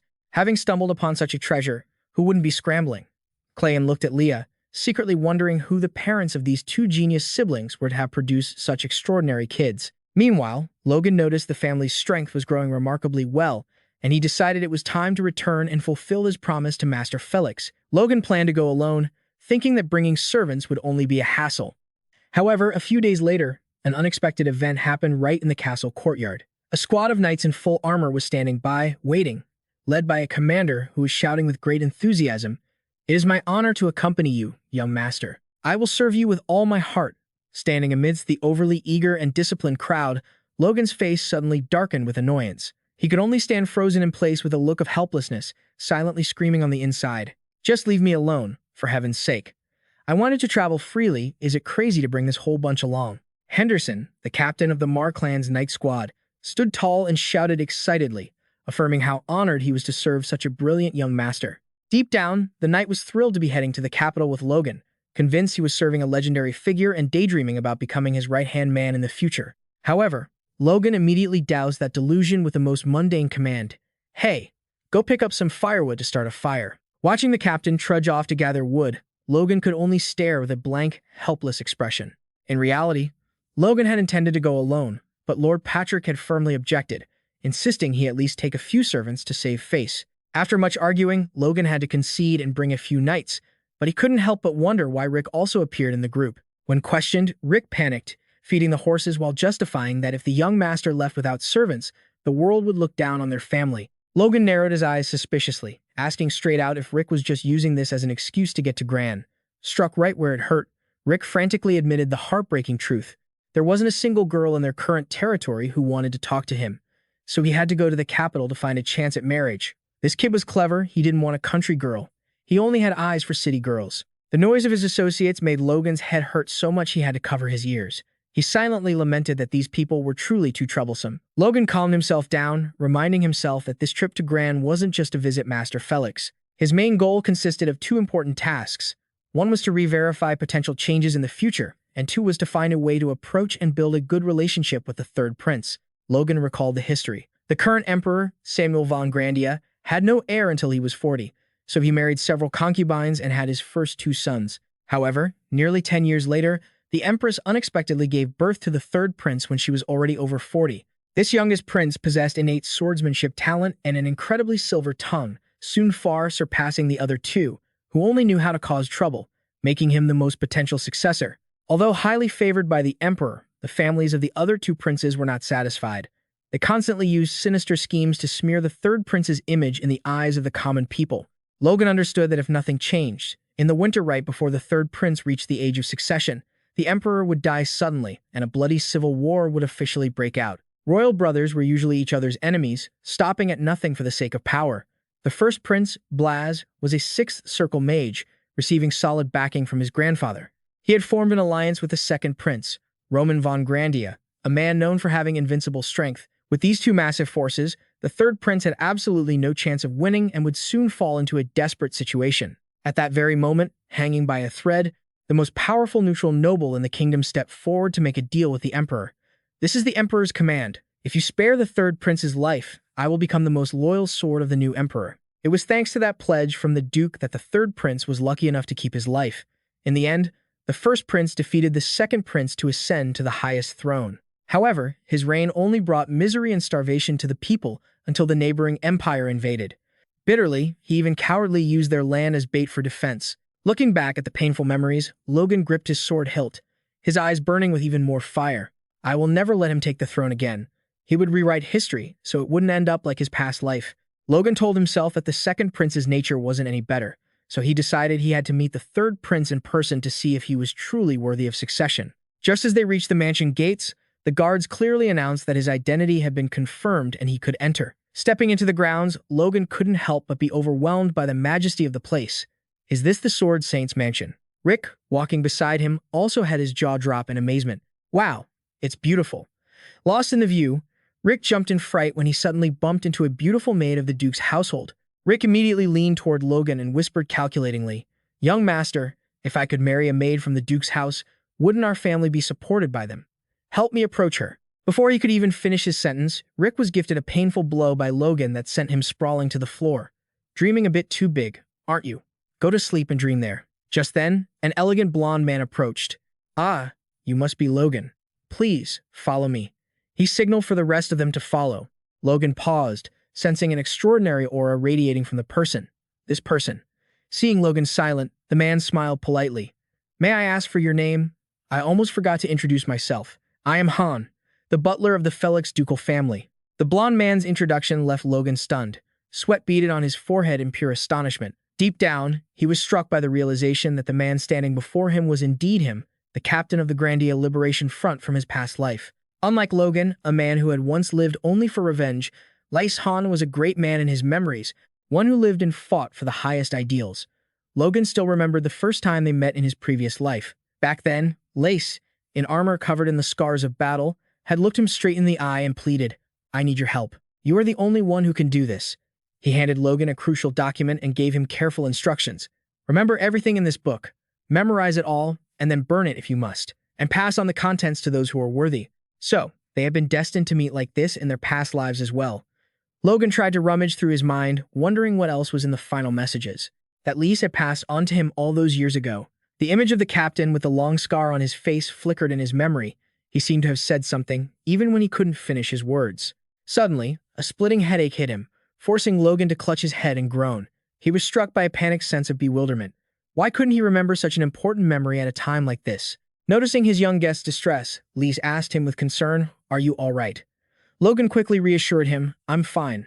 Thank you, Captain. Then, realizing his mistake, he quickly corrected himself to Butler, making up an excuse about being sleep-deprived and tired to hide his embarrassment. Lace smiled kindly, patted his shoulder, and advised, You're young, you should take better care of yourself. Don't end up like me, regretting it only when you're old. Be careful, all right? Logan had heard this advice countless times in his past life, but hearing it again now, he smiled softly, feeling a sense of comfort in meeting his old mentor once more. Logan told himself that it didn't matter what that last sentence had been. He had to focus on the present and make sure that this time, he would prevent everything terrible from happening. In movies, I often hear that if you're given a second chance, there must be a reason. Approaching an imposing wooden door, Lise announced, The Duke is waiting for you inside. See you later. Logan replied firmly, Sure, I'm going in. Just as he placed his hand on the door, an authoritative and somewhat impatient voice echoed from within, Hurry up and come in. What are you waiting for? Logan flinched, then regained his composure. He flashed a bright smile and pushed the door open. Facing the powerful figures waiting for him, he spoke respectfully. It is an honor to meet both of you. Are you both doing well? As soon as he entered the room, Logan met the kind gaze of the Duchess. She smiled gently. You must be Logan, right? I've heard my husband talk about you quite a lot. We owe you a great debt of gratitude. Logan bowed deeply. It's a pleasure to meet you, Your Grace. Congratulations on finally having an heir. Suddenly, Felix spoke up with a serious expression. Regarding that, there is something I want to ask you. Logan replied politely, Yes, please, go ahead. And then, the master swordsman made a shocking proposal. Logan, could you name this child for me? The unexpected question left Logan stunned, and he could only manage a gasp of disbelief. What? You're asking me to name your own child? That's so unusual, Duke. Felix explained calmly, My wife and I have already discussed this. To show our gratitude, I think it's only right that you name my son. You wouldn't refuse, would you? Logan stood still, his mind racing through the sacred significance of a name. In Grandia, a name followed a person their entire life, determining the path a child would take in the future. It was a long-standing belief here, which is why nobles often chose the names of those they respected most for their children, and would even host a grand party to announce it. Logan thought to himself in shock, and yet, they want me to do this. Logan marveled at the fact that even though they had only met twice, the Duke and his wife had placed so much trust in him. He understood that this was a monumental responsibility, but he had absolutely no reason to decline such a great honor. Logan wore a radiant smile and responded clearly, I would be deeply honored to do so. Felix was overjoyed. Thank you so much. Immediately after, the Duke affectionately instructed his wife, You should go rest. I told you, don't move around too much. It was only natural for the lady of the house to greet guests, but the way the happy couple cared for each other felt like they were really showing off their affection. Watching the Duchess leave, Felix thought to himself that Logan had received a significant benefit, as the title of the one who named the Duke's son was a matter of great pride. After the door slammed shut, only the two men remained in the room. Logan breathed a sigh of relief, silently scolding himself for being poor at small talk in such social situations. Felix suddenly changed the subject. Let's talk about something else. Logan asked, confused. About what? The swordsman's gaze suddenly sharpened. He remarked, surprising, really. In such a short time, your strength has increased significantly. Let's see just how strong you've become. Felix Esperanza issued the challenge. Immediately, they moved to the training grounds. Logan didn't hesitate. He channeled all his power into his legs. The sound of clashing metal rang out repeatedly as Logan unleashed lightning-fast strikes toward his master. Yet, Felix remained composed, easily parrying every dangerous attack Logan threw with simple, graceful movements. He truly deserved his reputation as the sword saint. Logan gritted his teeth, sweat dripping down his face as he realized the man could easily block every one of his strikes without breaking a sweat. He told himself that a duel with his master was the best opportunity to gauge his true capabilities. Suddenly, Felix stopped and commanded firmly, "Stop."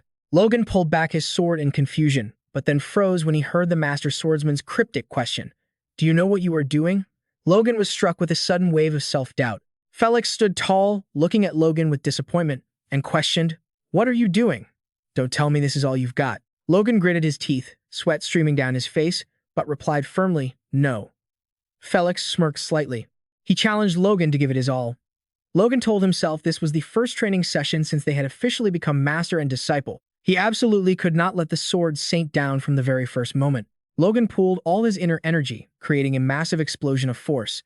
As their swords collided, he showed everything he had without hesitation. Immediately after the blue dragon slash, Logan shifted tactics, unleashing his next attack, the sword-breaking strike.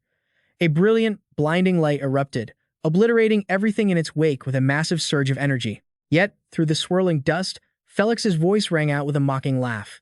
"Pathetic," he scoffed. Logan was shocked to realize his opponent had vanished from sight, and in the very next second, Felix appeared right behind him. The sword saint sneered, his tone sharp as a blade.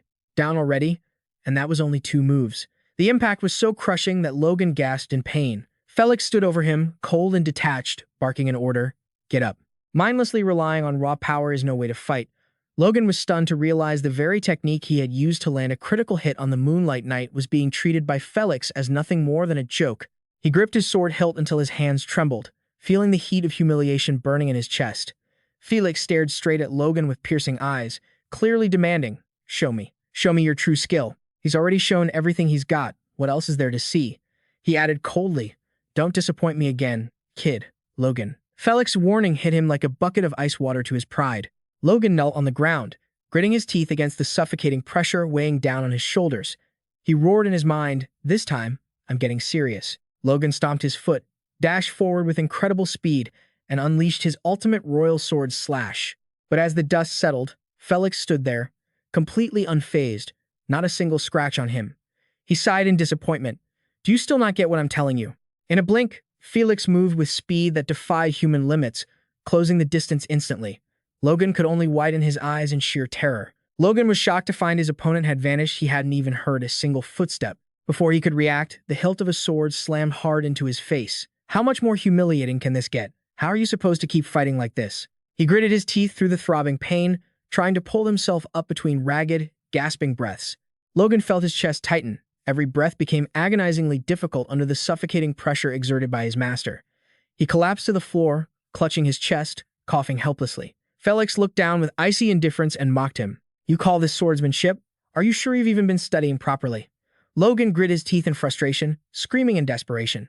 "Enough with this ridiculous sword talk. What on earth do you want from me?" Felix casually noted that while his skills had slightly improved since the first time, Logan's swordsmanship was fundamentally the same, if not worse, because his foundation had completely rotted away. Felix sternly criticized Logan for dumping all his effort into his unique abilities, mistakenly thinking that would make his swordsmanship stronger. He insisted that to be truly powerful, he needed a solid foundation, because the challenges ahead would only get much harder. Logan fell silent, lost in thought, inwardly admitting, "So that's how it is." He realized his own arrogance fueled by the memories and powers from his past life had led him astray. After regressing, everything went so smoothly that he made the foolish mistake of focusing solely on the holy sword, neglecting the most basic fundamentals. Logan gripped his sword hilt, his eyes burning with a new resolve to fix his mistakes. He finally learned his lesson, it seems. You know what they say, you can't succeed without a teacher, right? Let's go again. Though his body was shattered, Logan didn't shrink back. He tightened his grip on his practiced sword, his eyes blazing with determination as he shouted, "Please, fight me again." Deep down, Logan told himself he had to start from the absolute basics to perfect his own abilities. But the sheer intensity of the training, pushed beyond his limits, caused Logan to collapse, his face pale from total exhaustion. The guards rushed over in a panic, loaded him onto a stretcher, and shouted, "Medic, hurry up, get him to the doctor." Watching from afar, Lis smiled faintly and remarked, "Someone who uses his own body to learn swordsmanship. The harder it is, the better he'll remember it." He turned to tease his master. "You seem to be enjoying this, don't you?" Felix smirked. Even though he complained about wasting talent, he admitted, "I do like his perseverance." Suddenly, Rick, his valet, rushed in, interrupting their conversation. "Excuse me, may I interject?" Facing Felix's inquisitive gaze, the nervous servant introduced himself. "I am Lord Logan's servant. My name is Rick." He actually managed to get face-to-face with the Duke. Rick respectfully handed his secret letter to Felix Esperanza. Felix asked, surprised, why Logan's father didn't just use a communication device for speed. Rick awkwardly explained that there were certain matters the young master absolutely should not know about. Opening the letter, Felix read the sincere request from Patrick. The Lord expressed deep gratitude, noting that thanks to Felix's teachings, the knights of his family had improved significantly. However, Patrick earnestly begged Felix to help Logan open his eyes regarding the holy sword, as he had been hitting a wall for 2 years. Felix secretly found it funny, as he had only been teaching them the most basic entry-level stuff. Patrick himself didn't hesitate to admit his own inferiority, having to rely on the Duke to help his son. He vowed the Patrick family would never forget this favor. Felix smirked. "Ha ha, this is certainly interesting." He turned to Rick to confirm if Logan really didn't know about the letter. Upon hearing that the young master was focused solely on training, Felix couldn't help but click his tongue in awe that a 20-year-old guy had no interest in women. A week later, having just recovered, Logan asked in confusion, "A party?" Felix clearly stated that for a 20-year-old noble heir to still have no fiancé was ridiculous and a recipe for trouble. "Looks like you have to get married now, Logan. So, I've decided to introduce you to someone myself." Felix's sudden declaration left Logan stunned. He wondered why his master had changed his mind so quickly, after always demanding he focus solely on training. Felix gently explained that a calm mind was essential for progress, something he only truly realized after meeting his own wife. Deep down, Logan started to worry. This isn't right. A civil war is going to break out in a few months. What's the point of getting engaged now? Yet, Felix remained persistent. He revealed that someone had asked for this favor, and he himself was very worried about the future of his only disciple. Felix Esperanza continued his lecture on how it's only natural for parents to worry about their children, especially when their adult son refuses to settle down. Even though he secretly thought this was irrational, Logan understood he couldn't just outright reject his master's request, so he agreed to spend one day meeting the girl. As soon as the date began, a young woman with vibrant reddish-brown hair and sharp, piercing eyes appeared. She bowed gracefully, her voice formal.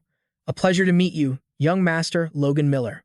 I'm Alan Freud. How could I possibly escape this, right? Sooner or later, you'll have to get married anyway." Alan's presence was so stunning that Rick, standing behind Logan, gasped in awe at her breathtaking beauty. Even Logan, a man typically indifferent to women, was momentarily stunned.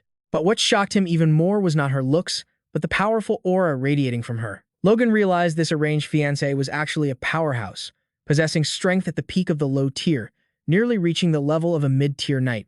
He couldn't believe an 18-year-old girl could reach such a terrifying level of mastery. The name Freud suddenly triggered a harrowing memory in Logan's mind regarding the 3-year civil war in his past life. Alan Freud was one of Grandia's brilliant prodigies, yet she suffered a tragic fate. She was known as the Iron Flower from a fallen noble house, a legendary woman who once single-handedly held the city gates and took down 100 elite knights on her own. Logan was stunned to realize he was facing an invaluable talent. He secretly calculated that if he could bring her over to the Miller family's side before the war broke out, it would be a massive advantage. The idea of getting married instead of just engaged to bind her to his family began to form. But Logan hesitated, as he had never seen nobles marry upon their first meeting. "Not interested at first, but now you want a wedding, huh?" Noticing Logan's hesitation, Alan smirked. "Looks like you weren't exactly thrilled to be here either." "Young master," Logan jolted out of his thoughts. He clumsily apologized, using the excuse that he was lost in thought. Ailing bluntly declared she felt the same, stating she didn't want to waste time on meaningless pleasantries. Suddenly, she stepped closer, looked him straight in the eye, and made a bold proposal. "So, what do you think? Shall we spend some meaningful time together?" Flashback. Alan had exclaimed in surprise and annoyance when she first heard the news from her father. "You're sending me to another blind date with some pampered pretty boy." She firmly told Count Robert Freud that she had no intention of thinking about marriage at this time. The Count smiled kindly, trying to persuade his daughter by mentioning her reputation for beauty and, specifically, revealing that the one who recommended the match was none other than Sword Saint Felix Esperanza. Hearing the name of the legendary sword saint, Alan was stunned, her eyes lighting up with curiosity. Robert Freud laughed, explaining that this candidate was the saint's disciple, a rising talent not yet known to the public. He didn't forget to praise his daughter, a prodigy who had awakened her internal energy at age 12, a rare feat. However, behind that glamorous image lay a history of Ellen beating her first fiancé so badly that the engagement had to be annulled. Robert Freud could only hold his head in frustration at his daughter's violent tendencies, leading him to ban her from sword training for a long time. Yet, just 2 years later, Alan went on to defeat an actual knight during another matchmaking session just to prove she was stronger than most warriors. The nickname Night Slayer Maiden stuck with her, scaring off all future marriage proposals. Count Robert broke into a cold sweat. He told himself he couldn't miss this opportunity, as Duke Felix had guaranteed that this Logan guy was an extraordinary talent, the only one capable of handling his monstrous daughter. Back at the meeting, Logan was sweating buckets, stuttering in confusion. Meaningful time? What exactly do you mean by that? The protagonist is really walking into a minefield. He looked at Alan, who was fidgeting, clutching her dress, her face flushed with excitement. Alan stared straight at Logan and declared firmly that she had heard of his reputation as the Sword Saint's disciple. With eyes burning with fighting spirit, she made a shocking proposal. "Do you want to spar with me?"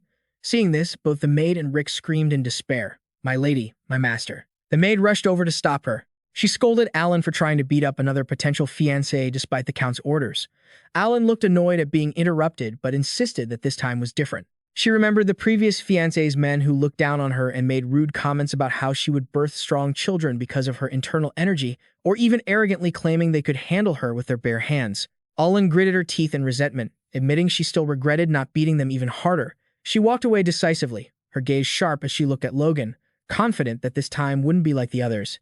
Rick panicked and followed them, begging, "Master, if you hit her, you're the first one who's going to get wiped out." Logan Miller remained calm, stretching his muscles eagerly, asserting that such a thing wouldn't happen. In truth, he was incredibly curious about Lean's real ability and wanted to verify if the rumors of her taking down 100 knights in his past life were true. Logan even ordered the training ground entrance locked to keep the test private. Inside the training ground, the servants were still bickering about their master's origins.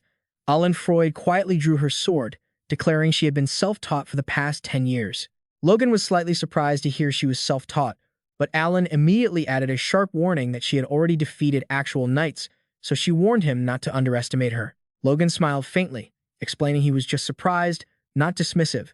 Logan declared he had no intention of going easy, so she should understand if the attacks were a bit intense. That powerful declaration caught Alan off guard. Before she could react, Logan stomped hard, opening with an incredibly fast flash step. The lightning-fast approach left Alan no time to react. She could only widen her eyes in terror as the blade neared her. A thunderous strike descended. Logan firmly used the blunt side of his blade to strike her ribs, causing Alan to let out a pained grunt. She collapsed, using her sword to steady herself, to the shock of her maid. Logan looked down at her coldly and remarked, "With an opening like that, you'll be nothing but a pushover." Alan gritted her teeth in frustration, determined to find a way to counterattack, but Logan remained completely nonchalant, criticizing her grip for being too loose. Immediately after, he unleashed another powerful blow she couldn't dodge.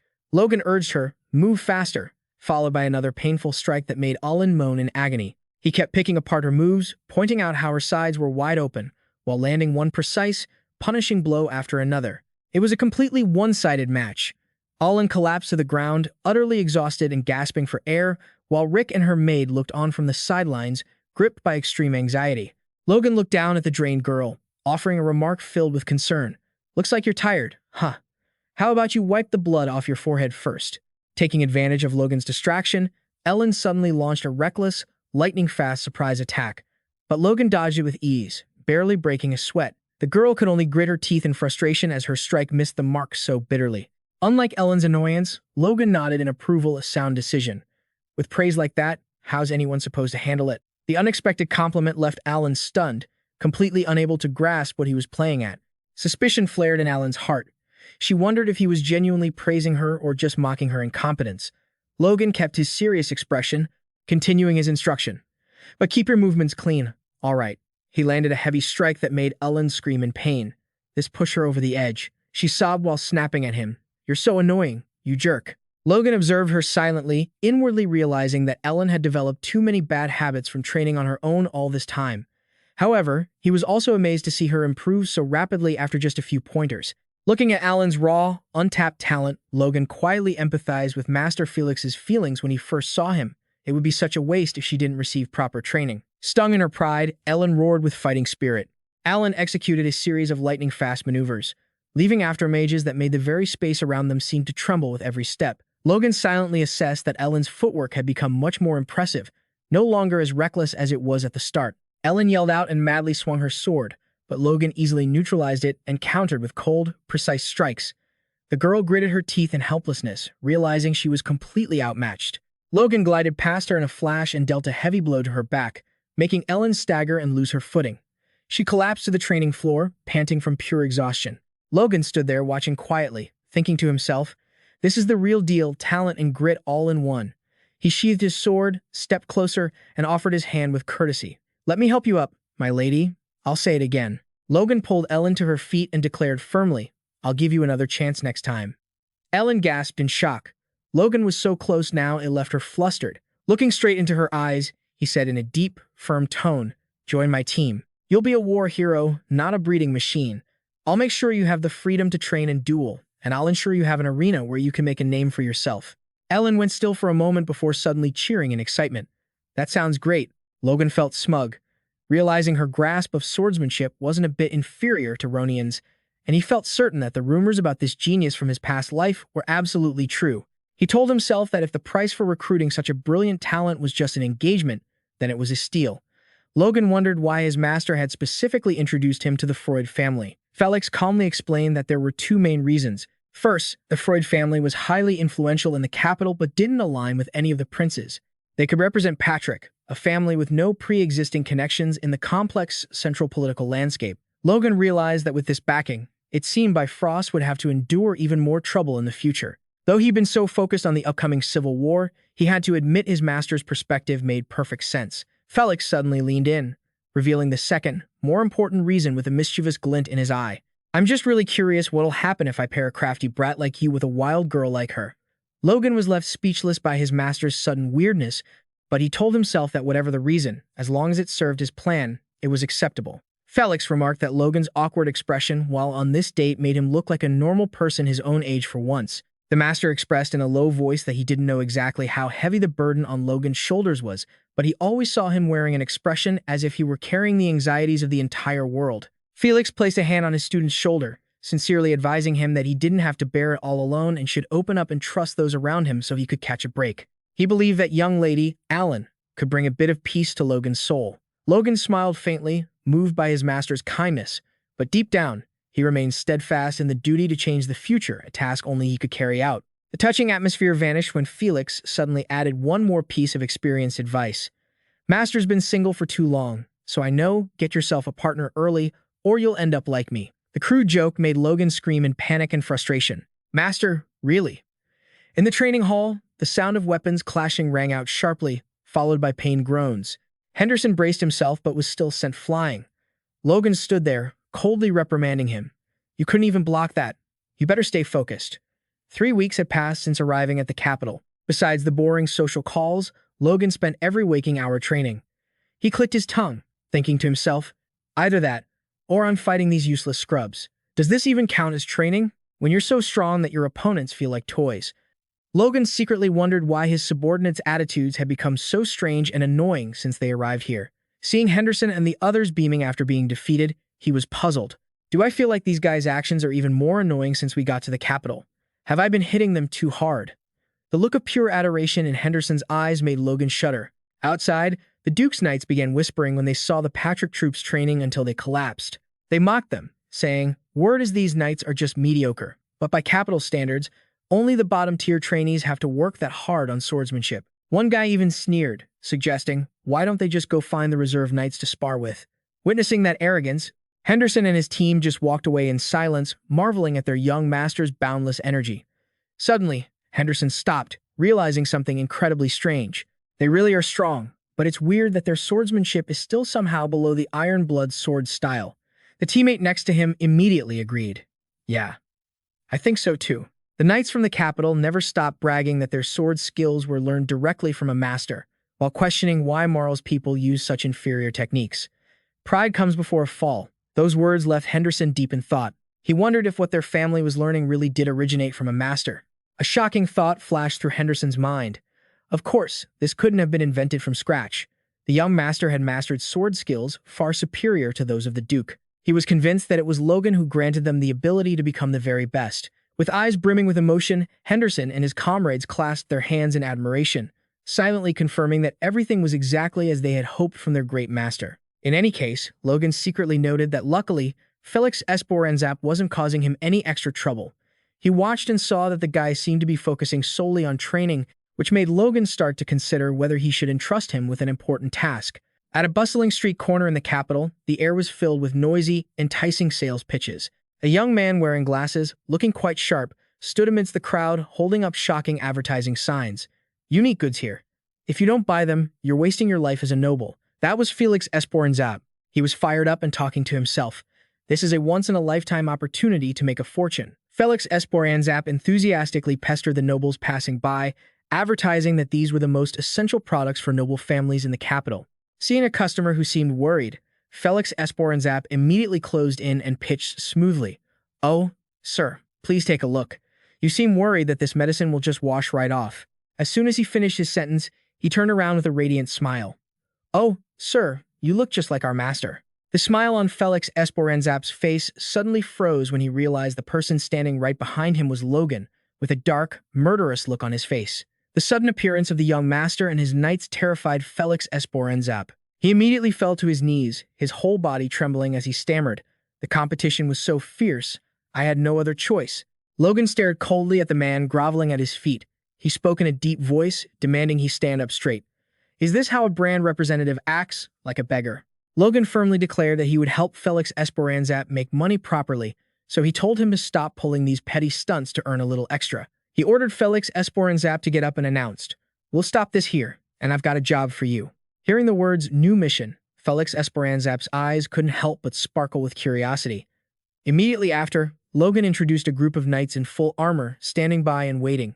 "I'm assigning them to you now. This is the 18th unit from the Patrick Knights. They will be responsible for protecting you." Logan gave a radiant smile, sincerely expressing his hope for a good partnership. Felix Esporanzap looked stunned at the 6 elite knights standing before him. He stammered, I see. But what kind of mission requires guards?" "All 6 of them," Logan reassured him. "Don't worry too much, because this job is just a little extra work, similar to what you did last year." Logan went straight to the main point. He demanded that by the end of this year, he needed as much weaponry, horses, and timber as possible.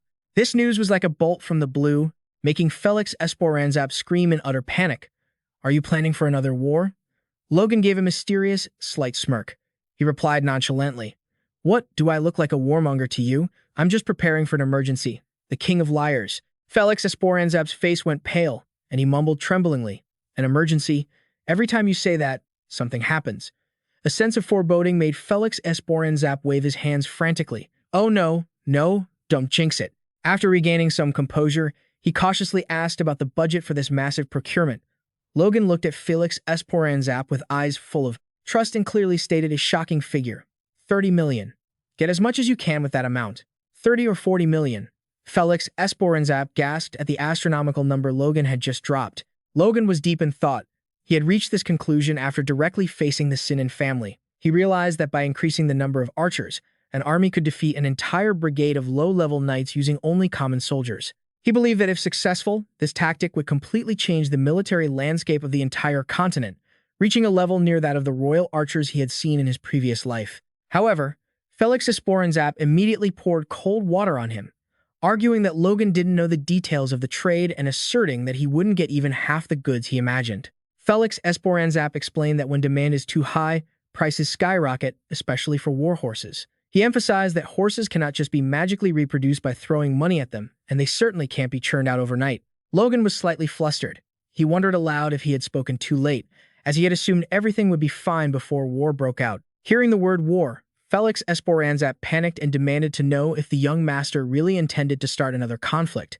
Logan hurriedly waved his hands to deny it, asking Felix Esporanzap to calm down so he could explain things more simply. Felix Esporanzap held up 3 fingers, asserting that no matter what they tried, the price would increase at least 3-fold, and he was determined to stop this wasteful spending plan at all costs. Logan thought for a moment and then made a firm decision. Even at double the price, we buy it. Money isn't an issue. The priority is getting the stock. Logan cut off the manager's train of thought with a new offer. With a calculating smirk, Logan declared that if Felix Esperanzap could buy the goods at less than double the market price, he would give him a bonus. Felix Esperanzap curiously asked how much the bonus would be and immediately froze when Logan settled on 3% of the savings. Like a bolt of lightning, Felix Esperanzap was so excited he nearly went crazy, instantly changing his attitude and swearing to do his absolute best. When the commission is higher than your self-respect, even though Henderson, standing behind them, still had no clue how huge 3% really was, Logan was secretly smug. Don't talk about morality, talk about bonuses. Felix Esperanzap rushed over excitedly to massage the generous young master's shoulders, much to their mutual satisfaction. By fighting alongside his teacher Felix, Logan had found a way to improve his sword skills. At the same time, he also felt grateful for bringing a genius like Alan onto his side. Everything seemed to be going incredibly smoothly. But deep down, Logan still had lingering worries, noting that King Samuel was becoming dissatisfied with the current monarchy. Even though there were no signs of war yet, based on the memories of his past life, Logan knew that nobody would expect the king to die until the very last moment. Logan told himself that at least knowing this in advance gave him time to prepare. He had already earned his master's absolute trust, and while he really wanted to meet the third prince, he worried that reaching out now might seem a bit suspicious. He planned to return to Ain immediately after attending the naming ceremony for his master's child. Suddenly, Duke Felix's voice shattered Logan's train of thought. "The king is calling for us." Logan gasped in shock. He couldn't believe he was being summoned so abruptly. Felix led Logan toward the majestic palace gates, where the guards loudly announced, "The Duke has verified his identity. Please, follow me." The two walked silently deep into the royal palace.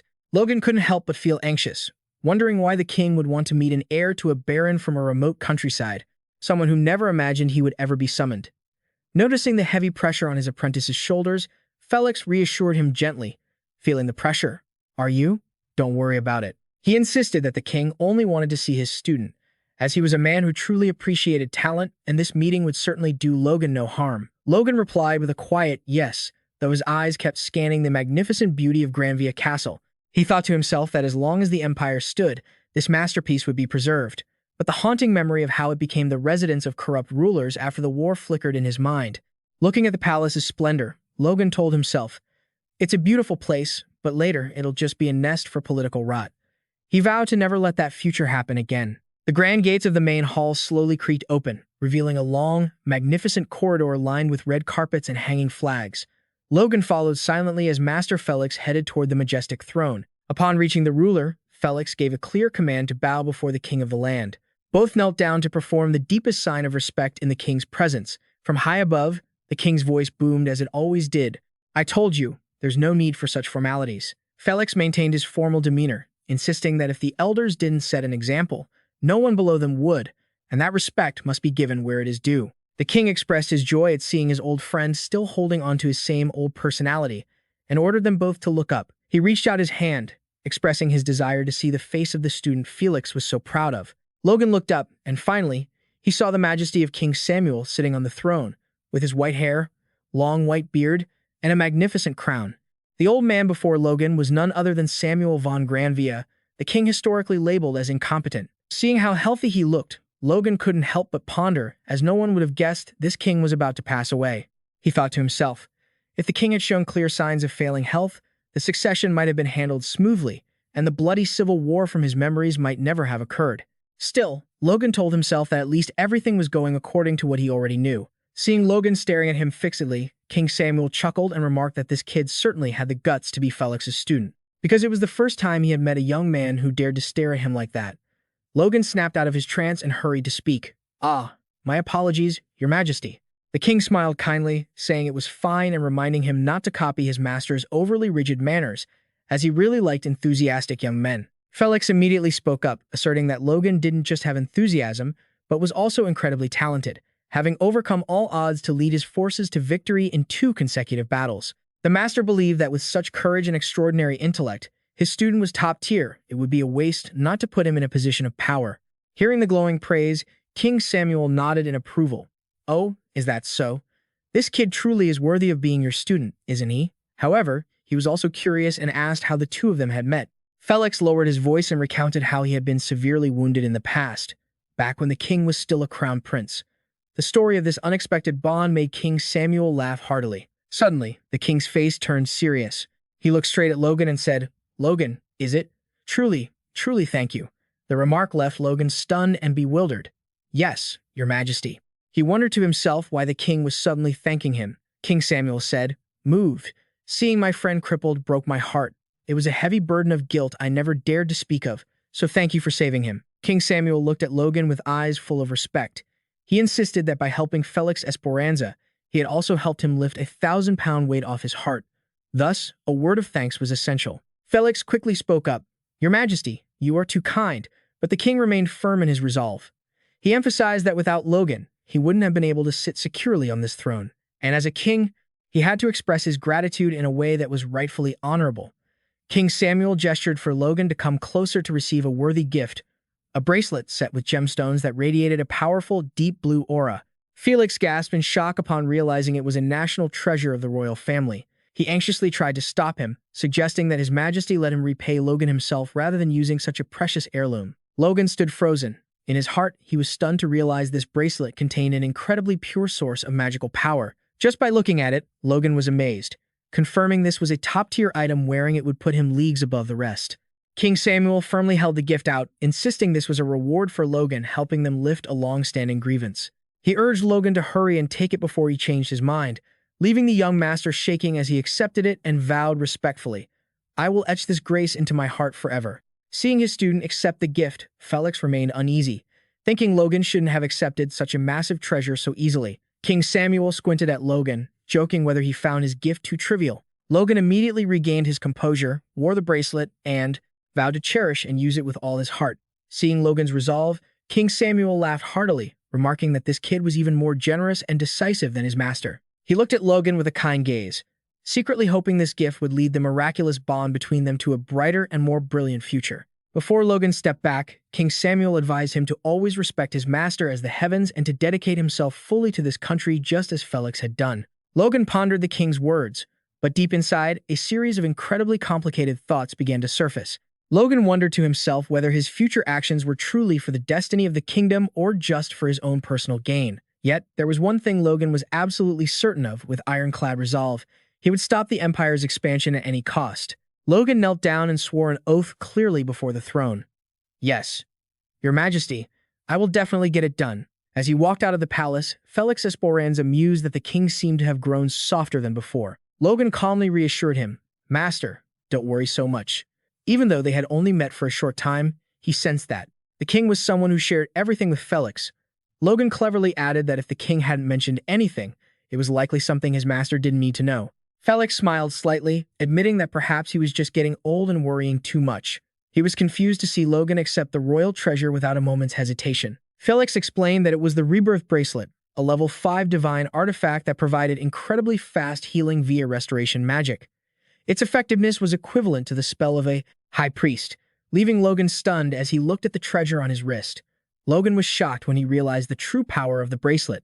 It could turn a fatal wound into a minor scratch in the blink of an eye and possessed maximum recovery capabilities. Felix expressed his relief knowing his disciple now had that protective treasure. Logan sincerely thanked his master for everything. But suddenly, Felix's face turned terrifying with his sinister grin.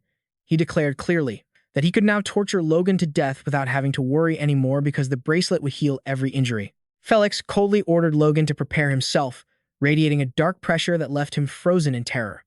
Logan told himself to treat this as part of the growing process and promised he would try his best to meet expectations because the harder the struggle, the greater the reward. Immediately after, Logan collapsed to the ground in a pathetic state, his face bruised from being beaten to a pulp. Gasping for air, he felt like this scene was just like a dream he had experienced before. Felix stood towering behind him, coldly shouting to ask how long he intended to lie there, and demanded he get up and continue training immediately.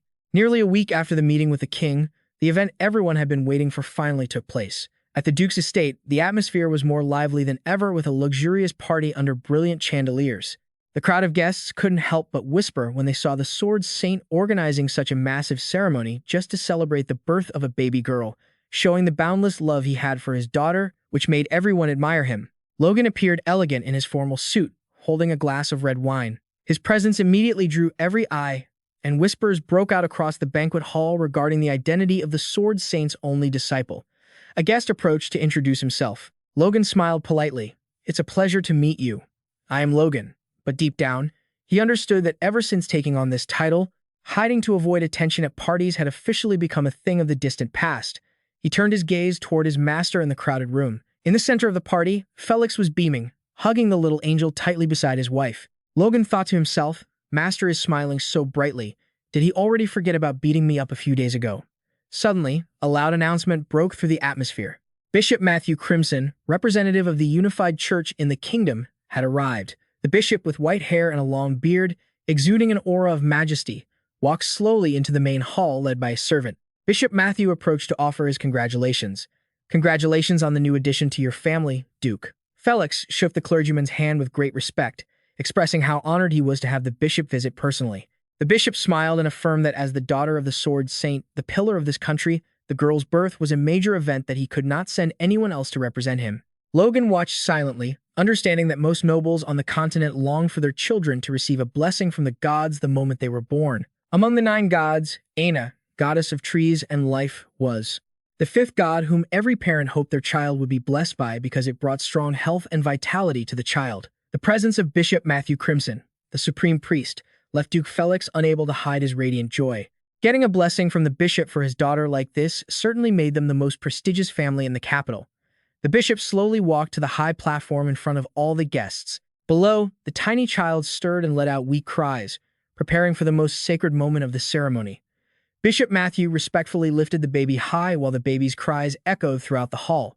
He spoke loudly, inviting the gods to bear witness to this top-tier naming ceremony. Standing from afar, Logan squinted, observing the aura gradually taking shape, and wondered to himself, is that divine power? He realized this energy was extremely unique. It was closer to the origin than divine power and held a mystery that far surpassed ordinary magic. Logan understood that this was why others only saw a brilliant light but could absolutely not feel its true nature. The bishop continued the ceremony with an authoritative voice. "In the name of Aina, goddess of life, I bestow my blessing upon the newborn child of this family." Immediately, a blinding blue light exploded from the baby's body, spreading across the space like a miraculous spell. This glorious sight left all the guests present at the banquet stunned, amazed to the point of silence. Then, excited cheers began to ring out everywhere. "Congratulations, Duke, congratulations." The crowd of nobles couldn't stop praising them, convinced that with such a brilliant light, this child would definitely become an extraordinary figure in the future. Yet, in the midst of that joyful atmosphere, Logan's face showed clear shock. He stuttered, denying it. "No, that's not it." Logan looked toward Bishop Matthew and was horrified to realize the supreme priest was trembling. The old man's face was distorted in extreme fear as sweat poured down like rain. A terrifying truth gradually surfaced as the bishop realized all the divine power he had just bestowed had been violently pushed back by the baby. The mystical power suddenly surging from the child's body left Bishop Matthew so stunned his face paled. Seeing the abnormality, Duke Felix asked anxiously, "What's wrong?" "Bishop." The supreme priest was sweating bullets. He hurriedly covered it up with a very awkward excuse. "This is it. She's immune to holy power. Gotta run before I'm exposed." Immediately after, he silently turned and walked away quickly, leaving the Duke and his wife standing there in utter confusion. Watching that scene unfold, Logan quietly realized that the child's body would likely react to holy power on its own. "This is getting complicated," he thought. Suddenly, a mocking voice cut through his focus from behind. "Long time no see, Logan Patrick." He smirked with a sinister glint, trying to probe him. "Too bad you look healthier than I expected." Logan kept a calm smile on his face and retorted smoothly. "It has been a while, indeed. Count Roger Bifrost, thank you for your concern. I'm doing just fine." Logan's composure only made Roger Bifrost boil with anger. He growled, "Still as insolent as ever, huh?" Logan gave a mischievous wink and dropped a sarcastic line. "That's just my charm. The height of the art of poking the bear." Suddenly, a jarring crash echoed through the room as a furious Roger Bifrost crushed his wine glass in his palm, sending glass shards flying and crimson wine spilling across the floor. Looking at his bleeding hand, Roger Bifrost nonchalantly made a fake excuse. "My hand just trembled. I crushed the glass. It's not like I'm angry or anything, you know." He silently wiped the blood away with a handkerchief, then leaned into Logan's ear to deliver a bitter threat. "You're only good because you rely on your master. Without him, you'd be finished." His blood-stained hand roughly grabbed Logan's lapel, leaving behind defiant, crimson stains. Roger Bifrost smirked. "And that's exactly why you've caught the attention of so many important people. You really are lucky, aren't you?" Logan remained calm, looking the old fox straight in the eye and coldly responding, "You might be a count, but you still act like a child." Deep down, Logan allowed himself a small, private smirk. "Of course, I know exactly how lucky I am. After all, I've already regressed." Roger Bifrost growled, telling Logan to keep up that arrogant attitude when he met the other big shots. The name he mentioned was none other than the second prince, Roman von Grandia. He threatened that the prince wanted to see him, and if Logan refused to side with the second prince, the only end waiting for him would be death. Unfazed, Logan casually replied that he would be very grateful for an introduction and promised to seriously consider the offer. That exact offer made Roger Bifrost explode with rage. He cursed Logan, calling him a stupid, arrogant brat for daring to treat a prince's command as a mere suggestion. Logan stepped in close, smirking as he countered, "Isn't it just a suggestion, though? Or would you rather I join the opposing faction with my lord?" Roger Bifrost gnashed his teeth, clenching his fists. He huffed that he would be in touch soon to schedule a meeting, warning Logan that he'd pay a heavy price if he tried any tricks. Logan smiled and saw him out, telling himself he could say anything to deal with him for now. Because in just a few months, when the Civil War broke out, these people wouldn't have any time to worry about someone like him. All Logan had to do now was find a way to stall the meeting until then. Watching the back of the Count, who was really nothing more than an errand boy for the prince, Logan couldn't help but find Roger Bifrost's pathetic nature laughable. All that posturing, just to end up running chores. However, his eyes suddenly locked onto a powerful-looking middle-aged man with gray hair approaching. That was Grand Sword Master Jordan Vane, Duke of the Cinnamon Kingdom, one of the 6 elites, and the second prince's grandfather. Logan mused that the high nobility wouldn't care about someone like him, because all they cared about was his lord. Suddenly, a hand landed on his shoulder with a reminder to watch his step. He turned around to find Byron, who was wearing a fake smile and calling him nephew with forced intimacy. Byron Cairo, his mother's brother and heir to the Cairo family, acted proud of Logan's maturity, but Logan knew this man had never truly seen him as family, since the alliance between their houses through that marriage had always been a calculated play. Byron shamelessly brought up their familial bond, ignoring the fact that the two families had long since turned into enemies during the territorial wars of the past. When Logan exposed their long-severed ties, Byron brought up the financial support they'd given over the last 10 years to force him to accept a misunderstanding and let bygones be bygones. Logan coldly retorted that if the Cairo family hadn't abandoned his family when they were at their lowest, those words might have actually meant something. Byron figured Logan was just being arrogant because of his newfound fame, but he was confident that persuading him wouldn't be hard since the mistake back then was indeed on his side. Byron offered a fake, belated apology, but Logan just smirked, confirming it was far too late for apologies. Byron Cairo tried to lower his stance, pleading, "If you won't accept my apology, nephew, then tell me honestly what you want." He quickly pulled out a blank check and handed it to Logan, adding a calculated remark, "Take the money and let's call it even. Don't hold a grudge against your uncle anymore." Logan looked at the check in his hand and chuckled to himself. Oh, a blank check. He narrowed his eyes skeptically, asking if this was truly a sincere apology, and if he took this compensation, would the old man finally stay quiet? Byron immediately bowed, acting humble, promising to do whatever Logan asked and desperately urging him to look toward the future instead of living in the past. Logan smirked mockingly. "The Cairo family, you guys are truly world-class at dodging responsibility." He glanced at the man kneeling at his feet, realizing this desperation must be coming from pressure from above. Logan's cold gaze shifted toward a dignified blonde man watching from afar. That was Duke Joan Molis, the first prince's grandfather. This duke was no mere nobody. He was the only mage among the 6 elites of the kingdom. Logan understood that whether it was the Roger Bifrost or Cairo families, they were just pawns in this duke's plot to squeeze out the richest families in the kingdom. However, because they were among the wealthiest, Logan decided to give them a special task. He told Byron to lift his head and suggested a small mission between the two families. Byron trembled as he approached, but as Logan spoke, Byron's face twisted in terror, sweat pouring down like rain. Logan suddenly burst into a hearty laugh. He clearly declared that if Byron was going to be this generous, then meeting the first prince wouldn't be a big deal anymore. Byron could only hold his head in pain, whispering in total defeat, "I lost the money and ended up a mess. You're really pushing me too far." Just then, an official loudly announced the most important part of the ceremony, the naming of Duke Poranza's daughter. The entire hall prayed for the child to have peace and a long life. However, when turning to the page to introduce the person who would perform the ritual, the official suddenly turned pale. His face twisted in shock as he stammered, unable to believe his eyes. He trembled as he announced the name, to the utter astonishment of all the guests. "Wait, why does the script say this bumpkin is the one naming her?" Logan stepped forward quietly with a calm expression, amidst the stares of pure shock. Whispers of doubt echoed everywhere as people couldn't understand why a young master from the remote frontier had received such a great honor. Logan stood stunned, feeling the weight of expectation pressing down on his shoulders. Duke Felix smiled and gently placed the little angel into his disciple's arms. Looking at the rosy, healthy baby, Logan silently realized that she seemed to have received a blessing of awakening the moment she was born. Suddenly, the baby broke into a radiant smile, leaving him completely breathless.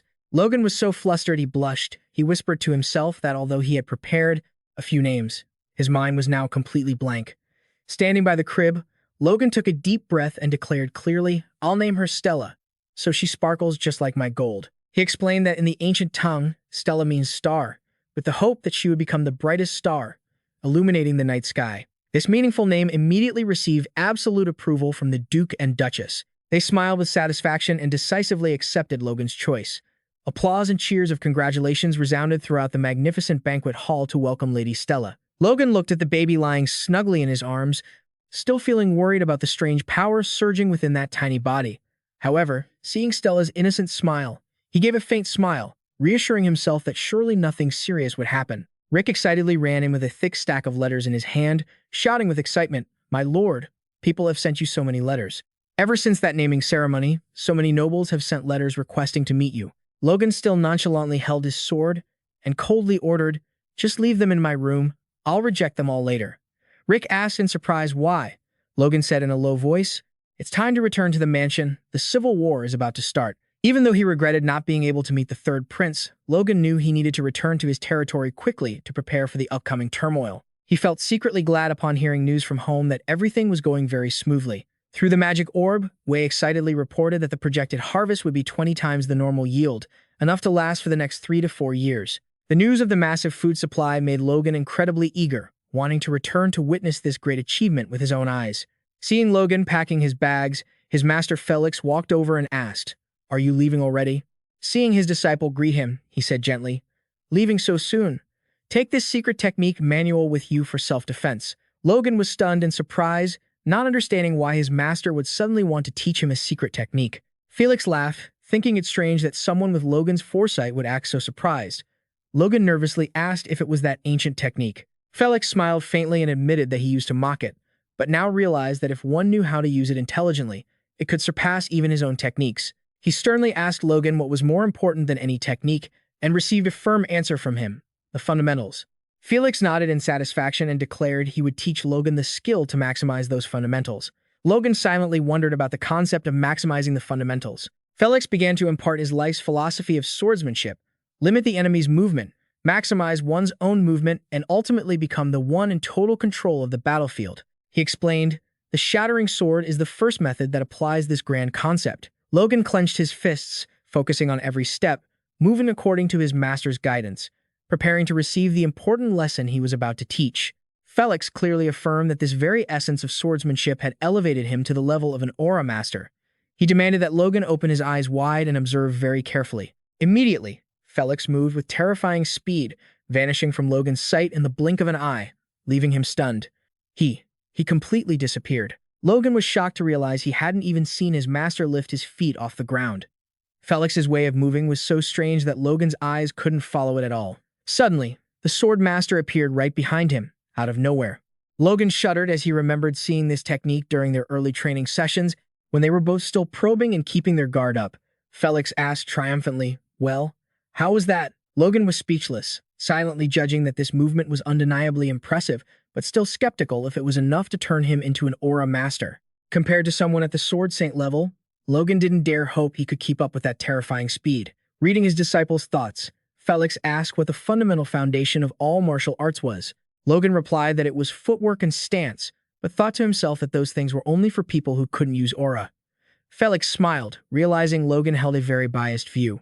Felix Esporanzap asserted that the reason he was rated higher than other aura users in the kingdom was thanks to a technique called the Ghost. Hearing a somewhat eerie name, Logan told himself, but since his master was so proud of it, it must be something worth learning. Felix tapped Logan's shoulder, reminding him of his difficult battle with that guy Fran earlier. He asserted, "If you learned this move sooner, that guy Fran wouldn't have stood a chance of even touching you."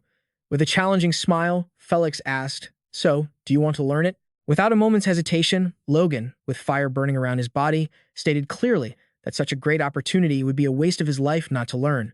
The footwork training process began immediately. Felix constantly urged, "Step more lightly. Only let your heel touch the ground when you need to propel yourself forward." Logan focused intensely. Witnessing that scene, Felix couldn't help but be amazed at his disciple's innate talent.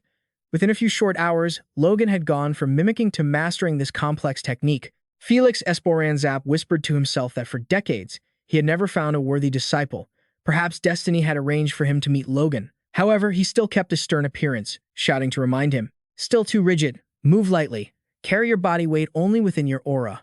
Logan, drenched in sweat, firmly replied, "Yes, sir." Felix warned himself that excessive praise would be poison to a genius. So, even though Logan was trying his best, he deliberately acted strict so his disciple wouldn't become complacent.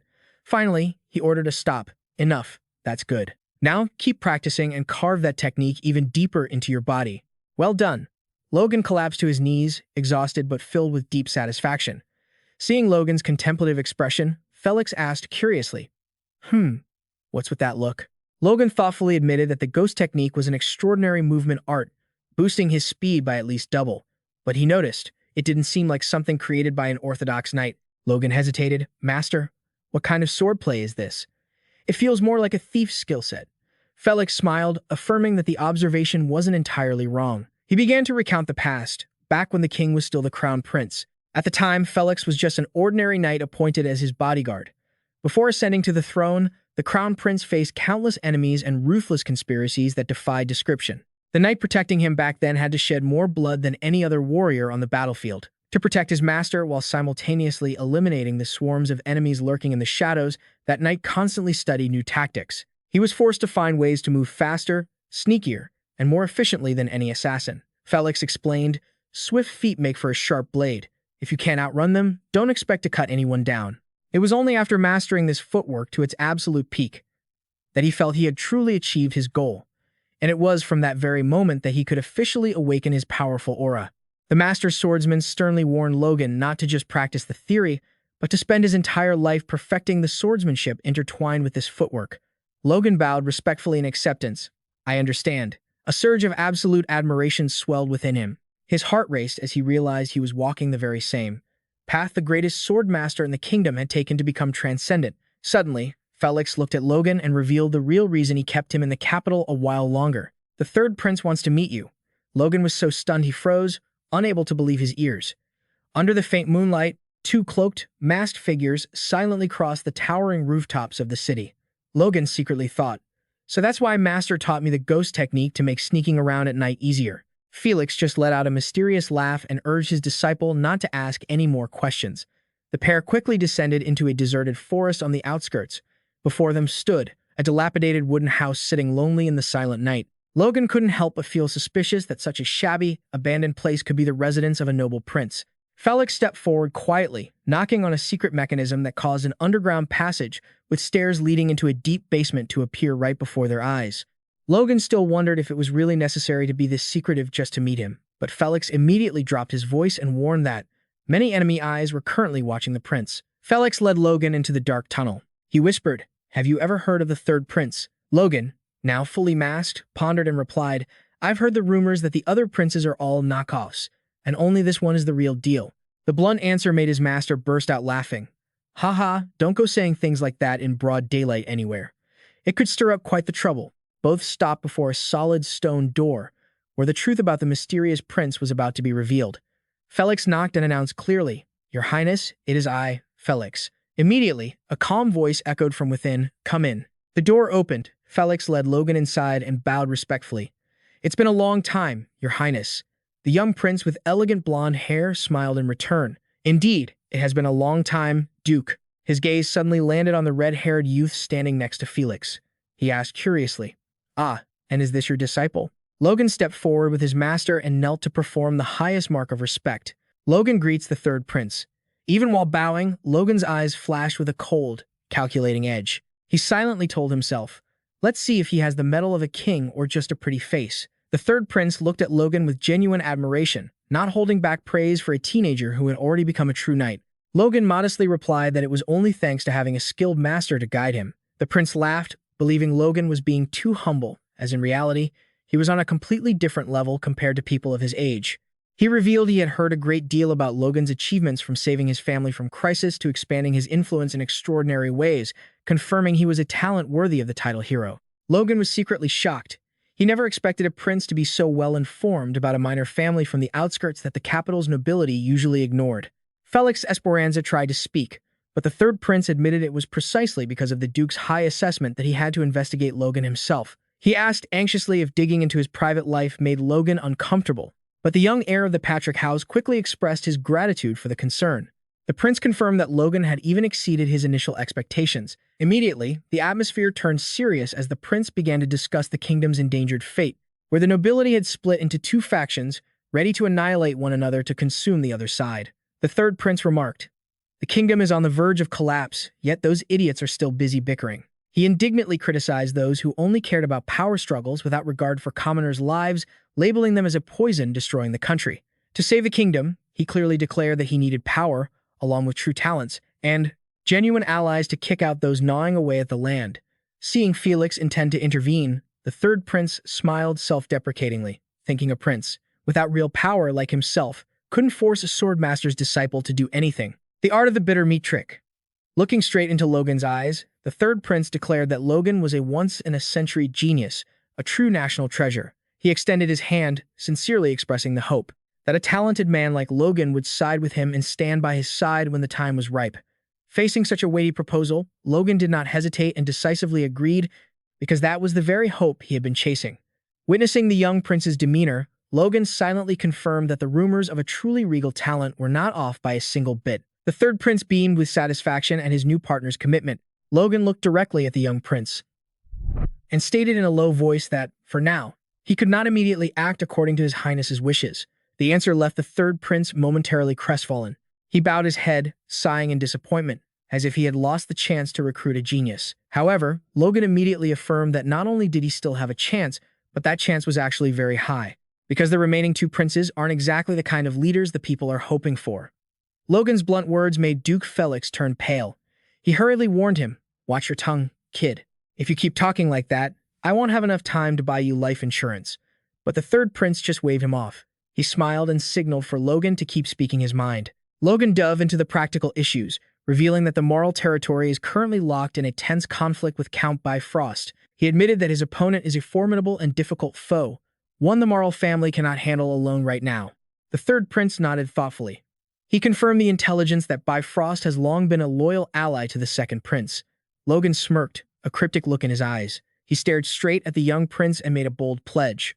Logan insisted that if he's given just a little more time, he will definitely take down Bifrost. And once this threat is dealt with, Logan promised to stand with the third prince using the full potential of the Marl family, while also hoping for the same support in return. Witnessing his student's staggering confidence, he thought this demeanor was truly worthy of being the disciple of a sword saint. The third prince was incredibly pleased, excitedly announcing that he would prepare a surprise gift for Logan at that moment and told him to look forward to it. The two shared a formal handshake, officially establishing a secret alliance that could shift the entire kingdom. As soon as they left the secret chamber, Felix curiously asked if Logan had truly decided to follow the prince. Logan wore a mischievous grin, saying he was just talking big because he was certain about the future of overcoming Bifrost. Felix called Logan a slippery little snake, but he just chuckled and insisted it was because he always trusted his master.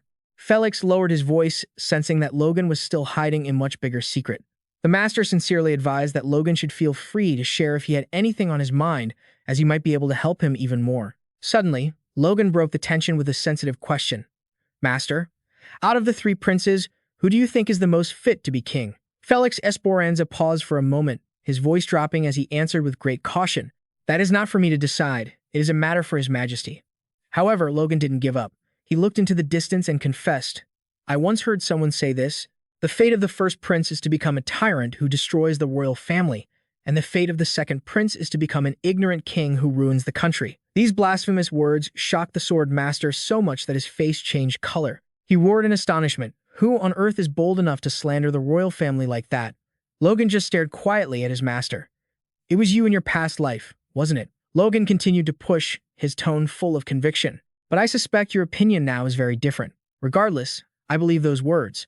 I think, at the very least, the third prince is more suitable than the others." What do you think? Master Felix still tried to maintain his neutral stance, repeating that he wasn't the one to decide such things.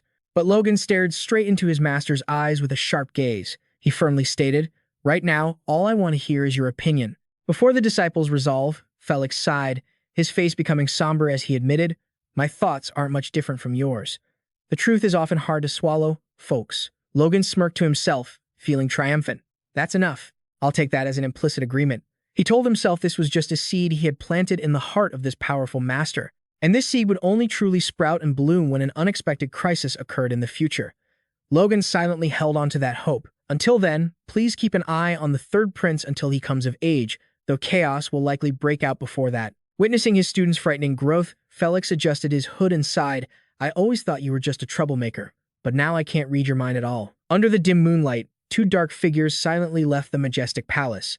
Logan mentally summarized the results of his 2 months in the capital. He had accurately assessed the king's health, established a close relationship with the third prince, and mapped out trade routes across the region. He even secured a valuable promise of cooperation from powerful figures.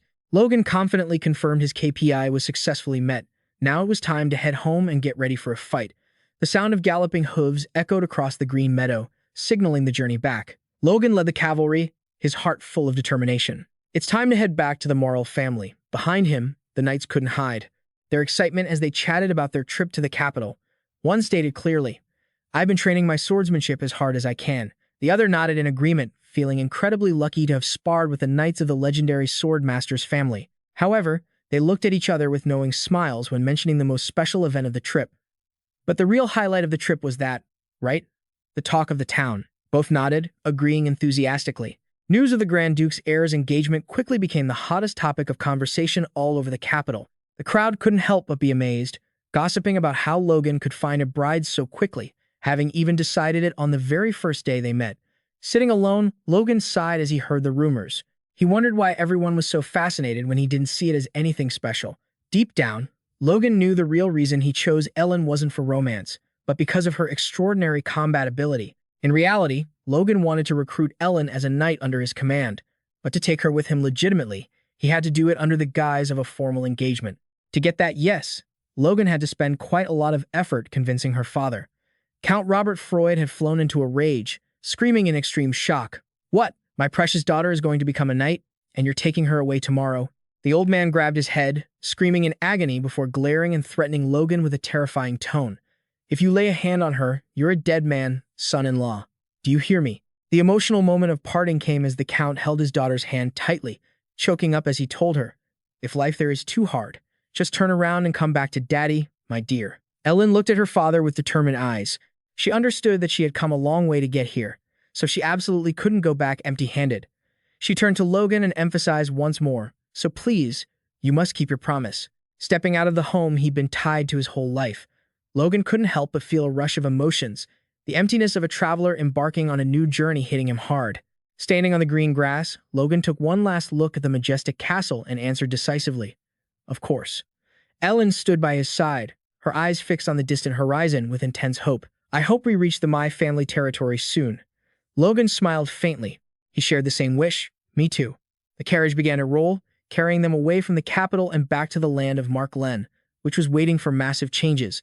As soon as the carriage stopped in front of the castle hall, Logan walked straight inside. Seeing his father and everyone waiting, he flashed a radiant smile and announced loudly, "Father, I'm home." Logan confidently introduced Ellen, who was standing shyly beside him, as everyone witnessed the arrival of a beautiful stranger. The entire Markland family was so shocked they froze in place. Lord Logan's eyes widened. A woman. Despite everyone's panic, Logan remained calm. Lady Logan stared at the mysterious girl, bewildered, and asked who she was. Logan announced clearly, "She is my fiancée, Lady Ellen Freudy." The shocking news sent the servants into a frenzy. His fiancée? Good grief. Lord Markland went from stunned to grinning with excitement. He clapped his hands. "A fiancé? I thought you two were just dating, but you're already engaged. That's something to celebrate." He loudly declared that the Markland family warmly welcomed their new daughter-in-law. However, Logan dropped another bombshell that made the atmosphere freeze over again, and she is the newest member of the Night Squad. Allen stepped forward and firmly stated, "I am from the Freud clan, and I will do my absolute best as both a knight and a bride." Allen officially joining the Night Squad instantly became the talk of the castle. Lord Marklen furiously grabbed the head servant nearby, pointed at Logan, and yelled in frustration, "Who makes their fiancé go fight on the battlefield, you brat?" In contrast to the Lord's anger, the other knights laughed it off, figuring that if the kids wanted it, they should just let them be. Ronian clapped his hands, eager to welcome his sister-in-law. Sister-in-law, welcome. Yeah. Ouch. Before he could finish, a cry of pain escaped as Lady Marklen grabbed his ear and dragged him away, shouting, "Be quiet." In a hidden corner, the old blacksmith, Hema, snuck up close. His face turned extremely serious as he whispered a warning. "Run away, before things get worse."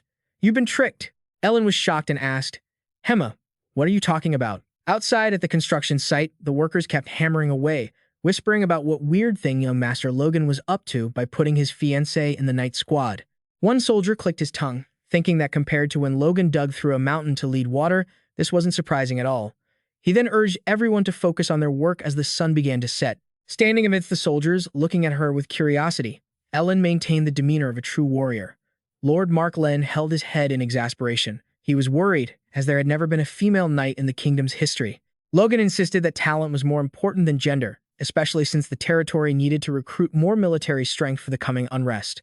Even so, his father couldn't help but worry because the training regime of the Marklen house was notoriously brutal, fearing that an aristocratic lady like Ellen wouldn't be able to handle it. Suddenly, Ellen declared firmly, "I will prove it." Her powerful shout startled both the Lord and Logan. Ellen silently vowed to shatter the prejudice that she was a delicate, weak lady and make everyone respect her. But the training reality was far more brutal than she had imagined. After only a short time, Ellen collapsed to the ground, exhausted, lying motionless on the training field under the gaze of the guards. A soldier looked at her and mocked that the lady's bold declarations sounded more like a last will and testament before dying on the training field. Ellen lay flat on the ground, drenched in sweat, cursing silently. These people were truly insane to force knights to train at such an unimaginable intensity. She wondered if normal knight squads had to endure this living hell. However, seeing other soldiers nearby trembling, some even weaker than her, Ellen felt a flicker of willpower not to give up. She gritted her teeth, using her armored hands to claw the ground to push herself up. Just then, Logan appeared right in front of her and coldly asked a soul-piercing question. Regretting it already, Logan looked at his fiancée kneeling at his feet with deep, calculated eyes. He calculated that there were only 2 months left until the war with Bifrost broke out, so he had to make the most of this precious time to prepare his forces. Logan truly wanted Alan to fight alongside him, but he told himself, "I love you, but if you're weak, I'll bench you immediately." Alan was silent for a moment before suddenly, roaring with regret for not training seriously before. She decisively jumped up, her eyes burning with fighting spirit, and reiterated the promise Logan had made, that he would take her to the battlefield to make a name for herself. Ellen mused that if she just stayed put, that promise of fighting on the battlefield would never come true. Standing in the garden, she looked straight at Logan and firmly stated that she would earn a worthy spot in the Marklen Knight squad herself. Logan smiled faintly. Then, as promised, "I will prepare a real battlefield for you so you can shine." Logan picked a bright red apple and dropped it into Alan's hand. He told her that there would be many sweet fruits for her to enjoy later, so she should use this as motivation to reach the finish line. The art of carrot and stick using fruit. Ellen smiled radiantly and answered clearly, "Understood." 1 week later, the training intensity in the Marklen territory was pushed to a new, ruthless level. The sounds of heavy collisions rang out repeatedly. A knight was knocked off a towering cliff, only having time to scream in terror. Lord Marklen approached. He carried the heavily injured Kai Solon and coldly declared, "Game over, kid. Go outside and wait to respawn." Witnessing this savage training scene, the other knights standing at a distance couldn't help but shudder in fear. They whispered that while the Marklen Knight squad was famous for intense training, this level of violence was beyond their wildest imagination. Someone asked curiously, who on earth came up with this crazy training program? They received a weary reply. Who else could it be but young Master Logan? Logan gave a loud, clear order for the next team to get ready. Meanwhile, Lord Patrick watched from above, noting that this was clearly siege warfare training. He mused that this method also improved defensive skills, though it was a bit dangerous. Logan secretly wiped off a cold sweat, thinking to himself, a bit. Right after that, he clearly called out the next name. "Alan Frey, get ready." Alan screamed, "Let's do this," and dashed toward the vertical cliff, climbing at a terrifying speed. The soldiers watching from above couldn't help but be amazed. "Man, that's fast." Still, one guy acted arrogant, scoffing. What's she gonna do once she's actually climbing? As soon as she reached the top, Alan's face looked as fierce as a predator. With incredible agility, she moved constantly and struck with lightning speed, leaving The defenders unable to react, one by one, Alan stood proudly among the defeated soldiers. Logan announced clearly, Alan Frey, success. She cheered excitedly, hee, I did it. Watching his future daughter-in-law's excessive enthusiasm, Lord Patrick was shocked, wondering, whose kid is this? How is she this talented and crazy at the same time? Logan could only smile awkwardly in response. I suppose so, sir. Even so, the Lord had to admit her performance was truly impressive. Lord Patrick watched Alan. He acknowledged that not only could she keep up with the grueling training, but her swordsmanship was quite good, forcing him to see her in a completely different light. Below them, the soldiers started clamoring and trying to imitate her bizarre moves, making the whole area chaotic. Logan thought to himself that he should probably give Alan a little advice to avoid setting a bad example for everyone. Looking at the big picture, Logan realized everyone was finally getting used to the new training method. And thanks to Felix Esperanza, the supply preparation process was going very smoothly. He told himself there was only one thing left to do, then turned around and called out, Father. Logan looked at his father with an incredibly serious gaze and spoke decisively. I need to discuss something with you. In the castle's administrative office, the atmosphere was extremely urgent and orderly. Mr. Rugel, the head of administration, was busy coordinating work when he received a report about warehouse optimization. An employee excitedly announced, I just checked the warehouse and there's plenty of empty space. Doing it this way cuts costs and extends storage time. The miser and warehouse expert smiled with satisfaction. Oh, is that so? Haha, thanks. Immediately after, he turned to remind Dway about the errors in the town's maintenance budget and employee payroll issues. Dway nodded in confirmation. Ah, I understand. The arrival of Felix Esperanza, whom Logan had brought in to assist with administrative work since yesterday, had brought a fresh breeze. Foran didn't spare any praise, saying his workmanship was truly exceptional. He revealed that recently, the entire procurement of lumber and weapons brought into the territory had been handled by Felix Esperanza alone. However, looking at the massive volume of supplies and equipment being stockpiled, Rugo suddenly became very serious. He pondered to himself what the young master was planning, then blurted out his spot-on realization in shock. Stockpiling lumber and swords like this. He's definitely planning for war, not romance. Meanwhile, in a secluded corner of the forest, Lord Patrick couldn't help but wonder why his son had invited him to such a private place to talk. He held his head and sighed. To talk about this? Ha! A vague sense of dread stirred in the Lord's heart. He pressed. Don't tell me Bifrost is planning to attack? Contrary to his father's anxiety, Logan looked straight into his eyes and dropped a bombshell, changing the entire situation. That's not it. We will be the ones to start this war. The protagonist is a man of action. This bold statement left Lord Patrick speechless, his face distorted from the immense shock. Lord Patrick gritted his teeth and clenched his fists until the veins popped out, struggling to contain the rage about to explode. He growled, Explain yourself first. Logan secretly breathed a sigh of relief that his father didn't immediately fly into a blind rage or hit him as he had expected. He calmly explained that his father must have realized Bifrost hadn't dared to make a move yet, only because of his master, the Sword Saint Felix. But Logan posed a very realistic question. How long did his father think that patience would last? He affirmed that while Patrick was taking the time to build up their strength, in reality, they were still far behind Bifrost. Logan warned decisively that the enemy would certainly never sit still and wait for the Patrick family to become strong enough to threaten them. Logan looked at his father with determination, stating that if not now, there would never be another chance. Lord Patrick fell into deep thought. He realized his son seemed to be holding onto some shocking secret and demanded he stop hiding it. Logan took a deep breath and dropped a stunner. If the Emperor were about to pass away, and I knew the exact timing, would you believe me? The Lord was shocked and stammered, asking if Logan was planning on joining some insane rebellion. Logan immediately denied it and explained, I'm not making things up. I'm setting the stage for what's to come. Lord Patrick realized that if the king fell, the succession issue would become extremely complicated. Logan added, the conflict between the crown prince and the second prince will definitely explode, and the Bifrost family is the second prince's strongest pillar of support. He laid out the math. If they waited until the battle for the throne began to attack Bifrost, it would be no different than Patrick directly provoking a future king. Logan analyzed that to destroy Bifrost without external powers interfering, they had to act right before the king passed away. His grand goal wasn't just revenge. It was to collapse Bifrost to tip the power balance and make the third prince the central figure in the coming civil war. Lord Patrick, despite understanding his son's intentions, still wondered why they couldn't wait until the power struggle ended. Logan coldly warned that if they waited until then, the entire kingdom would be swallowed by the Northern Empire while it was weakened by civil war. He pointed out, if the second prince wins, Bifrost becomes the right hand of the new king. If the Crown Prince wins, this territory will be completely annexed. Regardless of the outcome, Bifrost will be far out of Patrick's reach, and the chance to reclaim our ancestral lands will vanish forever. It was the ultimate blow to the family's pride. Lord Patrick looked at his son, deep in thought. He nodded in admission. I understand your intentions, but honestly speaking, there are still many suspicious points. He brought up how Logan had suddenly given up his right to succession, which kept him up at night. Logan paused, about to explain, but his father smiled to reassure him. But I still trust you. Looking into Logan's tear-filled eyes, Lord Patrick remarked that everything Logan had done recently was incredibly strange, as if he could see into the future. He looked toward the distant castle and quietly asked if there were things Logan couldn't even reveal to his own father. Lord Patrick insisted he would only ask one thing and wouldn't pry any further. He looked straight at Logan and questioned, "Tell me the truth.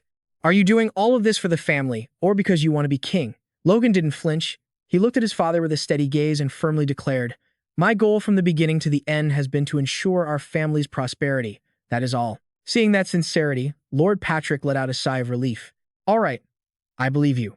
Leave persuading the retainers to me." Logan was stunned, anxiously asking if his father would be okay handling everything alone, and offered to go with him. Lord Patrick laughed. "You brat. Why are you in such a rush to retire your old man?" he told Logan.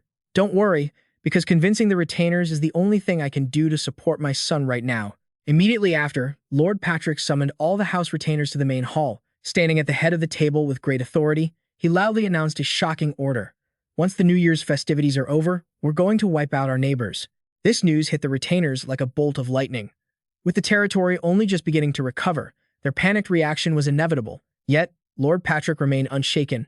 He roared decisively to silence all doubts. Remembering the pain of losing their land, their status, and the cowardly assassination attempts by Roger Bifrost, a fire of hatred ignited in the retainers' eyes, turning their initial panic into an unprecedented fighting spirit. The constant threat from Roger Bifrost made them angry and anxious, but they gradually realized the necessity of this war. Unable to reveal the secret about the king's impending death, Lord Patrick used his love for the territory and his sense of responsibility to convince them to stand united. Regardless of everything, Logan knew that now was the time they had to act decisively. 2 weeks passed in a flash, and there were only 3 days left until the end of the year. The Patrick forces were ready with an impressive count: 152 regular knights, 1,000 crossbow cavalry, and over 1,500 elite infantry. Charge! Lord Patrick roared powerfully, leading the thunderous army out to battle. The war horses neighed, and the sound of rapid hooves shook the earth as the Patrick army swept forward like a cyclone. Riding alongside his father, Logan gave a firm nod, signaling the army to maintain their momentum and push forward. While marching, Lord Patrick asked about his son's true plan, confident that Logan must have prepared some basic tactics before deciding to start the war. Logan calmly admitted that if they faced Roger Bifrost head-on right now, the Patrick family would have absolutely no chance of winning. Therefore, he firmly declared he wouldn't be declaring war on them. Before his father's astonished expression, Logan wore a sinister smile, revealing that the true declaration of war had been sent to a completely different target. At the Paretta estate, a subordinate rushed in with a face pale with terror. He tremblingly reported that the Patrick army was preparing to attack to settle the score for an insult from 6 months ago, aiming directly at the Paretta territory. If there's anyone who holds a grudge, it's Logan. The shocking news left Lord Paretta so stunned his face twisted in horror. He roared in anger and utter confusion, unable to understand why the Patrick blade was suddenly aimed at him just as karma came knocking. The news that the Patrick family had suddenly started a war, with Paretta left Count Roger Bifrost quite surprised. The subordinate knelt and cautiously reported that the Paretta side was desperately asking for reinforcements and orders from him. Roger Bifrost smirked wickedly, silently cursing the Paretta clan as a bunch of fools. He thought to himself that, for a long time, he had held back out of respect for the Duke. But now, Patrick's actions had unintentionally provided him the perfect excuse to intervene legitimately. Roger Bifrost confidently assessed that his forces were now twice as large as the enemy's, and although the rumored repeating crossbows were a slight concern, he still believed in the absolute superiority of his numbers. He immediately summoned his 2 trusted knights, Aslan and Br, to check their readiness. As soon as he received confirmation that everything was ready, Roger Bifrost decisively ordered his whole army to move out immediately. He clenched his fist, showing a cruel smile, as he mapped out his plan to wait for Paretta to fall and for the Patrick army to be lost in their fake victory. That would be the moment he would drag them from heaven down to hell. Meanwhile, at the Paretta estate, Lord Paretta had fallen into a state of total panic. He bit his nails anxiously, constantly questioning himself. Roger Bifrost is Roger Bifrost, are they trying to make me a punching bag for target practice? Just then, a soldier rushed in to report on the movements of the Patrick army. Peretta tremblingly asked for the enemy's location, but the subordinate's reply stunned him. The Patrick army had completely vanished from the scout's sight. Before them lay only empty, vast fields without a single soul. As the opponent pulled a disappearing act, Peretta couldn't believe his ears. He shrieked in shock. What? The shocking truth was immediately revealed. The Patrick army wasn't heading toward Peretta as expected, but had suddenly appeared right on the Roger Bifrost family's own territory. This news made Roger Bifrost widen his eyes in terror as he realized he had been tricked by the luring the tiger from the mountain strategy. Instead of attacking the main fortress, Logan had led his army straight toward the second fortress, Tomoto. Amidst the thunderous hoofbeats shaking the ground, Logan looked toward the target and clearly issued the order. Over there, Henderson immediately responded with determination. Yes. Logan pointed toward the distant Tomoto fortress, explaining, striking at the gut is the fastest way to make the enemy. Begging for mercy, he asserted that capturing this place would deal a fatal blow to the enemy's military potential. Lord Patrick pensively asked if capturing just this place would truly guarantee final victory. Logan nodded, confirming that at least for the moment, it would. Logan revealed his plan to lure the tiger from the mountain, using the declaration of war against Peretta as bait, while the true target was the Tomoto fortress. Lord Patrick realized with a start that his son's intention was to lure Roger Bifrost's main force to Peretta so he could easily seize the fortress. He asserted that they must avoid a head-on confrontation with their main forces at all costs. Lord Logan was anxious, knowing that in less than 2 days, both sides would inevitably be locked in a bloody clash. He reassured his father that they just needed to hold their defense until the king passes away. He explained that when the state funeral begins, every noble is required to prioritize attending, and all warfare must cease by royal decree. Hearing about his own son calculating the king's death, Lord Patrick couldn't help but shudder at his child's chilling and terrifyingly precise schemes. Sensing his father's unease, Logan looked at him with icy eyes, insisting that even if war broke out, it would have to stop. Lord Patrick sighed, admitting that even the Frost family wouldn't dare defy royal authority for fear of being labeled traitors, though he still felt burdened by having to resort to such tactics. He asked if Logan was truly certain about the timing, and received a firm, decisive nod in response. Logan stated that the king's death would be announced on New Year's Eve, giving them exactly 2 days to carry out their plan. We must seize Tomoto Fortress before then. As soon as Logan finished speaking, the surprise raid officially began. Inside the fortress, Jerome, the high-ranking captain of the guard, was screaming in a panic. What the hell? Did they use some kind of stealth hack? I blinked, and they were already at the gate. Seeing his brother lose his cool, Vice Captain Jarek hurriedly reassured him that a messenger had been sent to the main fortress, and they only needed to hold out for 1 day until reinforcements arrived. Jerome remained terrified. He tremblingly reported that the enemy forces had reached 3,000. Jerome shouted in despair, 200 against 3,000? Do you really think we can survive this? Jarek remained resolute. He believed that despite the enemy's numbers, with the defensive advantage and the support of elite knights like Gale, Teres, and Typh, they could surely hold out for a day. The soldiers on the wall gripped their weapons, desperately clinging to that slim hope. But the atmosphere shattered when Lord Patrick's roar echoed like thunder across the entire battlefield. Then came the powerful order to attack. Charge. Logan led the cavalry forward like a whirlwind.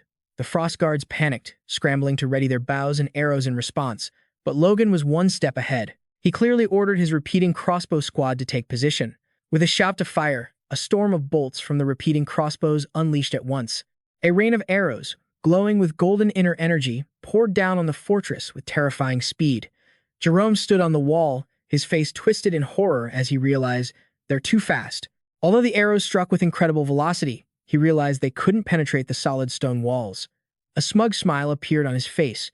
Jerome barked orders at his men, counterattack. Fire! Immediately, arrows from the battlements rained down, embedding themselves right in front of the Patrick Legion's horses. Observing from a distance, Logan calmly noted that as expected, neither longbows nor elite crossbows could penetrate the walls from that distance. Seeing this, Knight Kai nervously asked if they should stop firing to avoid wasting arrows. Logan smiled deviously, asserting that this was necessary to keep the enemy on edge. He even jokingly gave a thumbs up, reassuring them that Hema would provide enough arrows, despite the blacksmith currently screaming for a vacation back home. Logan's expression suddenly turned cold. He turned to the elder and said decisively, "I'm leaving it to you now, Clan." Clan sighed. He hadn't expected that at his age, he'd still be forced to join the fight directly. The destruction class old man waved to his disciples, "All right, kids, let's move." On the wall, the Frost soldiers began to panic when they saw the Patrick army not advancing, but just standing at a distance firing arrows. Jerome gritted his teeth, suspicious of what the enemy was plotting. Suddenly, low, deep thuds echoed, shaking the very air. Jerome looked down in terror, feeling the ground beneath his feet shaking violently. A massive stone fist erupted from the earth, shattering everything in its path. The Frost Knights screamed in desperation. It was a golem. They were shocked to realize the enemy not only had cavalry but also powerful mages.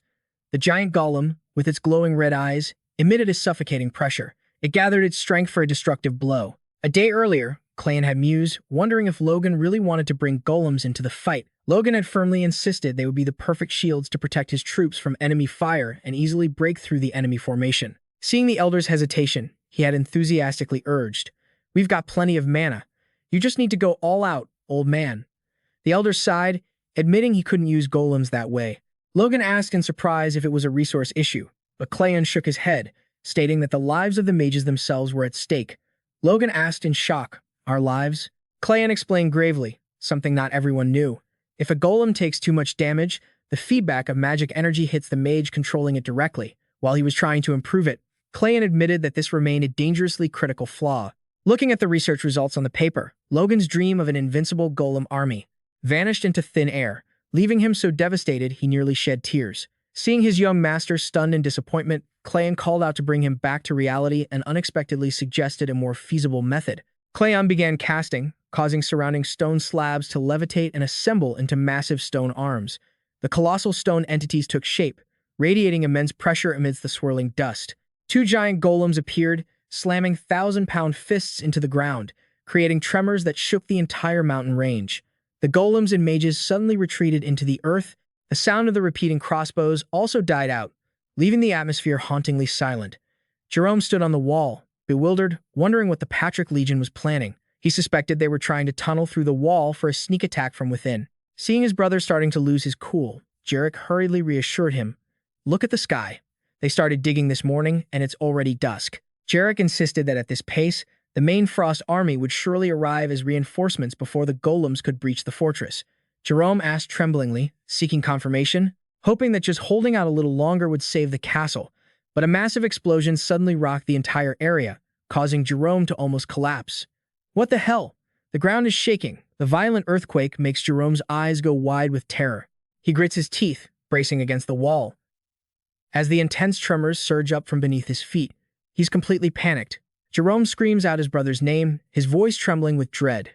"Damn it, that wall is about to crumble into rubble, Jarek." Jarek manages to keep a cool head. He insists that it's completely impossible for the sturdy fortress wall to just collapse like that, but Jerome has completely lost it, snapping back at him. "How can you say that? Don't you feel the wall shaking? Are you blind?" Even so, Jarek firmly reminds his brother not to act recklessly right now. Fear turns into pure rage. Jerome bellows in desperation. "If this thing goes down, we're all going to be finished." He frantically demands his brother think about why the Mayan army hasn't launched a full-scale attack yet. Jerome is convinced they are, secretly preparing some kind of brutal scheme. He grinds his teeth and slams his fist against the wall in sheer helplessness. Damn it all. Jerome makes a snap decision to send an elite squad immediately to secretly take out the mages controlling the golems underground. He even intends to lead the raid himself. Jarek immediately stops him. He reminds Jerome that as the commander, he absolutely cannot leave his post. He firmly suggests he handles it instead, asking only for a few knights to follow him. As the sunset starts to fall, painting the old forest in deep crimson, Jarek leads his squad deep into the shadows, whispering to himself, "The sun is going down." Even with time running out, he realizes he has no choice. Since both the east and south sides are dense forest, circling through the southern woods is the safest bet. One wrong step, and it's all over. According to the map, this is the most discreet path to get close to the mages controlling the golems. Just as they break through the tree line, Jarek shouts clearly, "We've arrived." Before him, a group from the Mayan army is already lying in wait. Jarek observes them and notices 5 ordinary soldiers, but that one man stands out. His eyes widen as he sees the Mayan lord standing proudly, surrounded by a fierce, glowing red aura. That guy is definitely a powerhouse. There aren't many knights on Patrick's level. Jarek grips his sword hilt tightly, calculating that if he takes this guy down, the tide will turn in their favor. A soldier with him nervously tries to stop him. "Sir, you don't actually intend to attack, do you? It's clearly a trap." Jarek replies coldly, "Trap or not, I don't care. I'm not afraid of anything. He stays focused on his goal, take them down and get back to the eastern wall. Watching his master ignore the danger, the subordinate mutters to himself that he's clearly worried about his brother. In truth, ever since the invaders appeared, their leader Jerome has been in a state of total panic, making Jarek worry constantly. In his heart, the two brothers are special. They rose from commoners to become knights, an incredibly rare feat in the kingdom. Through tireless effort, they earned the prestigious role of guarding the family's second fortress. However, because of their humble origins, Jerome has always lived in fear of losing everything. That insecurity has led to a series of mistakes, causing his already fragile mental state to collapse at the slightest sign of crisis. Jerome's reputation among the other knights has steadily declined, and no matter how hard Jarek tries to support him, there's only so much he can do. For Jarek, this battle is likely his brother's final chance. Jarek resolves to win at any cost to protect his brother's honor. An alarm screams out as the mine army suddenly appears and attacks from behind their formation. Seeing the enemy quickly retreat back into the tunnel, Jarek feels a pang of worry despite having the numerical advantage. The mine army's decisive and calculated actions make him uneasy, and he realizes he may have walked straight into a set trap. Gritting his teeth, he tightens his grip on his sword to steady himself. Jarek yells out the order to keep pushing forward. Suddenly, an arrow tears through the air, heading straight for Jarek. Jarek realizes the enemy